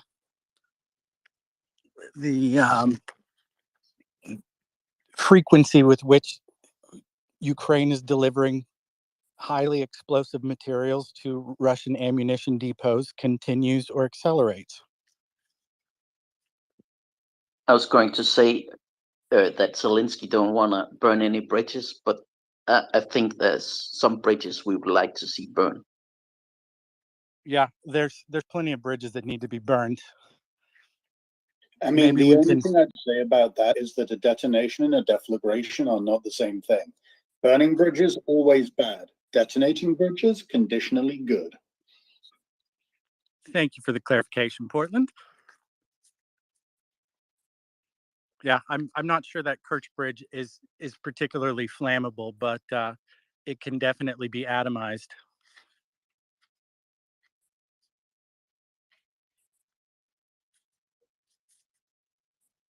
So Or turned what I'm into an hearing artificial you say, reef. so combat divers with jerry cans, that's not the way to go. Now we have way better ways of dropping bridges into the water.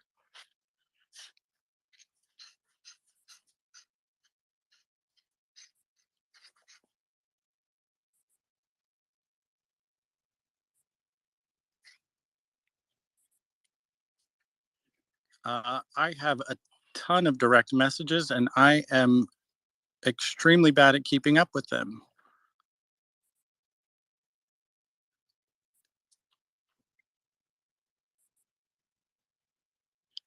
Someone had a question for Constantine, but I will allow him to finish his sandwich before. I'm done. I'm done with the sandwich. Somebody wanted to know about these 1,530 millimeter M46 field guns from Croatia.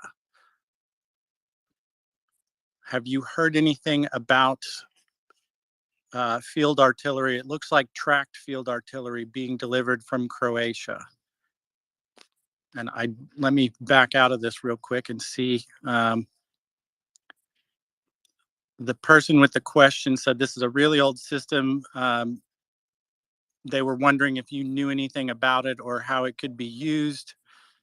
So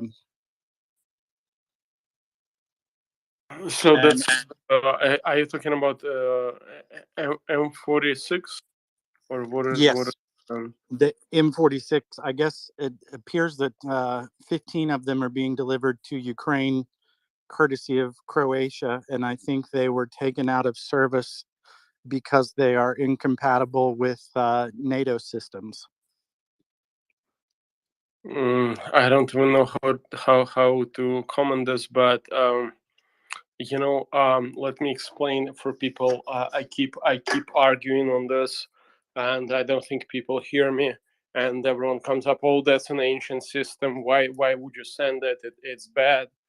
So let me just circle in here. I will not talk about this specific system, but I will talk about old systems like this in general. There is an old artillery, old weapon systems that are not, employed in current militaries around the world, and people think that they are obsolete, they are old. But there is one thing that everyone must understand. Ukraine right now, of course, has a deficiency in weapons. That's one of the things. You can see Russia, for example, pulling out T-62 tanks. We've seen that. It's not. The scale of this war is very wide, and Ukraine has mobilized like in its defense forces, there are around 1 million, maybe 700 to 1 million people at the moment. So imagine you have, I wrote it as an example before. Imagine that you have territorial defense units, which, 100, 125, 100, I don't remember the exact number, but let's say it's just for, simplicity, let's say it's 100,000 people. 100,000 people means around 120, 150 battalions. Each battalion needs to have fire support. How many do you think guns are needed to support 150 battalions? Just try to make an estimate. I will give you a number. Once again, it would be approximate number, but one battalion needs support of at least 3 to 8 guns.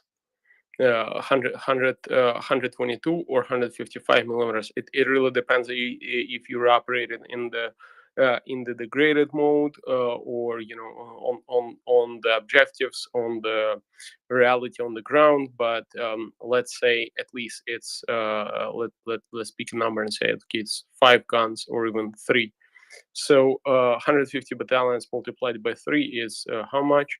Is 450 guns only for territorial defense, only to support them, and it's only territorial defense.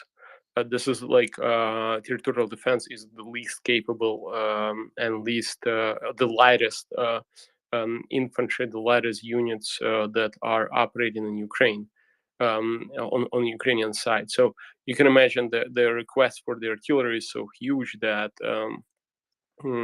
And same goes for other units.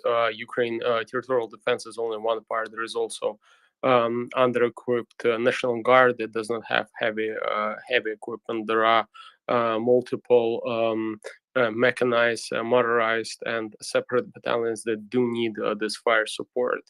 So if it's going to be an old gun that has those somehow you must understand that even the old gun is still a gun. If you give me AK-47, which is really old gun, and if you give me M4, for example, the newer one, and then I have I have to go in and clear, I don't know, a room, or let's not say a room, or a field, they're going to be pretty much as effective. There will be not much difference between them in operations. For someone who is really proficient and knows what he's doing, now he can squeeze the juice, squeeze the difference, and that may add additional operational stuff. But essentially, it's a dumb weapon. It's still a dumb weapon that does not have some precision guided stuff that can compare it like make a comparison like 1 to 10. If it has different precision degree.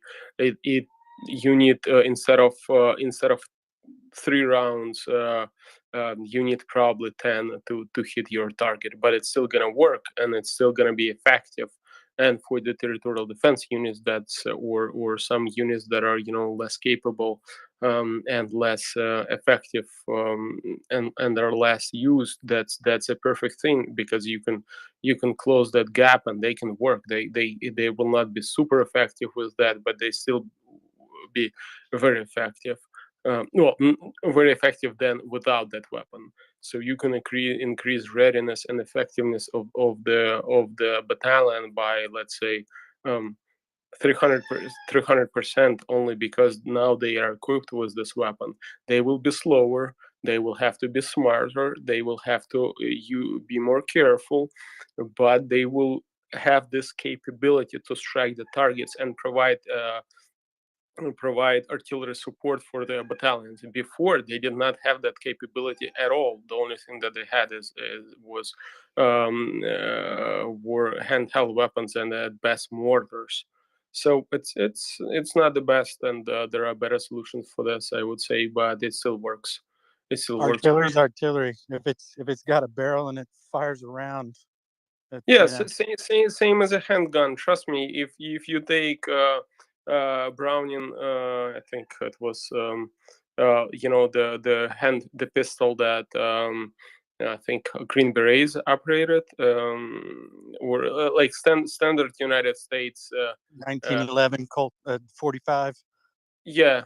So it's and take the newest pistol. Are you gonna be like, with that pistol I can hit someone 100 meters away in his eye? No, you're not.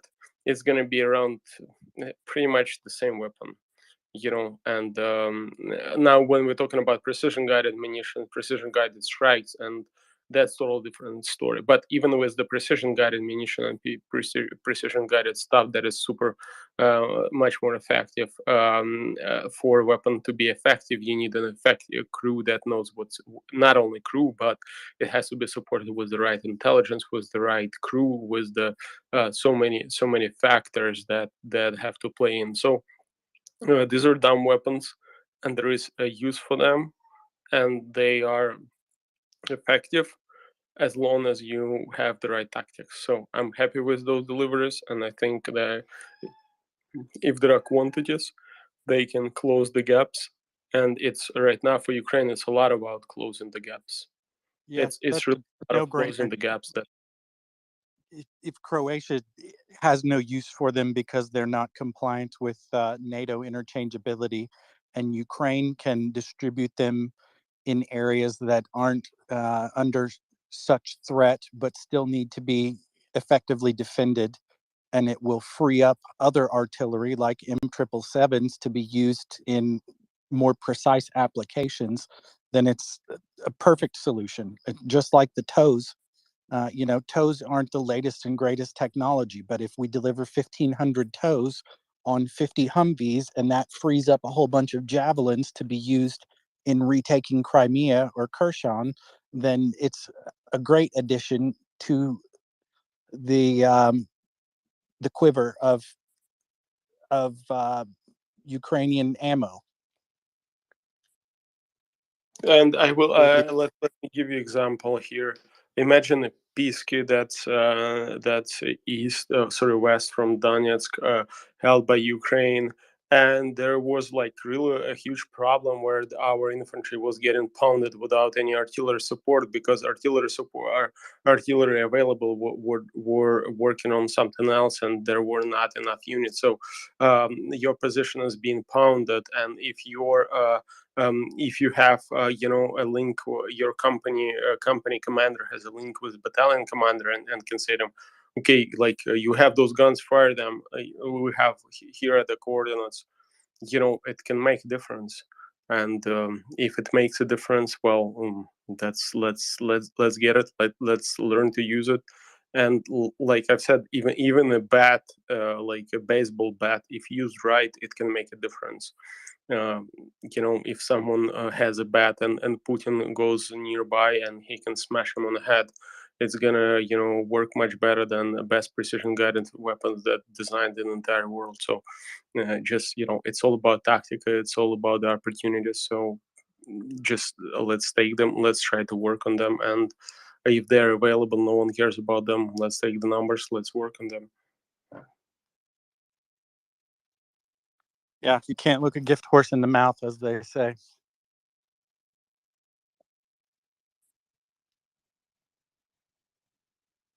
That's probably an Oklahoma colloquialism. I'm getting way too country for everybody. We have that in Ukraine. You don't look at horse teeth if the horse was gifted to you, was a gift for you.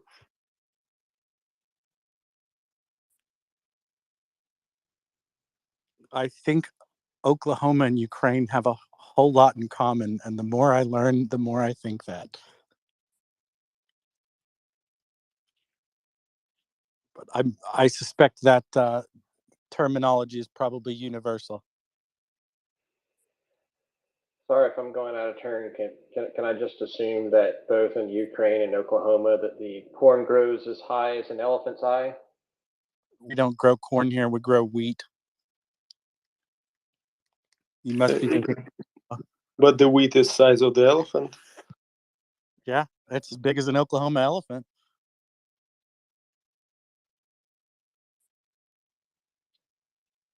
Don't they mostly grow Borlaug's dwarf wheat? They grow all kinds of wheat here in Oklahoma. I am not in the farming business, never have been. I come from a long lineage of farmers and custom cut combiners, but my family ceased to be in the agricultural industry about 2 generations back and moved to the big city.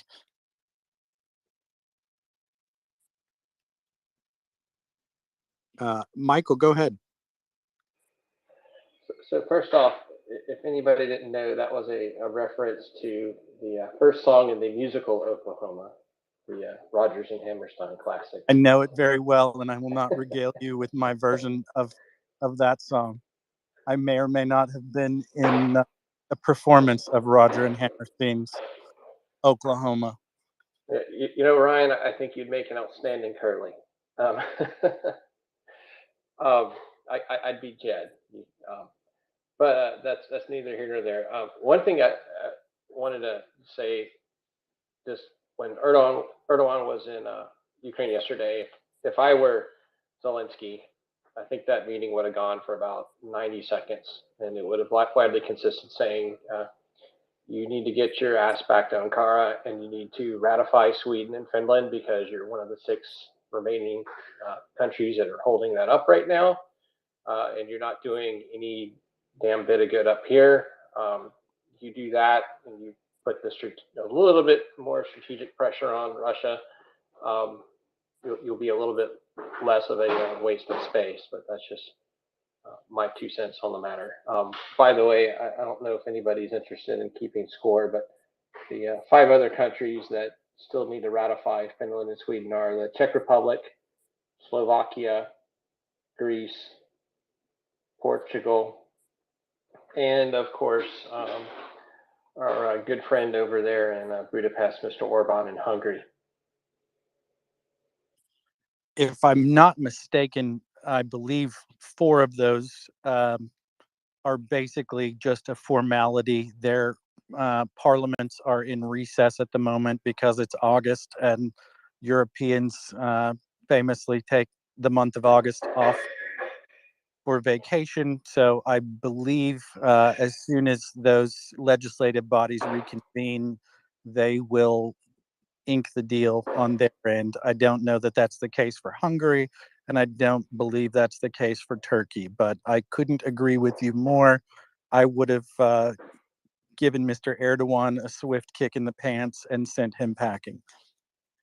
Yeah, agreed. And yeah, you're right. That's my understanding as well. The only news that I've been able to read on that is on the Czech Republic side, which is they're going to be reconvening come the first half of September. So those other 4 are widely expected to be done by the end of September.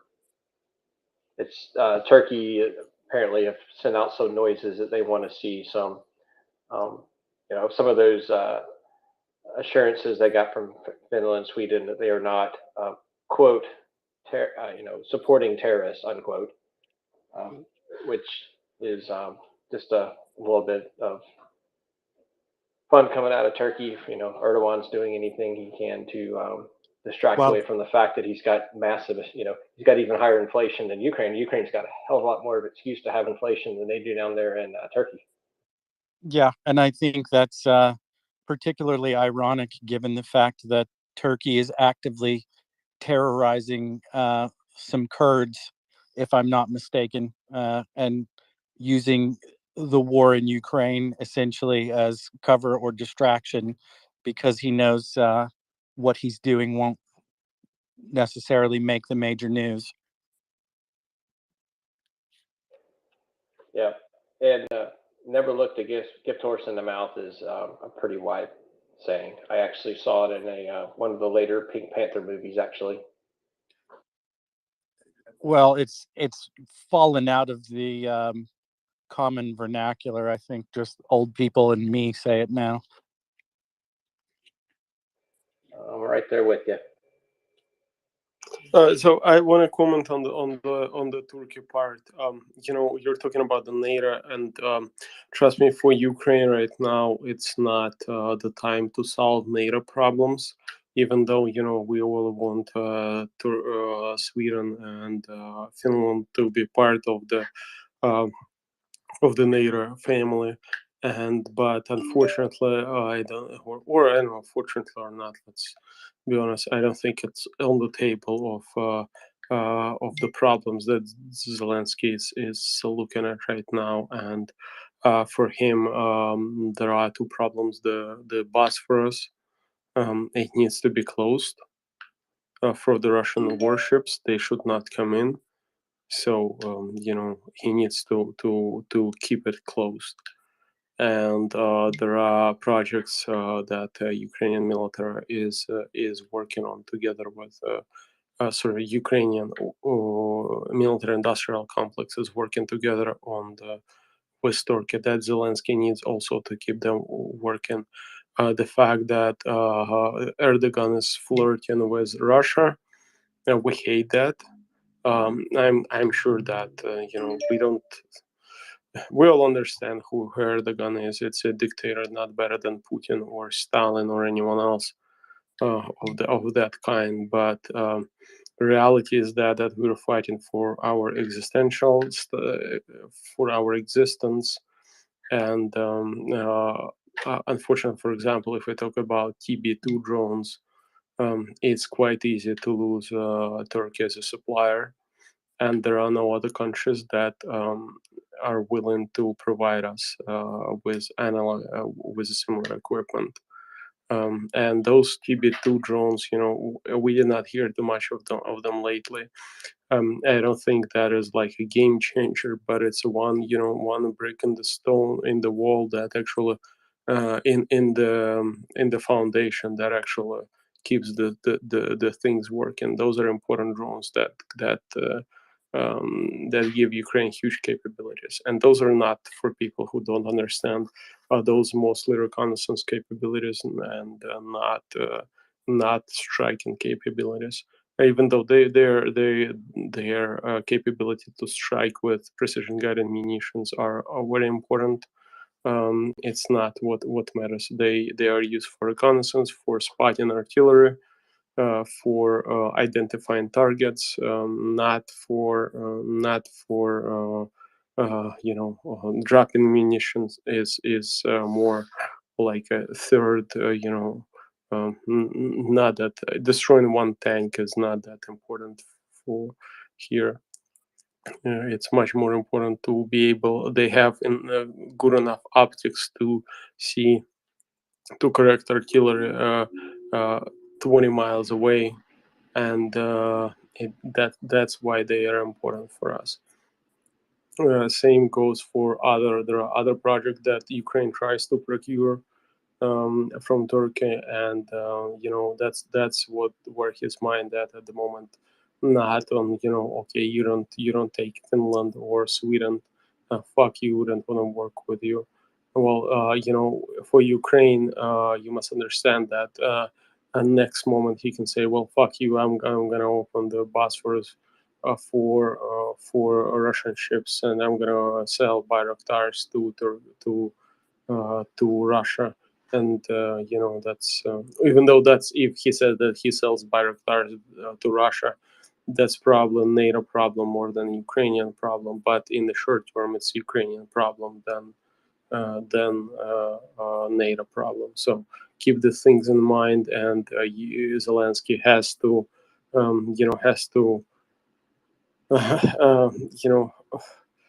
somehow work with the reality, and not just say fuck you, I'm right, and I'm gonna liberate the country, because it's not that simple in terms of support that Ukraine is getting. Great points. Diplomacy isn't always easy or necessarily palatable. Do you know anything more? I know there was some discussion about moving some manufacturing of Bayraktars to Ukraine. Has there been any more talk of that? And Sorry, that could you repeat it from the start? I lost connection for a second. I was wondering if there had been any more news about the gossip that Bayraktars might start being produced directly in Ukraine and not in Turkey. Am I just dreaming that, or? Okay, so that's not a gossip. It was actually planned long time before the war, before the invasion. Sorry, there were plans to build Bayraktars in Ukraine. For that, Ukraine would help Turkey with engines for bigger drones. And it just, with the invasion, of course, all those plans were halted, and there is no certainty. But right now, I think that's more speculation and more like, I would say, flexing that Ukraine shows, and it would be great for Ukraine to show, even if only one drone is produced per year, it would show the world, no, you can invest in Ukraine. You can even invest into the military production, and Russia will not be able to target it. So, come on, free world countries come in, open your factories, let our economy work, invest, and we are open and will be grateful. But in reality, there are lots of questions, and it's going to be a long process. It's not going to be as simple as we think. It's going to be a really long and complex process.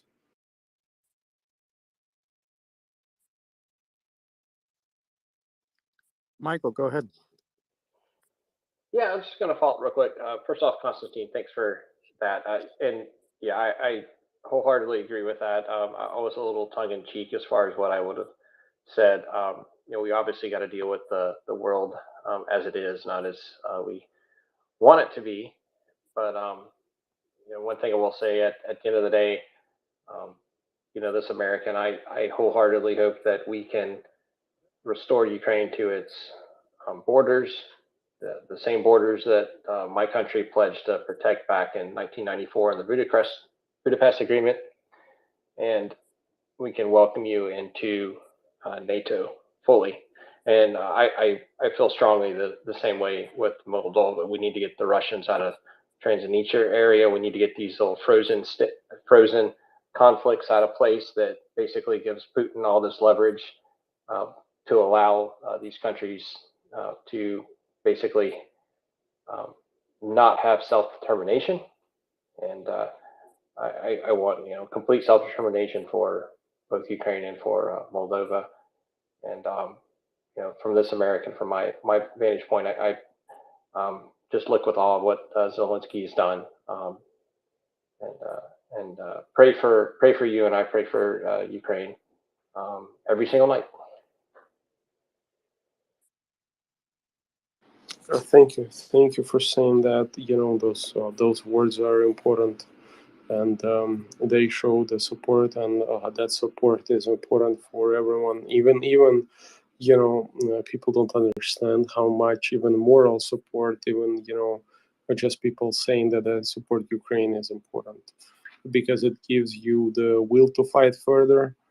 It gives you understanding that it's not only your fight, and there are people who actually they support you. It's just as important than seeing Ukrainian flag on the street from the person that you don't know and you will probably never know. Amen, brother.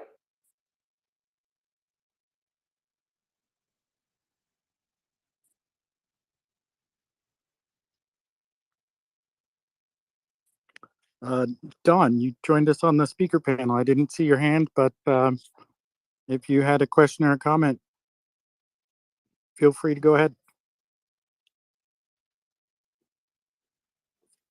Oh no, just thank you for the space, and to everybody who does a tireless job.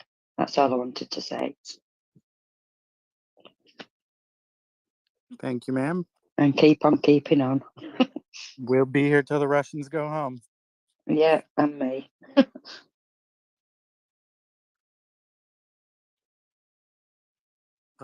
I believe Language Learner will be joining us in 20 minutes or so to give a military update. I have not scrolled down through the listeners gallery to see if he's here yet, but I'm not trying to pressure him. I know he will be here eventually. And Martin, good evening. Good evening, Slava Ukraini. And Heroin Slava. thank you for everyone, what contributions that are being made. Ryan, as usual, your hosting abilities are par excellence.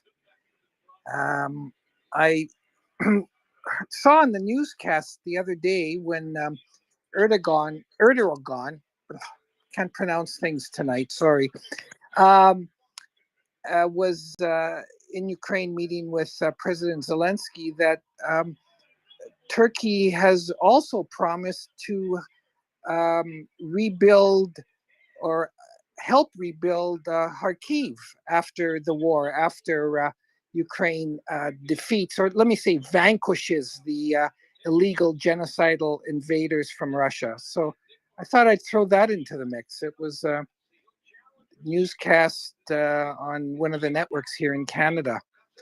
And also I tweeted this morning a report I got from the White Helmets, you know, the group in Syria that's been working to assist those who are the victims of Assad's and Russia's brutal war against the people there. It was a really interesting and damning report on Russian disinformation in Syria and, of course, in Ukraine. And I would encourage people to read it. As I say, I received it this morning, and then I immediately posted it on Twitter. So I thought I would mention that. And again, Slava Ukraini, and I'll drop down to listener. Oh, and by the way, Ryan, let me just say a relationship between my province of Manitoba and Oklahoma. The artistic director, the conductor, the maestro of the Oklahoma City Orchestra was the former conductor for the Winnipeg Symphony Orchestra. So it's a neat little coincidence there. I thought I would bring that to yours and everybody else's attention. Talk to you later. I was not aware. Yes. I just found out today from a friend whose wife is a cellist with the Winnipeg Symphony Orchestra. She's been a long time cellist, and we were talking about music, which I love, and I said, yeah. So whatever happened, to Andrew Micklethwait? And she says, well, he's now the conductor of the Oklahoma City Orchestra. I said, wow. So I thought I'd bring that to your attention. Again, Slava Ukraini, and I'll drop down to listener. Heroin Slava. Thank you. Thank you, Martin. And good night, everyone. You're way too kind about my co-hosting abilities. I just fill in when everybody else needs a break. Well, it's a heck of a good fill-in, Ryan, and I'm C team. I'm not even B team. Well, B, C, or whatever, you're doing a good job. From my perspective, not a false compliment. Okay, enough said for me. Much appreciated. You're welcome.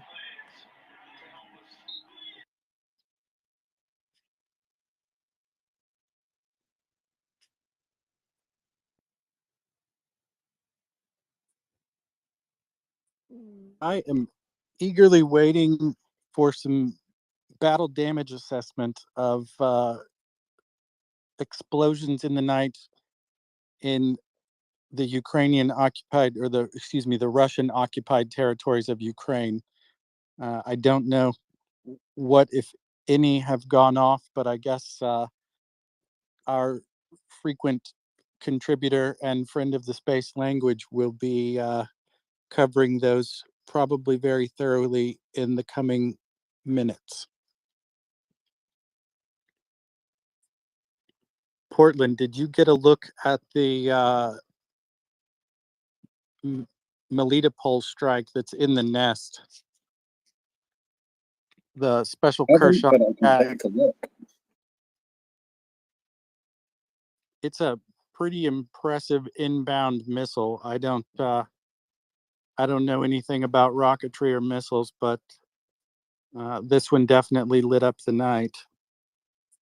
I didn't notice a large explosion, but it's definitely. You know what's interesting about that one? Its rocket motor appears to still be ignited, and that indicates that that is a missile that was fired from quite nearby. It's also flying at a very, very shallow angle to the ground, which indicates that it is likely to be a failed surface-to-air missile launch. So not an MLRS, probably just a bad anti-air. Yeah, looks like it. Yeah, I'm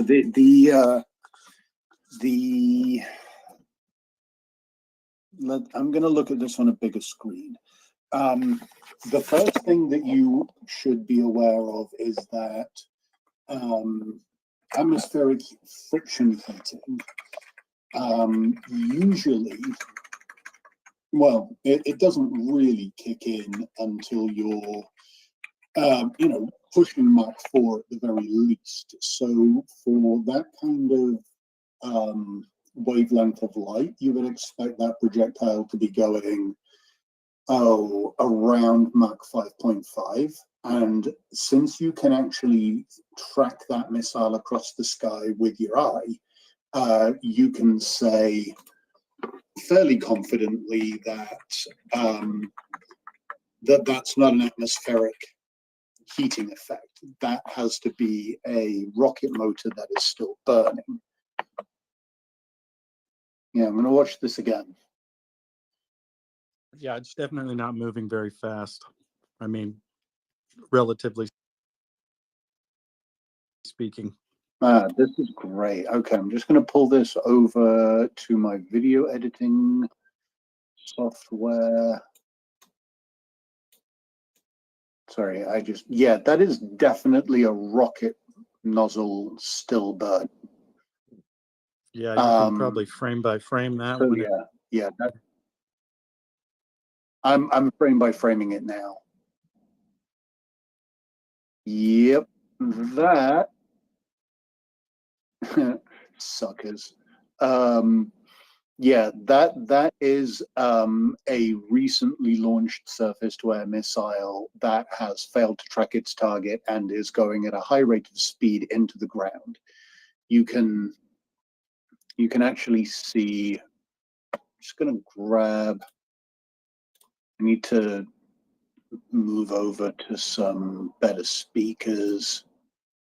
There's almost no delay between the flash of the impact and the bang reaching the speaker. So that will have been under 100 meters from the camera when it went off. And if that had been a large payload at all, you would have been able to, you would have got some sort of like, even if people are far enough away that the blast isn't dangerous, you still get rattled windows, you still get people dropping cameras, that kind of thing. And you don't get any of that. So that's a small warhead on an already lit rocket. So yeah, my guess is failed sun launch. Wouldn't be One the more. first. One more thing for the Russian blooper reel. Yeah, I mean, this would probably be the first thing I would put in, because actually, if you know what you're looking at, this is pretty fucking fun. Like, this is, I mean, that's embarrassing.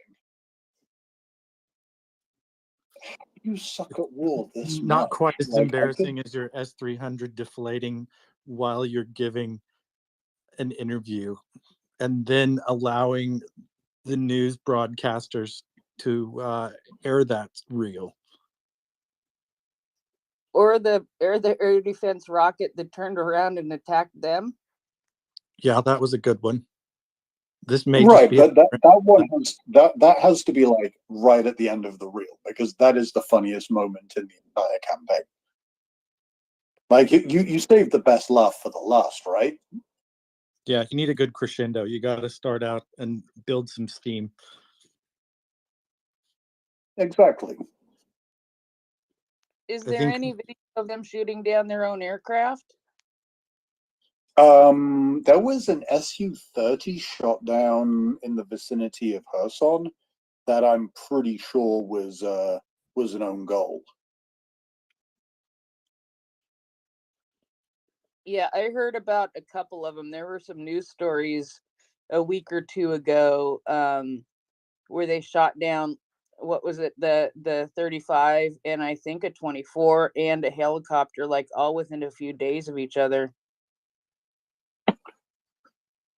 Well, what that tells you is that Russian air defenses can work, just not against anything Ukraine has.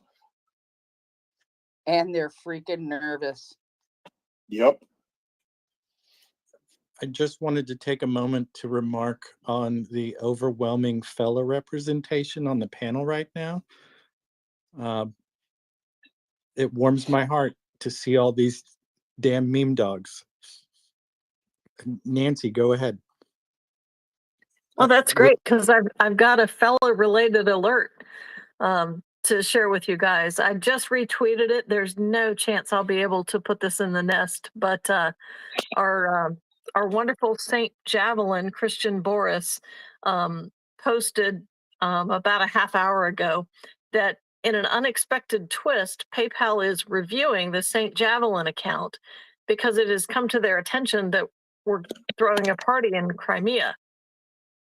So for those of you who aren't in the know on the fellows, one of the since Ukraine is clearly getting ready to take over Crimea and the Russians are scattering like rats, one of the things that you can purchase on the St. Javelin site is, hey, I'm going to bring my family to Crimea next year for our beach party. And it's $1 a person, $5 a family. All proceeds go, of course, to St. Javelin and its contributions to the Ukrainian war effort. But yeah, I found it very entertaining that PayPal's compliance department is reviewing them because you're selling items that may originate from Crimea. Please explain your documentation on what this Crimea beach party early bird ticket sale really is. So I thought the fellas here would get a laugh out of that. That's PayPal great. can't take a joke. Exactly. Yeah, we'll see how much of a sense of humor PayPal's compliance department has. Maybe they want to sponsor the beach party once they pull their head from their rectum. That would be awesome.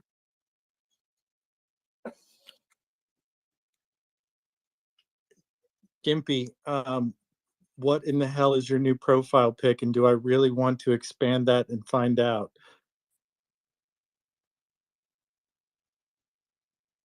Oh, not bad. And that appears to be a bug zapper he's holding in his hand, not an actual tennis racket. Yeah, I am morning. I'll be back in a second. Just give me 2. Take your time, no rush. I wonder if that's the same kind of bug zapper Constantine has that we keep on hearing in the background when he's up talking on the porch. That's all in the past. Not there anymore. I think the mosquitoes are as big as hummingbirds down in Austin, so he probably had to upgrade. I have squeaking door. I have squeaking door instead of the zapper now. Oh, I have a squeaking door too. I just know how to Not mute as my good as mic when I walk in and out of the house. Is that audible?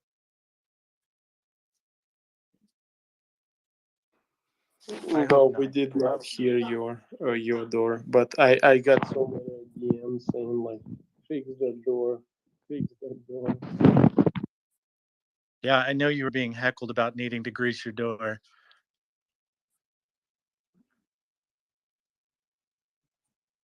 I appear to have an angry adolescent animal trying to attack my better half at the moment.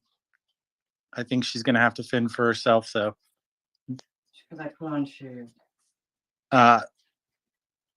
Gunny, go ahead, and then Jerome. Yeah, I'm sick of your squeaky door, Ryan.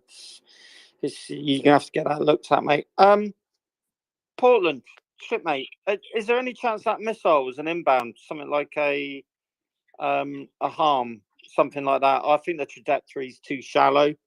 I reckon you're probably right. It's probably a SAM that's broken lock, but normally they command detonate, don't they? If they break lock, and go off on their own. So I was just thinking, could that be ordnance inbound and it was tracking something just in the distance? It's possible, but terminal phase harm should be coming in at about Mach 2.5, and I evaluate this to be comfortably below Mach 1. The angles, I'm honestly, I'm not inclined to get like super granular and like count frames and figure out exactly how fast it's going. I'd say, yeah, less than Mach 1 with its motor still burning. Harm usually is ballistic for, or it's coasting for the final phase of its trajectory. So its rocket motor should have burned out some considerable distance ago. You got to remember that the rocket motor on Harm in particular only burns for about 12 seconds. And the rest of the way in, it is just employing aerodynamic forces and for guidance. So I would say comfortably not Harm. Trajectory's wrong, rocket motor's still going. It's not going fast enough, so on and so forth. I've also had it suggested that it could be S-300 used in the ground attack role, but I don't think it's that. The exhaust is the wrong color.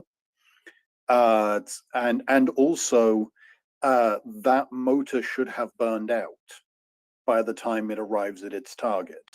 You loft a missile on a trajectory, its rocket motor burns out partway through that trajectory, and then it flies the rest of the way on inertia. Whatever theory you posit has to account for the fact that the rocket motor is still burning, and therefore whatever that was has to have been launched from comparatively nearby.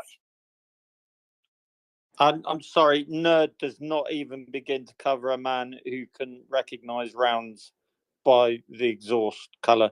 That we're gonna have to invent a new word for you, mate. That's just, that's like turbo nerdy. That's amazing. Yeah, I am a complete nerd, but also remember that this is not a million miles removed from my actual job. I get paid a significant amount of money to know all of this shit. And also I wanted to say that I get like a little touch of joy every time you call me shitmate, because I don't think I have really earned that, but I will take it anyway. Thank you. Take it as a respectful mark, mate. I do. I appreciate that. Thank you. Jerome, and then no rush, but Language has joined us, so I want to be deferential to his time and allow him to provide us with the military update in the next few minutes. Although I did see a couple of fellows pop in as soon as we discussed the PayPal temporary accounts. So if anybody wants to stick a fork in that before we start the language learner update, then we will go ahead and wrap that combo up as well. But Jerome, go ahead. Good evening. Thank you. And I didn't recognize Gunny with his latest He profile. manages to get himself banned from Twitter about once a month, as best I can tell. So he has a continuously revolving set of accounts and profile photos, but miraculously, each one gets less and less photogenic than the previous. No, I just love hearing when he's here. And I'm going to refer him to, I live near a Revolutionary War naval engagement called the Battle of Turtle Gut Inlet. And the Battle of Turtle Gut Inlet, just an interesting little engagement between Britain and colonies. Anyway, if maybe this has been covered, but I haven't been listening all day, but can somebody clear up? I'm hearing things are Kaliningrad. Have things actually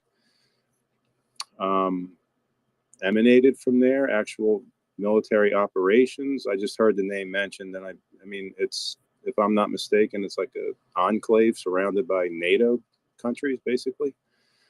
I know there's a large military presence there, but are they actively using it? And how would they traverse airspace, things like that? So. They wouldn't.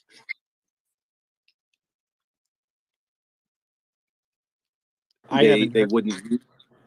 They wouldn't be using it for any military operations with respect to Ukraine.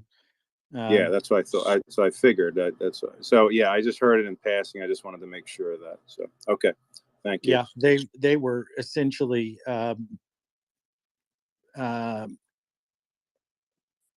isolated. They weren't receiving any replenishment via rail a month or so ago, and it caused a big kerfuffle among the European countries that typically, I don't know if that was Estonia or who it is that has the rail that passes between Russia and Kaliningrad, but they pissed off the Russians pretty bad because they had essentially blockaded Kaliningrad for a period of time, and were blaming bureaucratic red tape and inspections on the trains to make sure they weren't transporting any contraband. But I think that has been alleviated in that time. And I see Language's hand has popped up. So unless anybody has any major objections, I'm happy to just move on to him and let him clear that up and go to the military update. Yeah, so truth is, I'm not sure in the exact time. Frankly, I've been away from Twitter for a couple of days, so I'm figuring out that now there's like 20 more emojis you can use by clicking that heart icon at the bottom of your screen. But I know you use an Android. Yeah, okay. Ooh, yeah, I use an actual phone and not, overpaying for anyway. But so there's like two MiG-31s, which I'm far from an aviation guy, but to put it mildly, I believe they're the fastest aircraft that Russia has. They move blisteringly fast. They were designed allegedly to intercept cruise missiles during the Cold War. They can also launch missiles from them. They've been used a lot in Ukraine as such, firing long-range standoff munitions. They can be equipped with nuclear tip missiles. I don't know if the statement was made today or a couple days ago, but I do remember reading something where Russia said they were going to transfer, I forget if it was 3 missiles or 3 capable missiles, but they made the argument that there's going to be 3 MiG-31s constantly roaming around Kaliningrad that had nukes on board in case of, quote, provocations from, NATO. And it was more designed towards Finland, who has recently joined NATO, as sort of a stick in the eye. Today, it's believed that 2 Russian MiG-31s trespassed into Finnish airspace. Finland's not happy about that. Nothing happened. They sent some planes up. The Russians, returned to their airspace. But it's not the first time this has happened, quite frankly. There's been a couple instances over the last few months of Russian aircraft straying from their airspace, especially into Finland, before they were part of NATO. However, and then there was later on statements that seemed to be sort of like propaganda leakage where they said, oh, and there might have been nukes on board, which after digging into it, that rumor seems to actually originate from the Russian Ministry of Defense or their affiliates, as again, sort of this casual nuclear escalation of, hey, we might have just flown nukes over your territory and there's nothing you could have done about it then. So, don't try anything, which is just par for the course with Russia, especially with everything they're doing around the Zaporizhzhia nuclear power plant these days. But to make it clear, there is no likelihood that Russia is going to just up and nuke part into Finland. We've talked about the escalatory ladder before.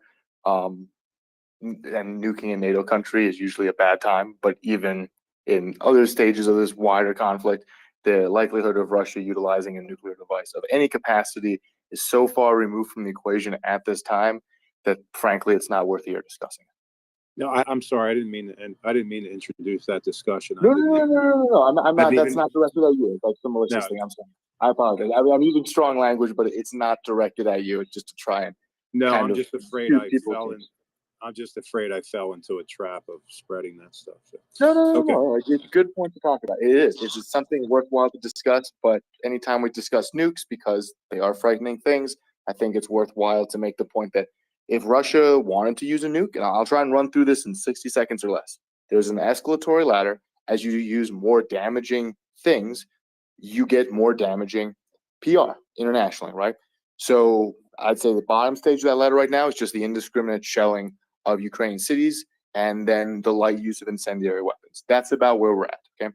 The next step would be things like white phosphorus, which are sort of right there on the boundaries between chemical and conventional weapons, where Russia could say, hey, the U.S. used them in Iraq, and then they could muddle that point up enough for weeks, as they could literally swap their artillery shells out tonight and burn Bakhmut to the ground. They have the capacity and the capability to do so. Thus far, they haven't. After that would be chemical weapons, which, as we've seen in use in Syria, while they are weapons of mass destruction, they elicit less of an international response.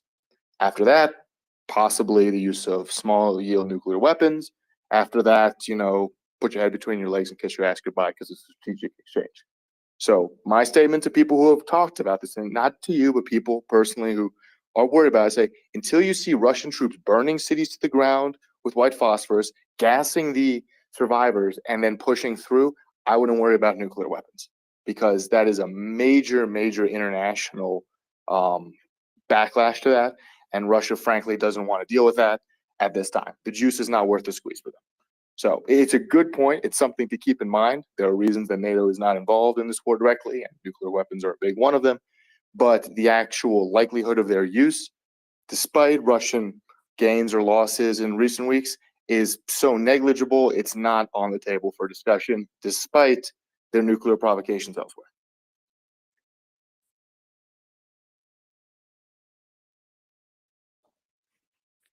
I'm sorry. I Danny. brought that up thinking there was a way they could traverse out of that area. I just didn't know if I'd missed that or not. Sure, they can fly out over the sea and get back to Russia. There's still ways in and out. Lithuania closed the rail lines. They did reopen that to certain aspects a couple weeks ago after Russia threw a big fit. But they've always had and will continue to have, unfortunately, air access in there. Russia does not have considerable air transport solutions or infrastructure the way the U.S. does or other NATO countries. So that doesn't really replace the use of rail, but they can still, and frankly will still, be able to move things in and out, especially via air. But I apologize, I misunderstood the question.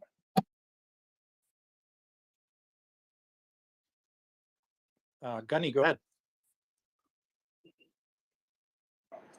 Yeah, morning, language. Have we seen any footage of these two MiG-31s? Do they have white ones on the rails? So I think all of this was done by radar, as best I understand, in that they're right along the border, and it's not a long transit time. And again, somebody who's watched a lot more Top Gun than I can tell me exactly how fast a MiG-31 flies, but it's very quick, and Kaliningrad is very small. So the ability for them to take off, basically sprint along the border, dip their toes in, and then come back out before Finland was able to scramble something over there is entirely likely. It seems like it was radar, because now they're talking about how there's an investigation, and the statements made by Finland they're using a lot more weasel words. Russia was suspected of doing this at this general time. It's believed to be this, but there's no declarative statements coming out yet. They're saying they're going to start an investigation into the alleged incident. That's their exact words. So yeah, I don't think that there was any visualization of Russian planes. It's certainly no photographs that I've seen. Yeah, I mean, what a MiG-31 one's about Mach, well over Mach 3. They've been clocked at. There's suspicion they use them for hypersonic weapons simply because they can give them the altitude and speed boost to get the round away at a reasonable velocity. If they came in to finish airspace or even the air defense identification zone, the Finns would have got eyes on. So that would be the thing to look for. I've had a look around. I can't see anything but old footage and old photographs. I think if the Finns release photographs and each aircraft's carrying one large round under it, that's going to be something of an escalation because that's a war shot. And then we'll be able to have a look at the missile and tell what kind of a missile it is. Last time that happened, everyone started screaming, and actually it was an electronic support measures pod. It was just painted white, and everyone was shouting that it was a nuclear missile. Yeah, it was a fucking small one, if it was, to be honest with you. So yeah, I would look out for that though. But if they were carrying two big things underneath painted white, that's just up in the ante a little bit, I think. So someone messaged me who obviously knows a lot more about these planes than I do. They said, well, because of the area that was reported to have occurred somewhere near the coastline, and Finland has a lot of water access, Russia could have been very close in still in international airspace or international recognized airspace before they deviated, and that even if they were launching directly from Kaliningrad to Finland generally, if they were going at Mach 3 point whatever, it would have been like 20 minutes from point A to point B. So we're talking about things moving incredibly fast, and that's if they went the whole distance. If they were just hanging out in the sea and then they darted over the line and back, functionally, there's not a lot that can be done unless you constantly have stuff up there. And frankly, Finland is not the U.S. Air Force, nor should they be expected to have that, especially now being part of NATO. So there's not a lot you can do if something that's Mach 3 sprints into your backyard and sprints back out. Yeah, I would imagine Finland's come under the Baltic Air Policing mission, so that we probably had a cap up anyway. So I mean, these things are normally just a test of air defense, and that's why you see the electronic support measures pod on them. They want to look at the radar. They want to look at how fast the QRA get airborne, the quick reaction aircraft, or how quickly they get picked up on cap. But yeah, I mean, if they were flying clean, so no big missile underneath, maybe a couple of air-to-air just in case. Yeah, they probably would have sprinted kind of in and out. But if not, and they were loaded down, they would have been shadowed by a couple of NATO aircraft, and we should see some pictures hopefully quite soon.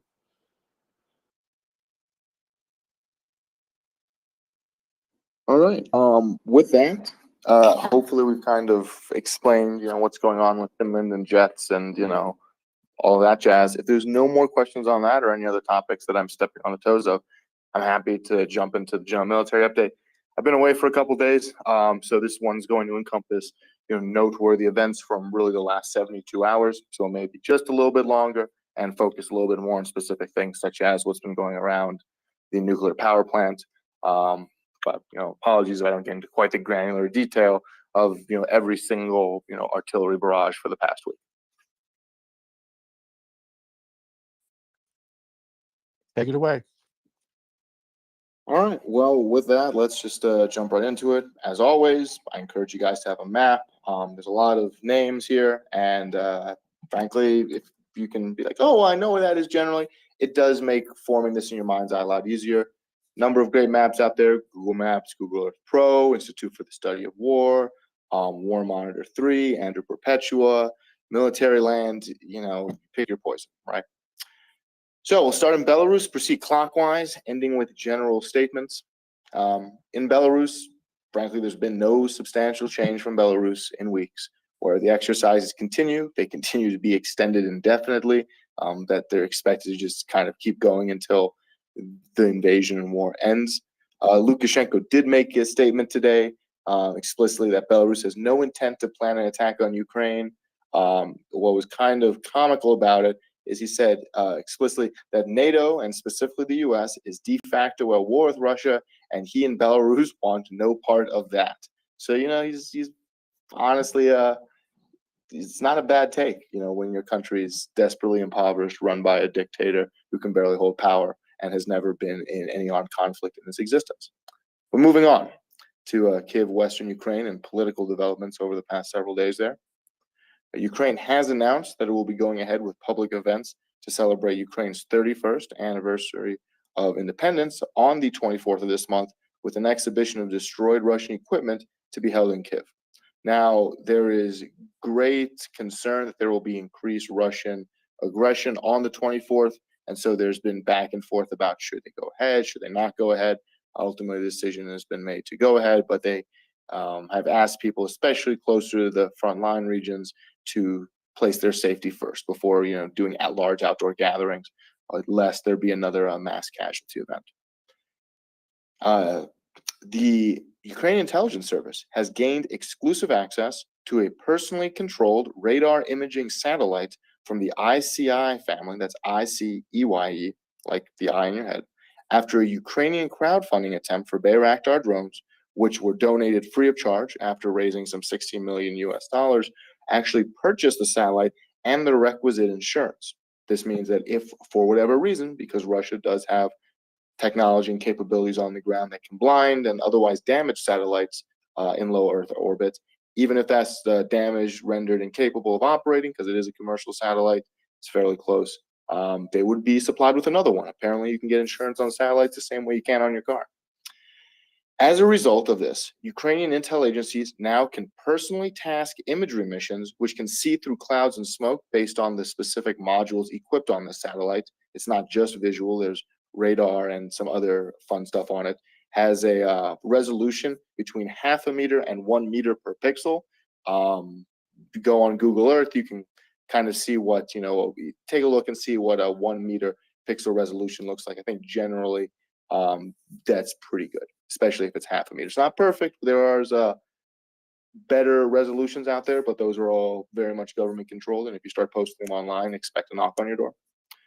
However, this one can do up to 225 square kilometers in a single image. It goes over Ukraine twice a day.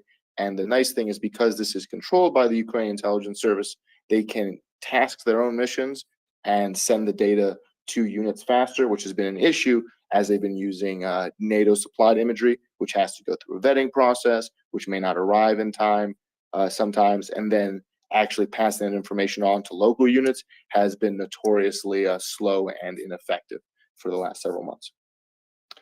Per a new change to Ukrainian laws regarding leaving the country if you could possibly be conscripted, 10% or 10 individuals of a company's staff may go abroad, whichever number is less, if they work for an export-oriented business and there's no outstanding tax issues. The business owners will essentially have to place about $5,500 US in escrow while the employees are out of the country and to be returned when the employee returns themselves. These trips are to be limited to 7 days or less. However, we are gradually seeing an opening up of the freedom of movement for Ukrainian citizens to leave the country, even if they are capable of being mobilized for the armed forces. It seems like this is coming subsequent to not the ending, but the tailing off of the first major mobilization campaign, which mobilized the better part of 500,000 individuals, as well as the training and whatnot of them. At this point, frankly, while Ukraine can always use more manpower, it is not the limiting factor anymore. It is the equipment for these troops. So they can be a little more generous with allowing people who have real compelling needs to leave the country to do so. The Ukrainian government has signed a bill prohibiting raising heat prices until 6 months after the end of martial law. This is in response to grave concerns that Russia will and has been deliberately targeting heating infrastructure, especially in the east, with the idea that once winter arrives, if they cannot take a city, they will simply freeze everything in it. We've seen that around Kharkiv and some other regions, and it's just a You could call it a lot of things. I would just call it, deliberate terrorism, right? There's been a number of higher profile arrests by the Ukrainian intelligence services, specifically a former employee of the Ukrainian parliament's security service, think like their, secret service for, the Senate, was arrested after having been instructed to install listening devices under contract from the Russian FSB to particularly surveil foreign delegations to Ukraine. Another FSB asset who early on in the invasion had smuggled some 120 units of Russian equipment and tried to let infiltration teams into Kiev from the Sumy region was also arrested. And then much further west, a three-party meeting was held today in Lviv between Turkish President Erdogan, Zelensky, and UN Secretary General Antonio Guterres. The majority of this was spent discussing what's going on around the Zaporizhzhia nuclear power plant and concerns thereof. Moving further east towards Sumy, Chernihiv, and the border regions, today Russian forces carried out some 180 strikes with mortars, machine guns, and grenades on 8 small villages right along the border. The harassing and indiscriminate fire has continued for several months now. There continues to be no indication that Russia has been forming the assault groups that would be required if they want to reopen a ground front line here. Instead, they're opting to just blast everything within range. However, yesterday on the 18th, a Russian ammo depot caught fire in Timovo in Belgorod Oblast, Russia. This is about 20 miles, 32 kilometers away from the closest Ukrainian border. Russian government officials evacuate civilians from the surrounding area. There's not a lot of good pictures. They're claiming that it was the result of an accident and that there's no casualties. There's no further information at this time.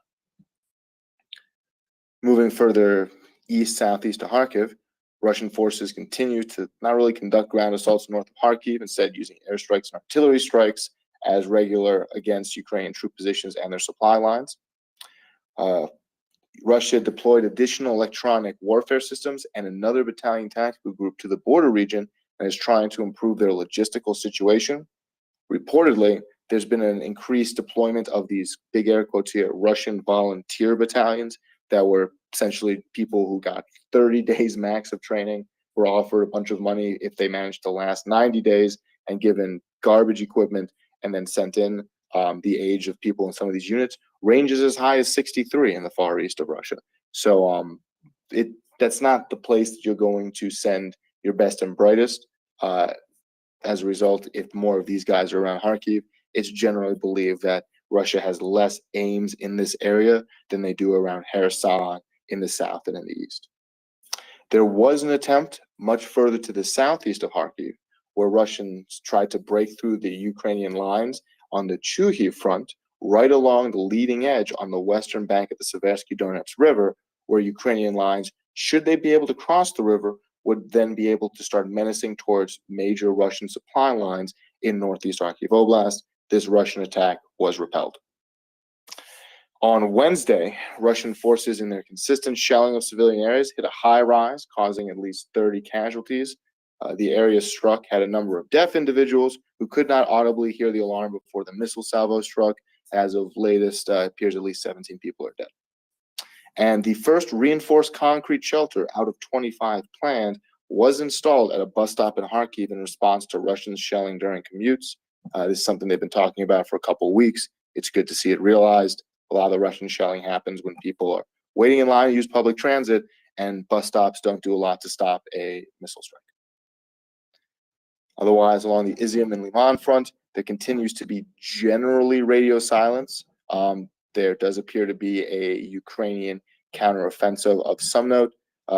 Russian forces have attempted some spoiling attacks along the front lines, but pulled back, and there has been a noticeable decrease and walking back of range of Russian artillery, which would indicate either A, they're moving it, or B, they're shooting at things that are coming towards them closer rather than just dumping rounds wherever they feel like, both of which would be good because it would likely indicate that Ukraine is on the offense in some way, shape, or form. Moving to Seversk, further east, Russian troops have really stalled out here, essentially. There's been very minor assaults in the area. You can think of there being 3 lanes to the northeast, the east, and the southeast of Seversk. To the northeast, Russia's attempted a few small attacks west of Bilharivka. They really haven't gone anywhere. Along the main road from Lysychansk to Seversk, Russian forces have essentially stalled out, with Ukrainian artillery ranging ever further into their back lines. To the southeast, we've seen a concerted effort by Russian forces and helicopter forces to try and push into the hills, so that way they could try and but go around to the southern side of Seversk and try and hop on the highway and run straight up. They've had very meager success there in the past 4 or 5 days. Right now, the area around Ivano-Dorivka, which they have been pushed out of, is where they're heavily fighting. Further south, though, as we move towards Bakhmut, Russian troops are increasingly in control of areas along the major northeast Bakhmut highway, specifically around Soledar, where they have entered at the very least into the southeastern section of the city. They've been shelling the city tremendously for recent weeks, and there's been mass evacuations as a result. It's unclear, given that Soledar is a very heavy industrial and mining infrastructure, what the defense of this may look like. Currently, we haven't seen any major Russian assaults into the town itself for the better part of 10 days. They're just sitting on the outskirts and blowing the hell out of everything they possibly can. Around Bakhmut proper, we are continuing to see Russian assaults towards the east. It's believed they're sitting basically right on the edge of the industrial urban area, specifically the T0504 highway. However, that's the main road in. Without getting too much into the granular detail, there's a bunch of heavy industrial buildings the Ukrainians have heavily reinforced. They can all basically support each other through overlapping fields of fire. The Russians tried to rush up there a couple times. It failed. Also, for several kilometers outside this industrial area, it's literally just flat fields, not a great place to bring tanks.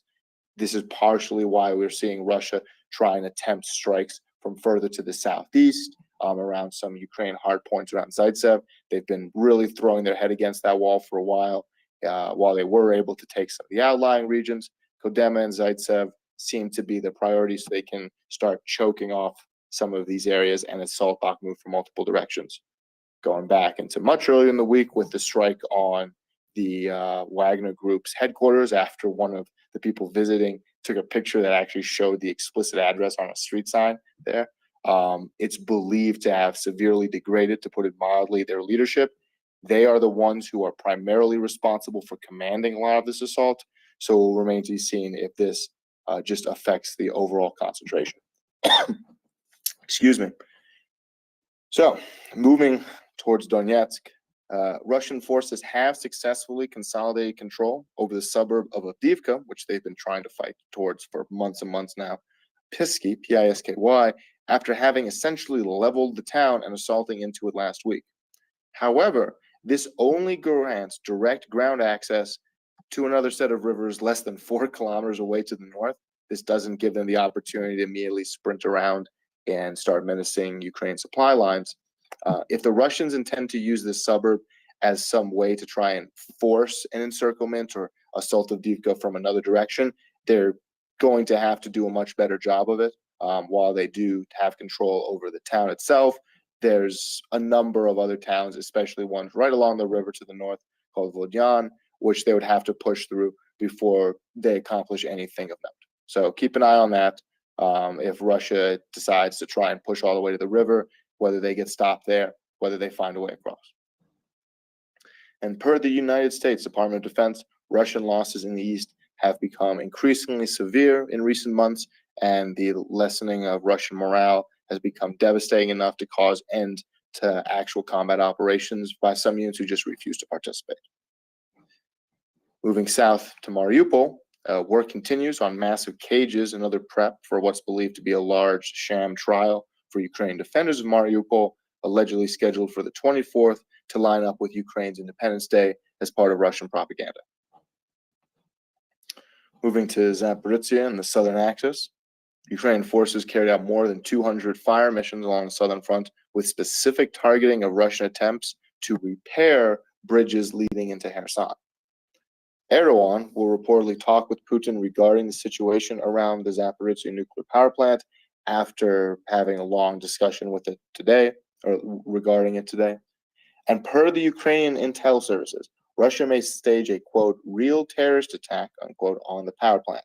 This comes as Russia claims that Ukraine will perpetuate a terrorist attack and today sent all the non-essential employees home for a day off. This included the Russian nuclear engineers who were sent to supervise and manage the plant, who were seen just basically not running, but speeding out of the area. A large Russian FSB affiliated filming group and known FSB officers also arrived at the nuclear power plant station, and there's concerns about what might happen. Ukraine explicitly warned that a hard shutdown of all of the power sources to the plant could lead to failures of the cooling systems, resulting in a similar situation to the 2011 Fukushima disaster. Currently, 3 of the 4 power lines to the plant are damaged, and while backup generators are available, they may not have sufficient diesel reserves due to Russian troops receiving priority diesel in the area. A number of locals have evacuated away as tensions rise around the plants, and a number of NATO countries, Poland especially, have vowed dramatic action should there be a radiological event from intentional damage which results in radiation exposure to their countries themselves. And Putin agreed during a phone call with French President Macron, the first they've had in 3 months, to allow an International Atomic Energy Agency team to access the plant at an unspecified later date. It remains to be seen if that actually happens. And further south in Melitopol, after a bombing near the military commandant's office in Melitopol with unknown result, Russian forces basically locked all the access to the city down and strip searched anybody who wanted to travel through checkpoints. There's been increasing partisan activity all around Melitopol in the last week. Moving to Kherson, Russia repeatedly shelled one of Mykolaiv, just to the northwest of Kherson's universities, destroying the entire side of one building, unknown losses. Russian and Ukrainian aircraft both launched airstrikes today, with Russian helicopters primarily firing rockets with minimal effect towards Ukrainian lines, and Ukrainian strike aircraft apparently focusing on areas to the west of Kherson in both troop concentrations and ammo depots. Apparently, there's been 2 assaults ongoing.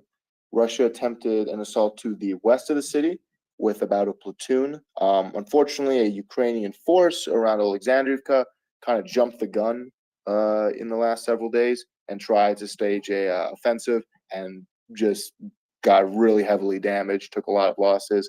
As a result, Russian forces started to counteroffensive, were able to take some territory along the southwestern section there.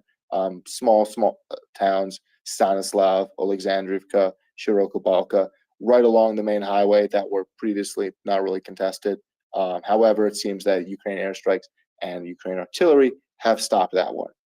There was an even larger assault to the northwest of Kherson, where Russian troops were successfully able to push along the main highway, the M14, which runs northwest from Kherson city, in the last week, and were able to dislodge some of the leading elements of Ukrainian forces who have pulled back closer to Posad Pokrovsk from where they were.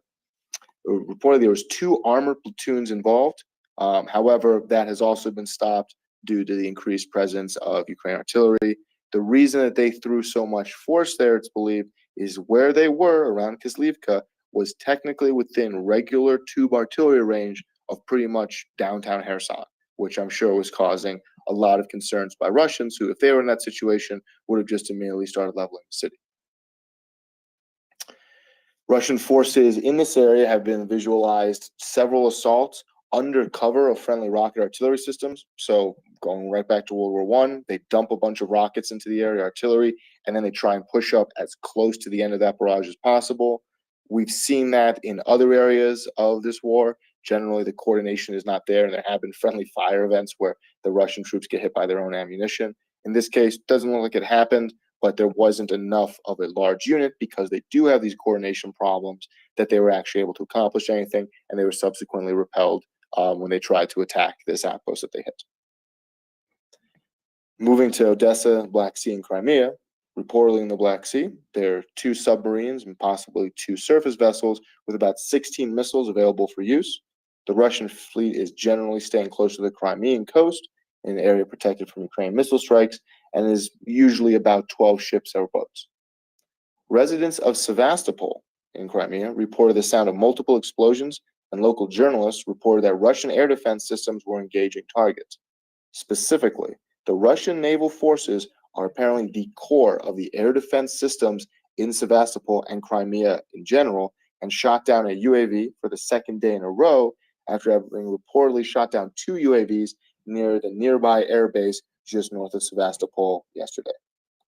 And then several days ago, on the 17th, Russian bombers, Tu-22s, fired a pair of Kh-22 missiles into the Odessa region, striking several houses in a coastal building. Thankfully, no deaths.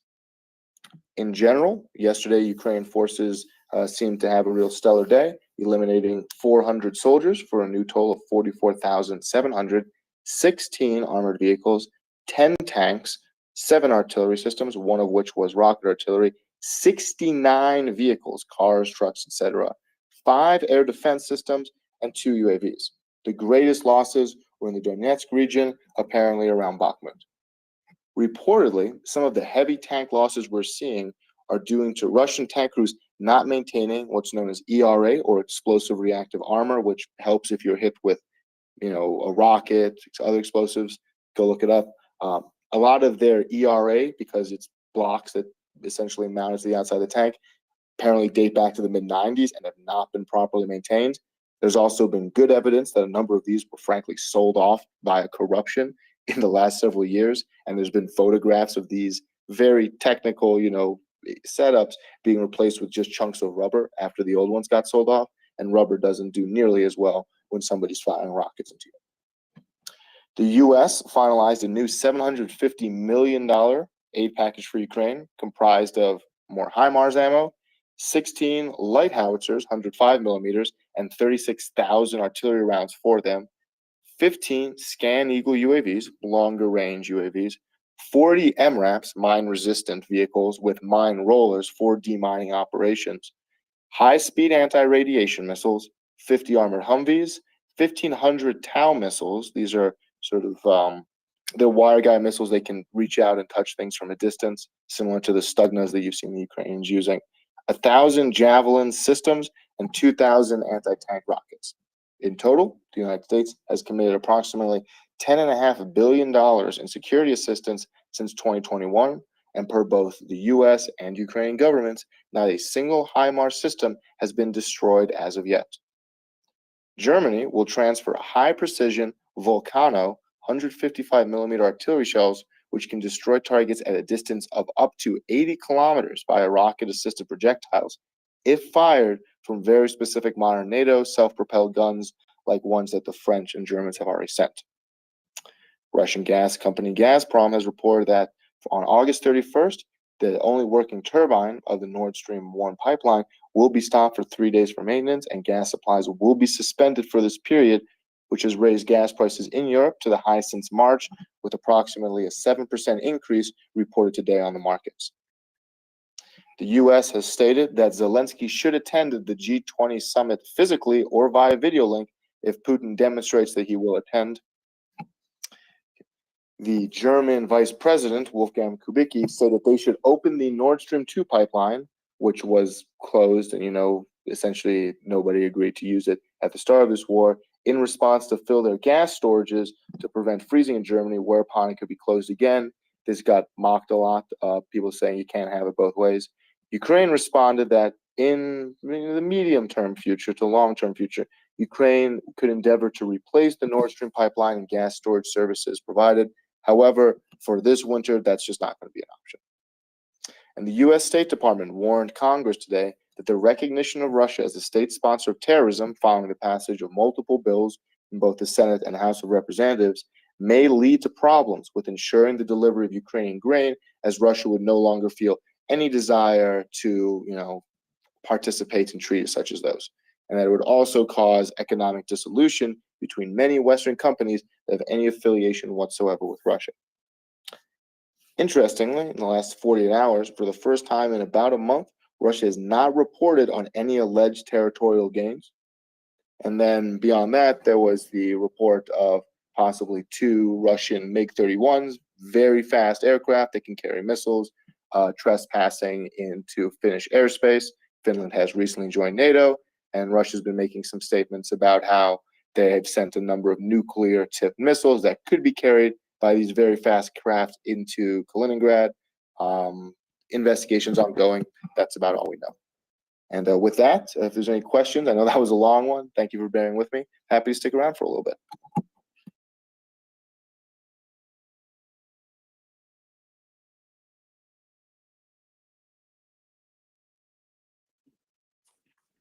Well, I, for one, was happy to hear that they are setting up fortified bus stops. I cannot count and don't care to recollect the number of Ukrainian civilians I've seen deceased sitting on a park bench or a bus stop bench. So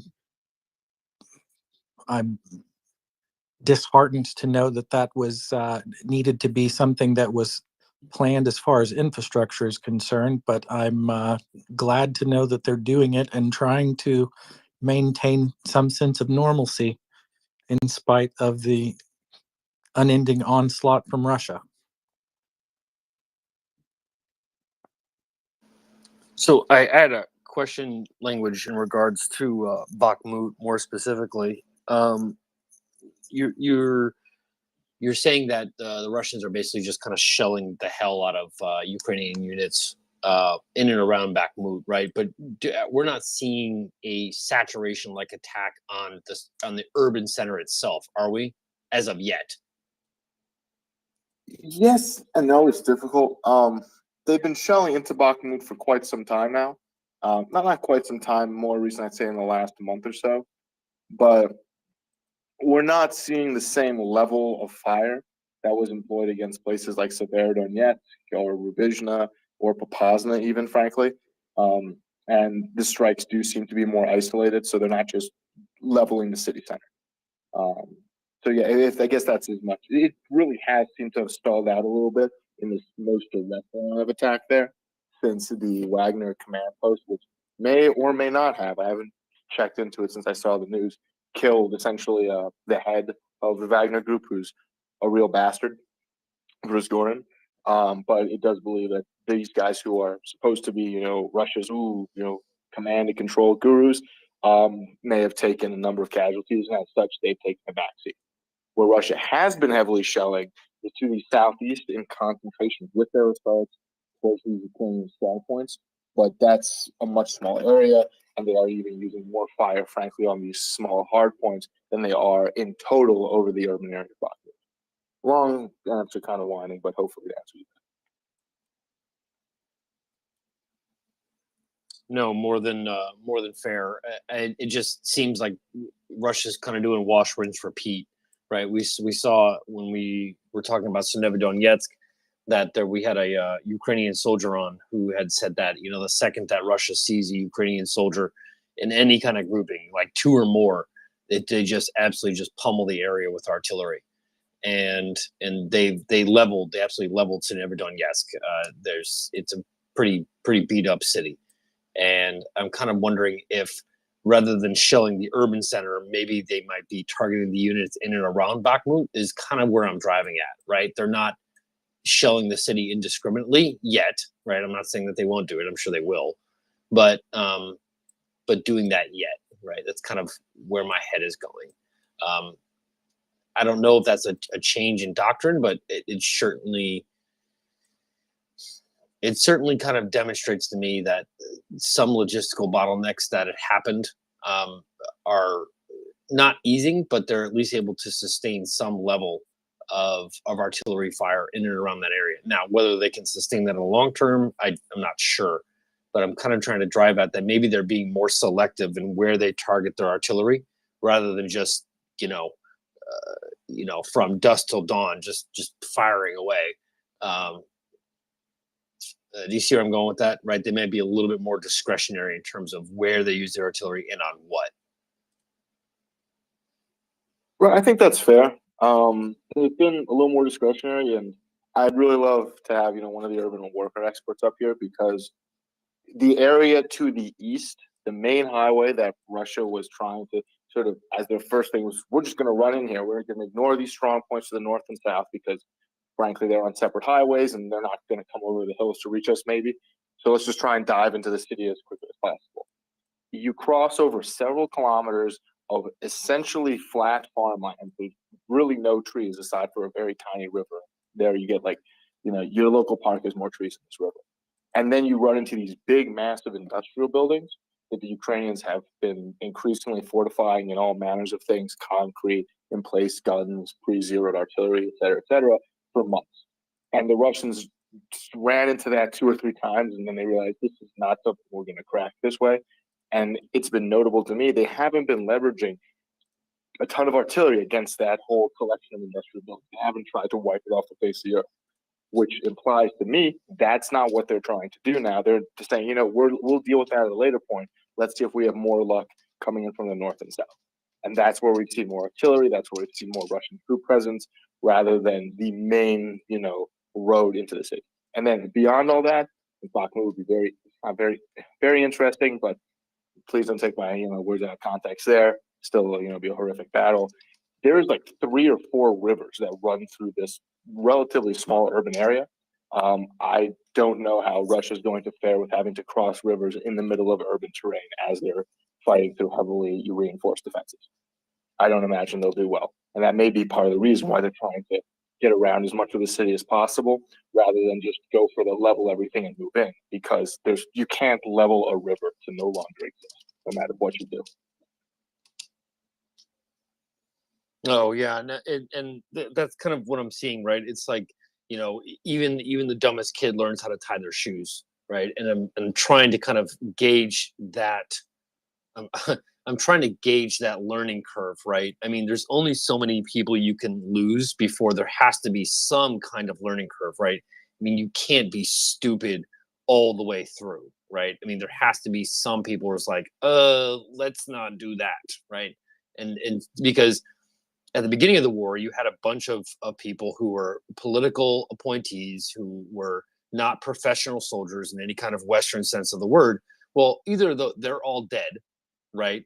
Or they've been replaced, right? And so sooner or later you get a throughput of knowledge, right? That you start to kind of track an evolution, right, of progress. And I'm not saying this is theater wide. This is not all of the area, the contested area of Ukraine, but at least in certain parts, I'm trying to track some kind of evolution of fighting experience or tactics, right? And that's what I'm trying to drill down on. But yeah, thanks, Language. Appreciate it.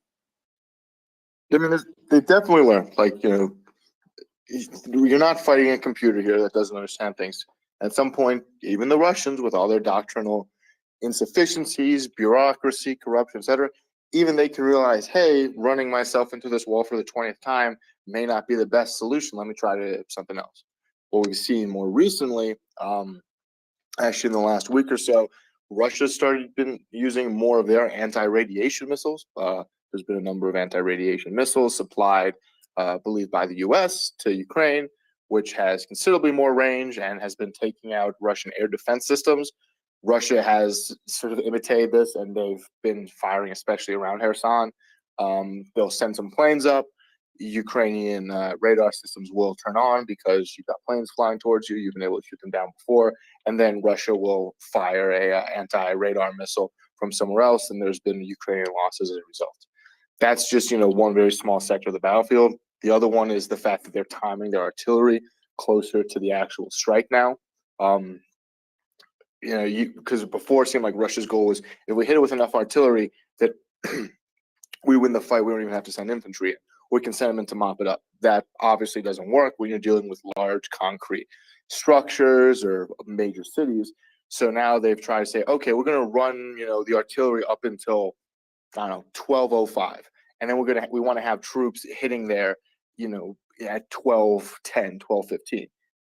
However, because frankly their accuracy sucks and their communication sucks, when they've tried that in the past around Kharkiv, they've ended up hitting their own guys. They tried to do very localized fire support in Severodonetsk, and they actually ended up killing their own soldiers who had called for fire support, which scared the hell out of the Ukrainians, who thought that their own forces were shooting at them in an area they weren't supposed to be shooting at, until everybody figured out what was going on and had a chuckle about it. But Russia is trying to adapt and innovate. We've seen more electronic warfare systems. We've seen more aircraft being used in ways that doesn't get them shot down. And it's constantly a cat and mouse game with a lot of these things.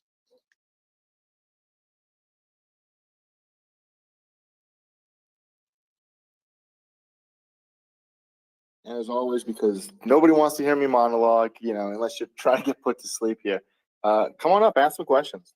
Button in the lower left-hand corner. If there's something I said that's wrong, something I've said that doesn't make sense, come on up, let me know, something that can be added on. Always happy to learn more. Otherwise, you don't want to do that, shoot a DM. Ryan, Craig, Portland, myself, necessary, whoever, and we'll answer them as best we can. There's no stupid questions. If you don't know the answer, there's probably a good dozen other people who don't as well. So to you, Herm, with that being said. Thank you, Language. I had two questions for you. Thank you for the update, by the way. One was, did you make any sense about those reports that came from the Russian side that didn't have that much airframes now moved to Belarus and to close the Ukrainian border just after Ukraine struck the airports in Crimea? That didn't really make a lot of sense to me. Are they trying to start an air war from the north, or is it just like a big mouthing around? So it's like most things, it's both true and false, right? Russia did move more aircraft into Belarus a month or two ago, and they fired missiles from Belarus already into downtown Kiev. That happened several weeks ago. They don't have a whole air fleet there. My big question, and I haven't gotten any answers on it, and I suspect I won't, is whether or not they have their AWACS craft or other recon craft there, which seems more likely because, frankly, Ukraine's not going to fire anti-air missiles into Belarusian airspace at this point.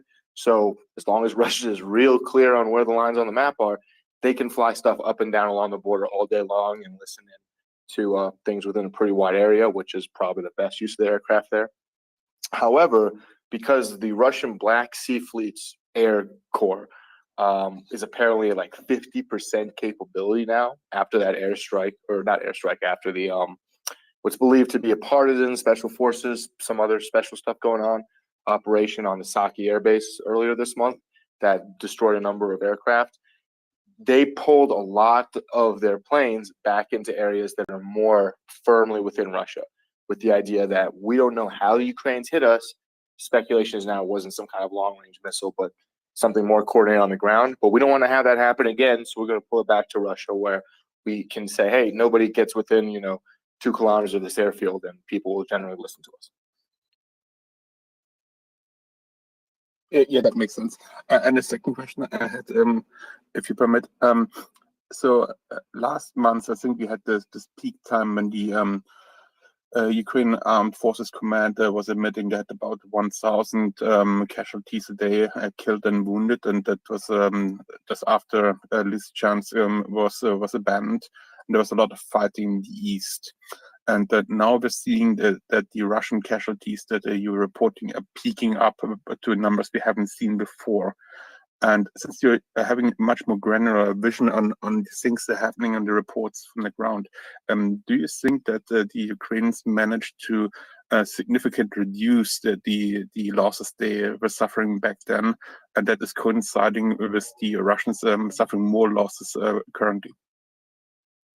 So I hate to keep weaseling these things, but it is a little bit of yes and no here. So Ukraine's been taking losses throughout the war. It's not constantly reported on. Frankly, Ukraine has passed a law and made it real clear not to report on those, but there's still people who keep track of it.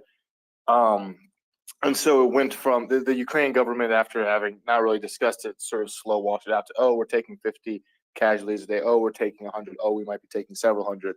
And on bad days, between killed and wounded, many hundreds. I would be astonished if Ukraine is still not losing hundreds of soldiers a day. Casualties. So that's not just dead, but wounded. There's also some disease elements that have been happening on the front lines in areas that have been less supplied, and people can't get medevac in time. It's also happening on the Russian side, but Ukrainians at least do talk about that when they get back to hospitals. However, what happened then, and why everybody was kind of concerned, myself included, was that around Popasna, things fell apart very quickly. A unit was supposed to be in a spot, it wasn't. Russians showed up in a spot that they weren't supposed to be at, and so there wasn't really well-equipped defenders in these backline regions, and they just broke through. Things were a little disorganized around Lysychansk especially, and Russian troops on the offensive were able to cause heavy Ukrainian losses, or heavier than we had seen before. However, being on the offensive does carry more losses of your own. I believe You want to have 3 times the enemy if you're just slugging it out in a forest, and 5 times if you're running into buildings. So Russians do take losses when they have assaults. It's frankly part of the reason I think we're seeing these heavy loss numbers now, because they are actively assaulting again around Bakhmut and other areas. So they are running more headlong into machine guns, artillery, etc. But I think that what we're seeing now is that Ukraine's casualty rate has stabilized more so certainly than it was around Popasna, because the defense line is far more consolidated than it once was, and it's not entire units that are sort of getting caught by surprise in poor equipment. And Russia has been seeing those numbers tick up. It's not the highest we've seen. We've seen many more hundreds than 400 a day in reported casualties. We've seen confirmed reports of the better part of 600 dead in a day during disastrous crossings. But that's my gut feeling. Russia does continue to lose troops. They lose more troops when they're on offensive. Unfortunately, they do kill Ukrainian soldiers when they're on defensive, because not every defense goes perfectly. Very long roundabout way, but hopefully kind of answers the second question there. Yes, thank you. You did. I think Ian wanted to ask a question. He didn't have his hand raised, but go ahead before Larry. Hi there. Yeah, can you hear me? Sure, loud and clear. Great. I have a question about ERA, explosive reactive armor, on Russian tanks, and whether or not it's been stolen by corrupt commanders, which seems perfectly likely, or whether it's just not very effective. And the reason I ask is because there's a video on YouTube. It's got about 500,000 views, which I saw on this, and the guy identified the number on the side of a captured Russian tank, and identified it as having been captured several months ago. And this is the tank that's been featured in discussions of ERA, and it was found that there was only bits of rubber in these in these compartments instead of the explosive bits. But his suggestion was it might actually have been taken for spare parts by the Ukrainians, and he pointed to other bits on the tank which looked like they'd been taken for spare parts. So the question is it the case that ERA is being taken off Russian tanks and sold, or has been in the past, or is it just the case that ERA is not that effective against javelins and NORs and other such things? I think. Sorry, go ahead. I was just going to say, I think John has covered this topic in the past. I want to say the short answer is it's a mix of both, but John might have some response. I think I've seen the video you're referring to as well, and it appeared that there was some rubber inside the reactive armor, which isn't completely unusual. But John, if you want to cover that, and Portland can chime in as well. Yeah, thanks, Ryan. So I'll start with the second part of that question, the effectiveness of the ERA. So the question is, it depends. It depends on what the anti-tank system that you're pitting the ERA against actually is. So with the older, first and second generation anti-tank, man-portable anti-tank weapons, such as RPG-7s, M72 laws, etc., non-tandem charge or weapons with non-tandem charge warheads, ERA is extremely effective. I believe Konstantin has spoken to this before. There have been many instances in Ukrainian service where tanks covered in ERA have taken multiple hits from RPG-7s and other similar weapon systems and survived without any penetrations to the hull. So against these older systems, it absolutely is effective. Now, based upon experience in the field, it seems that Contact 1, Contact 5, and likely Relict as well, those are the 3 most common Russian ERA protection schemes. It seems that all of them are mostly ineffective against modern tandem charge warheads, such as those found on In-Law, Javelin, I believe Stugna as well, and a variety of other modern anti-tank systems. So the effectiveness does vary depending on, you know, whatever the weapon system in question is. As to it being, you know, stolen, pilfered, you know, otherwise looted by the Russians, that's a distinct possibility given everything that we've seen thus far. I don't have any specific pieces of evidence to say that it's happening. That being said, it wouldn't shock me. Another possibility is that some of these vehicles might have already been scavenged for contact one blocks, or at least their explosive content, you know, to essentially be used for the ERA schemes on other vehicles that were pressed into service first. And this could be a remnant of this cannibalization process potentially. But that's kind of just me speculating. I don't have any concrete evidence to back either of those two notions up, unfortunately. That's great. Thanks very much. We should jump on that quickly. There is, well, maybe not in that specific case, and frankly, it seemed to me, just looking at, and I'm not as much an expert on ERA, certainly some people are here, that this was an entire system that had been removed, essentially replaced with rubber. At least one Russian unit that I was focusing on with some other folks objectively did sell their ERA like a couple years ago. And then when their tanks got hit, people were like, they kind of went up a lot easier with, you know, than other ones have been seen. And so speculation, not that people were necessarily looking real close into that at the time, is that their defenses didn't seem to work on those specific units' tanks that had been known to have had massive corruption issues as recently as last year, the year before, where they were selling their stuff on the black market.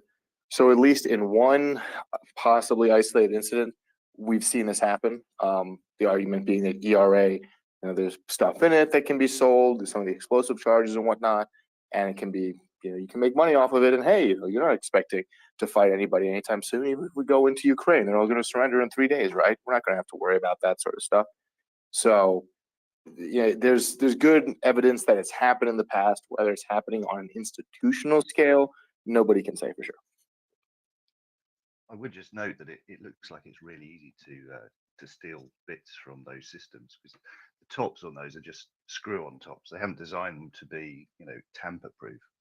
Whether that was deliberate so that they could steal the stuff later, I don't know. But it certainly seems to be the case that they're not tamper-proof in the slightest. I suppose that's maybe for repairs, renovation, or whatever. But yeah, I'll just note that. Probably maintenance and inspection and as well, I would suspect. But I think the fact that there was rubber in those ERA modules, or whatever you want to call them, isn't completely out of the norm. And John may be able to speak to this, but is that not a component of their standard construction anyway? Yes. So what I was going to say is that they aren't screwed on. My understanding is that they're welded on using essentially they have these little metal plugs that I believe are welded onto the hull. Constantine might have more info on that than I would.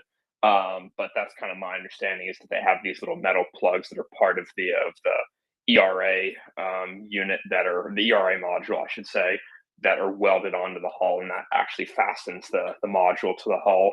And to your point, Ryan, they are designed to be removable because they are designed to be expendable. They only have single shot capacity, so you have to be able to have the capacity to remove expended modules and replace them with, you know, unexploded ones. But that being said, it is part of the as designed intended protection scheme for the vehicles. It is not supposed to operate with ERA. You can, it's just highly inadvisable.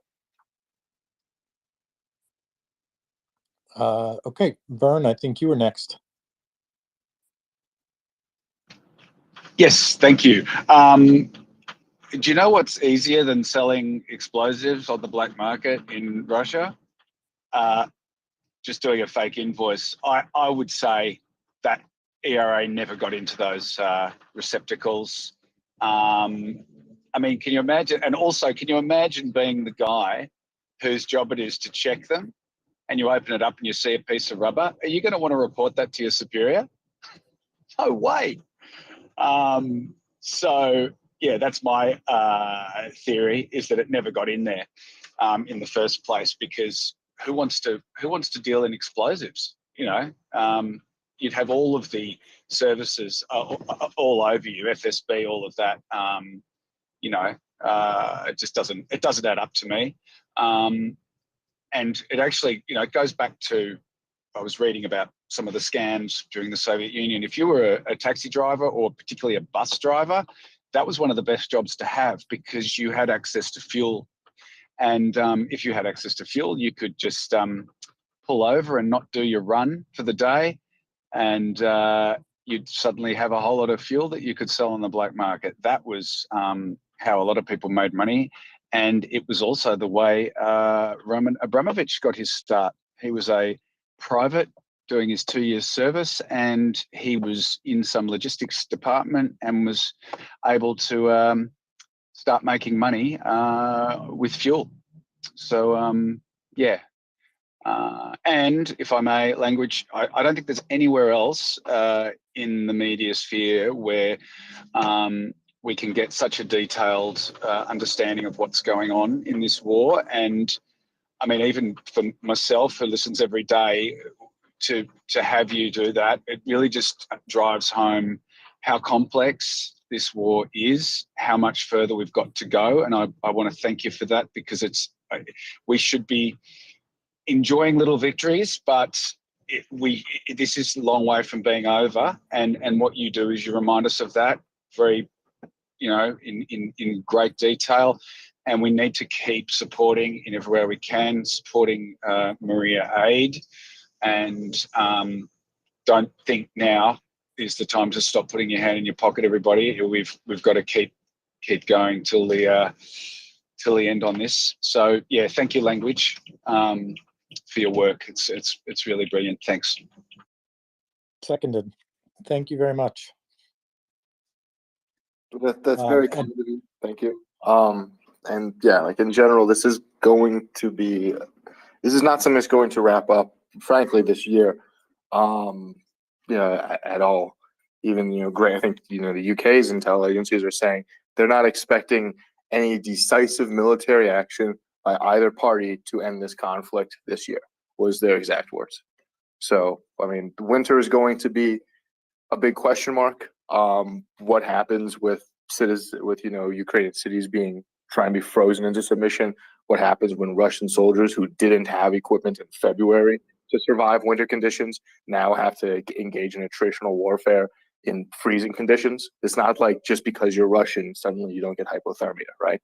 So there's a lot of questions, but this is unfortunately going to be more of a gradual iterative process, more of a marathon than a sprint.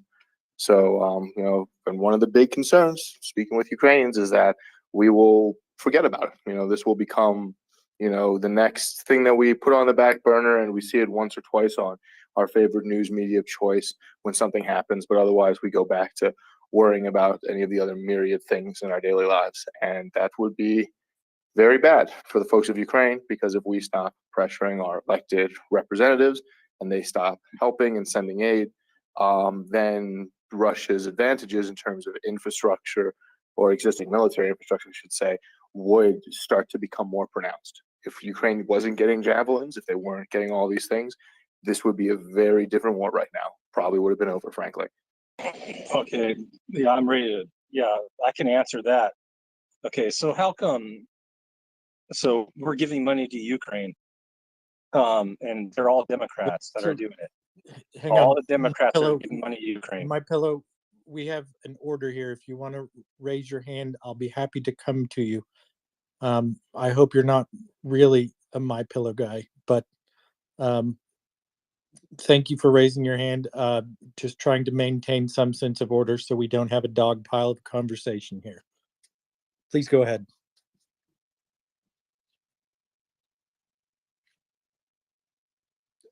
My Pillow, go ahead.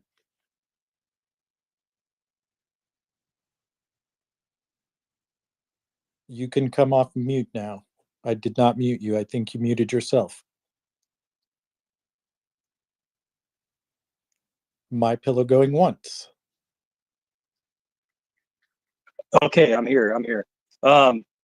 You blocked me. I'm getting back in. So all the money that they're getting is coming from the Democrat Party. Why are the Democrats so invested in Ukraine? Answer me that. Yeah, I That's can a do good that. I can do question. that. It's not necessarily accurate though. Because, go ahead, Craig. But it's actually been broadly bipartisan. So let me be clear about when we talk about Democrats. Are 98 members of the United States Senate all Democrats? And of course, that's rhetorical because the answer to that is no, right?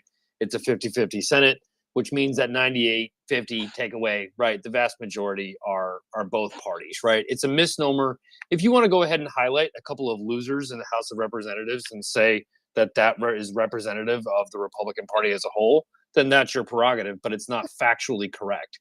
So you can take a couple of idiots that sit around and snipe from their post, but that's like saying take a couple of examples of Democrats that support a couple extremists and say, look at all the Democrats are doing this, right? It's good for a quick line and it's good for a bumper sticker, but it doesn't reflect reality in any way, shape, or form. And I would argue that if you disagree with that comment, then I would ask you to please go to Google, put in Mitch McConnell anti-Ukraine legislation, and let me know what you find.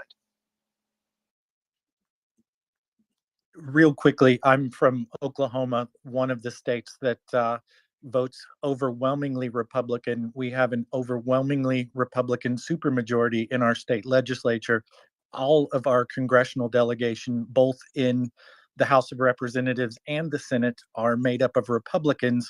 And everyone in my state, with the exception of Congressman Kevin Hern, has overwhelmingly supported all of the legislation in support of Ukraine. Why?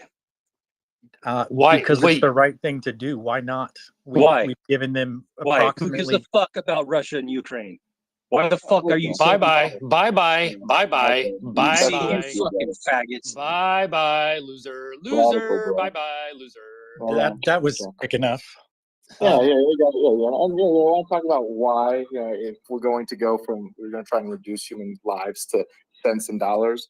If we want to be real cold and calculating about it and sociopath, we have one of our largest geopolitical adversaries, Russia, who is engaged in a unprovoked illegal war of aggression, causing tremendous civilian losses in a very brutally and very visceral way. And the defenders are not being steamrolled by them. So we have an opportunity to both help an embattled emerging democracy against frankly, at this point, called a fascist, authoritarian, centralized state, and do so well in a way that removes one of our geopolitical adversaries from the playing field. If you could have, look at Afghanistan. That was a very different situation in some ways, and yet we were more than happy to, give the Mujahideen, essentially carte blanche for a number of years to take the Soviet Union down. Doing so when, Russia is committing horrible atrocities against civilians and at this point threatening nuclear infrastructure seems like a no-brainer when we're doing so in an effective way. So if you want to be real cold and calculating and real politic and whatever other buzzword you want to throw onto it, it does benefit us as a nation, aside from all the moral and ethical reasons why we do so today. He requested to come back up and speak again immediately, but I think he's left the space entirely now. I suspect he's going to cry into his pillow. When he starts using sexual preference, gender as an insult, the conversation is more or less over. When you start doing that, got him an instant drop. Yeah, let's just tell the truth. All I'm going to say about this is if you want to bring him back up and let me handle him, I'm happy to do that. I was actually entertaining the idea of bringing him back up, but with an admonishment about his language and a request that he keep his verbiage a little more PG-13. He may or not. He keeps requesting and then dropping his request. I'm not sure what's going on here.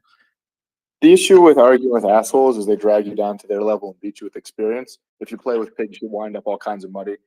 Life's too short. Let's move on. When you roll around in the mud with pigs, eventually you realize the pigs are the only ones having fun. May I just quickly provide some information. Whenever this happens, I always click on their profile and follow them. And you only need to scroll down, I would say, about 10 centimeters to see what's wrong here. This gentleman's reality has been hijacked by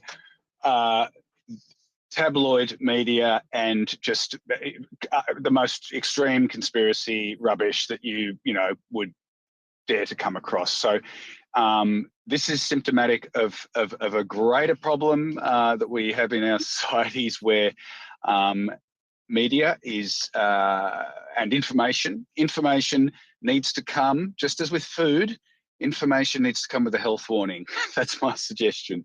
Thank you. Like Atacam's brand cigarettes. He is requesting to come up again. I will take a vote of hands from the current speaker panel, or an aye or a nay if anybody wants to converse with this individual. I'm happy to speak with him if he wants to keep his language palatable for a wider audience. We are why not? Why not? The other problem is we have a full speaker panel at the moment, so I will try to add him. I'm not sure if it will work at the moment, but happy to have a friendly dialogue with someone who obviously is in the dark. Just if he's listening before he comes on, he needs to know that $40 billion in cash was not sent to Ukraine. $40 billion of armaments, stuff that was in stock, stuff that was, coming up to its use-by date. This was not a cash transaction, okay? It was surplus military equipment, which is being put to good use. Thank you. Exactly. And a lot of that is getting, frankly, it's going to create, I think it's like 20 billion of that is due to be resupplied, or it's paying for the resupplyment of military stocks by American military companies. So I'm not going to get into, how the military industrial complex works. We'd be here all day. But, 20 billion of that is essentially being put into the American economy in one way, shape, or form. And look, judging by what I see on his Twitter account, he would love all the jobs that are coming from that. So anyway, yeah, bye-bye. I'll drop down. Being manufactured in Camden, Arkansas. So there are a lot of jobs in the Midwest being created by exactly this Lend-Lease authorization. Jobs, Gerbs, Jerbs. We do still have a full speaker panel. If for those of you that want to stick around for the brief lunch and learn session we are about to hold, please raise your hand briefly, even if you don't have anything to say, so I know who wants to stick around and who I can drop.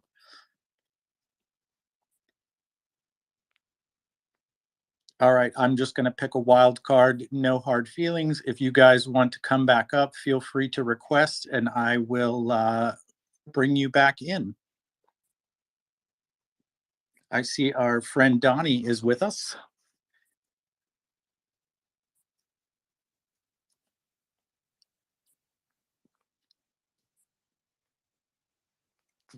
Ryan, I can drop it. Just I want to have a quick comment to what has happened before. Sure, go ahead. So yeah, I gotta make space so we can play a little bit with the guy. Just if you look at something like this and with all those conspiracy theories that's gonna afflicting more and more people, keep in mind that that is a direct outcome of more than a decade of a Russian media campaign against the West. And it's not about depicting Russia in a really beautiful picture, or giving information that, or false information that Russia's cause is good or the arguments are valid. The most central doctrine in the Russian media campaign in the West is to sow discord between the factions in democratic countries. They don't care if it's the Democratic one or the Republican one or the left, the right, conservative, liberal. They always want to have discord and disagreement between the political factions, because that's what makes us weak. And that's what all those conspiracy narratives that's being sowed in our media landscape are good for. As long as we're weak, they win. They don't have any preferred and D over the other. And if they see one winning, they stick with that. Like if they see somebody running for president that's gonna be totally in their playbook, gonna see more discord, they're gonna go for that one. But they don't have any preference. They pick whatever they want to make us unstable and weak. And with that, gentle people, you have a good night. I dropped on. Thank you, Herm. Craig, go ahead. Yeah, I would just say that, I think why we're so anxious, sometimes when we have it's late here in the States. It's 11:30 where I am, 12:30 on the East Coast. Sometimes when we get to these moments and we have a fresh day of trying to parse out this stuff and we're kind of restricted to what we can see over our screens, right? But when we have this opportunity to kind of pitch in, right, and to have a moment of catharsis, right, where we can finally get our hands on somebody that is pro-Russian or anti-Ukrainian, however you want to phrase it, and we have this moment to like really kind of dig at him and start shouting at him and start doing things like that. That's catharsis speaking, right? And it's not helpful. Well, it feels good. It's kind of like therapeutic, right? You kind of get to hit the punching bag every once in a while instead of talking to it, right? It feels good psychologically, and sometimes it's good, right? But as I've learned when I was young and as I've gotten older, I'm almost 40, that those moments of catharsis they're passing. I know it makes you feel good. And no, I'm not saying that to any person individually here. I'm just kind of using the royal you. I know it helps you feel good. I know it kind of helps you release some of that tension. But all it does is it feeds into them and it stokes the fire. So while you think you're having this really emotional release, all you're really doing is giving them power by acknowledging it. And so it does take a method of self-control, but just remember that they come on here to kind of build you up, troll you, get you fired up, and then you kind of go away and you don't sink your teeth into it. And so just remember, because we're so digitally separated, while we're talking to each other, whether you're in Canada, Australia, New Zealand, South Africa, Europe, Germany, it doesn't matter where, right? We're all talking over this digital space. We can't put our hands on each other and talk to each other and shake each other's hand. And so you have this desire to want to do this. Don't give in to that feeling because it's actually counterproductive. It does not help in the long run of what we're trying to accomplish here on this space. And here's what I would say. If you think that being on this space is having that moment of catharsis, I would say very simply, go to the top of this thread and go to and help donate to MryiaAid. MryiaReport is not a part of MryiaAid. They're two separate organizations. But if you want that cathartic release, imagine donating $100 that helps a tourniquet go to a Ukrainian soldier, that helps that medic at that moment, a critical moment where there's a Ukrainian soldier. You donating whatever, $5, 50, whatever you want to do, right? That you're going to help put medication in the bag to help that medic save a Ukrainian soldier. Talk about a cathartic moment. Talk about actually contributing to the effort that we are all here to support. That is how we can all have a cathartic moment of screw you, Russia, Slava Ukraini, and have just that kind of emotional release. So if that's what you want to do it in a productive way. Don't do it in a way that feeds people who only want to harm Ukraine or support Russia or both. Very well said. Yeah, perfectly well said. You took the words right out of my mouth. I didn't have much of any serious intent to contribute to his mental masturbation. And excuse my French if that term is offensive to you, but I think that's what he was doing there. I think Larry was next. I mean Vern. Or Donnie, I'm not sure. Oh, that was quick. Yeah, just with what the previous fellow just said. Yes, I agree. But I'm not emotional about people who do that. I come across them quite a bit, and for me, it's like I feel sorry for him that he's so badly informed. And when you look at the sources that he's using to form his opinion, it's worrying. And as much as I feel empathy towards that state of reality that person is inhabiting, they're also a threat. And that needs to be called out and dealt with. And I think getting people on and discussing calmly with them and talking through stuff. I mean, I have the patience for it. I appreciate not everybody does, but sometimes I don't, and sometimes I do get extremely emotional and act out with when I'm confronted with certain things. But I think talking is a really good way to resolve things, isn't it? Isn't that sort of what we do? Yeah. Well, So. I was hoping for a more diplomatic exchange of perspectives or ideas, but when he launched into his diatribe of four-letter words and other offensive language, he pretty much sealed the deal for himself. I tried to give him fair warning that we maintain some sense of order here and we wanted to avoid a dog pile, and he dove right in anyhow. I'm So, speaking good riddance. generally. I'm just speaking generally. Yeah, I'm not I critiquing how totally you understand. handled that. Yeah, cool. So, I spent time negotiating with people a lot on Twitter. It's just a great platform for that. And I'm not going to say I've had many victories, but I certainly think I've, been able to point out to people at the very least that, okay, you might be conservative and feel that, you have to be at this sort of extreme end and that everybody else is an adversary. But actually, we have shared values, and look at what's going on in Ukraine, right? Like, we share very, very similar values. We're very close together. And that is where Russian disinformation has worked, because they have stretched that center part.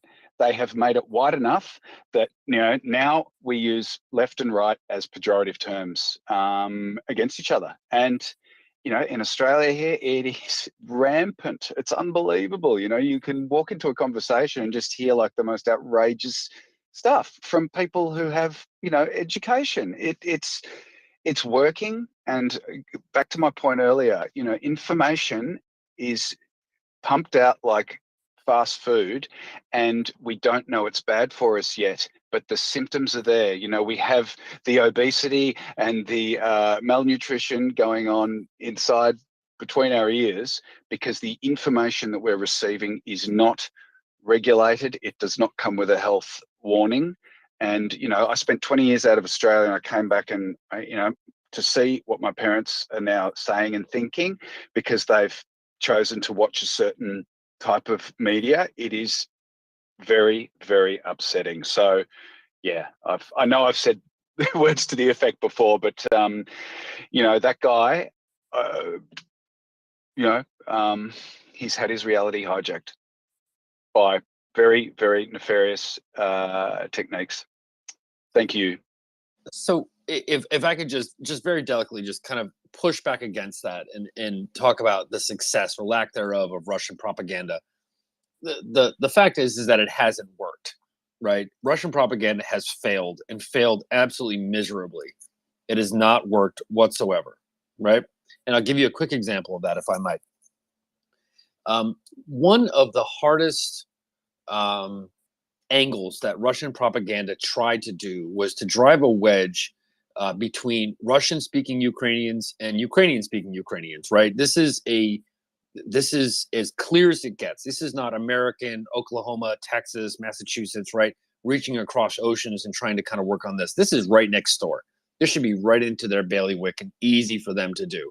And they failed miserably, because we have Russian-speaking Ukrainians on this space that fight Russians to the death to preserve their country. We have Ukrainian-speaking Ukrainians who are bilingual and support their neighbors, right? When this invasion took place, what Russia was counting on is that you would have this kind of neighbor-on-neighbor action. You would have this, I'm Russian, I'm Ukrainian, right? They were hoping that the Ukrainian population would start kind of hating on and really start bashing Russian speakers and saying, get out of our country. And, you Russian speaker, you Russian supporter, you supported European, you supported Bucha, right? They tried to drive that wedge, right?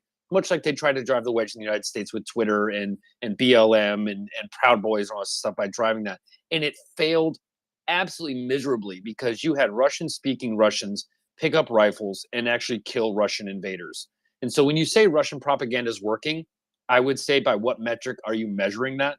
because if you want to use the United States, it was 98-1 in the United States Senate to support Ukraine. It was an overwhelming majority in the House. It is complete support across state legislatures. I'm here in Texas. The state legislature in my home state of Connecticut, the state legislature is voting to give National Guard equipment to the Ukrainians. So Connecticut is a blue state, Texas is a red state, and yet they're doing the same thing. So I would just say be gentle when you say that Russian propaganda is working, because we would need metrics to measure that. Because by every other metric that I see, it has failed and failed absolutely miserably.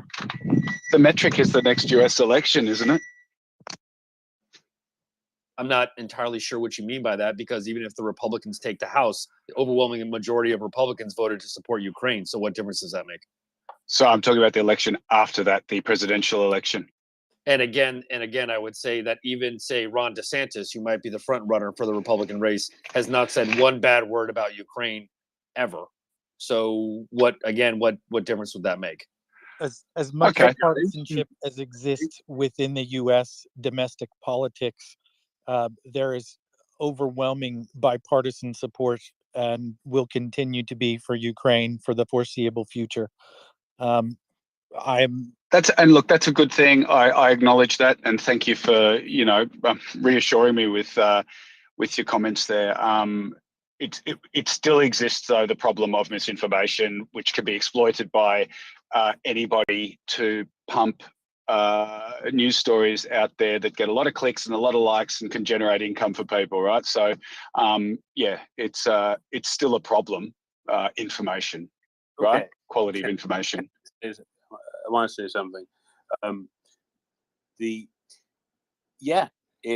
was a problem, but I think with this invasion, Russia, excuse my language, shot its load.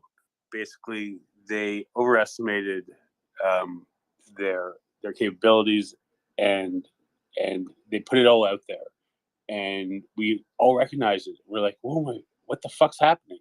Oh my God, we have all this in common, and it's incredible because I'm on the left, Craig's on the right, but we agree on so many fucking things, and I would only have spoken to Craig, only have talked to Craig, only have communicated with him because of this war, and I have a feeling that this was like a culmination for Russia. This was like they threw all this garbage into the wind, and then when nothing stuck, and we came out better. We came out together. We came out, as one, and it's incredible because, like, yes, you know what, you're right. Before this, it felt like everybody was so divided. Everybody was so divided, and now it feels the opposite. It feels like Great observation. Great observation. Thanks for pointing that out. You're dead right. And I think we have come closer together, and we should be celebrating our similarities and try to work out our differences just with compromise rather than, partisan screaming and yelling and all of that stuff. Yeah, the vitriol, exactly. I'm sick of it. Rosalie is a disinformation researcher, so I want to allow her to cut the line. I know she is itching to remark on this topic. So just one of the things that I wanted to note about when we think about how effective Russian disinformation has been in the US or, in Ukraine, the example of Ukrainians and that wedge that they were trying to drive. I think the example of effective of these measures being effective is the Russian population. And it wasn't effective on the Ukrainians. In any even close to as it was on the Russians. One of the things that has been remarkable to observe is how they are Ukrainians seem to be they're like born with masters in understanding what disinformation is and the tactics, and I think it speaks to the fact that there's a reason that they're resilient, right? There's a they've made themselves so, and I really hope, after this, if they join NATO or if they don't, we have so much that we can learn from them. I think it's just been incredible to watch. And so, yes, in the U.S., I think these tactics were a lot more effective before they were unmasked, and now that they have been, they are still somewhat effective, but I can't remember who brought this up, but the realization that I've really had with this renewed invasion is that we aren't as different as we've been made to believe. But I think that it's I can't think. I think that it's I can't I can't form the thought that I have there. I'm just gonna cut off there. But yeah, I just wanted to add the difference between the Ukrainians and the Russians, and why Ukraine is resilient.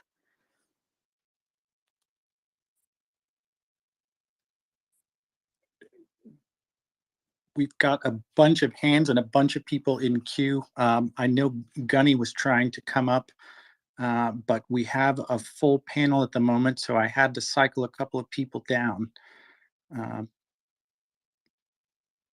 I think Gurney is trying to come up as well, and he appears to be stuck in the perpetual queue or Twitter purgatory.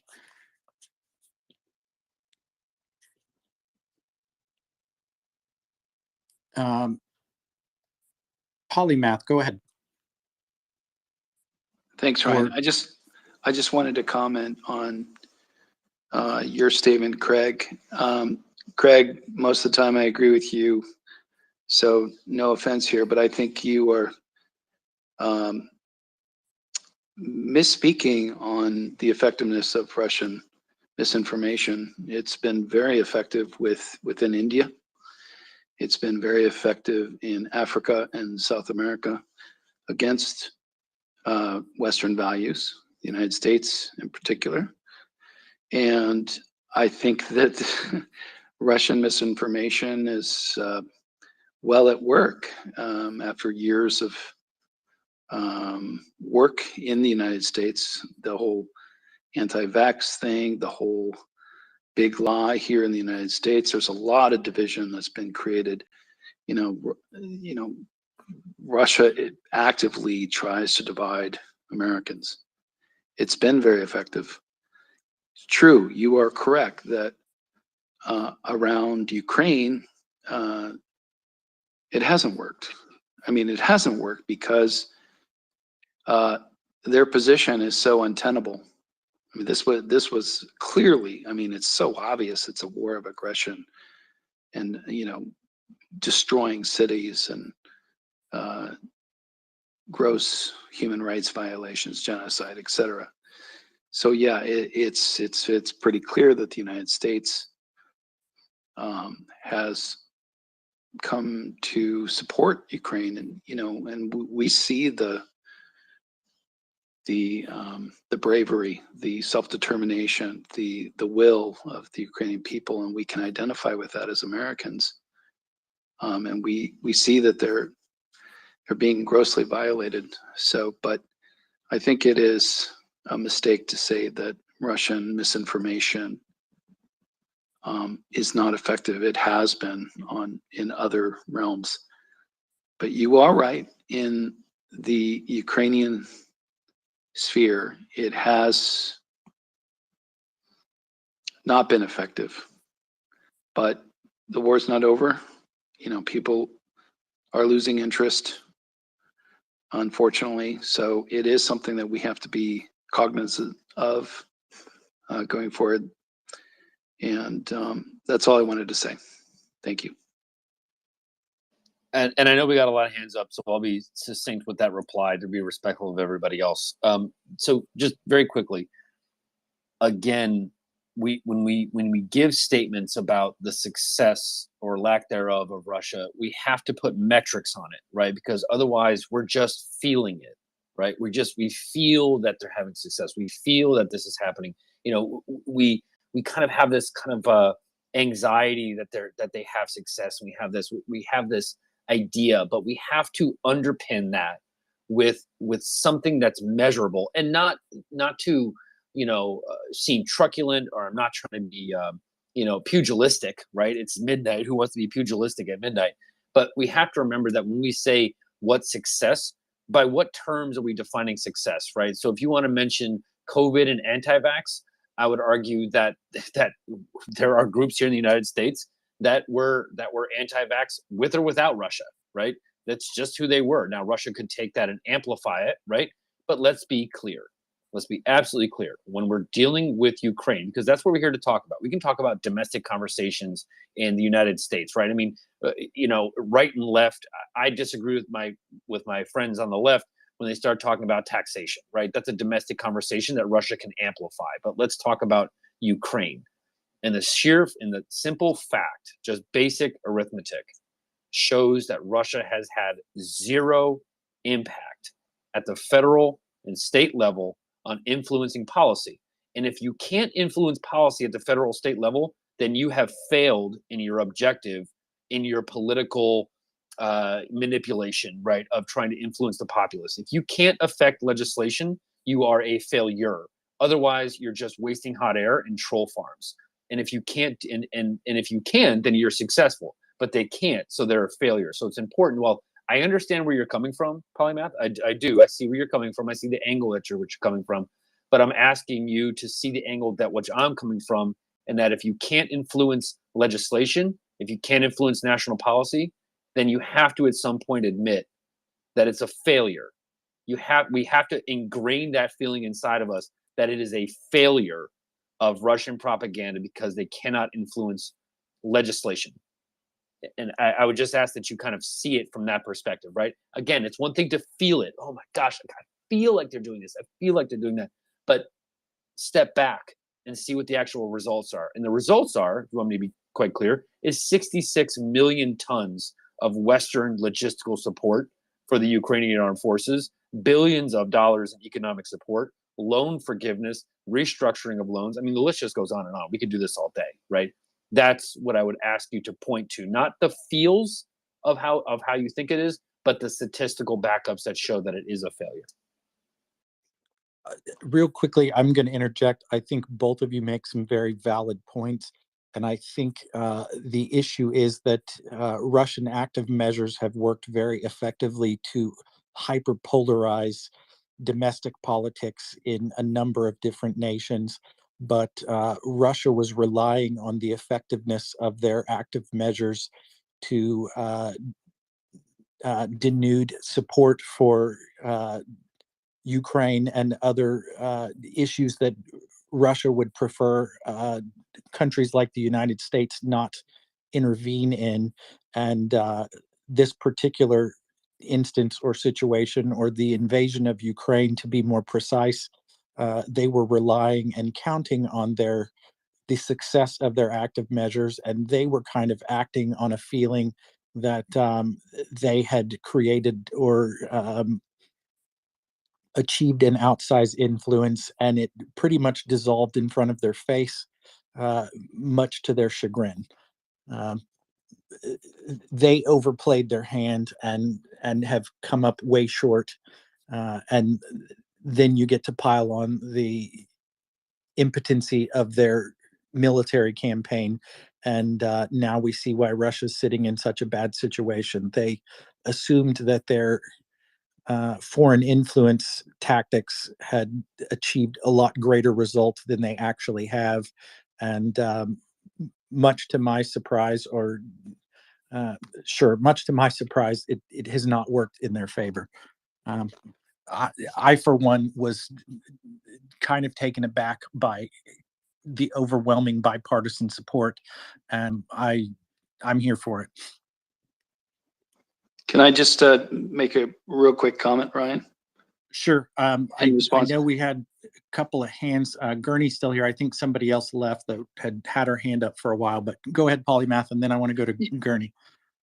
Yeah, totally agree, Craig and Ryan. In the United States, broad bipartisan support, and that's not going to change until, at the very earliest, it could be 2024. So that's very healthy. I'm talking more about India. India, the largest democracy in the world. Somehow, Russia was able to sideline India. I'm sorry. Why are we talking about India after Vern has seeded this? Vern, let me ask you a direct question here. Do you feel like you're a genuine person?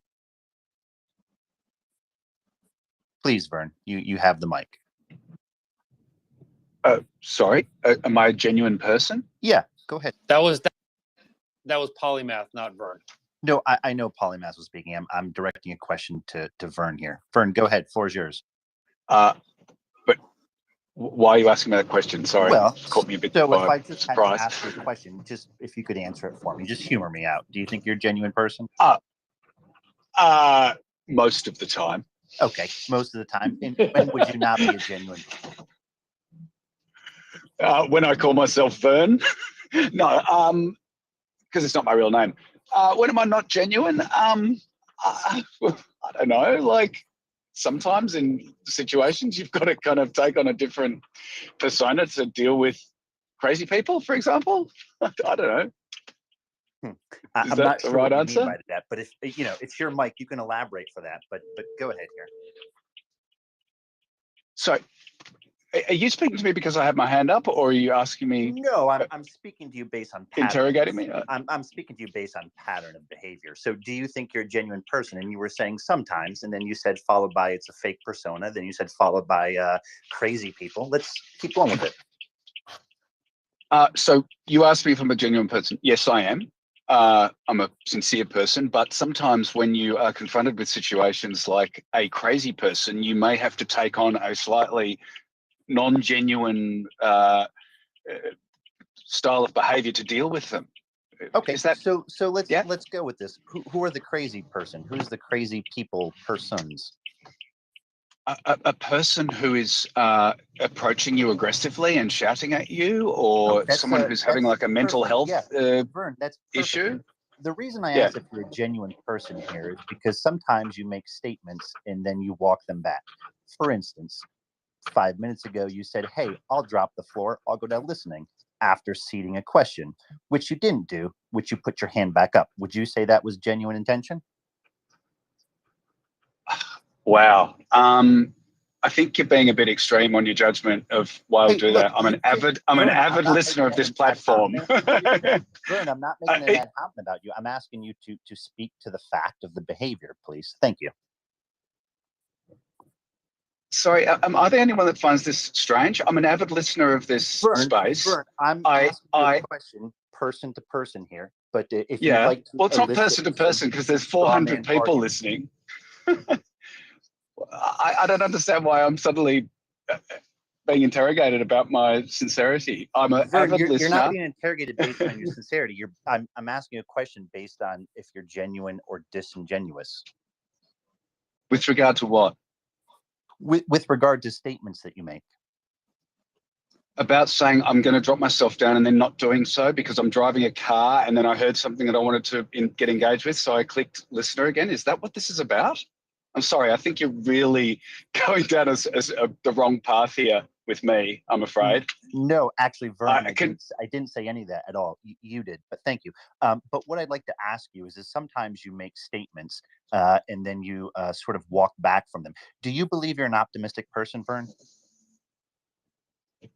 Yes, I'm an optimistic person, yeah. Sure. Do you believe in the media, Vern? Do I believe in the media?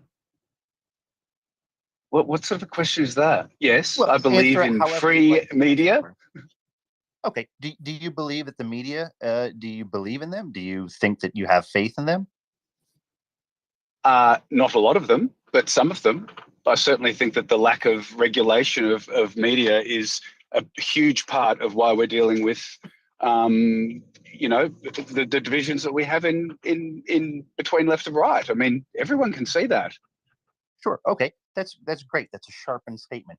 When I hear you from Australia talk about American domestic politics, it just throws me for a loop because I'm not sure what experience you have with American domestic politics. But let's focus on the media for a second. Your views, you believe in regulation of the media. Let's keep going with that. What do you think would help the current media format? Oh, look, it is a huge question. I mean, we have outlets that can, really twist stories in a certain way. I mean, in Australia, for example, we've got Rupert Murdoch owns 70% of the print media. The other three major commercial TV stations, 7, 9, and 10, are owned by conglomerates that have major fossil fuel interests, right? So the news that most people watch when they get home from work is owned and influenced by people who are in the fossil fuel industry. So as a result, we've had policy and attitudes in our society that have led to, for example, one of the lowest uptake of electrical vehicles, EVs, in the world. And I've seen all this firsthand. So, yeah, that's an example. Greater minds than me need to get involved to try and sort out information and how it is classified and whether it comes with a health warning or not. That's my analogy that I come up with. It's like fast food. We've got to deal with this somehow. And I mean, surely, like, people from the US you guys got Fox News. Do you not feel that is kind of like a really good example of what I'm talking about? Well, instead of making side runs at this and pot shots at it, it's better if maybe you just speak right now and answer these questions and speak to the audience about how you feel about it, than to sort of make allegations and assertions without saying it. So the floor is yours, Vern. Why are you taking this opportunity to have a go at me? I mean, where did this come Vern, from? I'm not having a go at you. I'm not having a go at you. you. Are. Words You very are. much Why are matter. you? And I'd like Sorry? you to speak to the media format because you make a lot of assertions about it without actually talking to it, and then you backtrack from it. So please, floor is yours. Speak to the media. What is going on here? You are completely misrepresenting whatever you think my intentions are. Vern, I lived in Ukraine, man. I lived in Ukraine for 6 years. I can. Я можу говорити по-українськи з вами. Хочеш говорити по-українськи? What are you doing here? Look, whether you lived in Ukraine or not, I mean, do you want me to play a protected class? It's irrelevant to the question. Please speak. Well, I mean, I just don't understand why you're doing that. Like, you've just suddenly, you've accepted me when I've put my hand up, and now you're suddenly, throwing the spotlight on me like I'm a troll or whatever. Like, what are you doing here? No, What are you doing? Sometimes your words seem to belie the truth in what you do, and I'm just saying, Give me an example. Give me an example of that, please. I did 5 minutes ago. You said that. What was the example? I said I was going to go down, and then I put my hand up again. Is that all you've got? Back up to speak to the media. I'm allowing you the opportunity, unimpeded, to speak to the media. I think it would make the flow of the conversation for the audience better, and you could elucidate them on that without having to go through the pleasantries of dropping your hand. I'm going to take a break. Thank you. I'm going to take a break, and I would advise you to perhaps take a break as well. Thank you. Well, thank you, Vern. Thank you for that genuine comment. I hope that you do find a break there. Thank you. What the fuck is that all about? Was that a disingenuous comment, Vern? Was that doublespeak, or I'm not sure?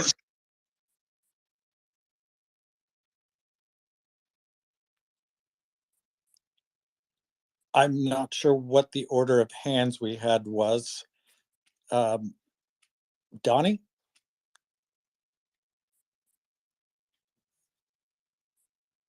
If not, Gurney. Yeah. It's Gunny. Sorry, Gurney. How do I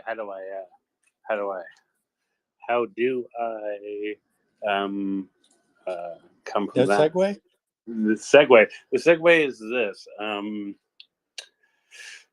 we were speaking to the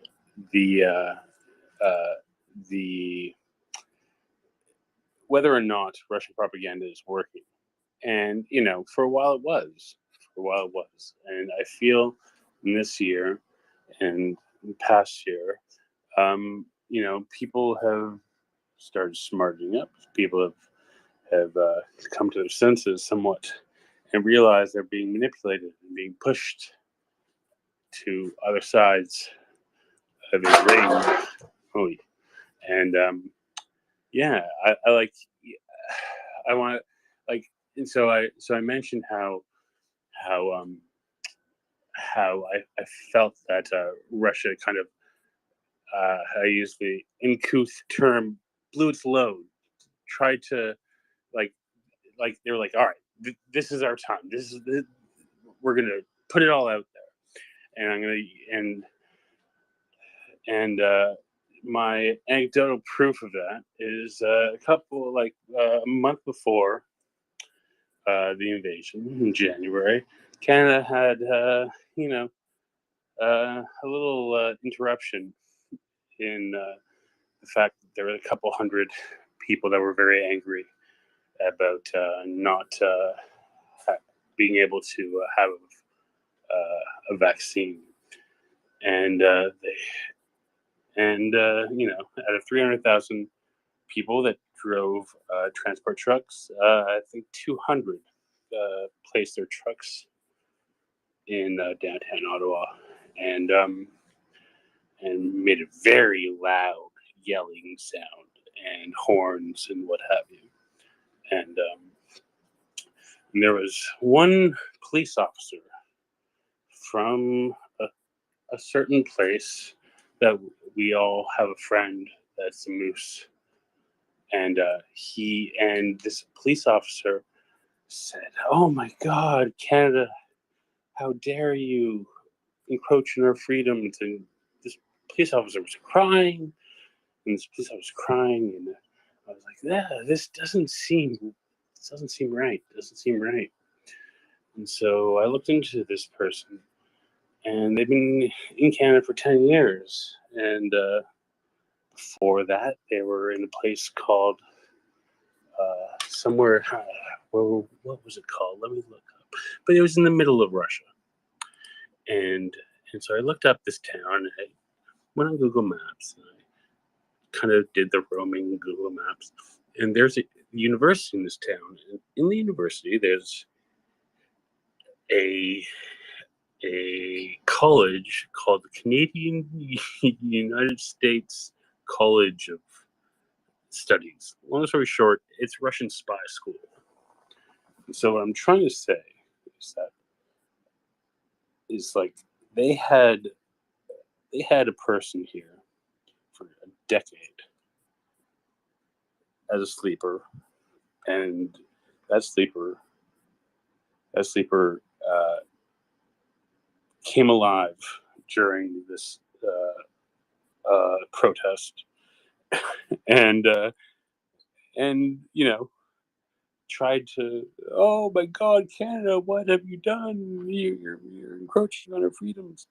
And in 10 seconds, I figured out that this person was a spy and went to spy school. And not only that, but if you go to this certain town in Russia, on Google Maps, the Google Maps truck, if you look around, was being followed by a KGB car with 10 guys in it taking pictures of the Google Maps truck. It was pretty funny.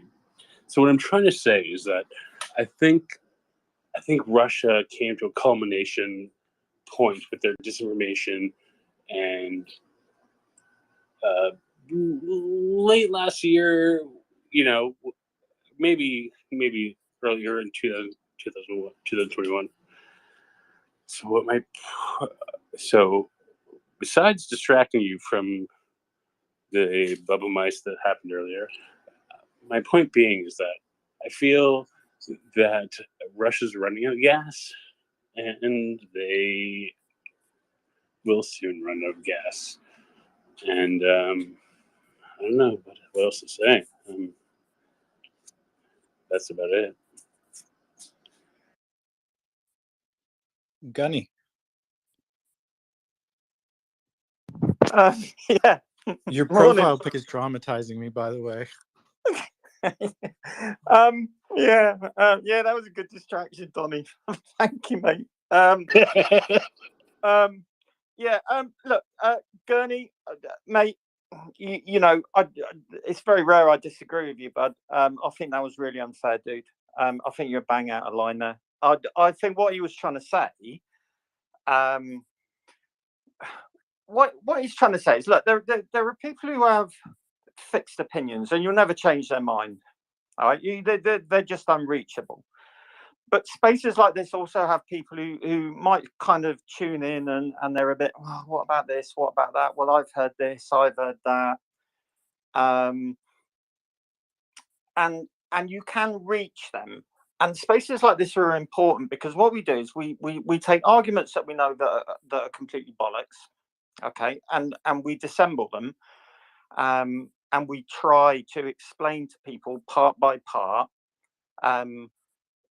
why they're misguided, and if that doesn't work for them, someone else listening who might have thought, well, maybe he's got a point, they start to get information. So I think spaces, you know, like this are important. If you stop that process, it becomes an echo chamber, and the only people who tune into echo chambers are the people who are saturated with one belief, and it gets quite boring quite quickly in a lot of ways. All right, now I'm not talking about the Zimbabwean army who've been given an iPhone 6, a bag of grain and some prepared speeches, because obviously you're wasting your time there.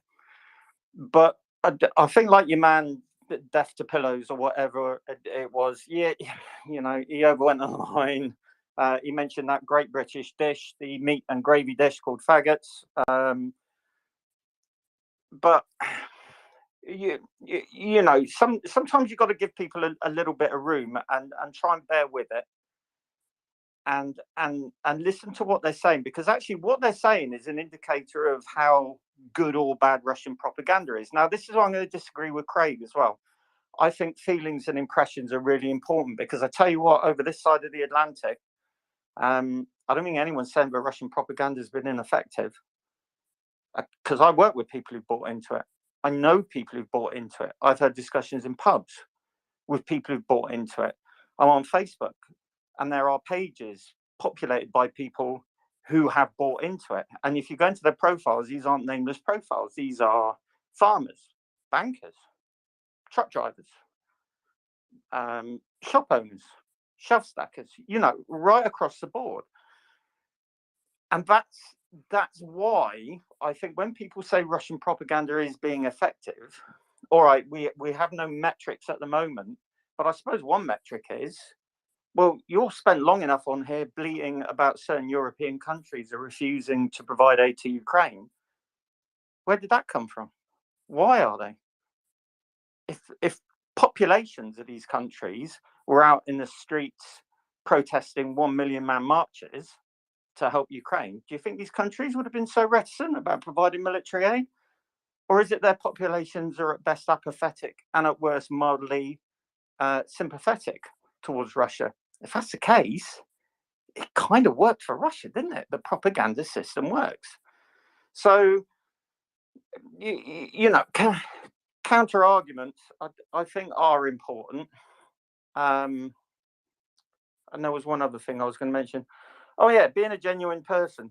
Yeah, that's quite a good question, actually. I don't think I'm genuine. I think I'm getting more genuine as I get older. This is a little kind of side issue. How many times have we met people who we've instantly all taken a dislike to, say at a party or at a pub, and inside we've been thinking, mate, you are a fucking arsehole, right? But because we're out, we sort of, yeah, hello, mate, how you doing? You know, how's the wife? Oh, hoping to have a kid, eh? And inside you're thinking, don't, because the world doesn't need another idiot like you. But we get along with people, don't we? So in that respect, who is honestly really genuine? Because I think if we were all really, really genuine, let's face it, we'd all be running around punching 10 bells out of each other, wouldn't we? So, you know, a bit of an unfair metric, I think, in that respect on people. So I think he got a bit of a rough ride there, and I'm going to stand up for him because, you know, as you know, I like to be devil's advocate in this kind of thing. Gunny, you know, I appreciate your insight and your wisdom here. You know, if someone were to say, oh, let me think about what I wanted to mention here. It's been hang on, a long day. Oh, yeah. It's I want to talk about X, and then maybe they do that 2 or 3 times a week, and then maybe a couple times they come up and they say, oh, I took notes today. I got a notepad. Let me talk about X. I mean, you might start to get a pattern of that. You might start to develop a pattern of what that person is. So I thought it was best to maybe cut aside with this. And to your point here, Gunny, you know, of course, we are not all genuine, but I thought it was in the best interest of the discussion here to just strip away those preconceptions and those social constructs that some people like to build around personalities and personas, and just get to the issue. And so I thought I was doing actually justice to it by allowing the microphone and the floor to speak to it instead of speaking sideways and coming at things roundabout. Because if you have to listen to it multiple times over with oh yeah, I forgot what I'm saying, mate. I figured out what it was. It was, and then come up with a very specific 10 sentence question there. It might come across as disingenuous. I thought it was interesting just to sort of dispel with all the accoutrements and just go straight with an open mic night. But you know, he didn't want to take up on that offer, and I think you know we're all a little bit more unclear for him not taking that up. But that was my wisdom and my insights and my thought process, Gunny. Yeah. I mean, you know, how many times do we disagree, mate? Virtually never. And ditto with Craig. It just, why was it? It probably came across. I tell you what, if I tuned into that, I'd have gone, whoa, you know, that's a bit unfair. And I think that's kind of how it came across. And listen, I've heard academics on here talking who I've thought have been a little bit disingenuous or have seemingly changed track halfway through. I think people do that. People lose train of thought. Some people subconsciously play devil's advocate. You know, by saying something and saying, well, I suppose you could say this instead. I don't think that's, you know, a major issue. Some people just have brain farts and forget what they want to say. And some people like me just love a good argument and like playing devil's advocate. I would just again say, you know, there's discussion. And if I tuned in on that halfway through, you know, I wouldn't have been impressed with that at all. I thought it, you know, and I've not paid attention to the guy, but it seemed to me like he got a bit of a rough ride there. And I just wanted to come out and say it seemed a little bit harsh, and you were kind of zooming in on him. And don't, for God's sake, ever ask me if I'm a genuine person, Gurney, because we'll end up having an hour's discussion, and then you'll end up calling a medical professional to do an evaluation of me. JJ was next, and then I think Craig is about to head off to bed. Thanks, Ryan. Just addressing the person that left the room, that particular person has come into this space before and talked about the properties of walnuts, talked about ducks, and talked about specific animals in Australia, just for fun. So I'm not sure how genuine a person they are, but that's not why I came up. We seem to have lost the focus on the incredible successes of Ukraine over the last day, especially today. And these types of disruptions seem to be designed to do just that. I'd like to know, perhaps from Rosalie and Gurney on the panel, if they would like to speak to the likelihood of the increases in these types of distractions and dis and misinformation because of these successes, to get people to look over here. Thanks. If I could just speak first, because and then Rosalie, please speak, just because it's most present. You know, one of the tough things is if arguments are framed sort of between two sort of competing or artificial anchors, it sort of it doesn't have to be asked anymore. It's just asking a question. It can be done much more highbrow than that, and it has at times. And what I mean by that is if you refute it, you're damned, and if you agree with it, you're damned, because you're locked into sort of a mindset of the assertion in the premise of that argument. And if you try to go for an ad hominem, well, you're damned if you do. And quite frankly, some people just get tired of playing that game and want to call a spade a spade. If they've heard it night after night from certain persons, they don't take the bait and they don't take the assertions and they don't take the premise. But to your point, JJ, all of it is designed as a distraction because even if you engage in it or debate it amongst that continuum, distraction. Whether you go left or right doesn't matter. It's a pre-framed choice. All is a distraction. And if you challenge it, distraction. If you call it out as a spade, distraction. So all that is happening is time lost, distraction, time away, dismay, and really acting in a reactive state, in an emotional state, in a very emotional state. So I thought long and hard for many nights and many days here before wanting to comment about particular behavior because I don't take it lightly. And some people might think that that was an outburst, but it actually wasn't an outburst. But when you see a pattern of behavior that's designed to obfuscate and designed to sort of present debates or present arguments, but not actually be a participant in arguing them, part of you just wants to say, okay, here you go. Here's the floor. The mic is yours. Why don't you just say it?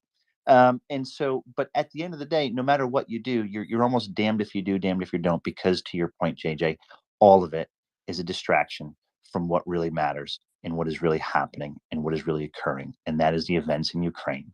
And it's designed to take away from actual reality, to get lost in confusion, to not tell up from down who you can trust, who you can believe, who you can listen to. It's to get lost in the fog. It's to get emotional arguments, people that are upset at my comments or not upset at my comments. It's all designed to do that. However, I'd like to say it is a distraction. It is unnecessary. It is not what we need. We can focus on the prize, and that's the events in Ukraine. And that's all I'll say about it. Thank you, Gurney. Craig? Yeah, no, I would just I'll let what Gurney's statement and actually, you know what, hold on, because Rosalie had her hand up as well, and JJ did address Rosalie, so I will be respectful to Rosalie's time as well. So if she wants to go ahead, I'm more than happy to step aside. Yeah, sorry about that. I forgot Rosalie was name dropped. Rosalie. No, go ahead, Craig. Yeah, no. So I would just say that, you know, in regards to what Gunny was saying, I'll let Gurney speak for himself. I'm not, you know, I'll let him say what he wishes today, what he wishes to say, and I'm not going to go much further beyond that, because then again, as he said, we're just going to get lost in the fog, right? And so I think Gurney just kind of cuts through it and he says what he's going to say, and that's what it is. So my point is that in regards to what Gunny was saying, in terms of the outcome of this propaganda, right? How does this all matter to Gurney's point again, as he had pointedly kind of made, was how does this affect what's happening in Ukraine? And so let's take that example of people that we know, right? So I know people that are financial professionals. I know people that are blue collar workers. I met a guy in New Jersey today who is doing a construction deal for about, $2 million or whatever. And so, you get to know these guys intimately. You get to know their families' names. You get to know who they are. You hang out with them. You talk to them. And I'll be frank with you, that never comes up.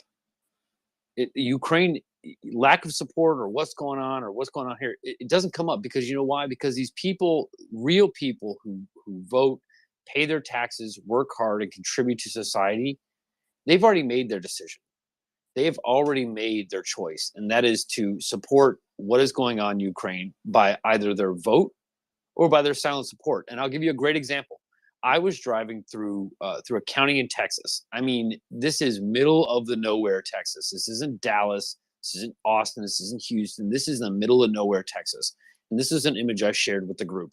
I see a Ukrainian flag hanging over a blue collar company that dealt with pipe welding and manufacturing and fabrication, right?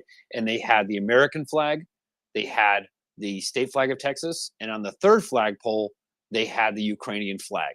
When I tell you this is the middle of nowhere, I mean the middle of nowhere.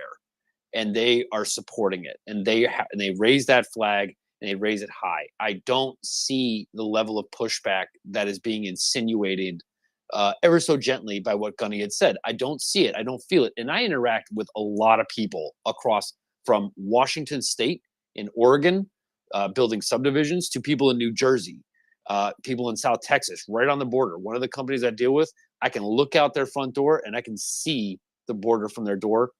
All I see is support for Ukraine. I don't see that insinuation that somehow it's being pushed back against. I just don't see it. There are loudmouths. There are people who get on Facebook, and let's be clear what they're doing, right? So let me just kind of borrow a page from Gunny and just kind of call a spade a spade. They're doing it because they have nothing else to do, and because they don't feel like they're getting the attention they deserve. And so they take the contrarian opinion to try to get attention on themselves and to try to generate some activity on their social media page so that they feel special when they go to bed at night and they feel like they've gotten a lot of attention, right? These are people who are just screaming out for it, that they are just going to trick the contrarian and then get all the stuff and get all the attention and get all the kind of the comments on Facebook and stuff like that. They're not serious actors. I don't know one county commissioner, state representative, or anybody like that has ever come out and said in private conversation, and what happens in Ukraine comes up or the inflation comes up, nobody ever says a word to me. Like, nobody ever pulls me aside and says, Craig, this Ukraine thing is really kind of getting out of hand. And it never happens. It never happens. It might happen on a Facebook page, it might happen on a Twitter page, but these are people who are just aching, as Gurney had said, just to be relevant in the conversation because they want to be, and so they choose the contrarian viewpoint rather than just adding to it, supporting Ukraine and doing their thing, right? And so I just kind of want to be very gentle when I say this, Gunny, but I don't believe you are correct. I don't believe that is a fair thing to say. We are seeing French artillery systems in Ukraine. We are seeing German Panzerfaust in Ukraine. We are seeing Lithuania, Estonia, and Latvia close their borders to Russian rail systems running into Kaliningrad. We are seeing a unification from Bulgaria to Romania to Greece, Germany, France, Ireland, Great Britain, the United States, Canada. I mean, Mexico, for crying out loud. I mean, you're seeing it across the board. It is not having an impact. So whatever propaganda they're shoving out into the space, again, let me just borrow a line from Gurney. He's absolutely right in this. Let me call a spade a spade. It's total horse shit. All right. It's irrelevant because the vast majority of the population has stood up and said, yeah, we're going to support this. We're going to do this. We're going to do that. And the loudmouths that are out there are attention hogs. They want to kind of say a firebrand thing, maybe get 5 minutes on CNN and get 5 minutes on Fox News and get their thing. And they're like, oh, yeah, I finally made it to the news cycle. And oh, yeah, look at this. And I got 2,000 followers today. And oh, yeah. But are you affecting legislation? Are you affecting the budget process? Are you affecting what France is sending to Ukraine in terms of armaments for Caesar artillery weapons, right? If France's population was so apathetic, then why did they elect Macron? They elected Macron. What did Macron do? He started supporting Ukraine. He played what he had to play. He did what he had to do. And he's in the presidential, the Elysee Palace for another 6 years. So let's not conflate singular, isolated incidents of people who say things to actual outcomes, to what Gurney had said, to what's actually taking place on the battlefield. And this is something I can speak to very passionately. The logistical flow into Ukraine is something we have not seen in this century. Period. End of story. The buildup to 1991 Gulf War, that's the closest simile to what we have, logistically speaking, without access to seaports. We haven't seen it in this century. We probably won't see it again. So if that means Russian propaganda is winning, then we got to kind of do our fact checking, right? And I'll just leave it there. It's not winning. It's not having an effect on policy. It's not having an effect on legislation. It's not having an effect on any salient person. And if that's not happening, then we just have to call a spade to say, Russia fucking lost the propaganda war. They have fucking lost the propaganda war. That war is over. It is done. All we have left is the battlefield. And that is what Ukraine is going to do. And Ukraine is going to win that battle.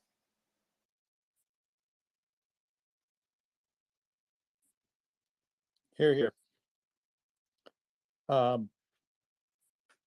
Gunny, I think you were name dropped. Yeah, mate, I think Not trying to put you on the spot. I think part of it is to do with the social circles that you move in, definitely for a start. And as I say, I'm seeing a lot of apathy at best, and some people genuinely saying, "Why is it even our problem?" and then the stuff that they quote could have been written by someone who is an admin on the Stop the War Coalition page or the CND page. Yeah, I mentioned France because it wasn't so long ago, but we were having hour-long discussions when we were all absolutely cracking on at the French for not giving any real assistance at all, and for Macron running back and forth, kissing the dwarf's arse. So, I don't know. A memory short here. We were all very, very happy to tear into the French. The French joined the logistics party a little bit late. The same as Germany did, and we still roundly crack on at the Germans. Why were they late to the logistics party? There are going to be lots of reasons, but I think if I could just very quickly fact check that as well, with all due respect. That's it's true in terms of lethal armament. In terms of lethal armaments, that is not true in non-lethal. They have provided body armor, they have provided medical support, they have provided penicillin, they have provided tourniquets, they have provided helmets, they have provided boots, they have provided numerous. So we can talk about lethal things. That is a fair comment to say, but you can't say it as a holistic approach from a logistical perspective. While they may not be supplying lethal arms, which they are, let's be clear, they are providing lethal arms. They did provide anti-tank weapons, thousands of anti-tank weapons. They have been overwhelming supporter of medicine, refugee support, and financing. That is a crucial part of that support as well. But go ahead. Sorry, I just wanted to say. So lethal is to the left, non-lethal is to the right. Germany's been to the right on this. They have not been to the left as much as we'd like, but to the right, they have been overwhelmingly supportive in terms of humanitarian, financial, and otherwise, and medical aid. I think there's a bit of amnesia going on here. I distinctly remember listening into this space not so long ago, and you were all absolutely demolishing certain European countries because they weren't. That's them, not me, brother. That's them, not me. I got you. I got you though, loud and clear. Loud and clear. I got you. Yeah. So, back to the effectiveness of it. Ultimately, although we live in democratic countries, we have elections, and a small number of people make the decisions. Yeah, they are elected. We have elected representatives brought in by the electorate. But it's those people who made the decision within each government what level of support to give Ukraine. Saying that the British cabinet collectively agreeing to start shipping weapons to Ukraine is therefore an accurate representation of 95% of the British population being on board with it, I think is completely wrong, because out of our electorate, we get many people who refuse to vote, thinking that the whole thing's twisted and fake and it's run by lizard people. We get people who think it makes absolutely no difference at all, and then we get the actual people who go and vote. But it's the people, once they're elected, they make the command decision and they say yay or nay. And I don't think that's always an accurate representation. I also think your problem is going to be that the level of UK support up until maybe last month was a distant thing, because Ukrainian war is a distant concept. Now the government are going to be forced to give out every household handouts, and we're looking at 10 to 12% inflation, and tens of thousands of families are going to go under. There are going to be a lot more questions asked.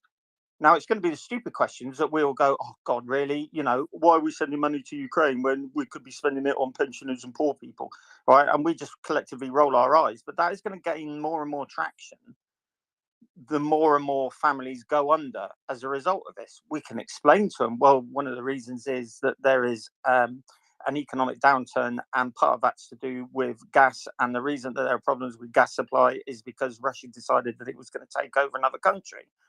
And they'll just look at you blankly and they'll go, yeah, but the money should go to pensioners and poor people. So, we're already seeing Russian propaganda going down that line. And they're certainly coming after the UK because we're in stasis at the moment, because we have a prime minister, but he can't really make any command decisions, and we still haven't elected another one. So I expect to see a lot more of it, and I still think it's been effective.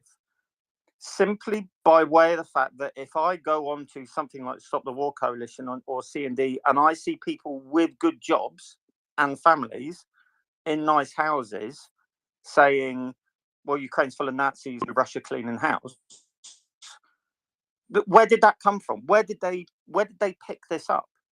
Why is our train system being paralyzed by a union that has very distinct connections running all the way back to Moscow? Why is that happening? We can say, well, Russian propaganda is not really working, but try and get a train round in this country at the minute.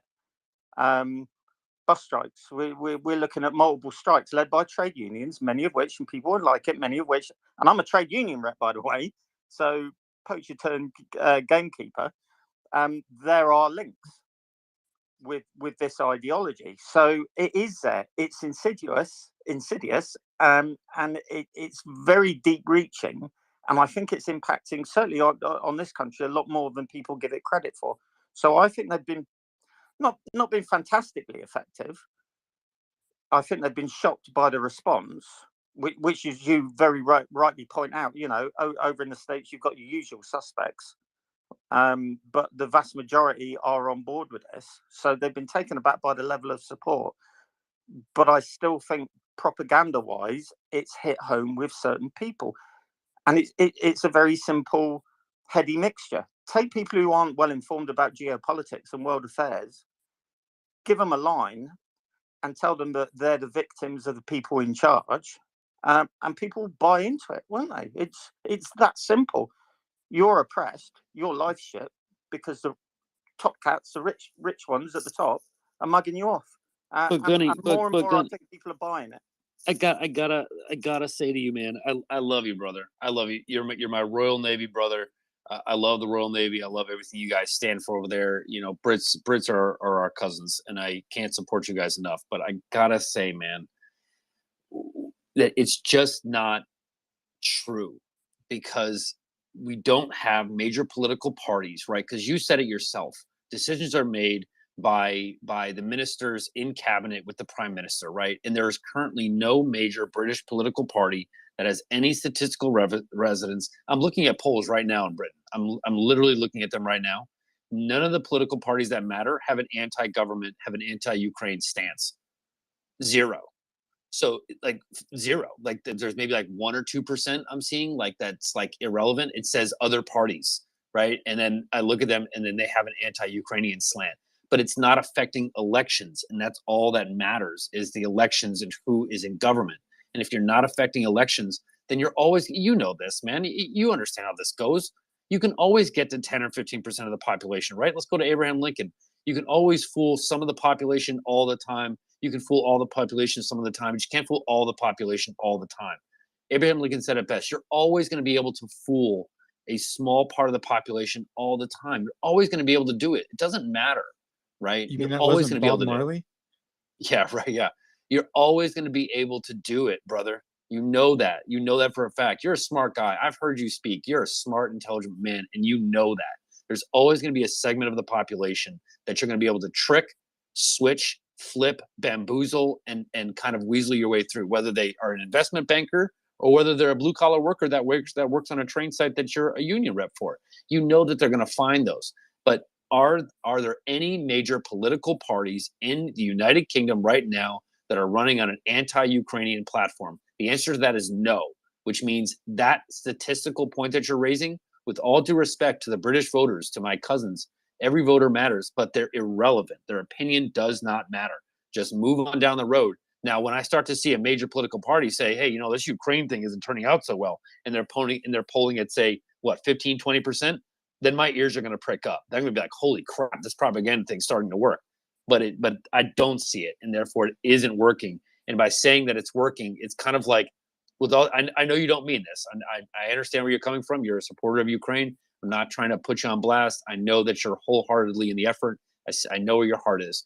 But you're kind of doing the job. You see what I'm saying, brother? You're kind of doing their work by saying that it's having an effect when statistically it's not working in Parliament, in the House of Commons. Craig, could I jump in just quickly on a couple of things that are directly relevant to you, to what you and Gunny have just been saying? Sorry for jumping the queue. I appreciate other people have their hands up. I think we have to be careful about looking at the platforms of political parties in the British system as a reflection of public opinion, because all of the parties necessarily in a first past the post electoral system are broad churches, right? People don't vote for them because of their stance on Ukraine or because of their stance on what the NHS budget should be next week or whatever. They don't vote on details. They vote on broad ideologies, right? So, for example, we take recent politics. You take Brexit, for example. 52% of the population voted for it in a referendum. None of the major parties supported it. Literally none, right? So it's kind of it's a bit tricky to use party political support as a barometer for public opinion on a particular issue in the Westminster political system, because it generally doesn't reflect public opinion on any particular granular issue, and I don't think Ukraine will be an exception. That said, I'd like to pull a statistic out of Germany that I read yesterday. 87% of the German population, 87% support sanctions, heavy sanctions on Ukraine, including oil and gas, come what may. 87%. So I kind of think we're talking about a very, very small proportion of the population here who have fallen for this, for this Russian crap. You said Ukraine, right? Don't you mean sanctions on Russia? Oh, You said sorry, sanctions. sorry, I beg your pardon. Yes, sanctions on Russia, right? 87% support sanctions on Russia. I beg your pardon. That was a slip of the tongue. So yeah, 87%. I mean, that's absolutely huge. And I think if you repeated that poll across most of the all of the major Western democracies, I think you get broadly the same result. So I think, and on an anecdotal level, among my friends, now I'm pretty right wing, right? Politically, I'm pretty right wing, and most of my friends are pretty right wing, right? And the horseshoe thing, people who are on one of the stronger sides of the political spectrum or identify as such, they're seen as more susceptible to Russian agitation and Russian propaganda, right? None of my friends fall for it on an ideological level, right? When we talk about this, we have conversations where they bring up Russian talking points, but on a fundamental level, because they've read something that was agitprop and like they didn't see it as unreasonable. Fundamentally, they all support Ukraine. They all oppose the Russian aggression, but they bring up the odd Russian talking point, right? Which is easily countered by saying, "Oh, by the way, that's a Russian talking point," and they say, "Oh, right, I hadn't thought of it like that," and then they stop representing that view, right? So I think the biggest test of this is if you look up at the Nest. I don't think I don't know if you've discussed this tonight, but Sir Jeremy Fleming, the head of GCHQ, has dismissed Russian propaganda efforts as a total failure. A total failure. And we can talk about measuring public opinion, we can talk about statistics, we can talk about polling. We've got Sir Jeremy Fleming and his £3 billion and his 5,000 very, very clever blokes saying this has been a total fucking disaster for Russia propaganda-wise, and they have effectively lost the propaganda war in the West and Ukraine. And I think that's about as official a view as it gets, in my view. Yeah, always nice to hear your dulcet tones early in the morning, Gunny, and of course Craig and Gunny. But I'm afraid I can't agree with Gunny on this one. I'm personally not seeing any evidence that Russian propaganda has succeeded, and GCHQ seems to share my view and are happy to be very public with it. So forgive the rant. That's all I have to say. Sorry for jumping the queue. We do ourselves a great disservice, I think, to focus on the very loud and vocal super minority. And that super minority exists here in the US as well, but by and large, they're seen as the crazy kooks. Rosalie, I want to go to you. So I have a couple thoughts, and then JJ, if I don't cover it, maybe if you can kind of guide me there. The one thing I wanted to say is that I think that Craig and Gunny are looking at different elements. They're looking at different indicators of success. So Craig is looking at the population level outcome and policy, and Gunny is looking at societal attitudes and the quality of life, the individual level interactions. So they're not really like right or wrong. They're talking about different things. So that's Rosalie, I'm very sorry. I think I accidentally muted you. oh sorry. What was the last thing I said? Talking about different things. Yeah, so they're just looking at very different things, and so I think that's kind of the problem with it. Like they're looking at different indicators. Decoding. Okay. So JJ, you look. Your question was about what is the disinformation and kind of the propaganda? What is it doing, like with regard to the activity in the war, or what was your question? It was more that to speak to that we should be expecting more mis and disinformation in the coming days, and that's just a natural pattern as a result of Ukraine's successes. Right. So I don't know that I expect it with regard to Ukraine. So I'm looking at the kind of timeline. So I'm looking at like the tweets per day on different topics and your like the articles that they're putting out per day. The volume really seems to reflect Russian activity, which is strange because if I was a strategic person thinking I would use the information in the online stuff to kind of patch where I'm weak. It really seems to sort of just mirror them. And so their volume is down right now. And it could be a reflection of the data not quite being all in, but I mean, this is like really, really far, like much lower than the peak. For those of you who aren't familiar with me, I did a study a couple of weeks ago on the volume of stories that talk about Ukraine and the term Nazi over time. And what I found was that, well, first of all, the stories pretty much didn't exist before March of 2014, but they came in concert with Russia on the offensive. It's going with them. And we saw the same thing in February of 2022. So in terms of them responding to Ukrainian success, I am not sure that we'll see something in response to that.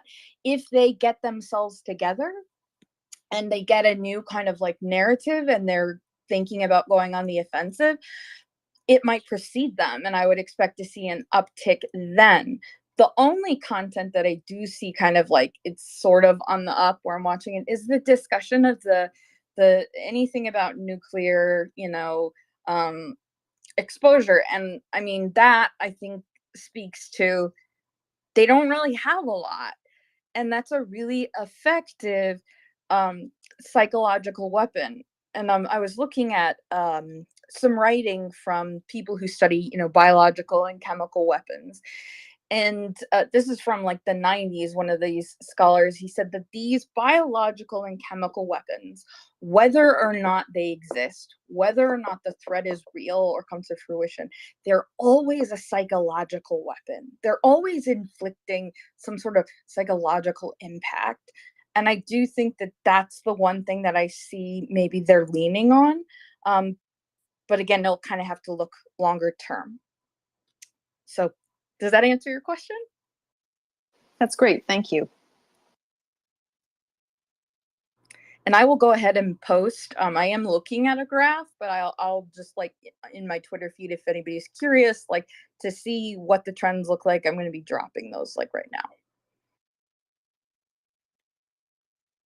I wouldn't be opposed to you dropping them into the nest. We'll see.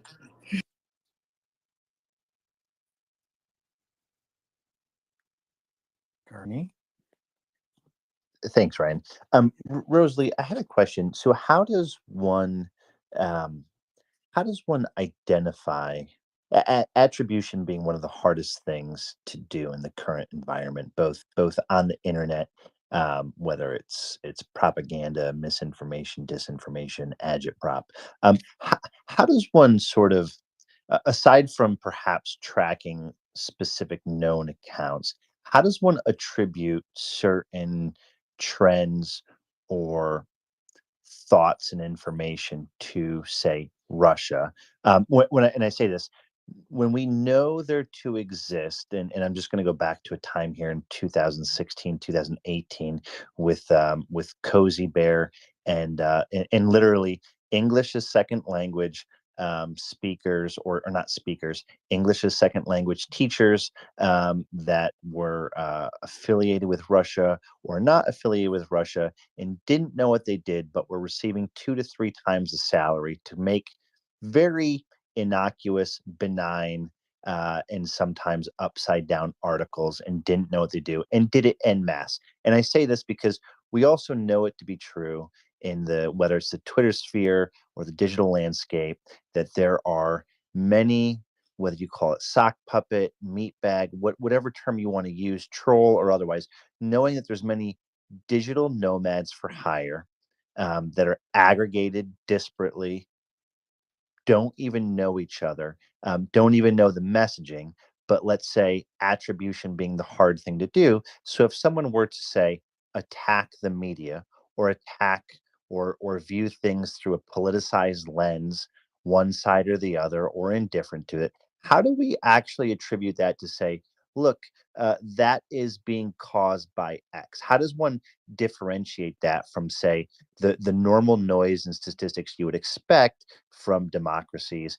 But and I say this to say we know it to be an issue. However, how do we track it and attribute it?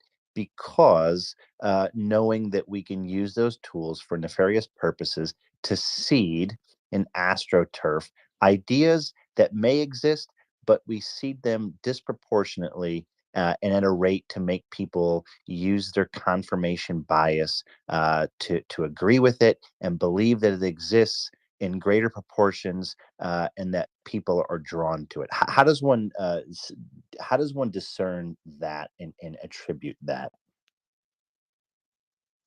So I am just tagging you to the thread that I'm dropping these in, so you'll kind of have the visual. Hopefully I get the right handle. If not, somebody help. So in terms of attribution, right, what you're saying is it's kind of the big question in influence. How do we know what would have happened without that? And it's even harder to judge that because very often we're seeing bad actors not create narratives, but to just inflame what already exists. A really good example of what of a case where I feel like it's really clear that this is Russian in origin, it's very difficult to make an argument that it's not, is the narrative about Ukrainian Nazis. And the graph that I just posted really shows you that before 2014, we just don't see it. And the question is, okay, if this was such a serious problem, how come nobody was bringing it up before them? So this is a good example of looking at the baseline and looking at past behavior. But the other thing that is underappreciated is the participatory nature of disinformation. And that this is, I don't know if finance is listening, but he and I were talking about this, how there's grifters who maybe they're like parasitic in this environment. And are they part of it? Are they spreading stories? Or are they just making money? So there's a lot of obviously different variables, and it is really hard to attribute it to one thing. And I think in most cases you're not going to be able to say it's this one thing. But I do think that this example with the claims about Ukraine being overrun with Nazis, this is one that I feel really comfortable saying this is a Russian narrative. This was not a concern that existed before. Does that help at all? Rosalie, it does. I was just taking a look at your graph there for that issue of say Nazis in Ukraine, and perhaps I'm going to just widen it back out. So it may help in that instance to certainly at least have a starting spot to say to know what you're not know what you're looking for, but to have something in mind to look for it, and then that graph makes it abundantly clear.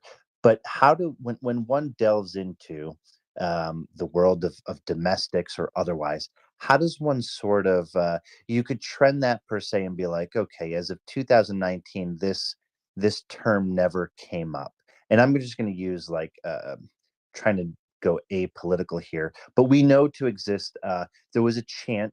We know to exist through state security reporting that there was a very specific style of chant that occurred in 2016 where two different groups coalesced on streets in America to pseudo protest, one on one side, one on the other. Neither really cared about the issue. However, the protest existed through their participation, and then went viral. So, how does one know really where to look?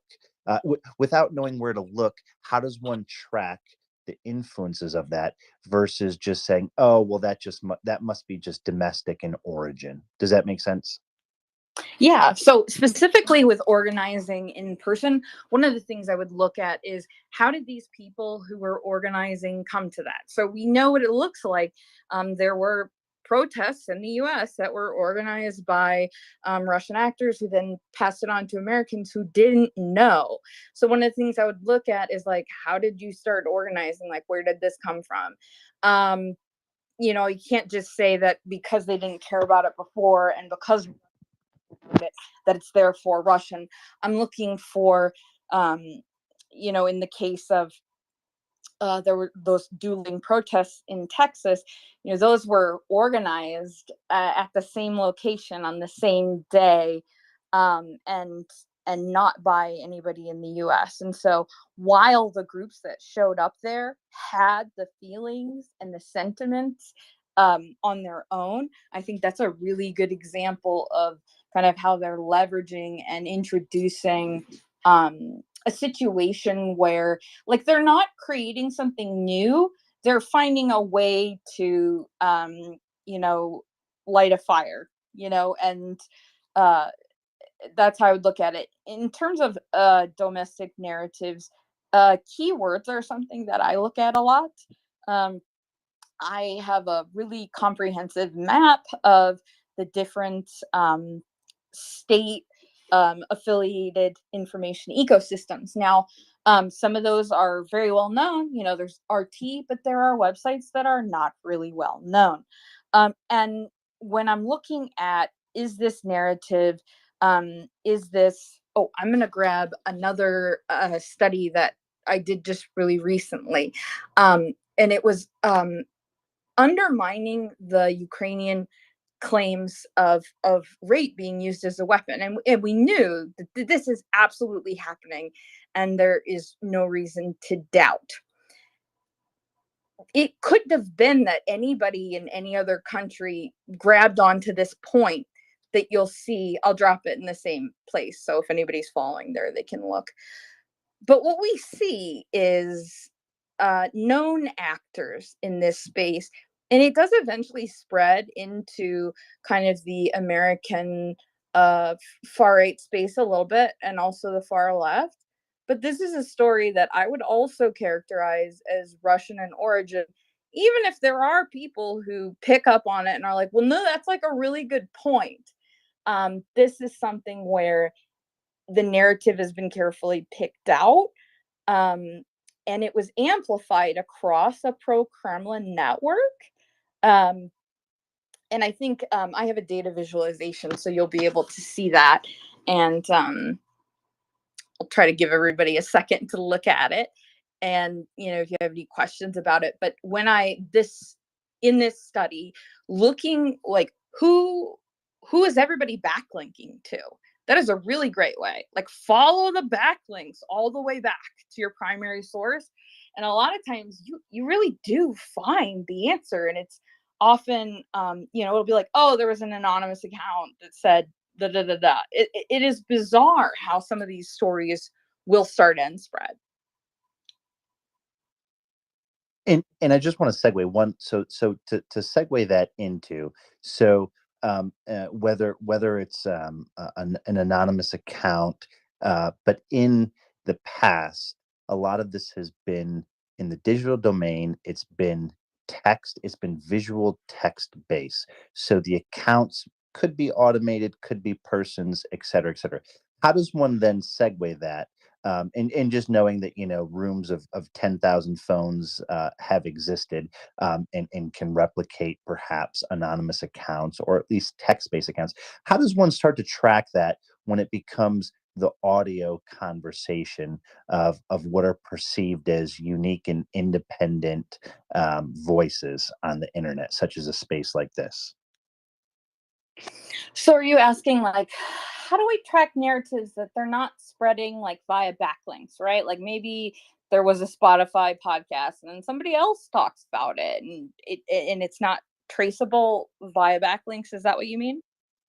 Yeah, so if it happens in the audio realm and it's not necessarily searchable uh, with normal machine language in the realm of the text like we've been used to. So if you can backlink an account or you can pull data together, that's an adaptation to sort of counter what has been occurring. So if that were to be occurring in the audio realm, or Twitter Spaces or wherever it occurs, podcasts, Spotify, whatever it is, how does one start to do the same thing with attribution for that?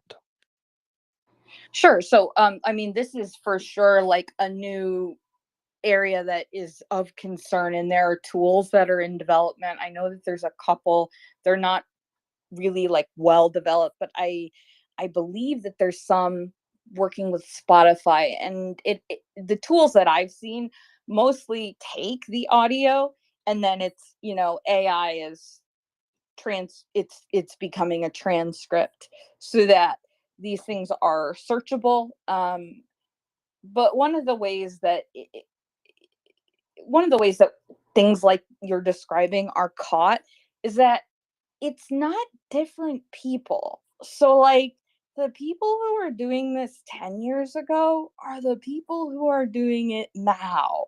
And so a lot of the extremist researchers, I know some that are more kind of in the media, like they have a beat every day. They're checking all their channels. They got to listen to all these podcasts, and they're great. Like they're putting out content. And they're like, hey, this person's talking about this. So very often I will find out about the situation you're describing from extremist researchers who are, putting out briefs every day. And so that's a really good example of how, it's really important that the research community is collaborative. But, there are things that can be missed, and this audio kind of space is something that we're trying to grapple with. And I'm not like the most knowledgeable person on it. There are a couple people, that I can maybe forward you to who would know more. But I think we're going to try to approach it the same way. It's going to be, let's look at transcripts, keywords, ways of framing it. Because even when you think like somebody could summarize it, they're not going to explain it the same way. There is something about when an idea is not ours, that people just cannot seem to they don't change the keywords. And that too can sometimes be part of the campaign. So let me give you an example. There was I can't remember who did it, but it was online, and it was this campaign. They had a hashtag ready, they had a video ready, they had a bot army. Like this was planned. This ridiculous packaged campaign. Okay, with it there was a hashtag. So ahead of this operation, which happened online, for a couple weeks before it, all these really low quality websites and kind of like sketchy type sites were publishing content with those keywords in it. So then let's say now it's the day of the campaign, right? And it's trending on Twitter. You don't know that word. So what do? You go to Google, you search it. The only thing you find is what they've left there for you to find ahead of time.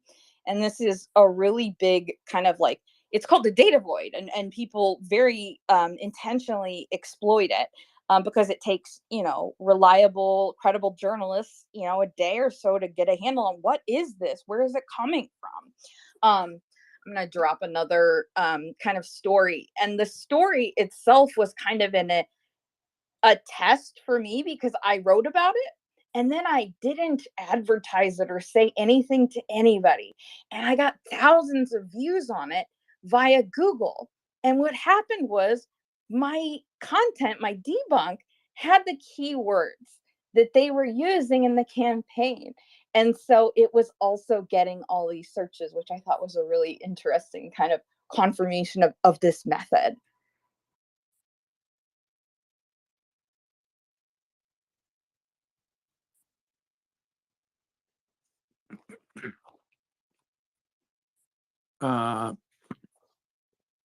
Polymath, I think, was next. Thank you, Ryan. I got a question for you, Rosalie. Obviously, I'm with Gunny in the belief that there is some concern, legitimate concern about Russian and misinformation, especially, let's say, in India and Africa and South America. At least that's my opinion. And I think that they've made inroads in segments of Europe. My question for you is, do you think it's an issue that we should be? I personally believe that there's very broad support for Ukraine in the United States, and I think clearly in the UK and many other countries in Europe. So I'm not so concerned about the short term. It's more of a long-term question. Do you think that Russian misinformation is a problem that needs to be addressed? So there's two things kind of that I want to address. So with the terminology, so obviously there's people, they throw around like false claims, true, misleading, misinformation, disinformation. So here's the way that you distinguish misinformation from disinformation is the intent. So if I know what I'm telling you is false or misleading, and my intent is to deceive you, then it's disinformation. If what I'm telling you is something that I sincerely think is true or could be true, then it is misinformation.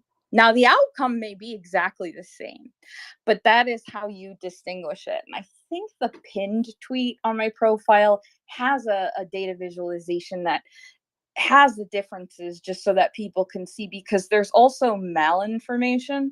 And I think we really underappreciate it and also the implications of it. So malinformation is like hacked stuff, private information, scandals.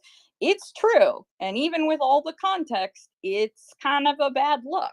And malinformation can be used to manipulate people too. But your misinformation is not going to have a political aim, and the person's really not going to know. In terms of what do I think about the problem